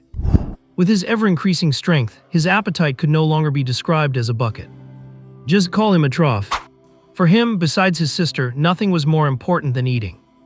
Zhao Zuking took the microphone, and as the applause died down, everyone waited to hear what the little princess would say. "Thank you for coming to my birthday banquet, thank you." Zhao Zuking gave a slight nod, said it coldly, and handed the microphone back to her aunt. The crowd, everyone was stunned for a moment. The atmosphere of the scene became quite awkward. The aunt took the microphone with a stiff expression and cast a reproachful look at Zhao Bai. This child, she did not read a single word of the lines she was supposed to remember. She quickly smoothed things over. "It seems our Zuking is a bit shy." Then she rattled off a long list of things. "Now I declare the banquet officially begun. Enjoy this joyous occasion to the fullest." Lu Xiaoqi did not bother listening to the rest. As soon as he heard the banquet had begun, he could not hold back his primal urge and reached toward the king crab, the most eye-catching dish on the table. "What a loser," Tang Yu muttered, seeing Lu Xiaoqi's performance, and smirked with disdain. Lu Xiaoqi heard him, of course, and knew who he was talking about, but he did not care at all. Would you care about the words of a loser? Especially a loser who is a total bootlicker. Tang Yu was about to say something more to mock Lu Xiaoqi, but then his eyes lit up and he abruptly stood up. "Zuking, over here." As he spoke, he pulled out the chair next to him, gesturing for Zhao Zuking, who was walking over slowly to sit. "What a thick skin." Lu Xiaoqi wiped his mouth. He had followed Zhao Zuking earlier and heard exactly what she said to put Tang Yu in his place, yet this guy still had the nerve to call her Zuking. Of course, that did not stop Lu Xiaoqi from devouring a large lobster. Just as he was eating with both hands, a wave of fragrance hit him, and suddenly there was someone sitting next to him. It was Zhao Zuking, who had removed some of the cumbersome accessories from her outfit. She pulled out the chair next to Lu Xiaoqi and sat down gracefully, slowly taking out her chopsticks. Her every move was in stark contrast to the rough-looking Lu Xiaoqi. Lu Xiaoqi looked up. Sure enough, Tang Yu's face was changing faster than a Sichuan opera performer. It was becoming unpredictable. "Why are you sitting here? Should not you be at the head of the table?" Lu Xiaoqi wiped the corner of his mouth and asked Zhao Zuking, looking puzzled. She picked up a piece of crystal-clear tofu, popped it into her mouth, and glanced at Lu Xiaoqi. "None of your business." Lu Xiaoqi. You think I want to care? If you were not sitting next to me messing up my focus, I would not even bother with you. Zuking is not that the guy named Lu something.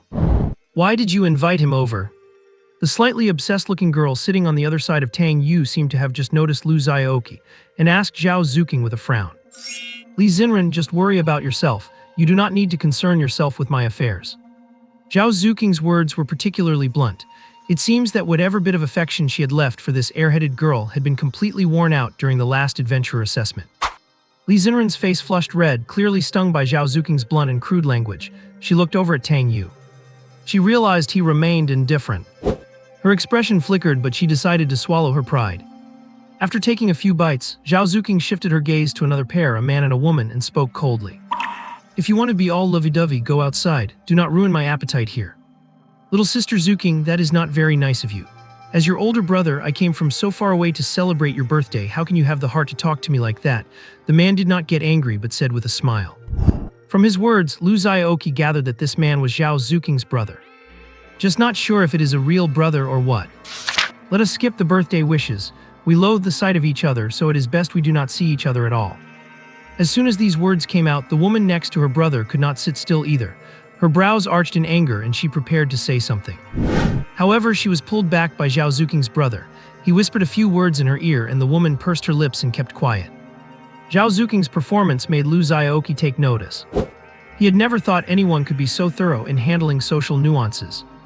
At first, when she snapped at Tang Yu, Lu Xiaoqi just thought it was because Tang Yu was a sycophant and was being controlled by Zhao Zuking. But then he realized something was off. There were 6 people at the table excluding her, and she had already snapped at half of them.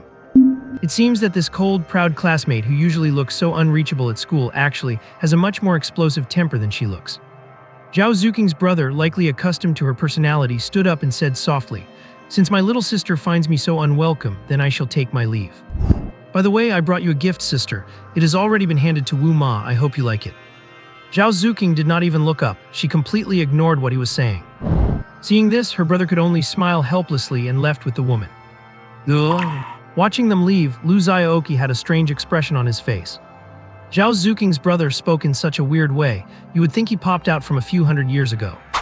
It was so archaic it gave people goosebumps. After they left, Zhao Zuking seemed to breathe a sigh of relief and popped 2 more bites of food into her cherry-red mouth. Seeing an opportunity, Tang Yu stood up, his face full of smiles as he said, "Zuking, today is your birthday. I specially prepared a piece of equipment suitable for you. Take a look and see if you like it." As he spoke, a flash of light appeared on his hand, and he took out an exquisitely packaged gift box and gently opened it. Looks like he possesses storage-type items as well. Inside the box was a crystal-clear magic staff, with a ribbon tied around the handle, looking quite delicate. While Tang Yu presented the gift, he cast a look of utter disdain at Lu Xiaoqi, who was still eating and drinking heartily. As if to say, compete with me, you are way out of your leg. I specifically entrusted someone to visit the Snowy Series dungeons, and went through so much trouble to obtain this from the Ice Queen. It is perfect for you, try it out. No need, please take it away. Zhao Zuking did not even glance at it and flatly refused. Seeing the appearance of the staff, Lu Xiaoqi, who had not yet swallowed his orange juice, nearly sprayed it out. His expression was quite bizarre, because he recognized that staff all too well. Not long ago, he had played with that thing so much it was almost worn smooth, but since he did not have any use for it, he sold it to the auction house. He remembered the price clearly, 3 million. The auction house turned around and listed it for 3.5 million, earning a clean profit of 500,000 in one go. Lu Xiaoqi's mouth twitched, not knowing whether to laugh out loud or not. She really is a rich girl. That is 3 million. And she refused it without even giving it a second look. Lu Xiaoqi silently gave her a mental thumbs up. Maybe his schadenfreude was a little too obvious. Or perhaps after being rejected by Zhao Zuking multiple times, he was getting a bit hot-headed with embarrassment. Tang Yu flew into a rage directly at Lu Xiaoqi. "What are you laughing at, you poor beggar? Can you even afford this? You probably will not even see an item like this for the rest of your life." The hatred in Tang Yu's eyes as he looked at Lu Xiaoqi was palpable.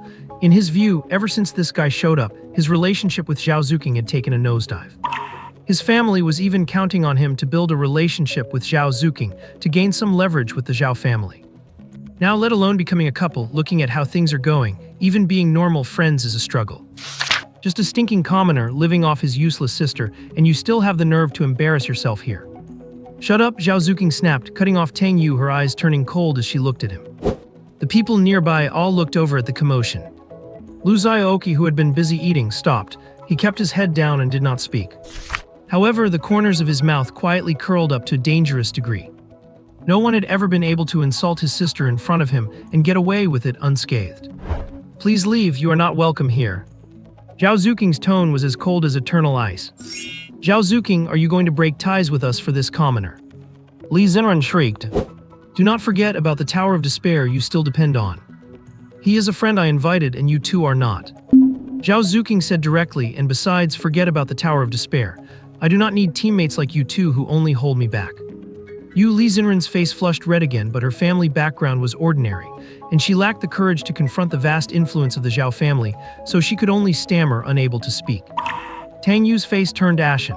He suddenly sobered up, realizing that his few words had completely destroyed his relationship with Zhao Zuking. He opened his mouth, intending to salvage it.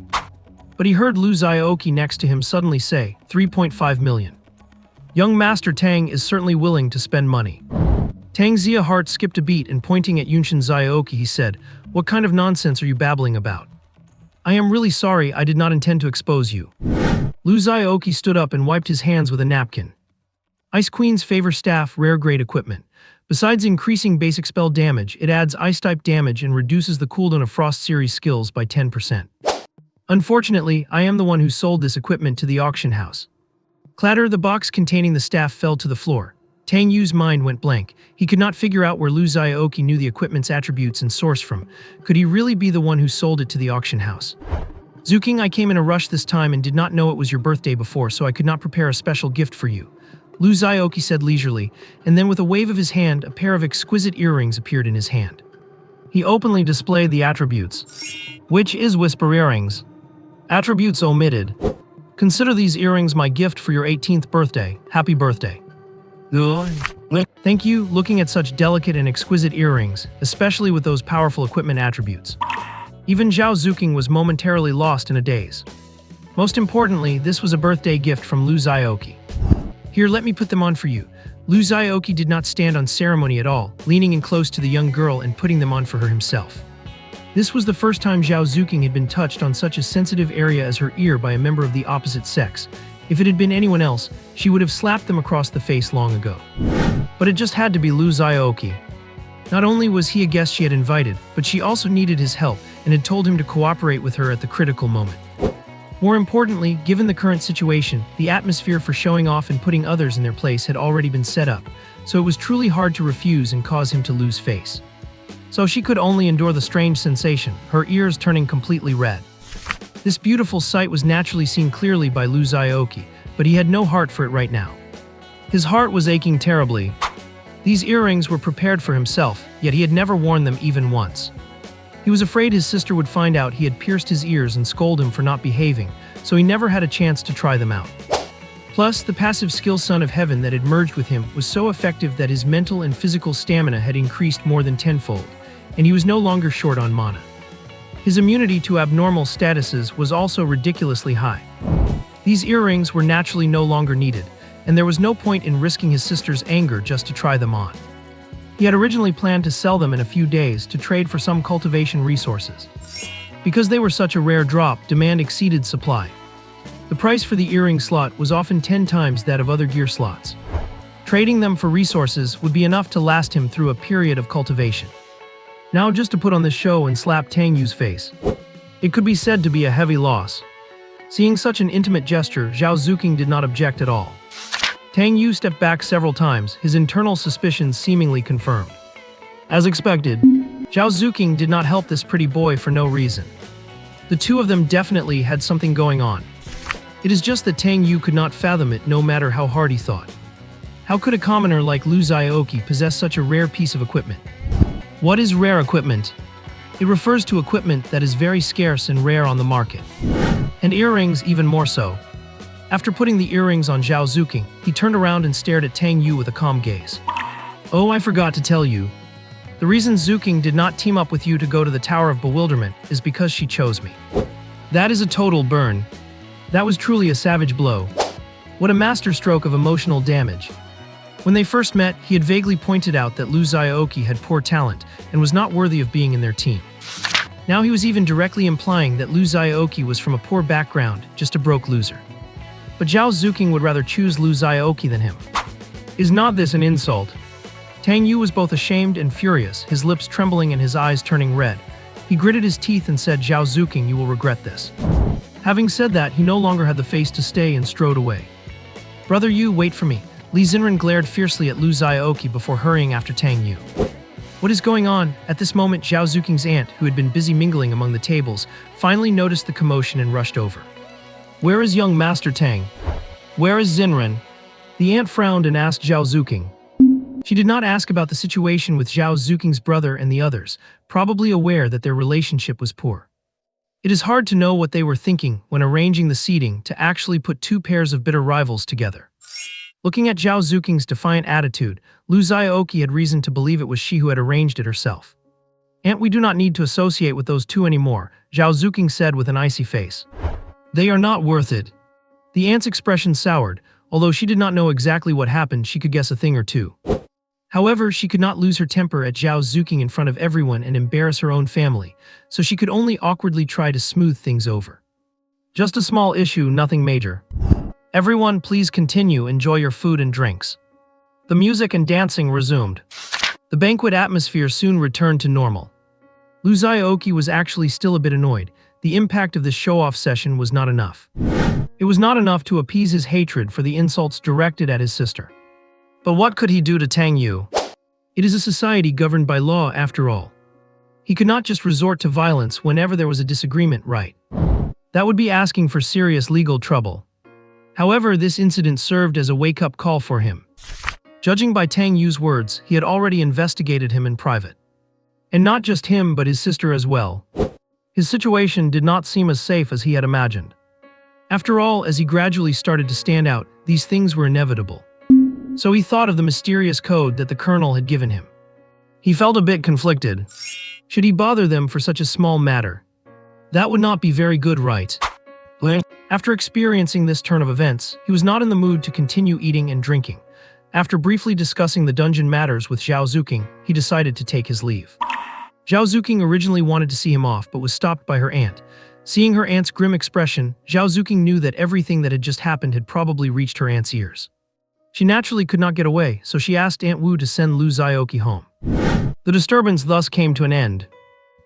Time flowed like water, days passed by. Several days passed and everything was calm. It seemed the banquet had no impact on Lu Xiaoqi's life. Lu Xiaoqi, just coming out of the auction house, felt refreshed. With 3 million in his pocket, he felt a bit more confident. It is worth mentioning that this money came from the Ice Queen's support staff that Tang Yu had left behind. Although Zhao Zuking had rejected it to his face, Tang Yu left in a hurry and did not take the staff with him. And since he had said it was a gift, he probably felt too embarrassed to take it back. Zhao Zuking looked at it with disdain and could not even be bothered to look at it. In the end, Lu Xiaoqi picked up a bargain. He could not help but exclaim, "Round and round, it is still you." So he found some time and sold it at the auction house again. Looking forward to our next encounter. When it comes to being cunning, Lu Xiaoqi takes the prize. This time he did not plan to spend all 3 million. Since practicing at home had become a bit inconvenient, he planned to get a membership at a nearby cultivation center. The 3 million came just at the right time. One day, while Lu Xiaoqi was sitting in the classroom yawning during class, he was suddenly called out by Zhao Yan. Standing outside the classroom were a few people from the relevant departments, looking quite serious. Zhao Yan looked at Lu Xiaoqi with concern. "Is this Lu Xiaoqi?" "Yes, I am." Lu Xiaoqi observed the situation. They did not seem friendly. "You are in trouble now, come with us," one of the men said as he pulled out a pair of silver handcuffs. "Lu Xiaoqi." "Zhao Yan. Do not listen to his nonsense." Another slightly older middle-aged man pushed him aside and said in a relatively amiable tone, "We are from the Rongcheng Police Department. We just need student Lu to assist with an investigation regarding a case here. I am his homeroom teacher. May I ask what this is about?" Zhao Yan blocked Lu Xiaoqi and asked, "Sorry, since the case is still under investigation, it is not convenient to disclose it to unrelated personnel." The middle-aged man replied, then turned to Lu Xiaoqi. "Student Lu, please come with us." "Just a moment." Zhao Yan was a bit worried about Lu Xiaoqi, so she pulled him aside and asked in a low voice, Xiaoqi, what on earth did you do to have the police show up at school? I have no idea, Lu Xiaoqi replied with an innocent face. Teacher, you know me, I am always a well-behaved student. Well-behaved, my foot. Xiao Yan's face darkened, but she still said, is there anything I can do to help? Lu Xiaoqi cut her off with a wave of his hand. It is fine, if you have done nothing wrong you have nothing to fear, Lu Xiaoqi said, completely unbothered. The faces of the officers from the relevant departments all darkened simultaneously. What is that supposed to mean? Are we the ghosts? Student Lu, can we go now? Lu Xiaoqi's mind raced and he wore a harmless smile. Officer, may I make a phone call? Do not worry, I will do it right in front of you. It will only take a moment, very quick. Of course, that is your right. Lu Xiaoqi took out his phone and entered a mysterious code. As soon as the call went out, it was answered instantly. Hello? Yes, it is me. Yes, all right, no problem. Goodbye. After hanging up, Lu Xiaoqi said to the police officers who had been listening intently, I am done now, let us go. The police officers exchanged disappointed glances and said, let us go. No sooner had they left than the classroom exploded into chaos. Lu Xiaoqi was taken away by the police. What? Lu Xiaoqi got arrested? Huh, what did Lu Xiaoqi do to get arrested? Zhao Zuqing, who witnessed everything, looked thoughtful and frowned slightly. Everyone was discussing it heatedly, eager to know what Lu Xiaoqi had done. In the end, the rumors became increasingly outrageous, with several different versions circulating. Some said Lu Xiaoqi was caught cheating. Others claimed he was arrested for drugs or obscene activities. Some even suggested he was a secret gang leader who had finally been caught. People's imaginations were so wild they could have written several novels based on them. It eventually reached the homeroom teacher Xiao Yan, who had to give a stern reprimand to quiet things down. However, the news spread throughout the school quickly, as such a big event was impossible to cover up, especially since so many people had witnessed Lu Xiaoqi being taken away. Meanwhile, sitting in the police car, Lu Xiaoqi appeared very calm. Obedient. The atmosphere in the car was a bit awkward. Or rather, a bit heavy. The two young auxiliary police officers glanced at Lu Xiaoqi from time to time. They muttered to themselves, is this guy really a suspect? He does not look like one. We could not have caught the wrong person, could we? Lu Xiaoqi, of course, could not guess their thoughts, but seeing the dull atmosphere, he decided to break the ice. After a moment of thought, Lu Xiaoqi said to the middle-aged man who looked relatively kind, Officer, what do you do for a living? The man's expression froze, and he could not help but look at Lu Xiaoqi several times. This guy definitely has some issues. Even if he is not mentally ill, he is definitely not right in the head. What do you think I do for a living? I am a terrorist and I am here to do my business. Why do not you look at my badge and repeat what you just said? Oh, what I meant was, perhaps realizing the contradiction in his question, Lu Xiaoqi quickly explained. Where are you taking me? Which department are you from? Did you follow the proper procedures at school? The first three questions were still relevant. The middle-aged man smoothed his thinning hair, preparing to answer. But then Lu Xiaoqi's mouth went off like a machine gun, firing question after question. How old are you guys? Where are you from? Do you own a car? Do you have a house? Do you have a mortgage? How many people in your family? How much land does each have? And how many cows do you own? Do you have girlfriends? Are you married? Do you hand over your entire paycheck every month? How much pocket money do you get? Shut up, one of the officers, unable to stand the insult, shouted, glaring fiercely at Lu Xiaoqi. What is this, a census? None of your business whether I have a girlfriend. What, are you going to send me one if I do not? Who is the police officer here, you or me? Oh, Lu Xiaoqi muttered sheepishly, could it be that he does not have a girlfriend? Why is he reacting so strongly? Officer, since you are so old and still do not have a girlfriend, you must have a lot of savings, right? The officers from the relevant departments. One sentence, 3 critical hits. Right where it hurts. The officer could no longer sit still. In a fit of embarrassment and rage, he started rolling up his sleeves. Hey, you brat, you want to see how I handle you? Old Hu, calm down. Keep it together, old Hu. Take a deep breath. The others quickly pulled him back. There was no dash cam running, and if he ended up hitting someone, it would cause a huge mess that none of them could handle. Lu Xiaoqi covered his mouth and shrank his neck, not daring to provoke them further.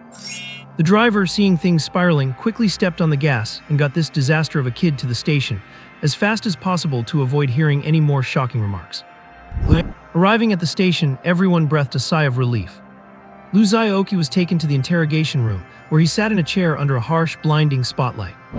On the wall directly in front of him were eye-catching red characters on a yellow background. Leniency for confession, severity for resistance. Leniency for confession means sitting in jail for life. Severity for resistance means you go home for the holidays, Lu Xiaoqi muttered. Lu Xiaoqi whispered to himself. The female officer who just walked in. Am I invisible to you? She coughed, pulled up a chair with a stern face, and sat down. Name? Lu Xiaoqi. Age? 18. Gender?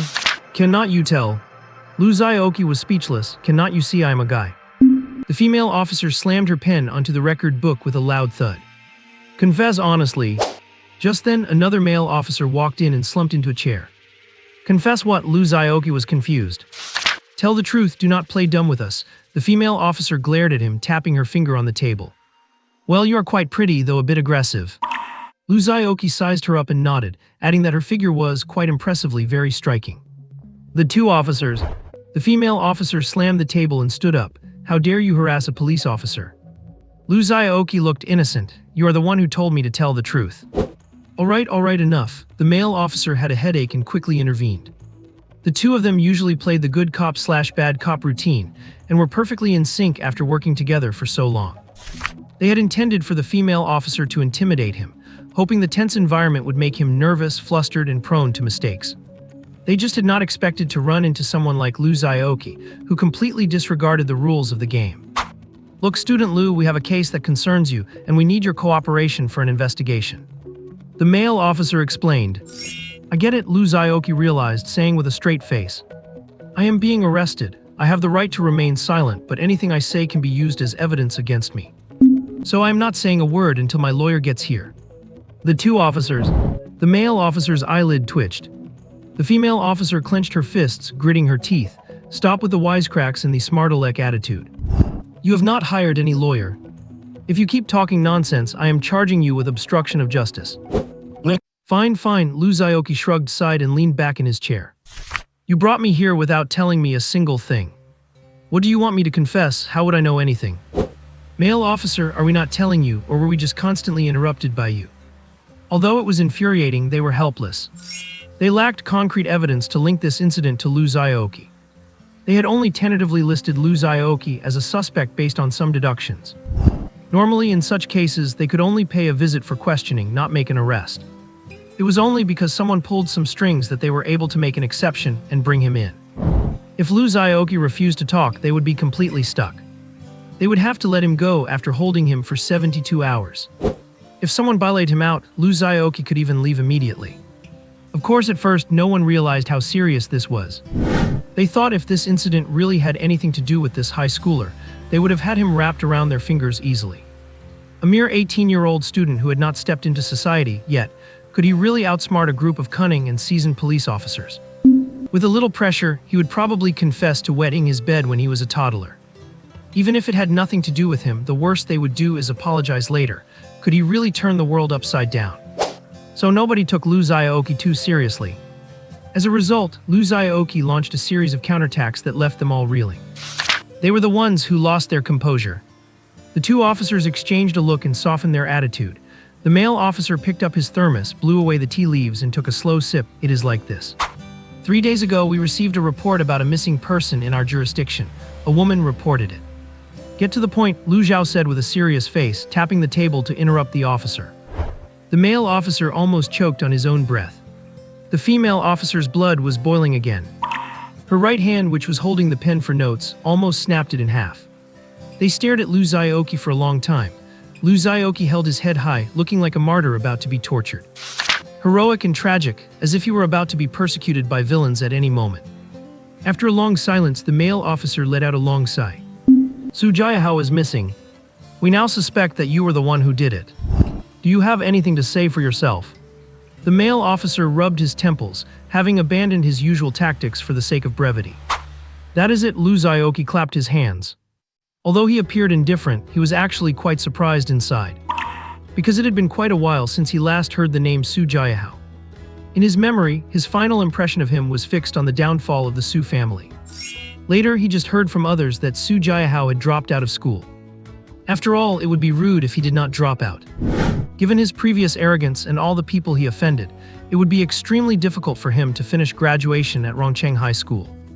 It It was not until now that Lu Xiaoqi learned from the police that he was missing. Su Jiahao is missing. Then go find him. Why are you arresting me? I have no idea where he is. Lu Xiaoqi spread his hands, showing he did not get it. Are you really completely unaware? The female officer stared intensely, putting extra weight on the word completely. According to our investigation, you just had a conflict with Su Jiahao before he went missing. Plus, after the Su family suffered such a setback, they are no longer as powerful as they used to be. We have reason to believe that you truly had the motive to take action. Lu Xiaoqi widened his eyes in silence. Please, officer, open your big, beautiful eyes and look closely.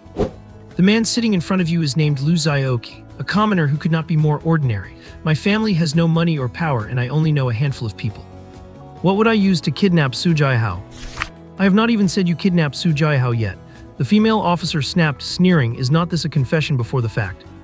You are not saying I kidnapped him, so what are you saying? I killed him and hid his body in the wilderness. What, you actually killed Su Jiahao and hid the body? The female officer's eyes widened. Tell me, where is the body? Lu Xiaoqi. Sure enough, women have a natural advantage when it comes to being unreasonable. Even Lu Xiaoqi had to yield. Seeing Lu Xiaoqi speechless, the triumphant officer looked even more smug. She braced herself against the table, leaning forward to exert more pressure on Lu Xiaoqi. Tell me, what secret are you hiding behind you? Lu Xiaoqi kept his mouth shut, afraid to say another word. The more he said, the more wrong he would be. It was better to say nothing. Seeing Lu Xiaoqi being stubborn, the female officer was clearly even more excited. She pushed hard with her hands, ready to say something else. Suddenly, there were two crisp sounds. She felt a relief in her chest, as if a weight had been lifted. A button landed on the table with a clatter and spun around. Another button flew directly at Lu Xiaoqi's face, hitting him right in the head. Male officer. Female officer. Lu Xiaoqi. In Lu Xiaoqi's dazed gaze, the female officer finally snapped back to reality, let out a scream, covered her somewhat revealing chest, and rushed out. Lu Xiaoqi sighed, looking at her disappearing figure with a sense of regret. This sudden, unexpected bonus had caught him completely off guard, and he had not reacted at all. At the time, he only heard the two pops and felt a sneak attack flying toward his face. Then Lu Xiaoqi's drowned in a sea of waves. But reflecting on it now, he could not quite remember the details. Lu Xiaoqi clicked his tongue and turned to the male officer, saying, I am sure you saw it too. She did it herself. It has got nothing to do with me. I have not even filed a complaint against her for using a concealed weapon to intentionally hit my forehead. Look, the weapon is still right here. Lu Xiaoqi spread his hands where a metal button glinted under the lights. Male officer. Damn it. Acting smug after getting what you want. This guy is really annoying. I did not even get a clear look. I really want to hit someone. But at that moment, the door of the interrogation room opened again. A chubby man walked in, beaming. Student Lu. Who are you? Lu Xiaoqi asked, a bit surprised. My surname is Zhang. I am the chief of this police station. The chubby man reached out with both hands to shake Lu Xiaoqi's. We have finished our investigation, and this has absolutely nothing to do with you. It is all just a big misunderstanding. You are a generous person, please do not take it to heart. Male officer. He stared wide-eyed as his chief bowed and scraped before this high schooler, completely baffled. Were not we saying he was just an ordinary high schooler? How could an ordinary kid make the chief come down here to apologize? And besides, the investigation just started. How was it cleared up already? Since it is all a misunderstanding, can I go now? Of course, this way, please. Unlike when he first arrived, Lu Xiaoqi felt completely at ease as he walked out of the interrogation room. The police officers who had been specifically assigned to guard him were nowhere to be seen on either side. While walking out, he curiously looked left and right, taking in the surrounding environment. Seeing this, Chief Zhang smiled and said, It seems that Student Lu is quite curious about our police station. If you have some time, why not let me show you around? Would that be okay? Lu Xiaoqi hesitated slightly. He had heard of visiting supermarkets, wet markets, or shopping malls. But visiting a police station, that was truly unheard of. This was Lu Xiaoqi's first experience of its kind. It was definitely his very first time. Hey, what could be wrong with that? Chief Zhang was quite enthusiastic, pulling Lu Xiaoqi along as they started walking. Rongcheng Police Station was far larger than Lu Xiaoqi had imagined. Apart from the main service hall, the various departments were intertwined in a complex layout. This is the publicity department. They are responsible for our public safety awareness campaigns, including managing and promoting anti-drug, anti-obscenity, anti-gambling, and anti-organized crime efforts on popular online platforms like Weibo, Douyin, and Shark. Chief Zhang led Lu Xiaoqi past an office, and Lu Xiaoqi glanced inside. It was filled with young ladies in uniforms, with only a handful of men. He could not help but feel surprised. He had assumed the police station would be a place full of men. Even if women were to join, he expected it to be a minority, not this many. Lu Xiaoqi took a quick look. Although the quantity was high, the quality was just average, not nearly as striking as that spirited, buxom female officer from before. Seeing that Lu Xiaoqi was not very interested, the perceptive Chief Zhang did not say anything more and continued to lead him forward. This is our equipment department, mainly responsible for managing and maintaining the police station's gear. There were only a few people inside. Seeing Chief Zhang suddenly drop by for an inspection, those who had been slacking off quickly stood up to greet him. Chief Zhang waved his hand, signaling them to continue their work, but Lu Xiaoqi clearly saw the dialing interface on one of the slackers' screens. This is the security department. This is the anti-drug squad. This is the communications department. Lu Xiaoqi did not have much of a reaction to the next few departments. He knew their functions just by their names, and since there was nothing that caught his eye, he was not really interested. This is the criminal investigation unit. All the key members of our force are here, and the interrogation room we were just in belongs to them. As Chief Zhang was introducing it, they happened to run into a female officer walking out. Coincidentally, it was the buxom female officer from the interrogation room earlier. She had changed her clothes, but Lu Xiaoqi, who had already experienced the magnificent view on her, caught the key detail at a single glance. It is a bit tight. When the female officer saw Lu Xiaoqi, her reaction was intense. She pointed at him and shouted, "Why is this creep here?" "Slander, that is slander, Chief Zhang, she is slandering me." Lu Xiaoqi jumped behind the chief as if he had been insulted, pointing at the officer. "Not only did she assault me in public, but she also slanders me. Chief Zhang, you have to stand up for me." When the female officer heard this, could she just let it go? Her eyes widened and she clenched her teeth and fists, looking like she was about to rush over and beat Lu Xiaoqi up. At that moment, she was held back by someone beside her. "Sister Li, please calm down." There was no way they would let her act wild in front of the chief. Enough. Chief Zhang did not know what had happened between them, but that did not matter. He frowned and said, "Xiaoqian, how can you talk like that? Mr. Lu is a distinguished guest of our station." This was said very skillfully. It appeared to be protecting Lu Xiaoqi's pride and even promoting him from student to mister, which greatly satisfied Lu Xiaoqi's vanity. But in reality, it protected the officer named Li Xiaoqian by brushing over the previous incident without another word. Others might not know Lu Xiaoqi's background and strength, but how could Chief Zhang, who had just been severely scolded, not know? This is someone their police station cannot afford to offend. Him, a distinguished guest, the officer named Li Xiaoqian could not believe it. That is right, Lu Xiaoqi stood with his hands on his hips, looking quite proud. "When I was at my lowest, you ignored me, and now that I am at my peak, you are not good enough for me. Do you understand the meaning of 30 years east of the river, 30 years west of the river? Do not bully a young man for being poor." Seeing Lu Xiaoqi's face, let alone Li Xiaoqian, who was gnashing her teeth, even the usually amiable Chief Zhang was speechless. He cleared his throat, intending to change the subject and continue walking with Lu Xiaoqi.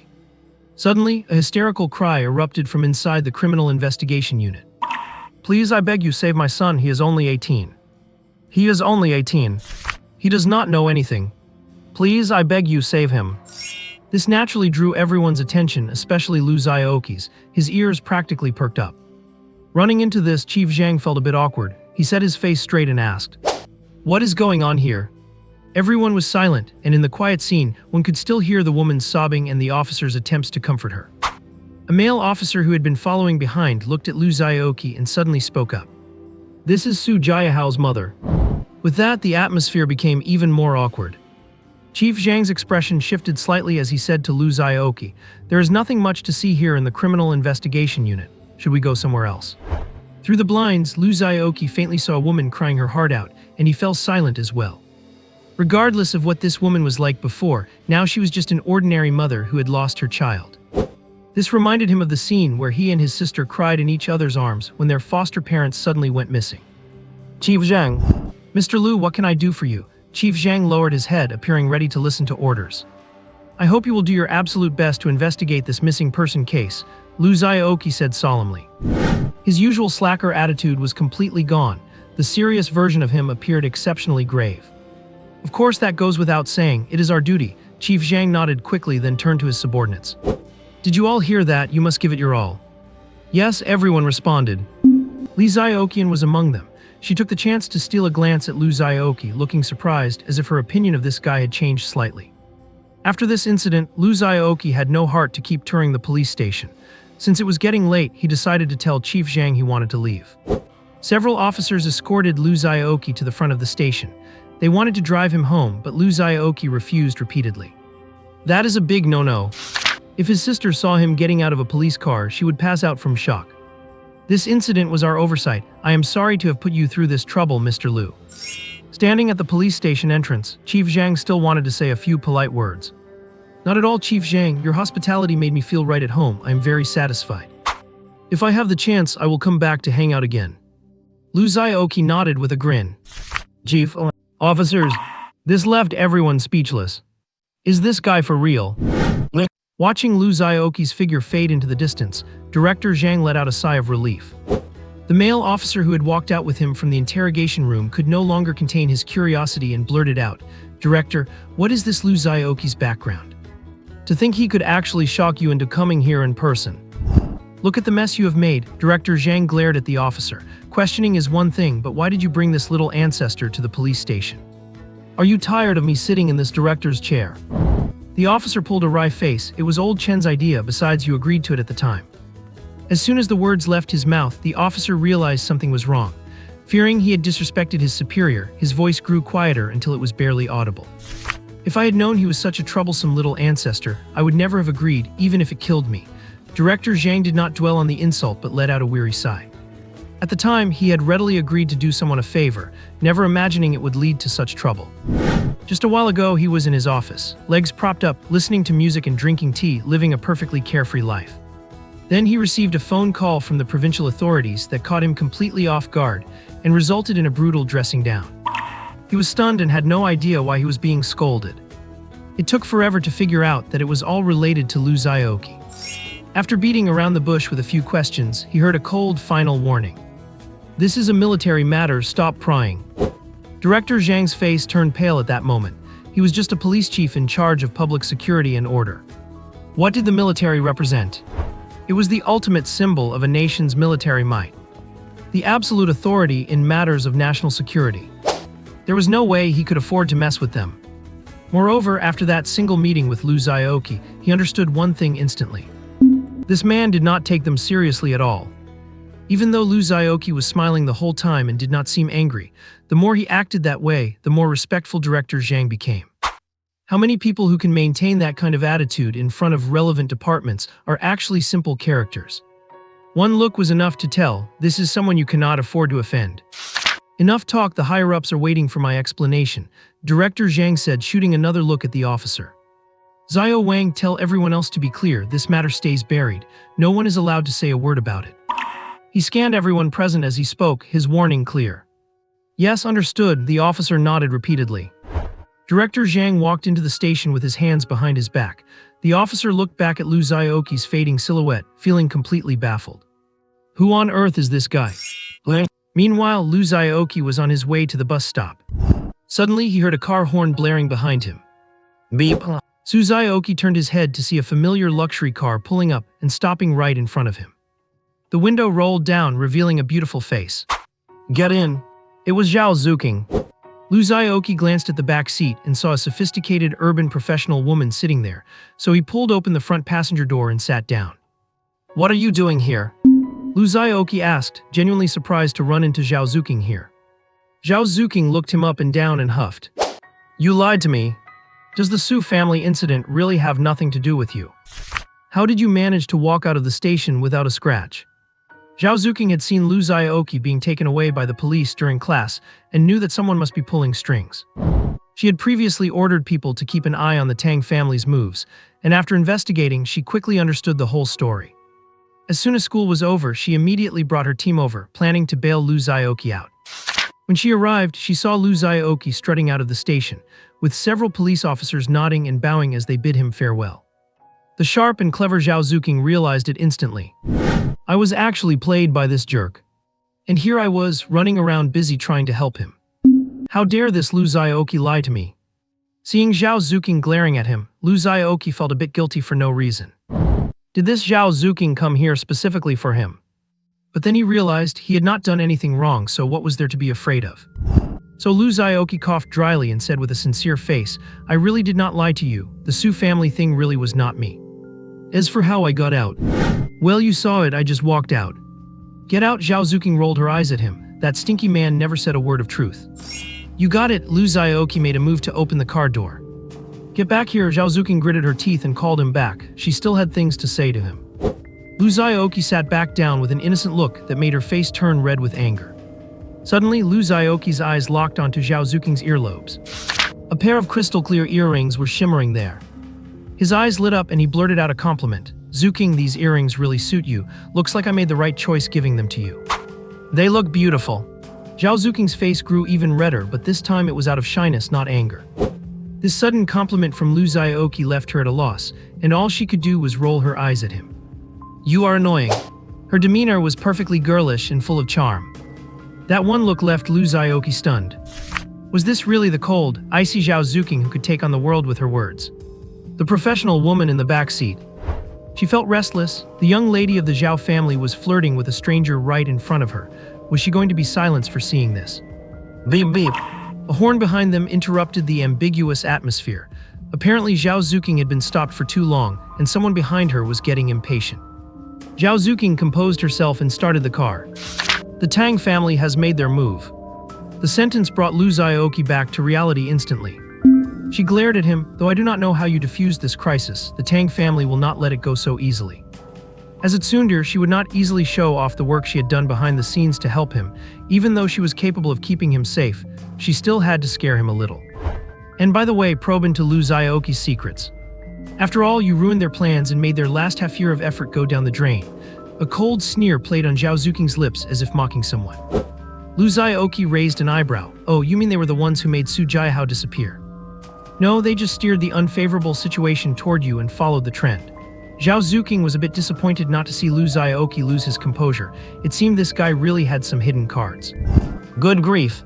Lu Xiaoqi had actually been on guard ever since he completely offended Tang Yu. When the police showed up at his door earlier, he assumed it was Tang Yu's doing and did not hesitate to call for help. After receiving the colonel's confirmation, Lu Xiaoqi relaxed and dealt with the police in his usual carefree, laid-back manner. But upon arriving at the station, he learned about Su Jiahao's disappearance, which initially led him to believe he had been overthinking things. To his surprise, after walking out, he learned from Zhao Zuqing that the Tang family really was behind it. "Since we are heading to the dungeon this weekend, if they could use this incident to delay you, my previous plans would naturally go down the drain. Even if they could not stop you, just affecting your mental state would be enough to hinder our dungeon run. It looks like the Tang family already knows you are the top-ranked adventurer candidate," Zhao Zuqing speculated. Lu Xiaoqi did not understand how she had reached that conclusion, but he was incredibly impressed. If she were not driving, he would have hugged her legs and shouted, "Amazing." "You do not need to worry about this. I have already sent someone to handle it," Zhao Zuqing said nonchalantly. "They will not have the time to come looking for trouble with you anymore." Since she knew Lu Xiaoqi was capable of handling it, she stopped hiding and told him directly that she would take care of things so he would not have to worry. Lu Xiaoqi nodded without asking for details. Honestly, even if she had not intervened, once he realized what was happening, he could have asked the colonel to sort it out, though that would have meant owing yet another huge favor. Then he glanced at the woman sitting stiffly in the back. "Who is this?" "I thought you were being detained, so this is the lawyer I hired for you," Zhao Zuqing said coolly. The woman spoke up immediately. "Hello, my name is Li Zhu," and held out her hand. "Oh, so she was hired to help." Hello, nice to meet you, honored to meet you." Lu Xiaoqi grabbed Li Zhu's hand dramatically and shook it vigorously. "Li Zhu, is this person always like this? I am so scared." Volume 2, everyone get out of the way, I am about to show off. Because he hitched a ride with Zhao Zuqing, Lu Xiaoqi actually got home from school much earlier than usual. Lu Wanyi was clearly a bit surprised by his early return and asked curiously, "Xiaoqi, how come you are home so early today? Could it be that you skipped class?" Perhaps out of her understanding of her younger brother, the most likely reason that came to Lu Wanyi's mind was skipping class. This was because Lu Xiaoqi had asked Xiao Yan a long time ago not to tell Lu Wanyi about things like him becoming an adventurer, fearing that she might be emotionally overwhelmed. After all, given her current physical condition, she truly could not withstand any shocks. Xiao Yan also knew about their family situation, so she had always kept her promise. Even when Lu Xiaoqi was taken away by the police, she chose not to notify Lu Wanyi immediately. Instead, she suppressed the incident at school on one hand, while trying her best to find out the reason behind it on the other. It is estimated that if Lu Xiaoqi had not been released, she would have gone to the police station herself. Of course, ever since Lu Xiaoqi got out of the police station, he had already taken out his phone and sent a text message to Xiao Yan to let her know he was safe, briefly explaining the situation so she could set her mind at ease. However, he only told her that his arrest was related to Su Jiahao's disappearance, without mentioning that the Tang family was playing dirty behind the scenes. The main reason was that even if she knew about it, there was nothing she could do, so it was better not to say anything to avoid making her worry. Lu Wanyi was clearly still kept in the dark, and had no idea how many things had happened to her brother recently. Lu Xiaoqi obviously would not take the initiative to tell her these things until he had cured his sister's illness. He smiled and said to Lu Wanyi, "We had a mock training session this afternoon, so school let out a bit earlier." A mock training session is what they call the mock exams before the college entrance exam. However, besides testing some theoretical knowledge, there is also an assessment of physical fitness. For instance, scoring in events like sprinting, weightlifting, and long jump. Lu Xiaoqi had participated in quite a few of these assessments before, and he could go home early as soon as they finished. Lu Wanyi nodded. She trusted her brother very much and did not continue to press him. Instead, she said happily, "It just so happens that I bought some meat today and was planning to make dumplings. You came at the perfect time. Hurry up and help your sister."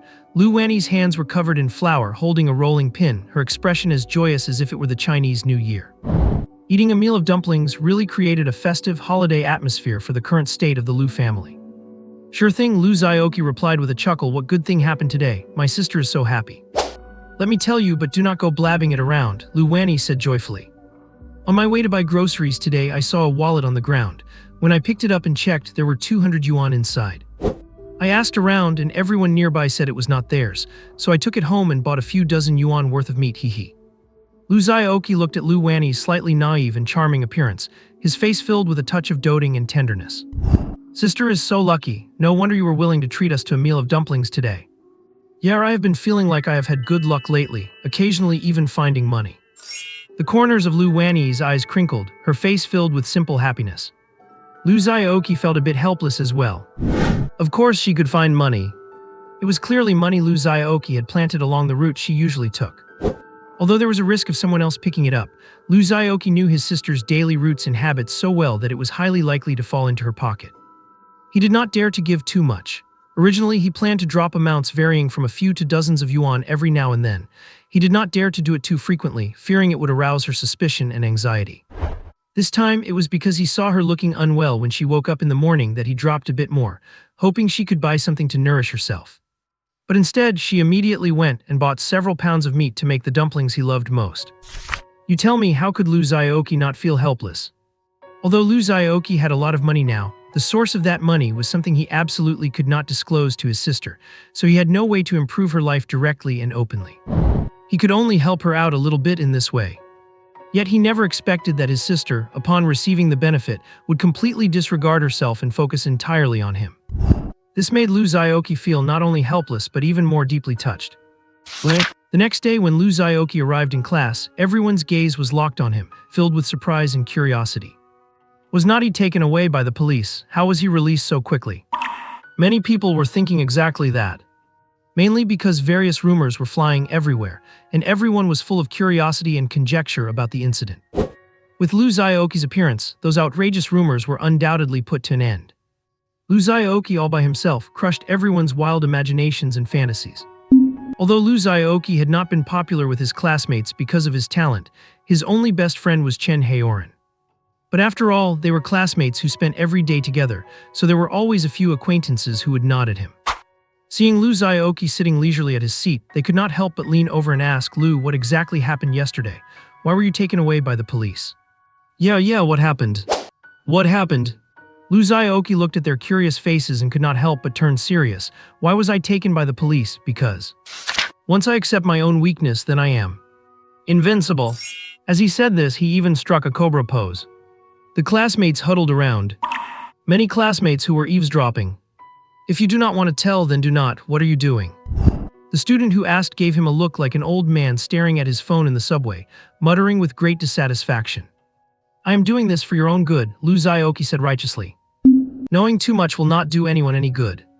Curiosity killed the cat. Everyone booed him and scattered. Zhao Zuqing seemed indifferent, but she was actually paying attention to the movement here. Seeing Lu Xiaoqi dismiss everyone in a few words, a faint smile hung on the corner of her mouth.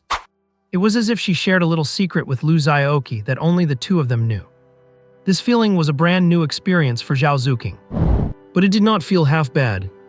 Wang Liang remained his usual unfazed self. Ever since he had gauged Lu Xiaoqi's combat power, he had become increasingly captivated by his own theories about him. He was not surprised by anything Lu Xiaoqi did. On the contrary, when he saw the other students' surprised and incredulous expressions, he felt a sense of superiority, lifted his head proudly, and hummed in his heart. The wisdom of mortals, humph. Inside the Huayuan training ground, Lu Xiaoqi was sitting in one of the training rooms to recover his stamina. The room was not large, just over 30 square meters, with a corner piled high with a wide array of exercise equipment. There were treadmills, rowing machines, power racks, squat racks, Roman chairs, and all kinds of dumbbells. As mentioned before, once one reaches the extraordinary physical level of the Starlight stage, this standard equipment does not offer much of a workout anymore. Furthermore, since Lu Xiaoqi has already reached the mid-Starlight assessment standard, these machines have almost zero effect on him. But things are different inside this training room. Because the gravity inside this room is 1.5 times that of the outside world. What does that mean? It means that a 100-pound weight feels like 150 pounds in here. And keep in mind, this is not just about the extra weight you carry during exercise.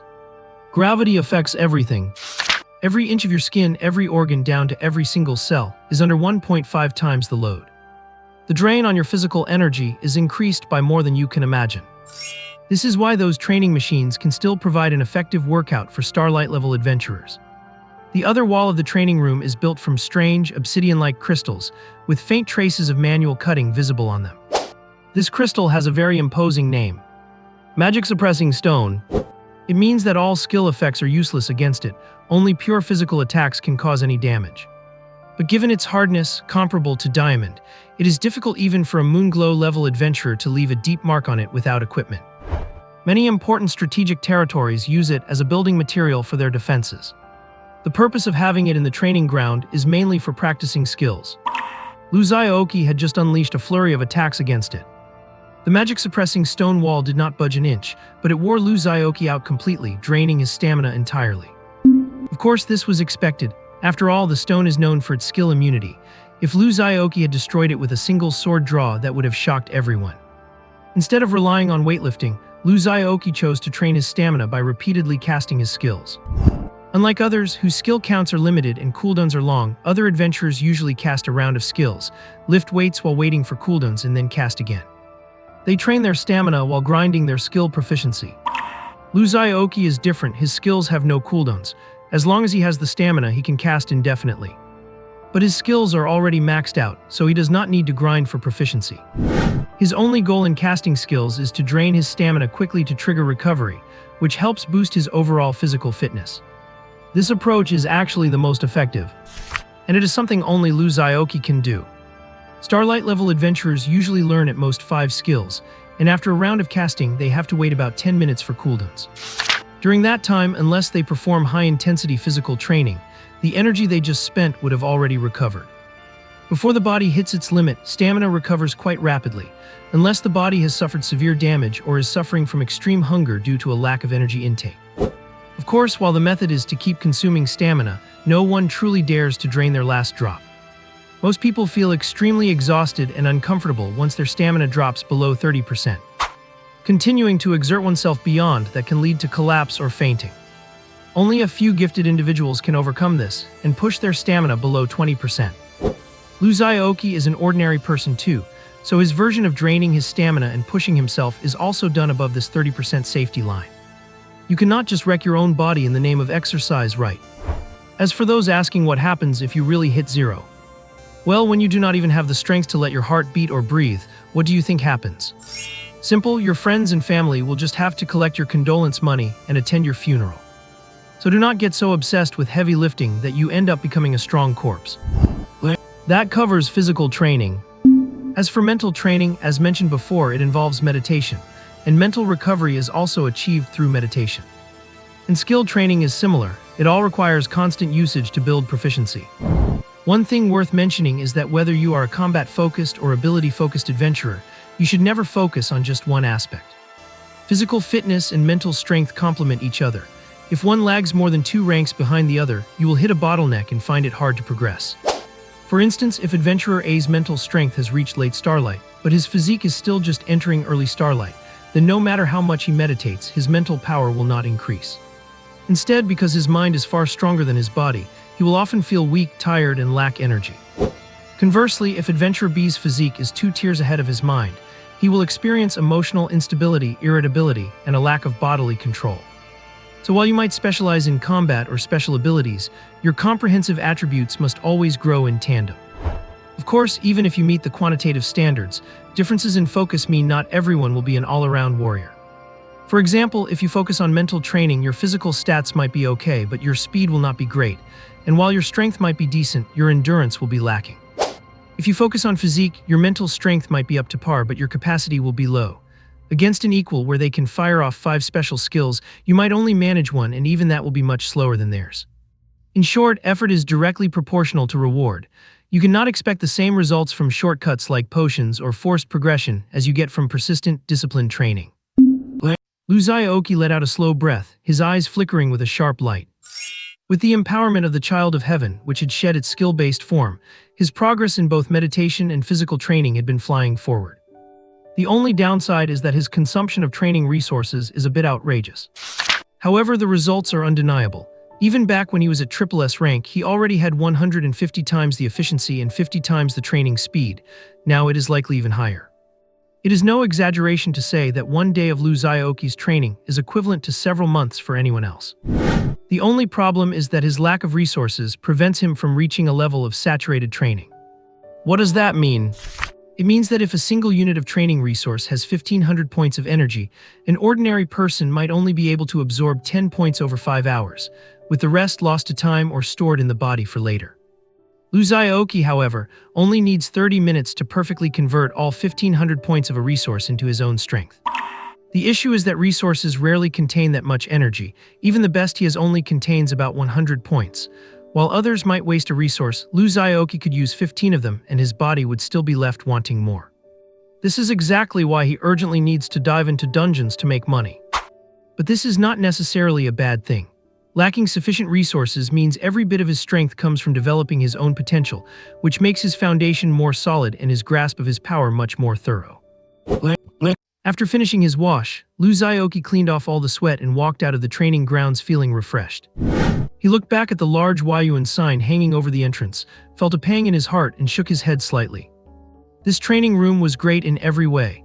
Not only was it excellent for body tempering, but it even helped with meditation, making it the perfect place to practice and build skill proficiency. But it was just way too expensive. When you train in the training room, the billing starts the moment you walk through the door. A Starlight level training room costs 3,000 per hour, so Lu Xiaoqi had spent over 10,000 in just this 1 day. What kind of family can afford that kind of daily expense? But there is no other way. If a commoner wants to train, this is all they can do. Unless you are rich enough to build your own private training room, you would better just pay up if you want to make progress. If the bulk of body tempering costs go here, then meditation does not even need mentioning. It is not particularly picky about the location, but the price of a bottle of spiritual essence is far more expensive than this. Low-grade ones cost 30,000 a bottle and high-grade ones cost 80,000. Each bottle contains 2 tails, which is basically just 1 day's supply if you're feeling luxurious. You could stretch it to 4 or 5 uses if you're frugal, but your training progress would fall way behind everyone else. Others get in a day what takes you 4 or 5. In just a month, you would be living in 2 different worlds. Relatively speaking, body tempering is a bit easier. For ordinary people, even without resources, you can still train, you will just have to eat a lot more. Of course, it will definitely be much slower than those who use elixirs and items to assist their training. That goes without saying. After all, the energy provided by training resources far exceeds that of a regular diet. In short, whether it is body tempering or meditation, if you want to progress, you better be ready to spend a fortune. For Lu Xiaoqi, this is even more true. His training efficiency is over 150 times higher than others, which means his consumption of training resources far exceeds that of an average person. Without these resources, his training speed would plummet. After this period of training, Lu Xiaoqi has already exhausted his body tempering resources. Continuing to train at the grounds would not make much sense. It would not only be a waste of money, but also fail to boost his progress. He decided to take a break and wait until the next instance dungeon. He had not been eating at home lately, making up an excuse that with the college entrance exams approaching, the school was holding mandatory evening study sessions, which allowed him to sneak out to the training grounds. It was not exactly a lie, though. With 50 days left until the exams, the school did indeed make that requirement, and most students were kept back for evening classes. Only the few who had passed the adventure exam were exceptions. The school required them to spend more time on their training because their cultural exam scores mattered less for them. Their scores were largely based on practical combat performance during the college entrance exams. Xiao Yan had been pushing them to train hard during this period, but since these guys had been piggybacking on Lu Xiaoqi's training, they were all Starlight-level powerhouses now, and the school's training methods no longer met their needs. After consulting with the school, Xiao Yan decided they could leave campus after 3 p.m. to find their own training grounds. Lu Xiaoqi checked the time and was just about to leave when he heard a familiar horn sound behind him. Beep. He turned his head to see Zhao Zuking's luxury car rolling to a stop in front of him, and she lowered the window. Hey, get in, I will give you a ride. Zhao Zuking seemed to be in a good mood today as she actually greeted Lu Xiaoqi with a smile. Did the sun rise from the west today? Lu Xiaoqi looked at Zhao Zuking in utter disbelief. Our class beauty is offering to give a nobody like me a ride home. This must be a blessing from several lifetimes ago. The smile on Zhao Zuking's face froze and she immediately returned to her icy self. If you want a ride, get in. If not, suit yourself. She went to roll up the window. I am coming, I am coming. Lu Xiaoqi immediately yanked the door open and hopped in, muttering, why pass up a free ride? If you keep that up, get out. Zhao Zuking glared at Lu Xiaoqi with a dark face. Do not be like that, class monitor Zhao, you look so much cuter when you smile. Lu Xiaoqi waved his hand dismissively. After getting to know her, Lu Xiaoqi knew that her icy exterior was just a facade. She was actually just a little girl and she could not really intimidate him. Not to mention he knew about her embarrassing moments. When they were in the dungeon, she had cried her eyes out in fear of ghosts, and Lu Xiaoqi had seen it all. With that dirt on her, Lu Xiaoqi was absolutely fearless. Class monitor Zhao, you would not want the whole class to know about your embarrassing past, would you? So the cool and elegant class beauty was actually kept completely under his thumb. Of course, he was just joking and would not actually take it seriously. Lu Xiaoqi was not the kind of person to threaten someone with leverage. Zhao Zuking glared at him in silence, her puffed-up cheeks making her look like an adorable hamster. Lu Xiaoqi found her expression cute and could not help but tease her. He laughed strangely and said, hey cutie, give me a smile. Zhao Zuking's eyes widened in shock. This was the first time in her life that anyone had dared to speak to her like that. Once the words were out, Lu Xiaoqi realized it was inappropriate. After all, they were not close enough for that kind of banter. It had just been an impulsive comment. So he quickly tried to fix it. What, you will not smile? Then let me give you a smile instead. With that, Lu Xiaoqi cracked a grin and laughed goofily, hehe. Zhao leaderboard suddenly burst into laughter, like spring returning to the earth and flowers blooming. The whole world seemed to brighten up. Lu Xiaoqi was stunned, feeling as if he were bathed in a warm spring breeze floating on clouds. You smart aleck, Zhao Zuking gave him a playful glare, but noticing his dazed expression, she realized something, quickly hid her smile and turned her head away. The car started moving slowly. After that exchange, the atmosphere between them became a little ambiguous. But neither of them was thinking about romance, both suppressing those burgeoning feelings deep in their hearts. To ease the awkwardness, Lu Xiaoqi pulled out the MP player he had borrowed from Chen Haoran and prepared to put his headphones on, trying to avoid focusing on Zhao Zuking. Speaking of this MP, he had not returned it to Chen Haoran since he borrowed it for the adventurer exam. Of course, Lu Xiaoqi would not admit he had forgotten. He just had too much going on and had no time or opportunity. That is right. Chen Haoran did not mind and had not even mentioned it. Lu Xiaoqi only remembered it when he dug it out of his bag a few days ago. Before he could even put the earbuds in, he heard Zhao Zuking say softly, I have broken through to the mid-starlight stage. Lu Xiaoqi's hand shook and the MP almost dropped inside the car. He looked up at the girl who wore a look of mild pride and felt hard-pressed to believe it. Breaking through to a new level is not an easy thing to do. Even with exceptional talent, it is extremely difficult to advance by a grade in a short time. Moreover, you need a massive amount of resources to support the process. But the interesting thing is, once you break through either physically or mentally, the other becomes much easier to improve. Of course, having a high rank does not necessarily mean your actual combat power will increase significantly. Normally, with an abundance of resources, it takes about 2 months to advance from the early to the middle stage of Starlight rank. Advancing from middle to late stage takes about a year. Breaking from the late stage to the Moonglow rank could take several years of effort. Even if you have amazing talent and cultivate faster than the average person, You should not be able to jump from early to middle stage in just 10 days, right? Did she just brute force it with resources? Damn rich kid. While driving, Zhao Zuqing glanced at Lu Xiaoqi's expression and immediately knew what he was thinking. She rolled her eyes at him, annoyed. I already touched the bottleneck of the middle stage after my dungeon baptism. I just spent some time consolidating my strength, and the breakthrough happened naturally. Zhao Zuqing said this casually, but no one could understand the hard work and sweat behind it. Consolidating and breaking through in just over 10 days took an immense amount of effort. Besides, breaking through bottlenecks is never easy. Oh, except for Lu Xiaoqi. With his infinite insights, hands in his pockets, he has no idea what a bottleneck is. All he lacks right now is resources. With enough, he could instantly reach the late starlight stage. Oh, Lu Xiaoqi nodded, finally understanding, his expression returning to normal. He almost thought Zhao Zuqing was a cheater like him. That makes sense. During school evaluations, Zhao Zuqing's overall physical fitness was far beyond Lu Xiaoqi's, though her focus was clearly on the mental side, following the path of a mage. That is why she could not gain the upper hand against the agile Lu Xiaoqi in assessments, always falling short and ranking second. But even so, her physical fitness is not lower than Lu Xiaoqi's. She is just less skilled at close-quarters combat compared to him. After the dungeon baptism, her rating was B, with an attribute increase of about 60%. Her mental strength was already near the limit of an average person, so after removing that heavy weight and experiencing such a boost, it is no surprise she is nearing the middle starlight stage. It was Lu Xiaoqi who misunderstood. However, Zhao Zuqing's progress still put significant pressure on him, as his own strength was only in the middle starlight stage, and he was about to be overtaken.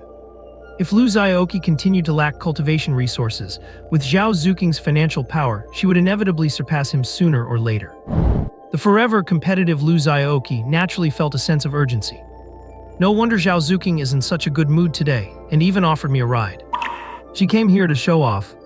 This woman is no good. Lu Xiaoqi pursed his lips. Justin, oh. What else should I praise you? Lu Xiaoqi looked at Zhao Zuqing with a strange expression. Like Zuqing is amazing. To hell with Zuqing is amazing. Zhao Zuqing was so angry her nose almost went crooked.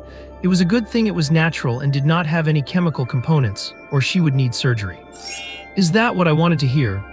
I wanted praise, astonishment. What is wrong with you, Lu Xiaoqi? Not a single word you said is what I wanted to hear. To maintain her cold, proud facade, Zhao Zuqing just pressed her lips together and stomped on the accelerator. Vroom, the car engine let out a low growl, and Lu Xiaoqi was pressed back into his seat again. Feeling the powerful thrust, he could not help but shout, hey, hey, hey. Do not drive aggressively, classmate Zhao Zuqing. None of your business.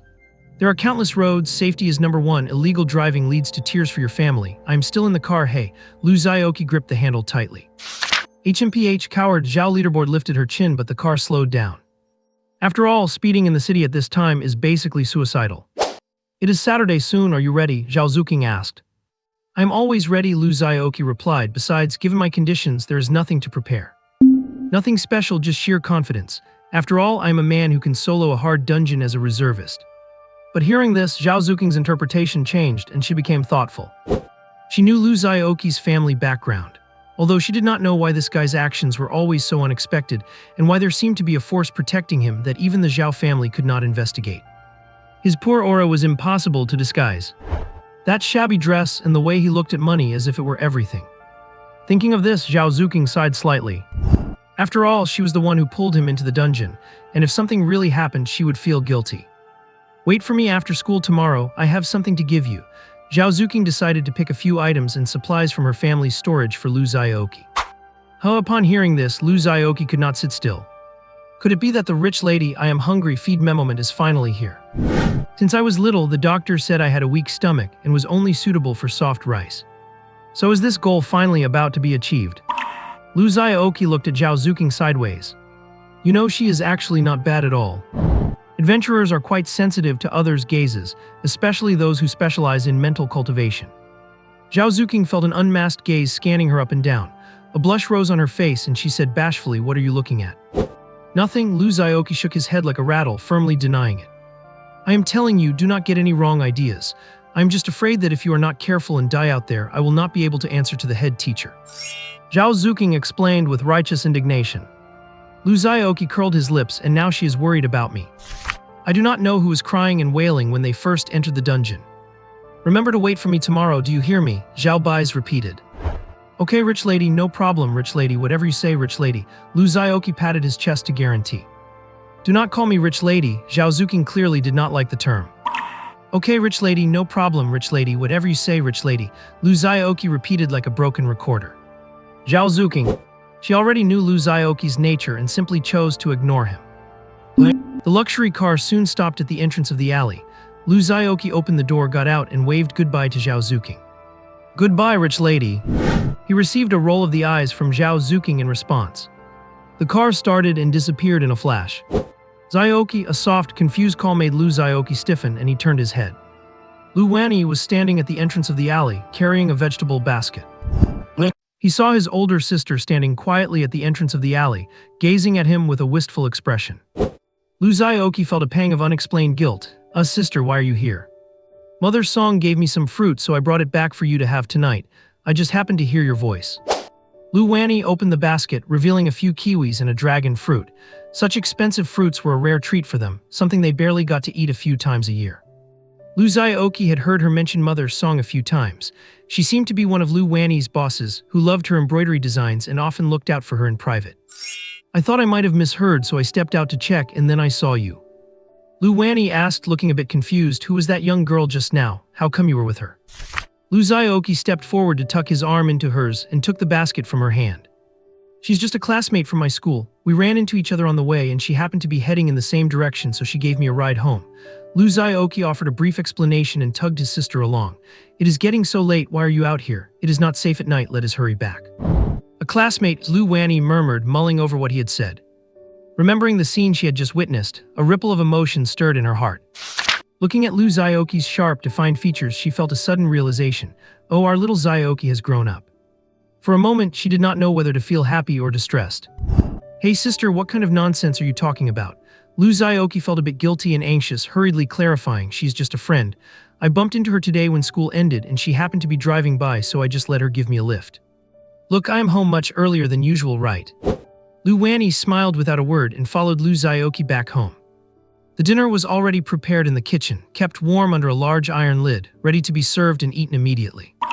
Lu Xiaoqi set the table with practiced ease, helped his sister bring the dishes out, and they began their meal. Watching his brother gobbling down the food in front of her, Lu Wanyi felt a bit dazed. Without realizing it, her younger brother had grown so big. Perhaps life was not as hard to endure as she had once imagined. In a few more years, when he finishes his studies and starts his career, finds a wife and has a couple of children, then her own life would be without regrets. Lu Wanyi had never considered her own personal affairs. Her entire heart and soul were focused on Lu Xiaoqi. Her greatest wish was for Lu Xiaoqi to live his life safely, healthily, and happily. As for herself and her condition, how could she not be aware of that? She only hoped to hold on for a few more years, until Xiaoqi grew up enough and had someone else to take her place, so he would not have to be lonely and helpless. Although Lu Wanyi repeated these thoughts to herself like a mantra, an unexplainable sense of sadness still welled up within her. How could she not want to grow old together with Lu Xiaoqi, to watch their hair turn gray, to hold hands, sit in the courtyard, watching the sunset and feeling the evening breeze? At the thought of this, Lu Wanyi's eyes brimmed with tears. Lu Xiaoqi swallowed a mouthful of rice and was about to reach for the side dishes when he noticed his sister's sorrowful, vacant expression. His heart skipped a beat, and he set down his bowl and chopsticks. Sister, she really is just my classmate. If you do not like it, I will stop seeing her. Lu Xiaoqi took his sister's left hand, practically ready to swear an oath. Her delicate, boneless hand felt ice cold, and Lu Xiaoqi's heart grew equally cold and heavy. Lu Wanyi set down her chopsticks with her right hand, wiped her eyes, and hurriedly waved them off. That is not what I meant. It just shows that our Xiaoqi is charming. If girls are looking for you, I am happy for you. Really? Lu Xiaoqi asked tentatively. Of course, you can be friends with whoever you like. I am not going to interfere. Lu Wanyi was being insincere, but she managed to fool Lu Xiaoqi. Lu Xiaoqi felt her words were sincere, so he let out a sigh of relief, yet for some reason he also felt a bit disappointed. Then he asked with concern, why do you look so unhappy? Did I do something wrong to upset you? I will change it immediately, I swear, Lu Xiaoqi said, raising 3 fingers to the sky with a serious face. Lu Wanyi was amused and gave him a reproachful look. No such thing. I was just feeling a bit emotional about how many years have passed so quickly. Xiaoqi is almost all grown up and the time to leave me is coming, that is all. So that was it, Lu Xiaoqi realized, smiling. No way, in front of you I will never grow up. I want to be with you forever. Lu Wenni's face flushed slightly as she tapped his head. Eat your meal, it will get cold soon. You eat too, sister. Lu Xiaoqi heaped a large portion of vegetables into her bowl. Are you trying to overstuff me? He'd eat more. The Lu family courtyard returned to its usual warmth and harmony. Lu Xiaoqi. The next day after school, Zhao Zuqing arrived as promised, but Lu Xiaoqi ran off quickly, leaving her chasing after him for a while. Why are you running? Did not I tell you to wait for me? Zhao Zuqing gritted her teeth, losing all the goddess-like grace she usually maintained. I almost forgot, Lu Xiaoqi laughed it off. His intuition told him that his sister's emotional upset yesterday had something to do with Zhao Zuqing, so he was hesitant to get tangled up with her today, even though Lu Wanni likely could not see them at school. But doing this made him feel like he was cheating on his spouse. His conscience was uneasy. Zhao Zuqing rolled her eyes at him. What a terrible excuse. But Lu Xiaoqi was always like this, so she could not be bothered to pursue it. She simply pulled a set of potions from her inventory and shoved them into his hands. Take these first, do not worry, there is more. Advanced Stamina Recovery Potion X. Restores 8,000 points of stamina over 60 seconds after use. Advanced Mental Recovery Potion X. Restores 8,000 points of mental energy over 60 seconds after use. Advanced Healing Potion X. Heals non-critical wounds over 60 seconds and restores 18,000 points of vitality. Man, this Zhao Zuqing is truly loaded. How much do these potions even cost? Lu Xiaoqi looked at Zhao Zuqing, who seemed to be radiating a golden glow, and could not help but swallow hard. Rich lady, please keep me. I am handsome, funny, and physically strong with great endurance. If you talk nonsense again, I am taking them back. Zhao Zuqing glared at him, interrupting his self-promotion. Besides that, Zhao Zuqing also threw him 2 pieces of purple-tier equipment. Warrior's Cloak Cape. Base defense increased by 351. Movement speed increased by 15%. Energy accumulation speed while moving increased by 20%. Wolf Fang Kiss Ring. Base damage increased by 108. Attack speed and casting speed increased by 5%. Restore some health after defeating an enemy. The stats were just above average, but they were both rare items, and more importantly, they focused on increasing fault tolerance. What mattered even more was that they belonged to equipment slots as rare as earrings. It was certainly a rare find. On the market, this gear would be worth at least in the tens of millions. Knowing that Lu Xiaoqi already had a full suit of heavy armor, wrapped up tight from head to toe, Zhao Zuqing did not need to consider defensive gear. She spent half a day carefully searching through her private vault to find these 2 pieces that would suit him. After their last unexpected encounter, Zhao Zuqing noticed that while Lu Xiaoqi's offensive power was maxed out, his other abilities appeared quite ordinary in comparison. So she found these 2 pieces that could boost his speed to further enhance his advantages while making up for his relatively fragile physique, all while allowing him to maintain his agile combat style. As long as he could hold his own, Zhao Zuqing believed that with Lu Xiaoqi's abilities, even that notoriously impossible dungeon would not be able to stop his progress. After all, he was a total monster who already possessed the power to slay high-difficulty bosses back when he was just a reservist. Zhao Zuqing had clearly put a lot of thought into these 2 pieces of gear. Yet she tossed them into Lu Xiaoqi's hands as if it were nothing. She did not even offer a single word of explanation. Lu Xiaoqi looked at the earrings hanging from Zhao Zuqing's ears and felt a bit conflicted. These are not supposed to be some kind of dowry, right? With Zhao Zuqing's wit, she knew exactly what Lu Xiaoqi was thinking. She snorted, "Do not get any funny ideas, I am just lending them to you. Remember to return them when you are done." You think I am giving something back once it is in my hands? Lu Xiaoqi held his head high and retorted coldly, "You are way too naive." Zhao Zuqing pulled out a staff that was a head taller than any person and slammed it onto the ground. Watch your tone. Yes, I understand. Lu Xiaoqi immediately bowed and scraped. You borrow, you return, and you will have no trouble borrowing again. Everyone knows that. Terrified she might change her mind, he quickly flipped his hand to store the gear away, only then patting his chest as if finally at ease. Zhao Zuqing looked at his hopeless behavior and rolled her eyes, completely speechless. She realized that since getting to know this rascal, she had rolled her eyes more in the past few days than she had in the previous 18 years of her life combined. Her once cool and detached image was completely gone in front of him. Lu Xiaoqi was truly the kryptonite of cold-faced beauties. In the blink of an eye, the day they agreed to clear the dungeon arrived. Early in the morning, Lu Xiaoqi rode in Zhao Zuqing's luxury car to the Adventurers Guild, where a hulking figure was already waiting by the entrance. The man was tall and sturdy, though his face looked somewhat youthful. He was wearing half armor and carried a thick, heavy-looking shield. This was the silent youth Lu Xiaoqi had met twice before, one of Zhao Zuking's teammates from the adventure examination, Zhang Heng. Zhao Zuking led Lu Xiaoqi over and greeted Zhang Heng. "I believe you all know each other, so I will not waste any time. Let us briefly go over our team composition. Lu Xiaoqi melee primary attacker, Zhang Heng tank/shield bearer, and I Zhao Zuking mage."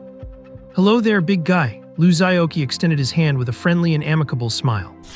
Zhang Heng shook Lu Xiaoqi's hand and nodded, a bashful smile on his face, but he did not say a word. It was clear that Zhang Heng was the quiet, reserved type, and people like that often felt the most reliable. Especially after Lu Xiaoqi glanced at his shield, which was nearly his own height, he exclaimed, "You should not be called a shield bearer, you should just go by Shield Mountain." Zhang Heng fell into deep thought, muttering to himself, Shield Mountain, that sounds pretty good. Seeing that the two had finished their exchange, Zhao Zia continued, "I trust you have all studied the dungeon guide in detail. Our goal is simple, try to break the historical record for the 86th floor, and the higher we go after that, the better. The strategy for the first 86 floors is recorded in the documents I gave you. We need to stay steady. Zhang Heng draws aggro, I provide crowd control, and Lu Xiaoqi goes all out on damage." "Understood." Zhao Zuking looked at them sternly. Zhang Heng nodded silently in acknowledgement. "Yes, my lord." Lu Xiaoqi clicked his heels together and gave a salute. Zhao Zuking rolled her eyes at him, too lazy to argue, and led the way into the Adventurers Guild. With Zhao Zuking taking the lead, they accepted a task to gather more intel on the Tower of Despair, paid the portal fee, and stepped onto the teleportation gate. The portal looked like a giant circular stone platform used as an altar, carved with countless profound patterns, with a large glowing crystal embedded in the center. By standing on this platform, you could reach any location that had a successful connection, provided you paid an expensive teleportation fee. As the surrounding patterns lit up, the three were enveloped in a strange light, and Lu Xiaoqi keenly sensed a shift in the environment. When the light faded, they had already arrived at a different location. It was a grand plaza similar to the arena used for the adventure assessment, only the surrounding architecture had a sci-fi cyberpunk aesthetic. Transparent tubes crisscrossed overhead, with oval-shaped transport pods carrying people rapidly back and forth inside them. "Stop gawking, let us go." Zhao Zuking nudged the dazed Lu Xiaoqi, and the three headed toward a building that looked like a launch pod. Zhao Zuking pulled out a card and swiped it against the hatch, which immediately slid open. "Get in." The three stood inside the cabin.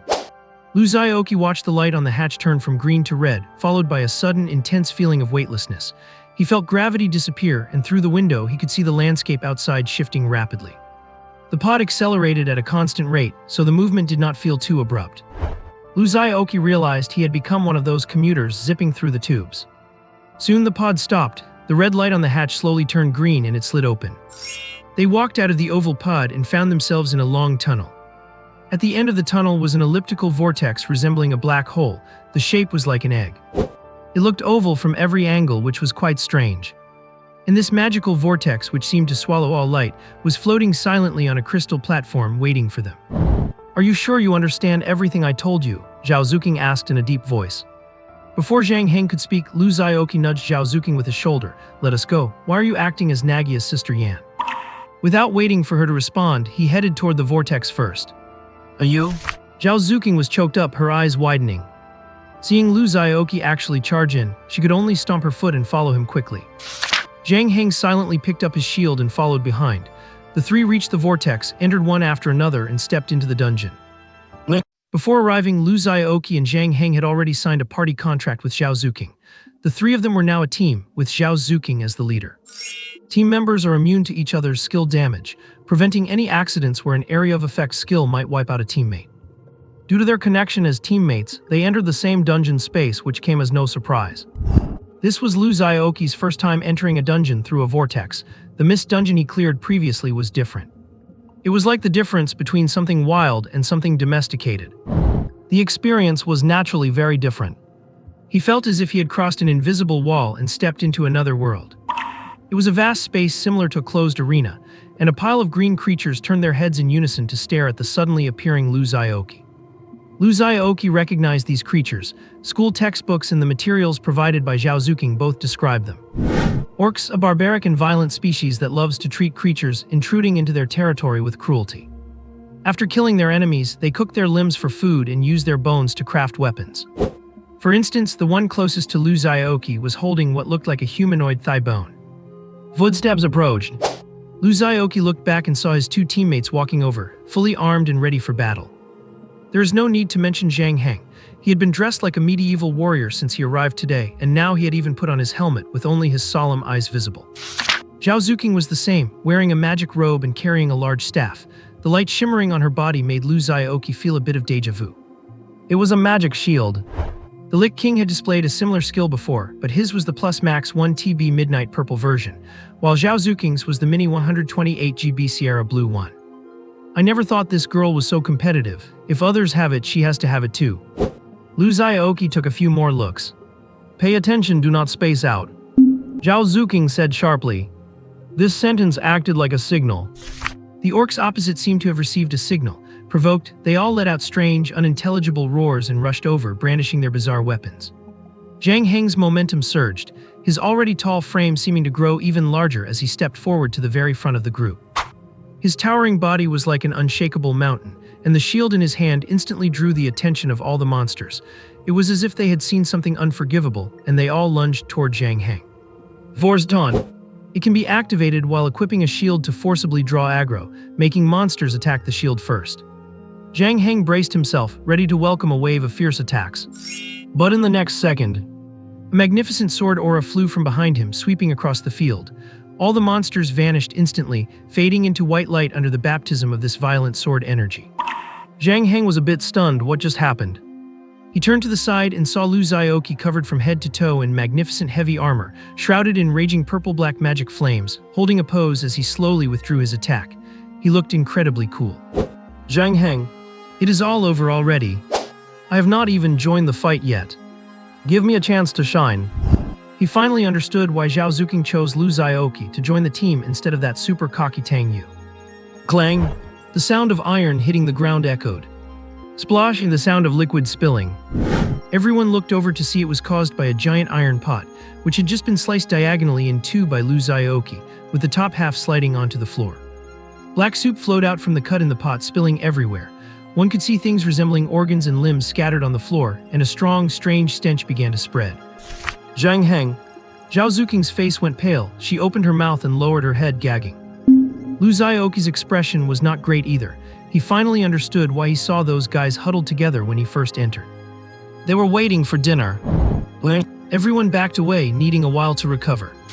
The three arrived at the entrance to the second floor, and Zhao Zuqing gestured for them to stop for a moment. Zhao Zuqing's face was still a bit pale, but since her skin was naturally crystal clear, it was not very obvious. She took a deep breath and said hoarsely, Lu Xiaoqi, try not to attack ahead. Try to conserve your energy whenever you can. Do not let it be that when we need you to deal damage at the end, you say you are out of strength. Actually, Zhao Zuqing was a little surprised herself. In the last dungeon, Lu Xiaoqi's full power burst only had a sword aura of about 20 meters. Today, the sword aura has already grown to over 40 meters. In just half a month, he has grown so much, although this is related to his strength significantly increasing after passing the baptism. But the power of this skill is clearly much higher than before. With such a terrifying growth rate, can I really catch up? Zhao Zuqing felt a bit discouraged. It is worth mentioning that when the scale of the sword aura doubles, the power increases by much more than double. It is like a sphere. The difference in volume between a 1-meter diameter and a 2-meter diameter is far more than double. However, this is understandable. After all, not only has Lu Xiaoqi's strength improved, but he also gained an overpowered passive, which greatly enhanced his skill power. It must be noted that physical strength measures the mana pool, while physical capability is equivalent to character level. As physical capability increases, the character's base attack power also strengthens, so even with the same mana consumption, the power of release skills will increase. The same applies to mental intensity and mental power. Lu Xiaoqi looked at Zhao Zuqing with a strange expression. HMPH, clever as I am, I have already seen through everything you're doing. Save energy equals do not cause trouble. Heh, women. However, he did not object. He shrugged and raised his hand. Please start your performance. Zhao Zuqing turned her head and led the two of them toward the portal to the second floor. The second floor featured creatures similar to goblins, but with red skin and two black horns on their heads, looking gruesome and strange. Fallen ones. These monsters are said to be cruel and cunning, yet somewhat cowardly. They like to move in packs and are good at hitting opponents low, perhaps because they are short, and they have the same habit as hyenas, the 1,000 years of pain technique. These monsters have a fatal weakness, very poor eyesight, as they can only see clearly when something is right in front of their faces. Their hearing is also average, yet they love to chatter and make noise incessantly. The three of them moved very cautiously and did not make any noise, so the fallen ones did not react at all and had no idea they were there. The three watched the fallen ones from dozens of meters away, observing their movements in secret. The fallen ones were dancing around a steaming iron pot in the distance. Seeing the bubbling pot, Zhao Zuqing subconsciously thought of the previous scene, her expression changing, looking a bit uneasy. A group of fallen demons danced happily around an iron pot, chanting nonsense in voices that no one could understand. The fallen on the very edge suddenly caught a strange scent. It was neither orchid nor musk, a smell it had never encountered before. After thinking about it for a long time, the fallen's eyes lit up. It was the smell of food. So it turned its head. And that was the end of that, as a deep blue shockwave instantly swept across the entire area. The affected fallen were instantly turned into ice sculptures. These little monsters are a lower-tier race of fire attribute demons with almost zero resistance to frost, so a large group of them was wiped out instantly. The few survivors were also hit by the frost debuff, leaving them sluggish and paralyzed, quickly finished off by Lu Xiaoqi and Zhang Heng. Zhao Zuqing lowered her staff and let out a long breath. This was her second offensive skill, Frost Ring. It releases a shockwave from her body, knocking back nearby enemies and dealing frost damage and a powerful freezing effect to all targets in the area. They had crept up while staying out of sight, and after Zhao Zuqing took a moment to prepare, she unleashed the Frost Ring at full power, successfully wiping out all the enemies at once. The iron pot that had been bubbling over the fire also fell into silence under the bone-chilling shockwave, and the campfire was extinguished along with it. There were no disturbing sights for them to see. Zhang Heng did a quick inspection and found no loot, then nodded to Zhao Zuqing as the three continued their ascent. Third floor, fourth floor. They made it through to the fifth floor completely unscathed. Lu Xiaoqi did not even bother to use his sword energy or activate auto-block. He just followed behind Zhang Heng, fighting casually until they reached this point. Things got a bit troublesome on the fifth floor. This time they were facing harpies. These monsters with wings and talons but human faces were far more formidable than the likes of the fallen. Not only did they have excellent vision, but they could also fly. They would spot you from hundreds of meters away before you even saw them. And they had a ranged attack, piercing screech. The ear-splitting scream could interrupt skills. It was very unfriendly to mages with long casting times. Zhao Zuqing had intended to use the properties of Frost Storm to knock the harpies out of the sky, but one of the sneaky harpies ambushed her and interrupted the spell. Although Zhang Heng could hold the front and draw aggro, the enemy had the reach advantage and could fly, leaving them with no way to retaliate. Zhao Zuqing did not force it and signaled Lu Xiaoqi to take over. Lu Xiaoqi's eyes lit up, finally his turn. My 40-meter-long sword energy has been dying for this. Without needing to charge, he instantly unleashed a strike with no wind up. The dense swarm of harpies flying in the air was wiped out in a single flash. The falling feathers turned into white light and vanished before they even hit the ground. Only Zhang Heng scratched his head in confusion. No, where is the loot? We have killed so many monsters today, why is there not a single drop? This should not be happening. Could it be that I was in such a rush this morning that I forgot to wash my face? Hearing Zhang Heng's muttering, Lu Xiaoqi touched his nose guiltily and quickly interrupted, shouting excitedly, "Boys, charge. If we are real men, we go to the 100th floor. Let us smash this tower to pieces today." Zhao Zuqing said expressionlessly, "Sorry, I'm a woman." Lu Xiaoqi waved his hand. "It does not matter who you are. Just for the 2 pieces of gear you gave me, I have accepted you as a brother today, Zhao Zuqing." "Bro? Go to hell." Zhao Zuqing brandished her staff, which was taller than a person, and was ready to give Lu Xiaoqi a sound beating. Lu Xiaoqi shrieked and scrambled to dodge. The two started chasing each other around the dungeon. Zhang Heng scratched his head honestly again, watching them with a smile, his eyes glowing with a look only a doting ant would have. For the rest of the way, Zhang Heng handled the defense, Zhao Zuqing took charge of killing, and Lu Xiaoqi cleaned up any leftovers. Whenever Zhao Zuqing made a mistake or faced a difficult monster, Lu Xiaoqi would step in with his sword energy. As soon as he unleashed his sword energy, whether it was the normal or elite mobs on the first 9 floors, or the bosses and lords above the 10th floor, without exception, it was an instant kill. Zhang Heng had gone from shock to confusion and now to utter numbness. The way he looked at Lu Xiaoqi started to change. No matter how he looked at it, he did not seem to be looking at a human being. Zhao Zuqing did not find it strange. After all, the difficulty was not even as high as the previous mist dungeon. In front of Lu Xiaoqi's sword energy, these lord-level monsters were no different from common mobs, save for having more HP and perhaps longer names. Everything was a one-hit kill anyway.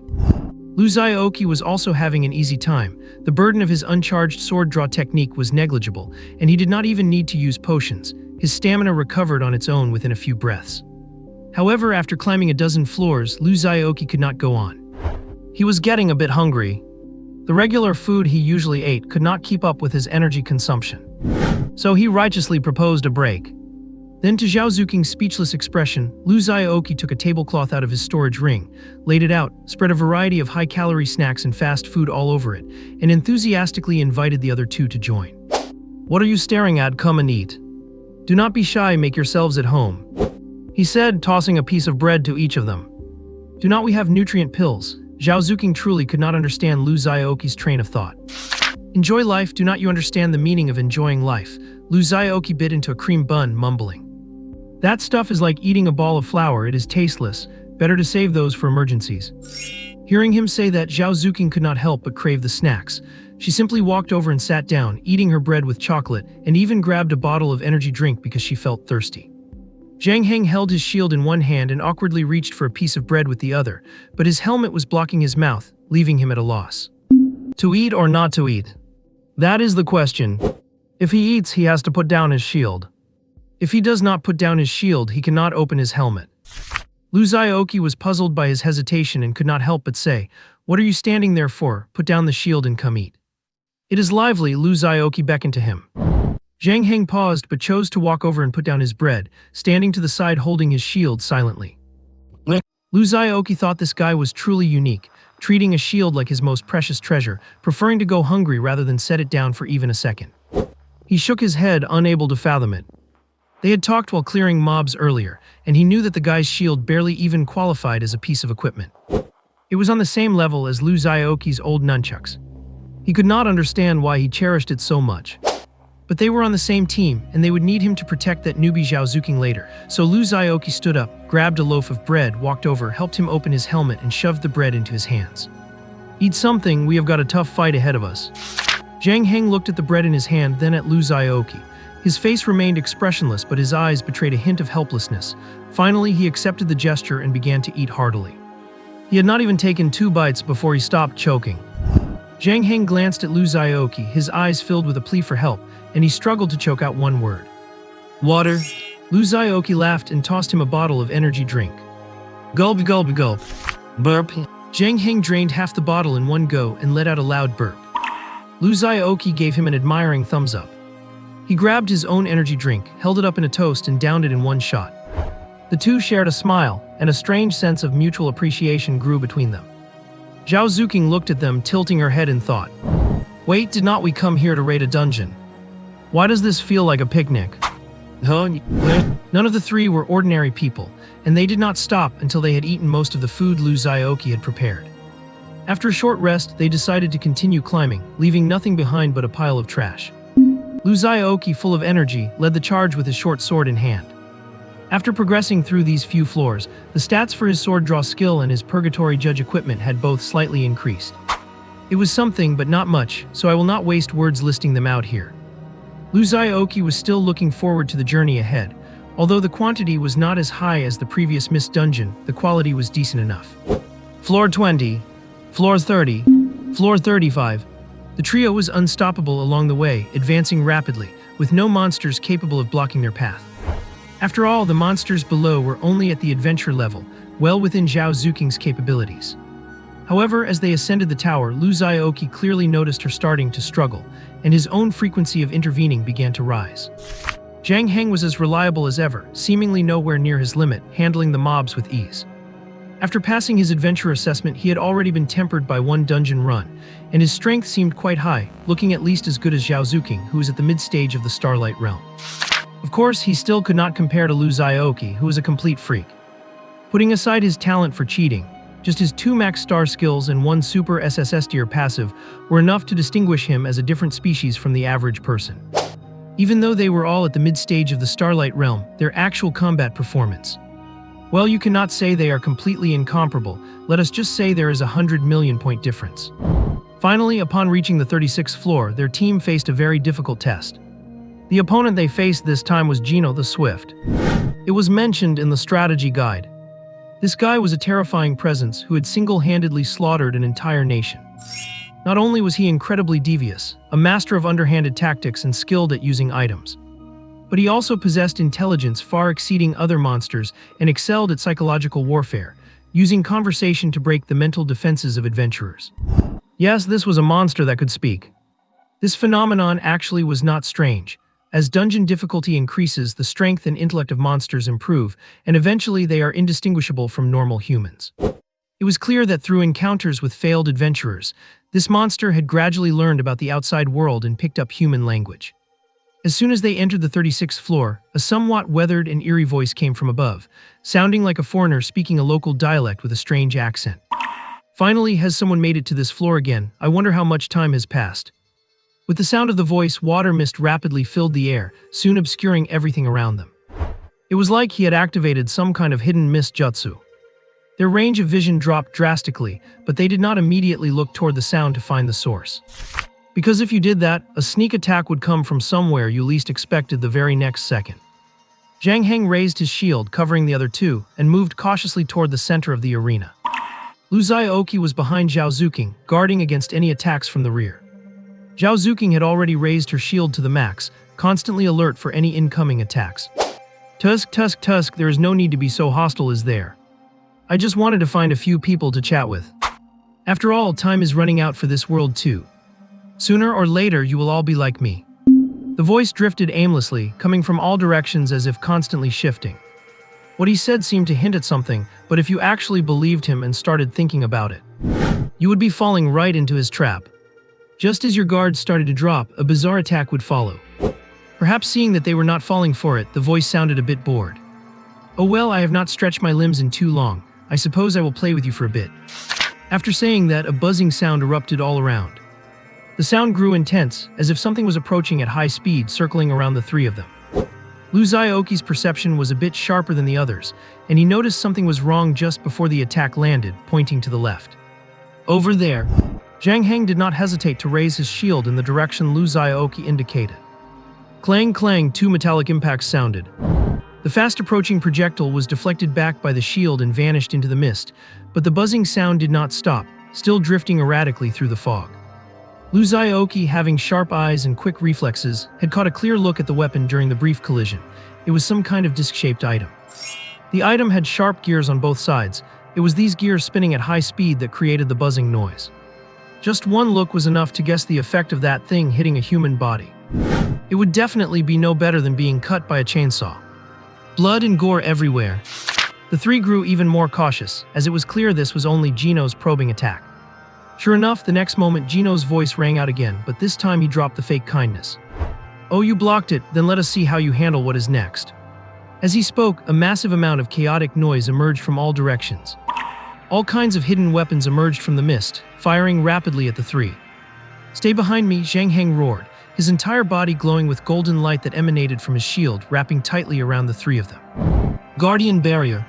Ding ding clatter. Sounds of various things striking metal rang out like rain on plant leaves, like pearls falling onto a jade plate. Clatter clatter. Hidden weapons rained down endlessly as if they cost nothing. After some were blocked and fell to the ground, the rest could actually bounce back and be reused. Zhang Heng's expression grew increasingly grim. The color drained from his face rapidly and his breathing became labored.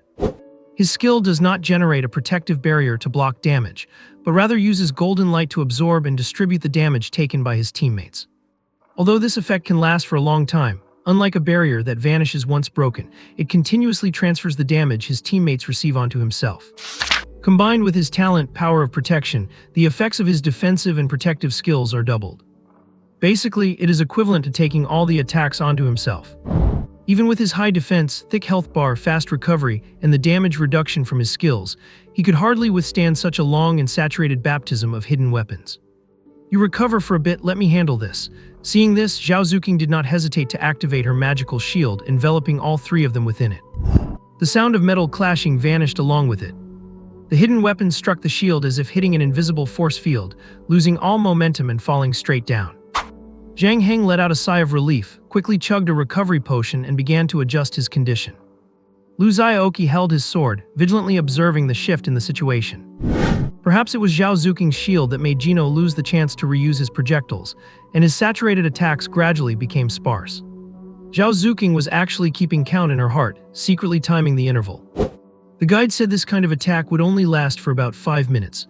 Once that time passed, the boss monster Gino would grow impatient, activate mechanical throwers for flying objects, and enter the next stage. However, the throwing mechanism is fixed. While it deals high damage, it also exposes the boss's location. They could take the opportunity to rush in for melee combat. With Lu Xiaoqi's damage output, dealing with a camper boss like this would just be a matter of one sword strike. Just as Zhao Zuking was thinking this, she heard a popping sound. She looked up and found a huge hole broken in her magic shield. It was a magic-breaking projectile, a tool specifically designed to counter barrier-type skills. Zhao Zuking's heart skipped a beat, and she quickly increased her mental output, attempting to restore the shield. But it was too late. A string of hidden weapons had already flown in through the hole. They went straight for Zhao Zuking, who was standing in the middle holding her staff. Whoosh! The sword aura wiped out all the projectiles that had entered the shield and shot into the depths of the fog along the path they came from, causing the mist to churn violently. The magic shield recovered to its original state the next moment. Hehe, be careful now, do not lose focus. You might not be this lucky next time, hehe. Gino chuckled with undisguised malice. The voice still came from all directions, making it impossible to pinpoint his location. After all, it would be such a pity if such a pretty little girl were accidentally turned into a honeycomb by me, hehe. A bead of cold sweat rolled down Zhao Zuking's temple as she gave Lu Xiaoqi a grateful look. Attacks like these not only wear down the boss's patience, but also cause adventurers who stay in a defensive state for too long to let their guard down. Even having read the guide, she had almost fallen for it. Gino kept chuckling and spewing trash talk, attempting to shake their resolve. Lu Xiaoqi frowned. His current style was that of a typical brute force fighter. If you dare to face me head-on, I will scatter your ashes. But for this kind of camper who hides in the shadows and throws cold arrows, he really did not have any good solutions. Unless... At this thought, his eyes lit up, and he shouted, "Listen up, Gino over there. You have been surrounded by me, Lu Xiaoqi. Put down your weapons and surrender now. Otherwise, it will be too late when I rush in later. Villains who talk as much as you always end up dying miserably." Gino's laughter from all directions vanished instantly. It sounded as if he had choked on something. Zhao Zuking and Zhang Heng looked at Lu Xiaoqi with odd expressions. Only Lu Xiaoqi curled his lips in indifference. It is just trash talk, right? Who cannot do that? What the hell are you laughing at? Come out and fight me one-on-one, one-on-one. Do you think I care about you? Hit me then, come on. You hit me, so what if I hit you back? Have you ever cut anyone? Have you ever seen a dead body? Lu Xiaoqi pointed at the sky and shouted through the shield. Gino, Zhang Heng. Zhao Zuking had black lines on her forehead. Her previous feeling of gratitude had completely vanished. I, Zhao Zuking, have never been weaker than anyone in my life. How did I end up losing to such a clown?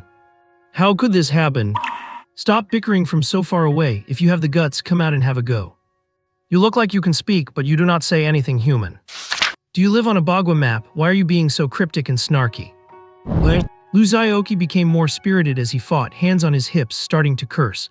At first it was slightly refined, but later he began to indirectly inquire about the health of the other party's family members. Things like, "Is your father still with us? How is your mother? Have you had your meal today?"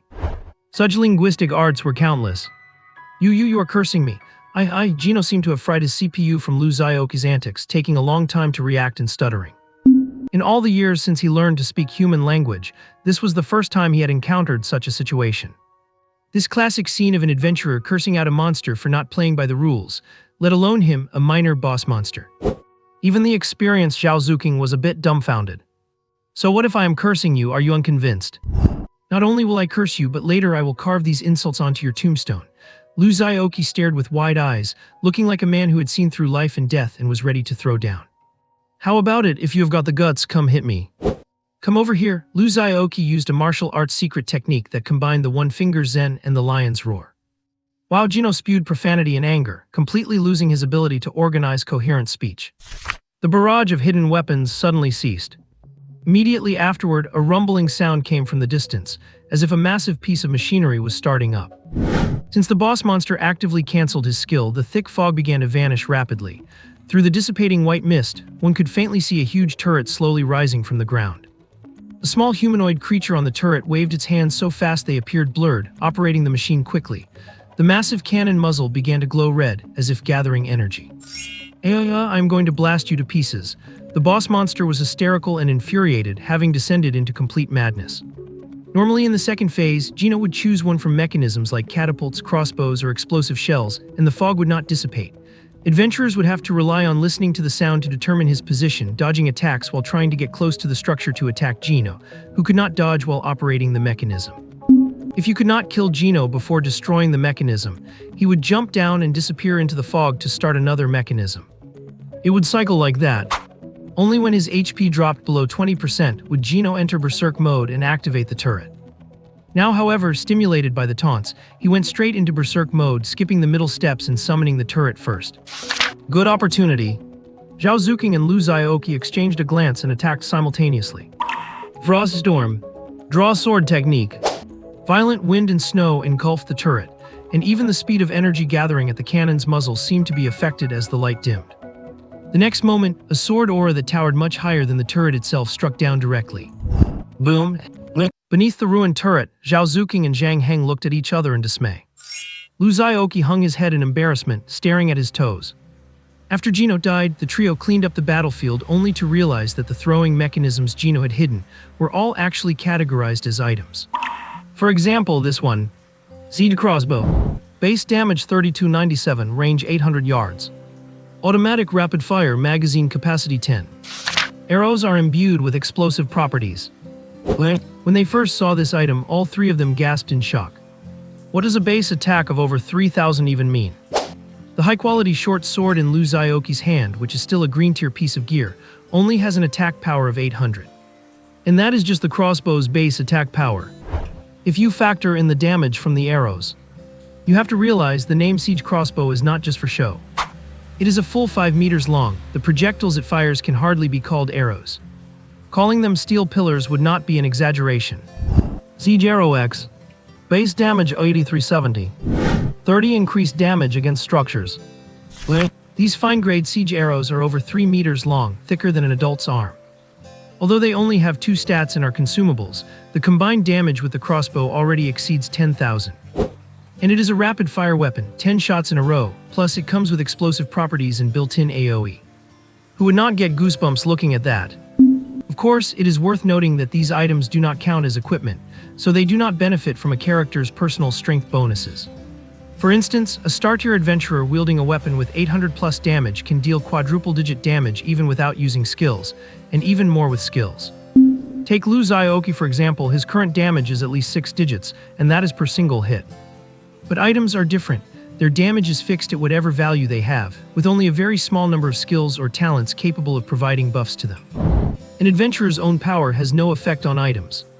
However, there is an upside. Because items do not rely on the adventurer's strength, they also do not impose any requirements on the adventurer.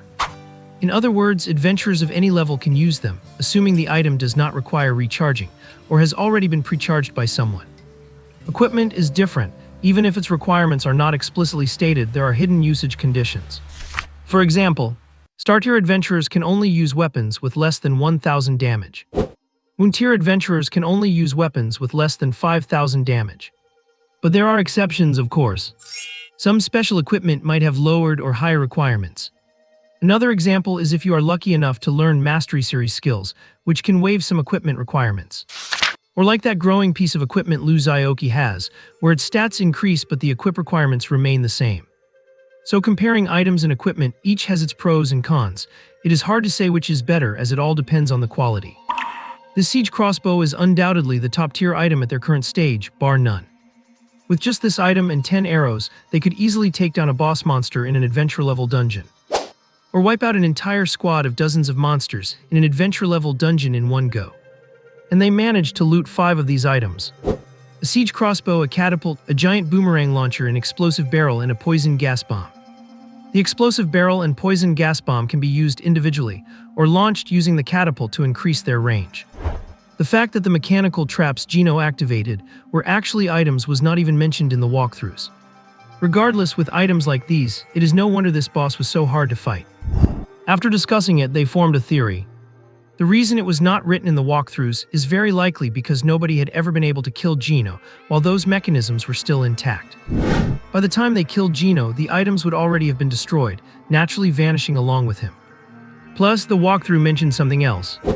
When Gino dies, he triggers a self-destruct mechanism, detonating everything around him. So even if someone had the capability to kill Gino without destroying the items, as long as it was not a one-hit kill, if the boss had any time to react, he would choose to self-destruct and take all the items and the adventurers with him. But Lu Xiaoqi was different. His sword chi was just too overbearing. One slash and it was done. Gino was taken out instantly, not even triggering his health protection mechanism, so the boss did not have time to react at all. Therefore, this secret had only been unveiled by the three of them just now. After they deduced the answer with Lu Xiaoqi leading the way, they started wailing and stomping their feet in heartbreak. If these devices were lootable items, then what about that massive cannon, which looked incredibly intimidating as Gino's final trump card? Could not that have been? It is a pity that they were destined never to know the answer. Lu Xiaoqi's slash had not just struck Gino, making him disappear into white light before he could even blink. It had not spared the charging cannon or the turret beneath it either. Perhaps due to the energy impact, the charging cannon was hit by the sword chi and triggered a violent explosion, vanishing into thin air without a trace. The turret itself was shattered, leaving only wreckage everywhere. So even if the sword chi had not destroyed the cannon directly, the item would not have survived the subsequent chain reaction anyway. This was the reason for Lu Xiaoqi's embarrassment. He had gone overboard and caused the three of them to lose hundreds of millions. That is not just a figure of speech, it is a literal loss of hundreds of millions. Not to mention that Zhang Heng had searched the area and found absolutely no loot. They had been unlucky for over 30 floors, and even Zhao Zuqing, who usually considered herself to have decent luck, was starting to doubt reality. Of course, they were not unlucky. In fact, with Lu Xiaoqi, the little king of luck around, their drop rates were actually quite high. After all, Lu Xiaoqi's Scarlet Blood Yellow amulet gave a 20% drop bonus. And all those things were just quietly lying in Lu Xiaoqi's inventory. There was even a skill book. Thinking of this, even someone as thick-skinned as Lu Xiaoqi felt a bit ashamed. After all, the others had put in the work too, yet he had essentially taken everything for himself. And then, after finally getting his hands on what looked like a super awesome item, he had gone overboard and destroyed it. Besides, after so much time working together, the three of them had built a basic level of trust. Not to mention Zhao Zuqing, Zhang Heng's performance in the dungeon had also earned Lu Xiaoqi's respect. After all, when that man stood in front of them with his giant shield, blocking all incoming attacks, even Lu Xiaoqi felt truly secure. Lu Xiaoqi thought for a moment, then coughed, and amidst the confused and shocked looks from the other two, he dumped out all the loot from the 30-plus floors, piling them into a mound as tall as a person. Oh, I forgot to mention. I have an item that has an auto-loot function. Zhao Zuqing and Zhang Heng both stared at him, speechless. You forgot to tell us. You were clearly doing it on purpose, were not you? If Lu Xiaoqi had not suddenly felt a prick of conscience, who knows how much longer he would have kept it hidden. Yun Huang's, who was quick-witted, immediately linked this to the time the boss in the Mist Dungeon did not drop any loot. She began to suspect that Bai Xiaoqi might have obtained this item back during his adventurer assessment. Or perhaps it was his provincial ranking reward. However, she did not intend to press the issue. What is done, and a few pieces of equipment or materials meant nothing to her. Besides, surviving such a massive disaster and completing the baptism to become an official adventurer was already a stroke of immense good fortune. Zhang Heng did not mean to blame Lu Xiaoqi either, as gear, items, and talent abilities were highly private matters. After all, they had only met a couple of times. If Lu Xiaoqi just blabbed everything to every person he met, he probably would not last long. On the contrary, because of this, Zhang Heng and Zhao Zuqing were quite touched that Lu Xiaoqi had chosen to be honest instead of keeping it a secret until the end. They were just a little bitter, thinking about how this guy had made them both feel like their luck was negative. Zhao Zuqing did not even look, just waved her hand. You two split it. With her financial background, she would not bother hoarding this low-level loot. She was mostly just regretful about the giant cannon. Zhang Heng thought for a moment but still did not accept the pile of loot.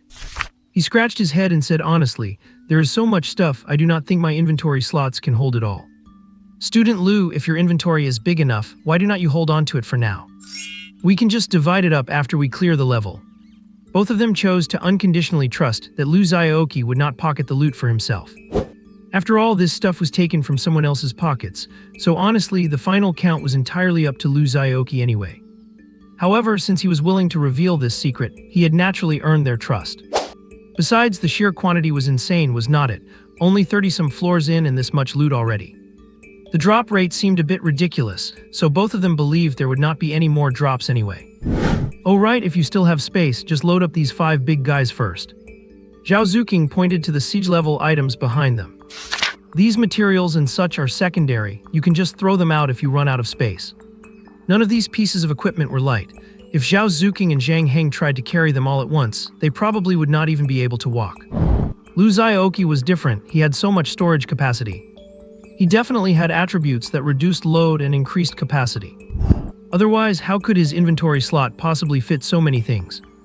Even if it did fit, how would he even carry it all? Actually, this kind of attribute is not rare in this world, but it definitely is not as extreme as Lu Xiaoqi's.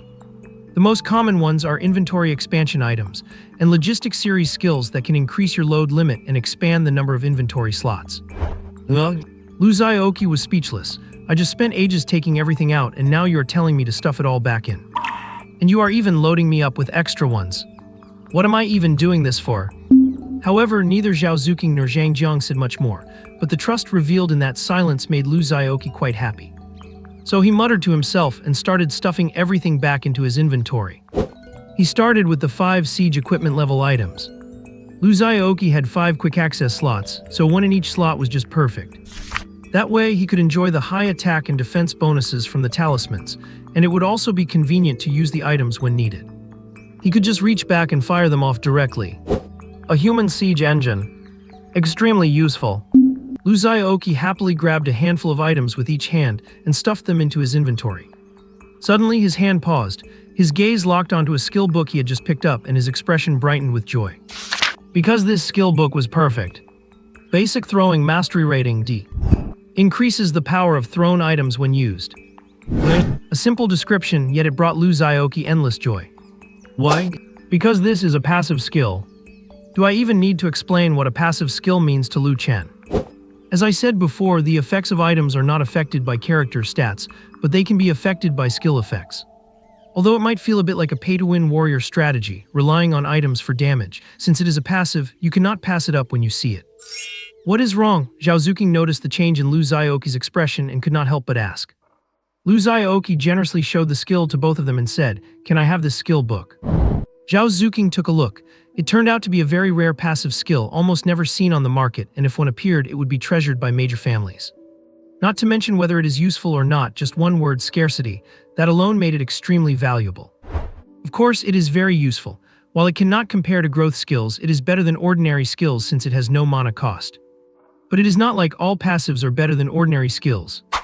There are some rather useless ones, like the basic strengthening that Lu Xiaoqi had before he upgraded it. The reason that skill ended up being sold for peanuts at the auction house was simply because its rating was too low and its effect was too small. With a skill like that, you would be better off buying some training resources and freeing up the skill slot for other active skills. And in Zhao Zuqing's eyes, this derated passive skill, basic throwing mastery, in Lu Xiaoqi's hand was nothing more than mediocre. It was not even as good as the momentum slash she had traded with him before. I wonder what he is going to use it for. Maybe his skill slots are overflowing and he is just bored. That is not right either. Does not he have a great talent? Where would he get so many skill slots? This guy. Just how many secrets is he hiding? Her thoughts raced like lightning, but she did not reveal anything on her face, just nodded and said, "I have no objection, why do not you ask Zhang Heng?" Zhang Heng glanced at it, showed zero interest, just raised his shield and said, "Just save any skills related to this for me, you do not need to consider my opinion on the others." Lu Xiaoqi breathed a sigh of relief and learned it on the spot with a clap of his hands. Zhao Zuqing's eye twitched at the sight. This guy, is he really that desperate? It is not even anything good. It is ultimately just a waste of a skill slot clearing item. However, after thinking about Lu Xiaoqi's stunning sword energy earlier, she relaxed. With such a monstrous ability, even if he learned a pile of trash, he would still be a powerhouse. It does not affect his ability to show off at all. I really do not know what is going on with that ability of his, it is so broken. Could it be his talent? But did not he have a great talent? Zhao Zuqing was starting to doubt her worldview. She would never guess that it truly was his talent's ability, and that the skill was actually the evolution of the momentum slash she had personally given to Lu Xiaoqi. She could only attribute it to, maybe people's constitutions really are just different. Sometimes I really doubt whether this Lu Xiaoqi is even a different species. Lu Xiaoqi did not know what Zhao Zuking was thinking. He was just standing with his back to them, happily opening his skill menu. Wind Spirit Moonshadow upgrade for me. The next moment, a brand new skill appeared before him. Everything permitted rating SSS. Level 9 stars upgraded. No limit on the type of thrown items. When firing any flying projectile, the item's damage, hit rate, and range are increased by an additional 5,000%. Additional bonus, adds one of burn, paralysis, freeze, poison, or stun random effect. After the target is hit, all buffs are removed. Killing an enemy returns 100 of consumption. Traits, equipment maintenance, multiple throwing, designated enchantment. The consumption, cooldown, trait details. Equipment maintenance, reduces durability loss of flying projectiles by 95%. Multiple throwing. When releasing a projectile, there is a 100 chance to split it into multiple 3 to 9 identical flying projectiles. Designated enchantment, adds an extra specific enchantment to your flying projectiles. My god, is not this just soaring to the heavens? Can anything be a weapon now? Lu Xiaoqi recalled the 5 siege engines he had just put into his quick access slots. If he was not wrong, according to the skill description, do these count as projectiles too? And also, what about sword energy? It should count as a flying projectile, right? Does using sword draw count as launching a flying projectile? Thinking of this, he grinned so wide he could see his back teeth. Zhao Zuking and Zhang Heng could only see his back, guessing he was checking his skill menu. They had no idea what kind of changes had happened to him in such a short time. They just thought he was checking the skill details. Then they saw Lu Xiaoqi's shoulders start to shake, and the two could not help but look at each other. It is just learning a skill. Is there a need to be this excited? Watching the familiar skill menu collapse with his final click, Lu Xiaoqi turned back and said in high spirits, "Let us go, we are heading to the 37th floor." Lu Xiaoqi was right. The power of the sword draw skill has been enhanced once again. And it has reached an absolutely absurd level. In the past, the sword aura would dissipate into nothing after traveling at most 100 meters, and it would weaken whenever it hit an obstacle. But now, a single sword aura from Lu Xiaoqi crosses the entire area, turning into a barely visible thin line at the horizon before vanishing. It is unstoppable, cutting through anything and everything in its path. Hilarious, there is zero energy loss. The most insane part is that Lu Xiaoqi only uses the sword draw skill once, but 4 or 5 beams of sword aura fly out simultaneously. It leaves the monsters literally shredded to pieces. After tearing through the swarm, it even fully restores Lu Xiaoqi's energy consumption. Not to mention the sword aura comes in all sorts of colors. Along the way, the bosses of every floor do not even get a chance to taunt. The moment they look up, they are met with 5 or 6 40-meter-long sword beams. And then they vanish into white light, completely bewildered. Their remaining consciousness probably only has time to type GG. If they knew what was happening in the afterlife while waiting in line at the bridge of helplessness to be reincarnated, they would surely beat their chests in frustration. Code he is hacking. Is nobody going to do anything about this? Who just starts a fight with an instant kill? Do not you need to charge up, at least give me a chance to show my face. I have not even triggered my ultimate yet. Where is my low health invincibility? What about my resurrection transformation after death? Nothing works, seriously. Who is the boss here, you or me? At this moment, perhaps only the fast-talking Gino, standing at the front of the line, looks deep and smiles without saying a word. Ah, my life has been without regrets. I remember running through the mist that day. That was my lost youth. Then he takes a sip of mangpo soup, gulp gulp, and hiccup. As the floor count increases, the jaws of the 3 people in the party drop wider and wider. The difference is that Lu Xiaoqi is grinning from ear to ear with joy. Zhao Zuking and Zhang Heng are gaping in total shock. Who would believe that a novice-level adventurer with average equipment and mediocre cultivation could cause such a massacre in a special hard-mode dungeon? He is not just a pro, this is beyond godlike. This is totally ridiculous. It feels like if he were really going all out, he could level the entire Tower of Confusion. Before they even see the monsters, several thick beams of sword aura fly out with a swoosh. The sword aura rages, saturating the area and drowning the monster's swarm. The key is that before this, although Lu Xiaoqi was pretty insane, he was not this insane. It feels like after hitting the 37th floor, some weird switch in him was flipped. Zhao Zuking crosses her arms looking thoughtful. Did what I just said trigger him? But all she said was, I and Zhang Heng need a breather, it is up to you now. Can just that make him go wild like a crazed dog? Zhang Heng is even more bewildered, holding his shield without knowing whether to put it down or not. He wonders to himself, do they even need me? Looking at this momentum, Lu Xia could probably clear the tower all by himself. He still does not know that Lu Xiaoqi is the monster who broke the score record all by himself during the adventure assessment. Otherwise, he would realize. No wonder. With sword aura like a machine gun firing away non-stop, who could not break the score record? Anyone could do this. O Gatling Bodhisattva, is this guy your last disciple? When Lu Xiaoqi finished his fun and turned back, he saw that the two behind him were looking at him with complex and conflicted expressions. Zhao Zuqing thinks, I wanted you to join my team, not for you to carry me and show off. Get it straight, I am the captain here. Not to mention Zhang Heng, as the most crucial frontliner, this is the first time he has felt so invisible. They have already stormed into the 80th floor. And it only took half the time it did previously to get from floor 1 to 36. With Lu Xiaoqi being this strong, does not it make the two of them look totally useless? But they truly did not come here to be carried. We were supposed to help each other and work as a team, but instead you go in, pop your ultimate, clear the map and carry us both. Well, honestly, it is pretty great. Lu Xiaoqi guessed their thoughts immediately, and he felt a bit awkward too. Although he knew that teaming up with others would eventually expose his true strength. He had prepared for that. But this is not the way he wanted it to be revealed. He did not want it to be like this from the start. But the temptation of the passive skill was just too great, he could not help himself. And he did not expect that after learning this skill it would evolve into such a form, giving his combat power a qualitative leap. This skill seems tailor-made for his current situation. It even makes him believe the rumors that traits evolve based on the user's attributes, habits, and even weapons. With the buff from an Ultra Triple S passive skill, his strength has skyrocketed, placing him at the pinnacle of the Starlight level. Even Moonshine level adventurers would have to stay clear of his sword aura. With the addition of the Thunder Strike, he would even dare to take on a peak Moonshine adventurer. Assuming they let him use a fully charged sword draw. You have to know that Moonshine level adventurers are already the peak combat power at the provincial level.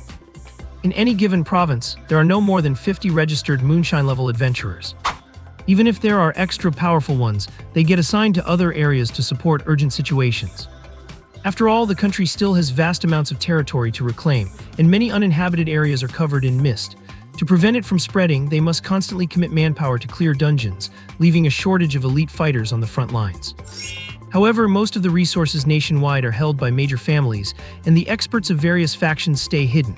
Talents that can be deployed to the front lines are rare, and most come from adventure groups formed by commoners. This is why the country spends so much money to support ordinary students in taking the adventurer assessment. Big families do not care about a small registration fee, but ordinary people struggle with the hundreds of thousands required for the assessment. But support is one thing, you cannot just throw your life away out of Chinese letter, Chinese letter, Chinese letter, Chinese letter. That is why they raised the threshold, only allowing high-performing high school students to take the assessment for free. Yet the country cannot rashly act against the families, otherwise if they get alerted and unite to fight back, even a great nation would suffer. Without the resolve to sever its own arm, the state must play nice with the family factions. So on the surface, Lu Xiaoqi's strength is essentially at the top. Lu Xiaoqi coughs softly and says timidly, I am ready now. Why do not you guys continue, he asks tentatively. Zhao Zuqing, Zhang Heng, listen to him, does he sound human? Continue my foot, want to keep embarrassing ourselves. Under the unfriendly glares of Zhao Zuqing and Zhang Heng, Lu Xiaoqi sheepishly shut his mouth and begrudgingly led the way toward the 81st floor. Zhao Zuqing and Zhang Heng followed behind. Upon stepping out of the portal onto the 81st floor, they found the vast space completely empty, save for Lu Xiaoqi, who was waiting in the middle with his hands on his hips. Zhang Heng swept the area confused, where are the monsters? The strategy guide is very clear, the boss on this floor should be a titan giant over 10 meters tall.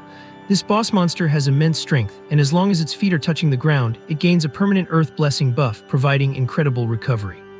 The boss is good at throwing rocks from a distance, but it relies on brute force rather than accuracy, so it does not hit very often. However, once you get close to engage in melee combat, it will pull out its 5 or 6 meter long spiked club and smash it right into your face. But such a massive monster, how come there is not a trace of it to be seen now? Zhao Zuqing figured it out in an instant and pointed at Lu Xiaoqi, speechless. Need I say more, it must be his doing. Lu Xiaoqi looked innocent and spread his hands. You cannot blame me for this. Who told it to start roaring and screaming at me the moment I walked in? You guys know I am a bit timid. As soon as I got scared, I sent a wave of sword energy its way.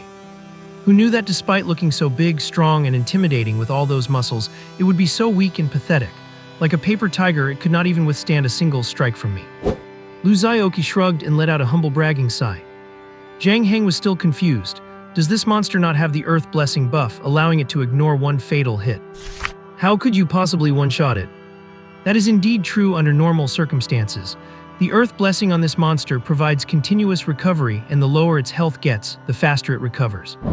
Furthermore, when it takes damage higher than its remaining health for the first time, the Earth Blessing forces the damage to be ignored, grants several seconds of invincibility, and makes it immune to all crowd control.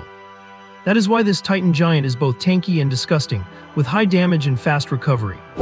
Many teams, overconfident in their strength, misjudged the situation and ended up defeated under the Titan Giant's feet, forced to use their escape tools to leave the dungeon in frustration.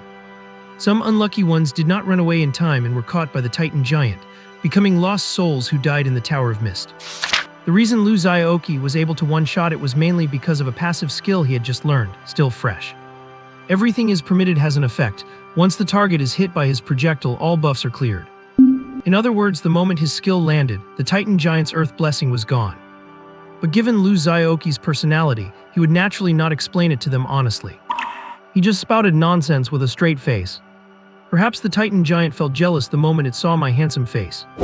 Especially when it thought about its own hideously ugly face, it got so angry that it started jumping up and down. Once it jumped and its feet left the ground, the bug was disabled. My brilliant IQ seized the high ground again. And then it just went game over. Zhang Heng and Zhao Zuqing were speechless. What kind of nonsense is that?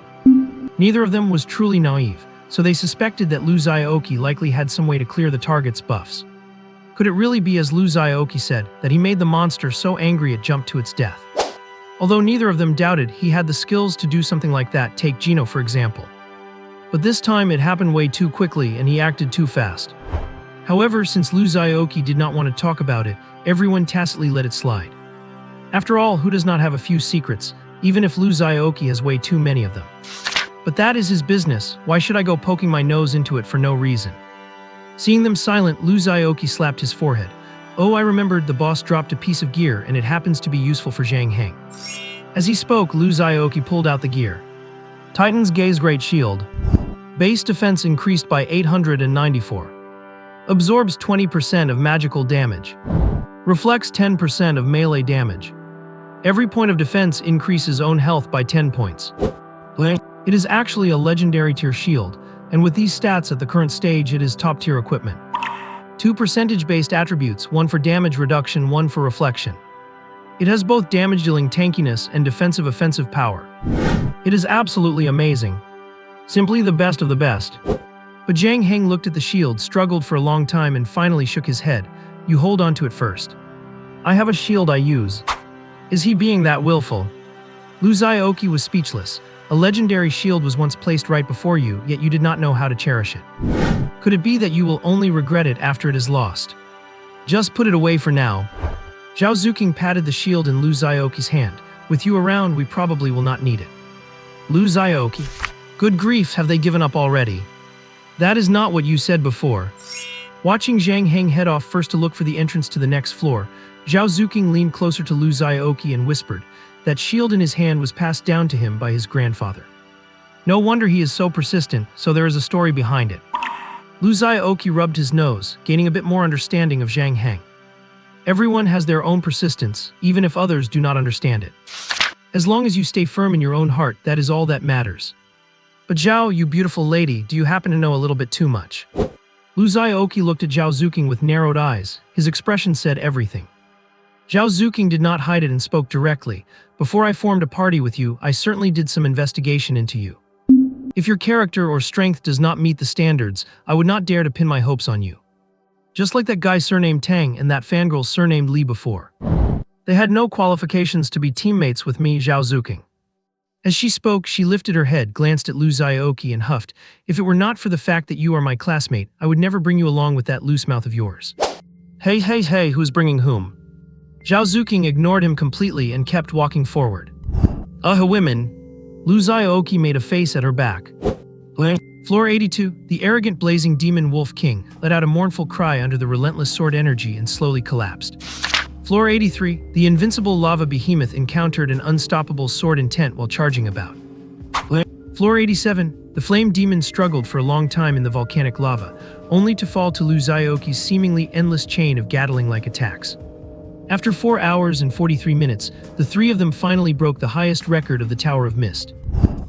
As the residual power of Zhao Zuking's frost storm faded, the roiling magma in the crater slowly calmed, the crimson fluid gradually hardening into black stone, and the temperature began to drop amidst the rising steam. Lu Xiaoqi wiped the sweat from his brow, too tired to care about the dirt on the ground, and simply sat down on a rock. But he had not been sitting for long before he leaped up, grimacing as he said, "This rock is burning my butt." Zhang Heng and Zhao Zuking were too exhausted to speak, both severely depleted, and they desperately downed recovery potions. The 87th floor boss was indeed difficult to handle, being on a completely different level from those before it. That is why adventurers have been stuck here for so many years. Through the attempts of those who came before, the skills and attack patterns of this boss had been mostly figured out. The only reason they could not take it down was purely due to its sheer strength. After all, this Balrog is a stubborn leech. It stays in the volcanic magma no matter what, just tossing lava fireballs from far away. If you get too close, it will summon magma to erupt. For Starlight-level adventurers, encountering magma at hundreds or thousands of degrees without proper protection or skills means certain incineration. Only those who reach the Moon Glow level have defenses capable of ignoring that level of damage. The most critical part is that the Balrog can absorb heat to boost its strength and restore its energy, and it can also use the magma to patch up its body after being damaged. This means that as long as it is in the volcano, it is practically invincible. The trio's original plan was for Zhang Heng to go up and use his taunt skill to lure the Balrog out of the crater. Once it left the magma, its strength would drop significantly, allowing Zhao Zuking to control it and Lu Xiaoqi to finish it off. The logic was sound, but until now, no one had been able to pull it off. Clearly, Lu Xiaoqi and his team were no exception. Sure enough, before Zhang Heng could even reach the range for his taunt, he was blasted back by a barrage of magic attacks from the Balrog. Having not been defeated for so long, the boss was no pushover. It anticipated their intentions and never gave them a chance to get close. If it were not for Zhang Heng's high constitution and health pool, with all his stats dumped into defense, he probably would have been melted instantly by the dense cluster of lava shells. Since they could not lure it out, Lu Xiaoqi and the others had no choice but to try and brute force it. The three divided the tasks and began their assault on the monster. Zhang Heng guarded Zhao Zuking to counter the boss's attacks, while Lu Xiaoqi took the chance to fire off sword energy.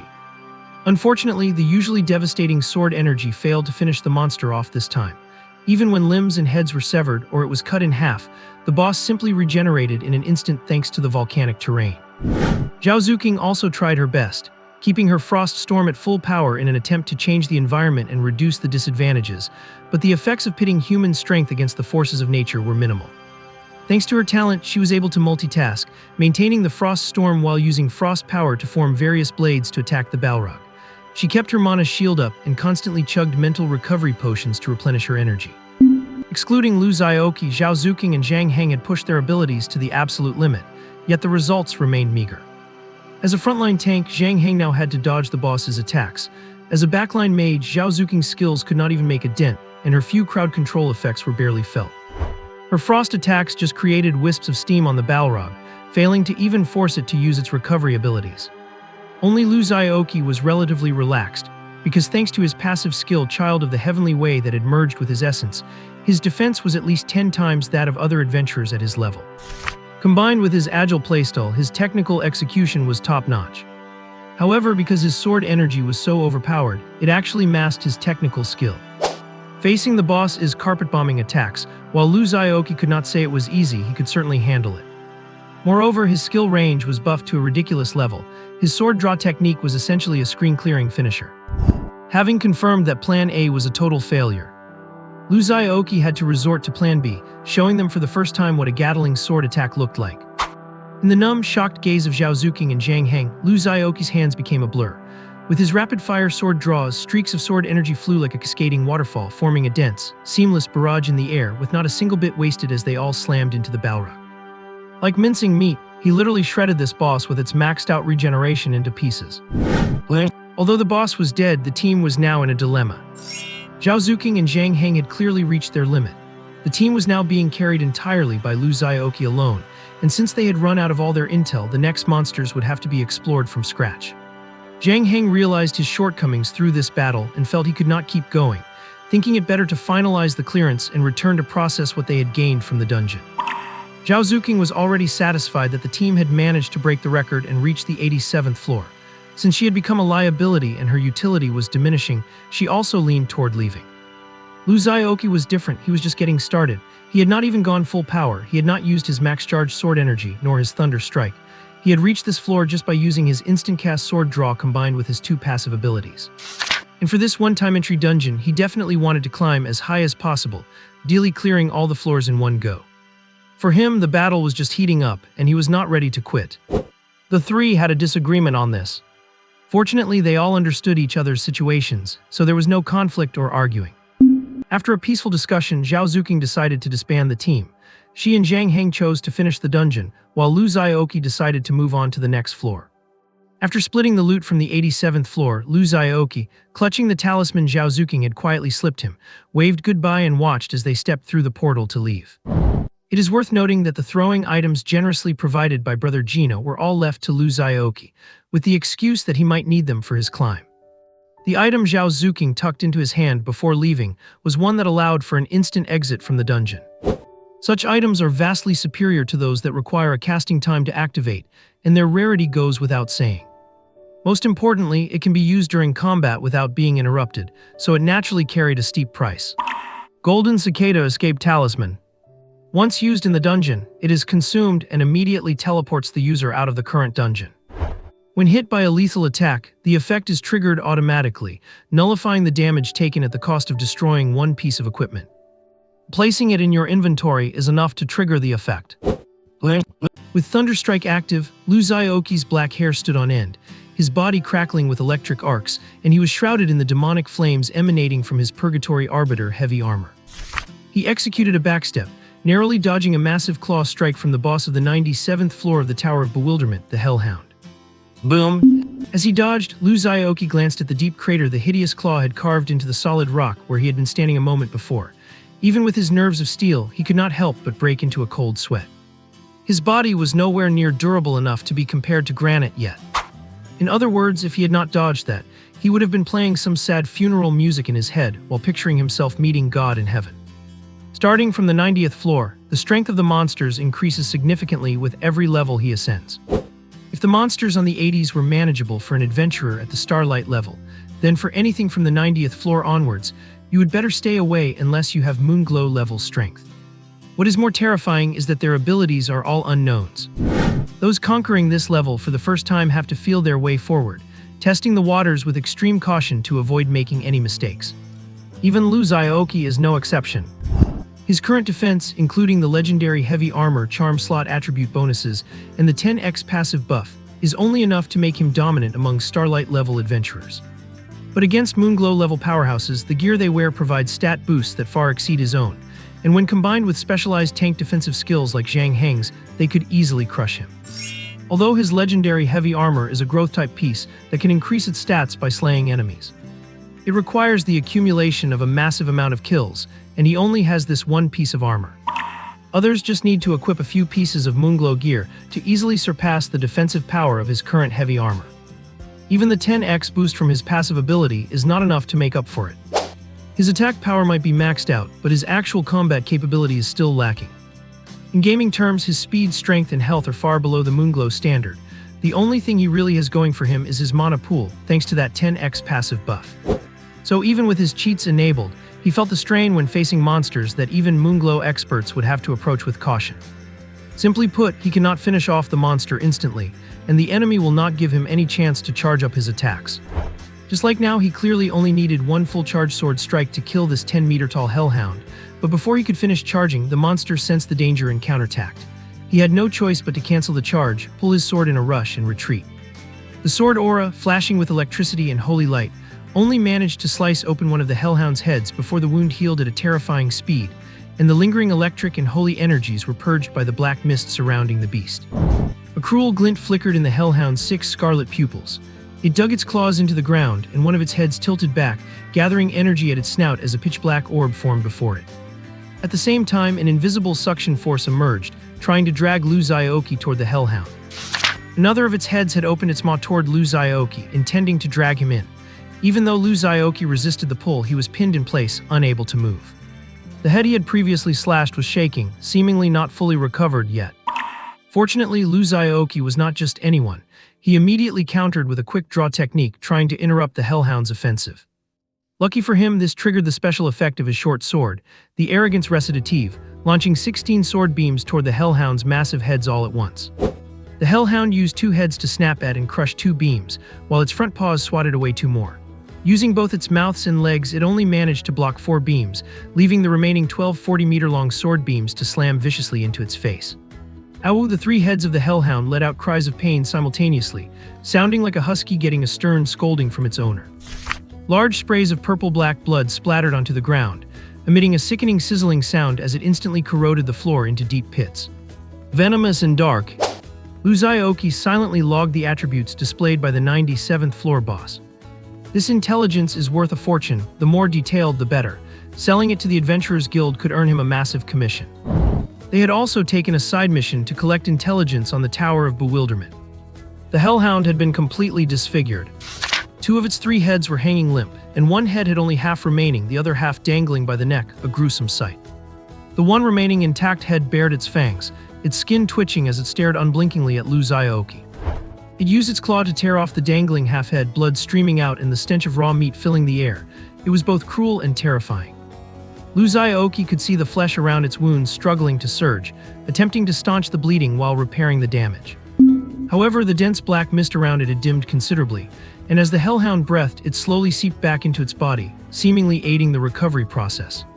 From the look in the Hellhound's eyes, he could see just how furious it was, and how deep its hatred for Lu Xiaoqi ran. It was so intense it manifested as a beam of purple-black laser fire, shooting directly from its eyes toward Lu Xiaoqi's face. At the same time, it slammed its paw into the ground, a red shockwave pulsed outward, and countless creaking noises echoed through the surroundings. Lu Xiaoqi had barely dodged the laser when he saw rows of horrific bones breaking through the earth's crust. Skeletal warriors climbed out one by one, wielding various bone weapons, their sockets glowing with eerie ghost fire as they surrounded him in front of the Hellhound. Oh great, the boss is summoning minions. But for a dog, is not it a bit much to be summoning so many skeletons? Is it planning to have a snack later? Lu Xiaoqi muttered to himself. Ow! At the Hellhound's command, the skeleton soldiers turned in unison and charged at Lu Xiaoqi. They started at a quick pace before breaking into a full sprint toward him. And as the first wave of skeletons moved forward, more kept emerging from behind, joining the rush toward Lu Xiaoqi. After these few rounds, Lu Xiaoqi had a rough grasp of the Hellhound's attributes. This guy is basically a glass cannon agility mage. Besides its amazing recovery, its main attacks are skills like raise, energy orbs, and summoning minions, but its own skin is actually quite squishy. If Lu Xiaoqi's sword aura connects, it poses a significant threat. The problem is the monster's incredible speed.